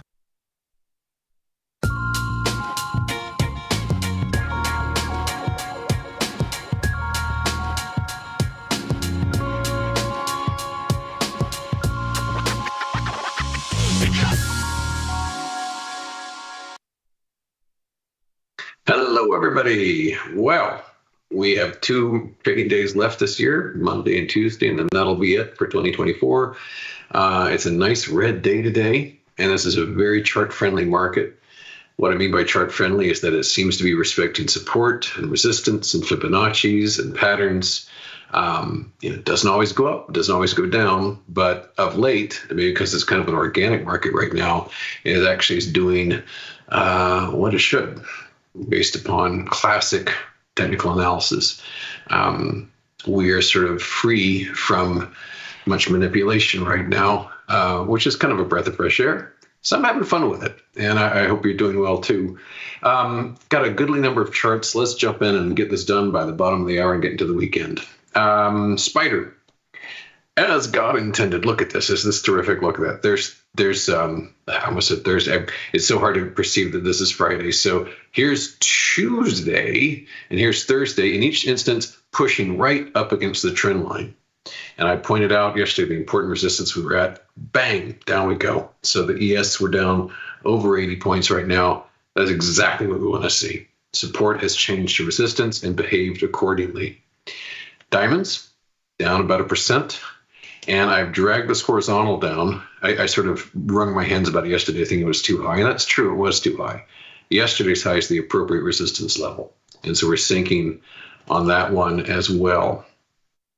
The IWM, exact same situation and the exact same victory for charting, because we pushed right up against this horizontal, this blue dashed line, and we reversed away from that.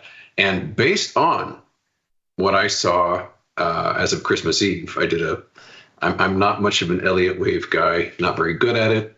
But I do know from hard experience that it behaves better in bear markets than bull markets. My assessment on the 24th was we're going to be going down hard in the weeks ahead. So we might start to see that kick in next week. And the cubes are down especially 1.61%, and they're below again that busted trend line. So the spider's been just clean as a whistle. The cube is a little more saucy. It got above the trend line, now it's back below it again. And that's aided by semiconductors, which is a bit of an obsession of mine. NVIDIA, thank goodness, is down hard, 2.41%. It has undone the gains from Thursday and Tuesday and Monday. We're essentially back where the week began. And this pattern is still plausible. That could wrap up as a nice rounded top and send us much lower. And that is pushing against SMH, the semiconductor ETF.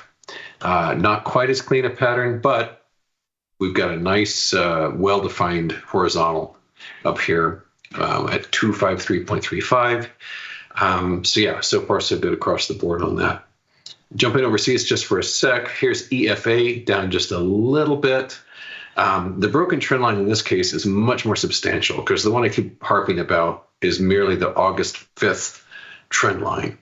This one is a much bigger deal. This goes all the way back to that key bottom, the Rolo bottom, I call it, October 13, 2022, which was the real end of the all too short bear market that we enjoyed from November of 2021 to October 13, 2022. And in a way, it kind of ended actually in June of 2022, but it had one last little spasm lower. The point is that that trend line's broken, which is a much more substantial deal. XLU, the utility ETF, this is down about 0.5%. And it's a pretty spiffy little pattern here, because we've been sinking, bottomed here and rallied mightily over the past week. But we've got a horizontal here representing resistance. And my only position related to this is our old friend Next Era NEE, like so, which is below this inverted cup with handle pattern and just below this trend line, which goes all the way back to October 6, 2023. So all kinds of nice patterns shaping up there. I made mention yesterday about gold's, the miners' vulnerability, precious metals miners' vulnerability, and that's panning out nicely. Gold itself, the front month's down almost $24.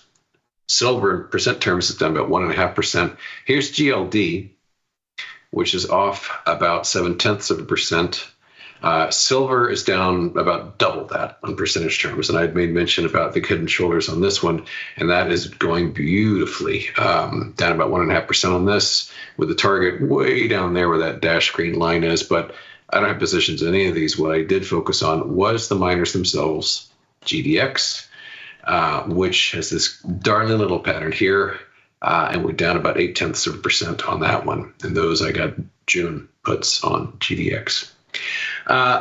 I've got, at the moment, 14 different bearish positions. 13 of those are down today. And by down, I mean the root is down, so it's good. It's good to be down. One and only one, AMD, has the temerity to be up, but happily it's only up 1/10 of a single percentage point. So I'm annoyed at it, but it's not too bad. Let's look at a handful of those shorts. Here's the aforementioned AMD, and it also has this rather large, well-defined head and shoulders. It has cleanly obeyed this trend line as resistance, and its own target price is way down here. And as I've mentioned, even March is too close for my feeble nerves. So at this point, it's basically like June on forward. And AMD, these are June puts. I want to give us tons of time to work out. Here's ARM holding its ARM down about 1/4%, still hammering out, which could be a very impressive top there. Caterpillar, CAT, down about 1 percentage point. And we zoom in here, and I've tightened up the stop to down to this level. I tend to be consistent about these. I try to make them these dash horizontals to get very clear what you're looking at. CrowdStrike, mentioned this one yesterday as a new one. So far, so good, down almost 3%. Broken trend line here, back to the August 5th trend line we're mentioning. And the next level of kind of support is this green line here, which I don't think it'll have too much trouble busting. Carvana, full disclosure, I don't have a position. I wish I did, but I point this out because it's gone up so tremendously. But in just the past month, it has lost 1/5 of its entire market cap following this insane rally. So here we can see the peak was a month ago, almost to the day, November 25, at 268.34. We're down to 213 now, and we've cracked below even the what I refer to. Well, this is a gap, but it doesn't happen to be election day. It's just close to it. It's around about Halloween. But anyway, the gap is sealed and actually exceeded to the downside. Halliburton, HAL. This is a new one as of today. And we've got a pretty loose stop on this one up here at 27.82. This is another June directional position. Huntsman, HUN, this is a 2026 puts on this, down almost 1% on HUN. So that's looking pretty sharp, especially considering the sheer size of this. This topping pattern is almost half a decade wide. What else we got cooking? Well, we've got IBM. This is down over 1%. From this distance, you can see IBM for the longest time was just junk. From how far does this go back? 1962. These are my own charts, so I've got as much data as I can muster. From 1962 to 1993, so 31 years, just junk, absolute junk. And this is including dividends, by the way. So if you held on to it for 30 years and kept all your dividends, you would have lost about half your money. Yay, IBM. But since then, it's been a complete champ. It's gone from about $5, and it peaked not too long ago, just days ago, at almost 240. So however many tens of thousands of percent that is. But we are starting to break down here rather nicely. And I've tightened up the stop on this one too, to 225.40. So that's IBM. Eli Lilly also down almost $13. So far, so good. And in a lot of these cases, I've used last Wednesday's high, that big calamitous drop we had, as the new stop loss level. I figure if you can muster past that, something is wrong. MicroStrategy, again, almost all these I'm short. This one I'm not. The IV on this is bonkers. But I still watch it with great interest because it's lost, I think it's lost about 40% of its value in about a month's time, because it is very, very, very dependent upon A, Bitcoin's value, and B, Michael Saylor's reputation. So that's going to be very interesting to watch in 2025. A couple more. NXPI. This is a semiconductor, one of the lesser known semiconductor plays, but I think it's a beautiful pattern. There's the stop on that one. And, I've been burnt so many times by Royal, but I just can't help myself. I once again, I entered this, I think just yesterday. Yeah, it was yesterday. Royal Caribbean, the bearish side. Couple of things looking favorable here. One is a failure of this quite long channel, about 2.5 years back on this channel. So that's good. And we're, once again, support has changed to resistance. So that's what's cooking here. And it is violating the channel, the midline of the channel, which really opens up this entire lower half for prospectively dropping. Next major support levels way down here where this green line is. This is the gap. So that's a good, $22 away. So that's pretty cool. So anyway, as I say, I got 14 different bearish positions and 13 of them are down today. So it's not a terrible day. Let's wrap up. I think this is the first time in human history I'm going to finish early. My goodness. Maybe I should tell you like stories from my childhood or something, but there's slope all around for that. But let's look at just a couple of other symbols. Bonds, TLT. I actually went long these earlier today, and about an hour later threw my hands up and got out again. I had supposed that this trend line here would act as some kind of support. Bonds are so weak, it couldn't even do that unless they were nice and tight. We tried to recover on Tuesday, and we tried again Thursday. 2 green bars here, just struggling to sort of get a rally going. Just poop, just completely failed. And so we're below the line there. Interest rates are going higher and higher and higher. And so this performative act on Powell's part of dropping rates, a quarter point here and a quarter point there, it's pretty clear they're done. And I dare say it's entirely likely that Powell's going to swallow hard and start to raise rates next year as inflation starts to heat up again. So bonds, their bear market doesn't appear to be over. Finally, XLF, the financials. I don't know if I've ever traded this before, but I've started today. I've got a bearish position on that one as well with a nice tight stop. Here we are, this dash line, 49.17. This looks like it's reversed over. And next support on that one is another price gap, right like so.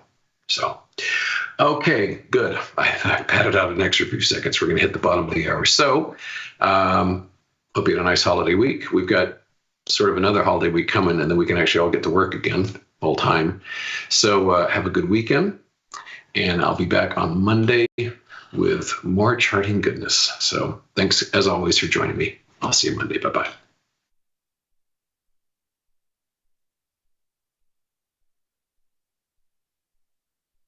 If you missed the live show, here's our cherry on top weekly recap. Beth got us presents. What is this all about? This What is this so all about? nice. Oh, a little mini fridge. I love it. I love Look it. at that. And it's red. It goes well with my Mr. Coffee here. She I don't know gives if you something hot. She gives you something cold. Tom's is a regift. What? Man. Beth wrapped up something that she'd already given you. No, I think I've given you this before. I want the refrigerator. For your pistachios. It's for your Pistachio. No, you put your pistachios on top. You stick your nuts in the. You don't have to take it out. You stick your nuts in the little space, the little hole. Don't And use the that hole for shells, anything right. else. Shells Use in there. Yes, to keep it clean. I love it. Good job, Beth. Good job out of you. I want the mini fridge. Aw, you're literally a billionaire. You could buy your own mini fridge. So if you're in a random store, right? You're at Trader Joe's. Okay. Okay. Trader Joe's. You're standing on. Am I holding a cart or am I pushing? You're Am I holding a little basket. I got a little basket. Okay, you're go Trader ahead. Joe's. Okay, that's fits me. Random guy, me. Yeah. Standing in front of you. You don't know me. Stands in front of me. Okay. Right in front of me. I turn around. You look at me. My fly is open. Nah. Do you say anything? I think so. It's a serious question. I think you don't so. Say anything. I am not clocking men's in the line. I would say, do that. Hey, your fly's open. I would do that. I would think it's a trap that he would want me to talk with, like, purposefully. So I'm not going to say anything. What if he says to you, more importantly, what if I'm the dude in front of you? Yeah, do and not my fly engage. is open, and you say, hey, your fly is open. I go, thanks. Do you like that? I would like. What do you say next? Thanks. I want to go home. I was a late bloomer. Well, you're too busy. Yeah, I was an athlete. I was. Oh yeah.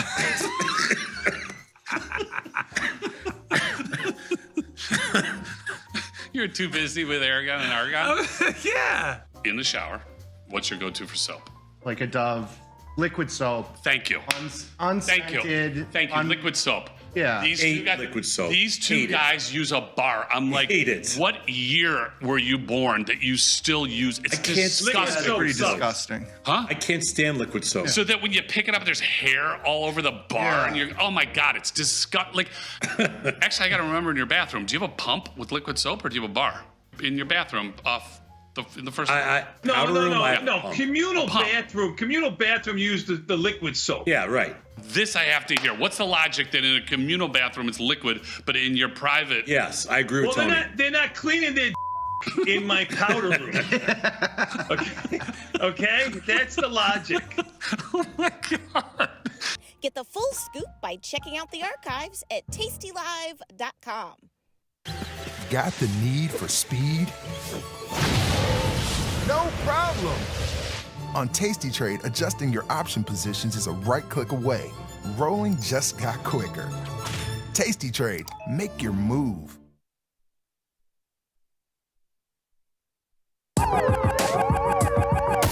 Ring the alarm. Hey, ring the alarm. Boys, turn up the charm. Listen up, y'all. Get out the damn stall. It's the last call. Hey, the last call. The last call. The last call.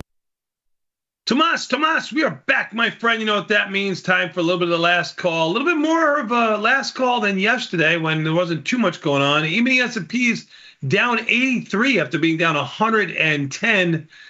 Even the S&P traded 1.29 million. Yesterday, if I remember correctly, we were in just about the 800 handle. So you can see how much more volume we've had today than yesterday. A much bigger move, too. NASDAQ down 368 off its lows, well off its highs. Russell down 39. Russell the weakest of the group, I guess, with the NASDAQ. And the Dow down 420 and change is actually the strongest of the weakest four. That's the E-mini S&P, NASDAQ, Russell, and the Dow.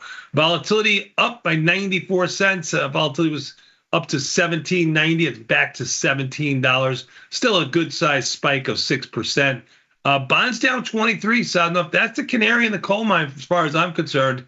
Bonds traded at their lows again, 1306. They're 1307 right now, down 23 ticks. You would think bonds would uptick a little bit with the kind of action that they've had over the last 2.5 weeks or so, but no help in sight. Bitcoin down 1,000, Sosnoff to 95.3 or so. That too took a little bit of softness today. Oil over $70, $70.17, a little bit off its highs by about 60 cents or so. Gold down 24. It's been down all day, almost a 1% move in gold. Silver down 46.5 cents.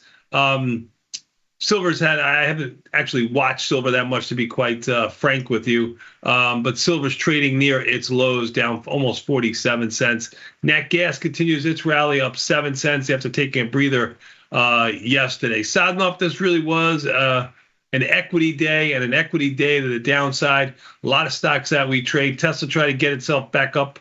It was down around $20 or so, just sold off about $5, down 25. Netflix down 19. Costco down 18, Microsoft down 8.5, Coin down 8 3/4, Meta down 7. And on the upside, stocks that we trade, volatility products, of course. But listen, the first one I get to on the upside, Lulu up $1. Who cares?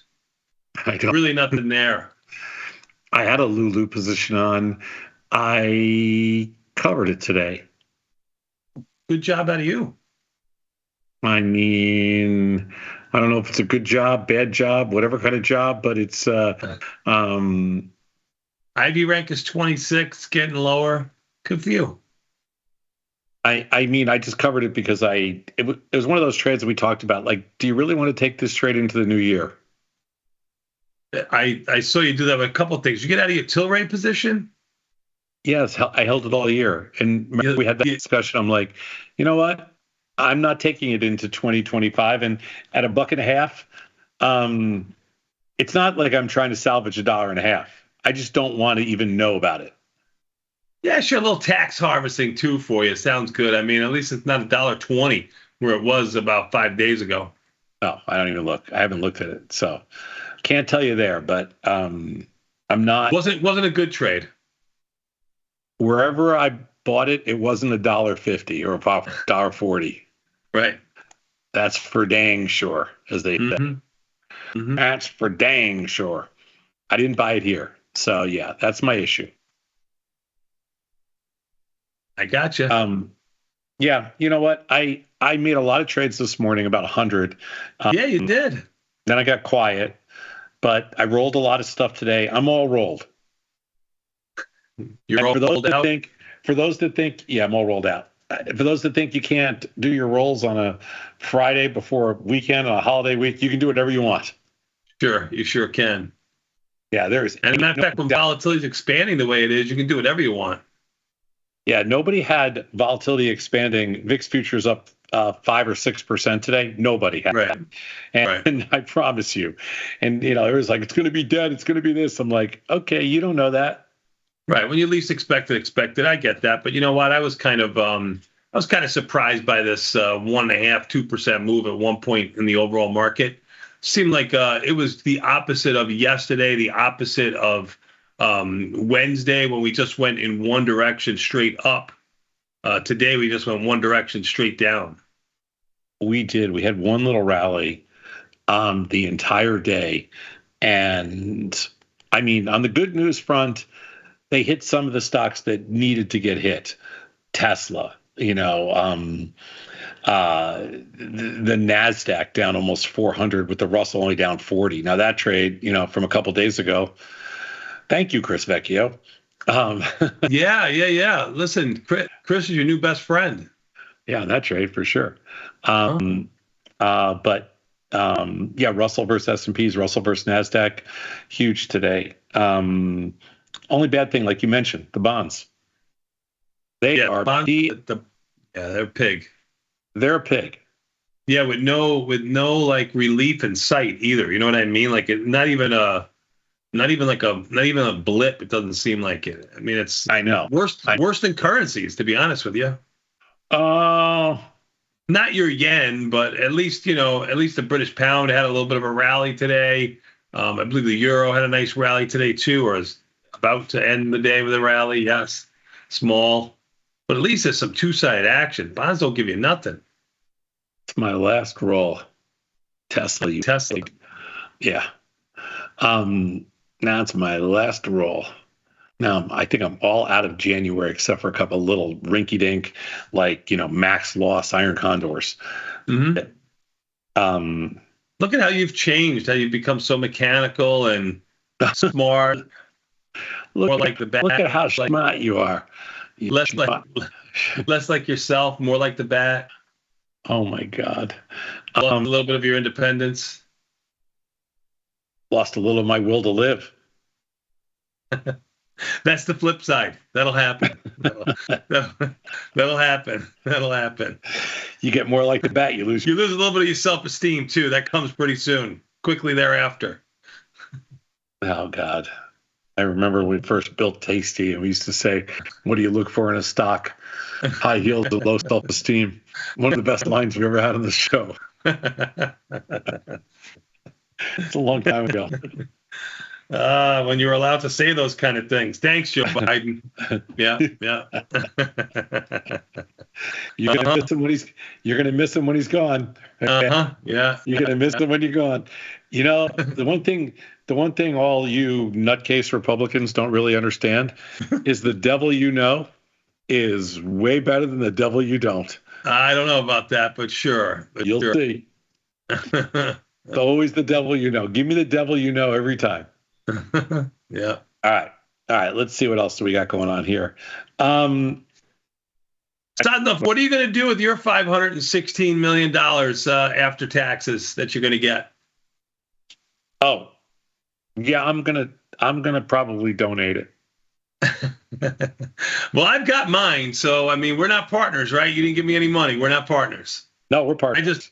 Did you buy any tickets? Yeah, $100 worth. All right, I'm sending you $50. No, I don't. You didn't want to be partners of this. This is an independent adventure here. Nope, I'm sending you $50. All right. You Well, can't- if you send it, then you're partners. If you don't, then there's nothing I can do about it.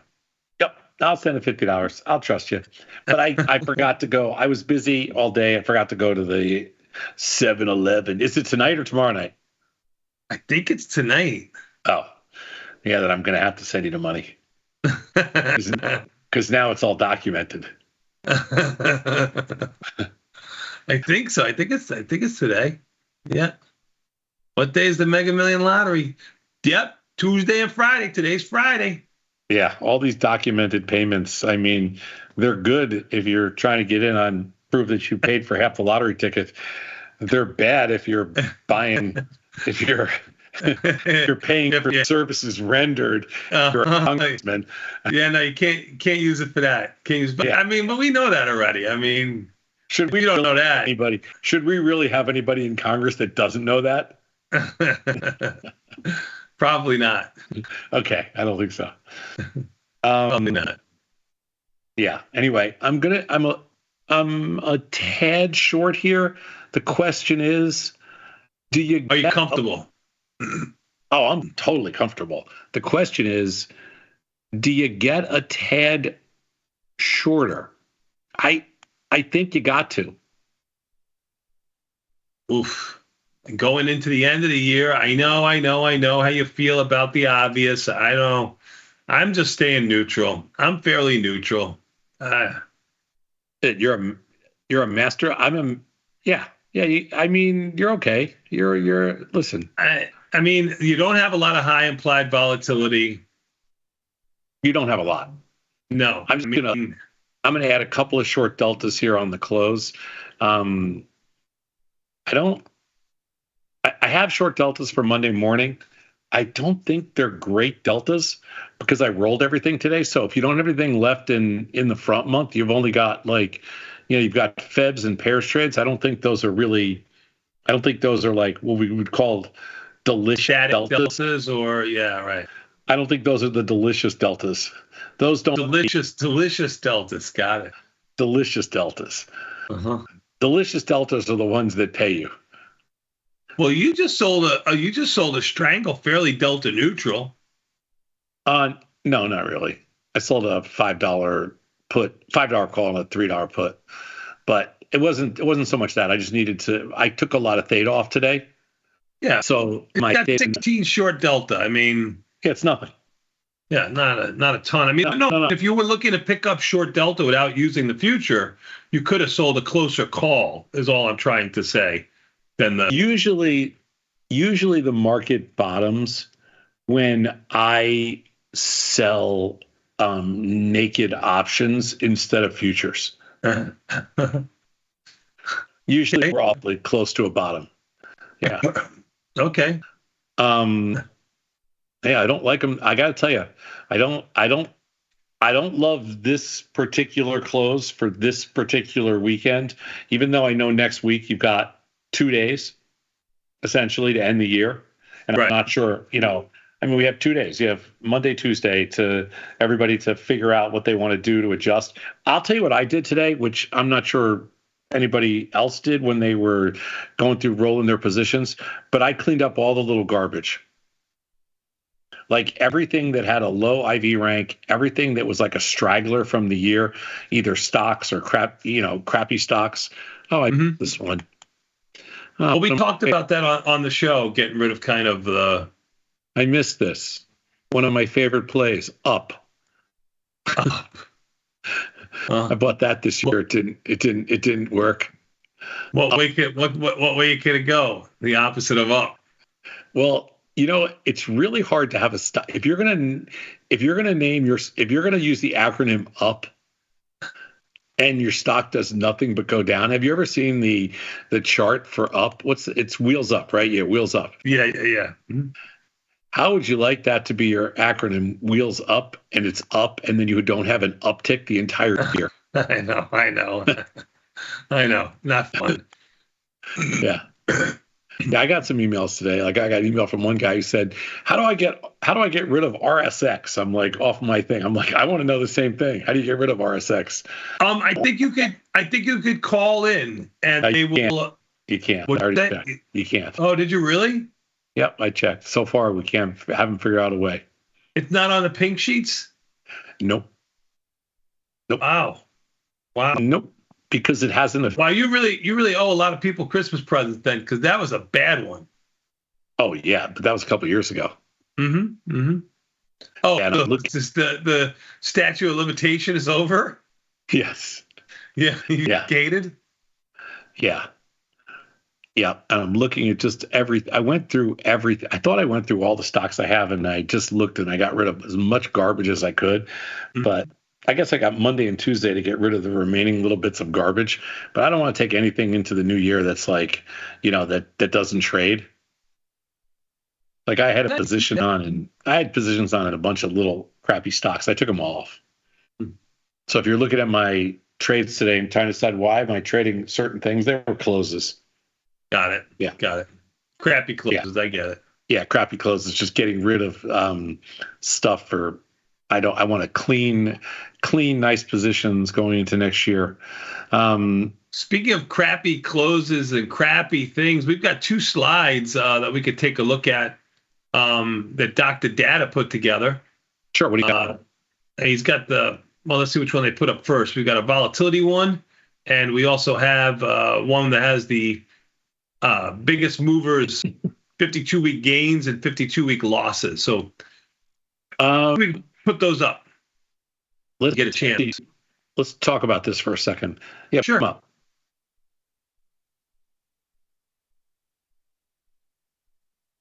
There we go. This would be the 52-week percentage change winners, Sosnoff. The Corp didn't trade it, but NVIDIA was one of our bigger trades, and UAL was up there too. Yeah, I mean, those are usually the stocks, just to be fair, those are usually the stocks we don't do very well in, because I don't think those are the plays that anybody does really well in, because when they have these huge outsized moves, they're hard. But sure. Palantir, luckily, we stayed away from. Vistra Corp, VST, Julie was trading that all year, and she was yakking about it, so she must have done pretty well in there because she was long at most of the year.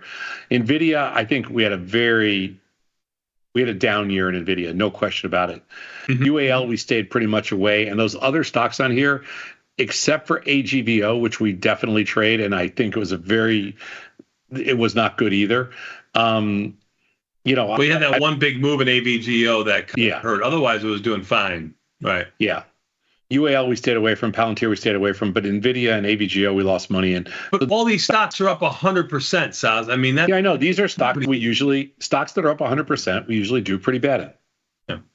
Yeah, that's why this morning's piece of research that we did with Jacob, the market measure, showed that in Q1 we have the biggest up moves. We do the worst. Yep. Okay.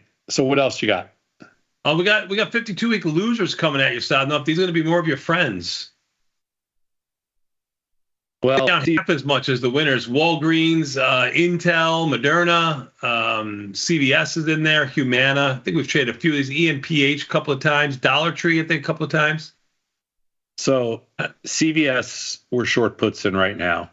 ENPH, we're short a strangle. Moderna, we are naked short puts. Intel, we're naked short puts. And in Walgreens, Booth Alliance, we have a covered call. So we have 5 of these 10 positions on, and every one of them, we're just long. Mm-hmm. That shows that we are clearly in the camp of, we're clearly in the contrarian camp. Sure. We're in the dogs camp for sure. Yeah, we're in the dogs camp. But this is a good slide. Yeah, totally. Very good. Well, you asked for this earlier today, like what stocks would be the dogs of the NASDAQ, and there are a bunch of NASDAQ stocks in there for you. So you asked for it, Sadnov. Our team brings it to you because that's what we do here, Sadnov. We take care of you. Nice. Little rally. We just rallied 20 handles. Yeah, even the S&P is down 70, 69, as foretold, Sal, off of the bat bottom. Yeah, right. Well, 2 seconds ago, we're shaking. The little batlings were shaking in their boots, thinking that they're going to be down 110. And this is pretty much a middle of the. Look at this little rally. 25 handles here into the close. Look at this little rally. You want to get short? You got a better chance to get short now. No, I'm good. I'm good. This is not going to hurt. Mm-hmm. No, actually, I rolled my. Sorry, no, I'm sorry. I have a little cold. I'm sorry, I have a cold, a sniffle. I've been sick all week. You know that. So I got a little sniffle. Sounds like sissy. It's just a sniffle. Well, you got 2 days left to make all your adjustments and do whatever it is that you got to do. But today. For 2024, you mean, right? Is that what you're talking about? Yeah, 2024. You got 2 days left. And they gave you a chance. And surprisingly, it was, I guess, pretty good trading today. Like I said, I only really traded actively all morning, but got a lot of stuff done. Nice. Good. Next 2 days. So just as a quick little scheduling thing, we'll be doing the show Sunday night. Myself, Victor, Ilya, and Chris. I'm sorry, myself, Victor, Ilya, and Pete. Sunday night. Chris will be sitting in for me next Sunday night.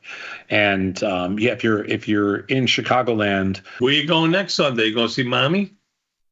No, next Sunday night we're going to do a show here in Chicago.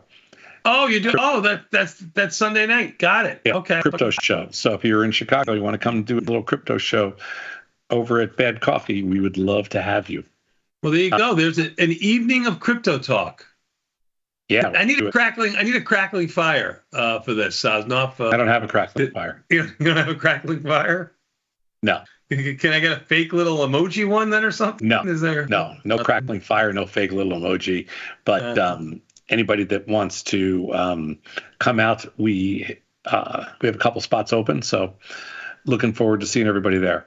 All right, what else do we got here? Wrapping up at the close is 2:53. We got 3 minutes to go. We got the Sunday night show. Bat and I will be here all day Monday, all day Tuesday. Mm-hmm. On Tuesday afternoon, we have the final Guess the Market, and so somebody going to win the money. So we'll be around to the close. I would let you bet as much money as you want that you can't come. I don't know. Let's see. Let's do it. Let's just do it for fun. See who's closer right now on Tuesday. I'll write them down. Okay. Well, you just SPX, right? SPX. What's the SPX right now? 59.75. 59.75. So I'm going to write mine down, and then you write yours down. Is it just closest or closest without going over? And hey, you can do this yourself by going to Guess the Market. That's right. By guessing the market, all you got to do is go to tastylive/guest. Fill out the 4 questions that are there. They just ask your name, nothing really else. It's completely free. You can win $1,000 a quarter, $2,000 at the end of the 4th quarter, and you must have your entries in by January 3rd. So get it now. Check it out. It's free. All right. I wrote mine down. Did you write yours down? I did. All right. $20 to the winner, okay? Closest without going over or just close? No, just closest, not without going over. Closest. I'm a winner. Okay. I'll turn mine over. What do you got? 59.66. 66? 59.66. I got 59.25. Okay, I'm writing it down. 59.25, 59.66. I for sure thought you were going under 59. I was really just trying to beat you. I mean, I really was. You see, that's not where I think SPX is going to go out. I just was hold it. myself. What person would do it? You do it what you think. That's why I said it first, because I didn't want to hear you telling it. 59.25. You said 59.66. I have $20 to the winner. Oh, can I give you $5 now? I'll take 10. I was just trying to beat you. I figured you would say 59, 59.10, 58. I'll let you out for half right now. $5. Come on. Nope. $5. Nope. Sorry. Ken, no. No can do. There's a $20 service charge to get, actually $10 service charge if you let me out for half for getting the lottery tickets. You let me out for half. Nope. No. It'll be fun. They'll give us something to root for. Oh, man. Oh, I love it. You got to think for yourself, okay? You can't, like, always try to... No, man, I was just trying to beat you. I didn't have to think for myself. I had to beat you, and I screwed up. You double-crossed me because you probably thought I was going higher. That's why you did that. You thought, I know exactly what you did, because there's no way you think we're going to close right here 3 days from now. There's just like no way. There's just no way. You outthought me, and I was outthinking you. So I was thinking like you thought like me. You have my pick, I have your pick. Not at all. Nice try. Not at all. Nice try. All right, whatever. I don't know that's going to win, but I got a lot of upside here. Yeah, you got a lot of upside. Yeah. You're odds-on favorite right now. All right. What do you got going on this weekend? Anything? I am this weekend. I got my daughter in town from DC. I don't know if you've seen the putty cat walking across the screen here, but that's her cat. So we're entertaining her. We'll take her out. We'll bring her downtown, show her where the real people live, that kind of thing. The cool people and stuff like that. I'm sure that poor girl would rather do anything than hang with you guys. She told me, this is great. She goes, listen, you guys want to go down to Florida for the weekend or something like that? You guys should go. She has plans with her girlfriend on Sunday. She's got plans with her boyfriend on Saturday. She's getting her hair, nails, and did on Friday. Like, sure, you guys want to go do something? I'll watch the kid and everything else like that. No chance. So anyway, that's what we'll be doing. What about you? I got big plans. You got big plans? You got big plans? I'm sure you do. All right, we got a minute and a half here, Sadno. Say something profound for me. Did you do the survey for Luckbox on your end of? You did it? Yep. What did you say was going to be the overperformer? Like they asked an area, an industry, or something. What did you say? I mean, besides yourself. I tried to submit Tom Sosnoff will be the overperformer. They said that's not acceptable. I don't remember what I. You don't remember what your overperformer for the year is going to be? Well, it wasn't you. That's how much effort you made in it. I don't remember what I said, but I didn't pick you. I don't remember. Were there choices, or did you have to write in your own? I don't remember. No, I'm sorry. It wasn't multiple choice. This was like a real person's test. This wasn't like, I know. Community college test that you're used to taking. I don't remember what I selected for the over. I don't remember. But whatever I selected, it was probably right. Of course. Talk about age, having a problem. Sadno, if you made it, even the S&P, there's that 66. They're down 66 off of the bat low of 59.8275. We're going to take a quick 90-second break and come back. We got more Tasty Live, like probably on Monday, but, stay tuned. Sadnov, say goodbye. Peace.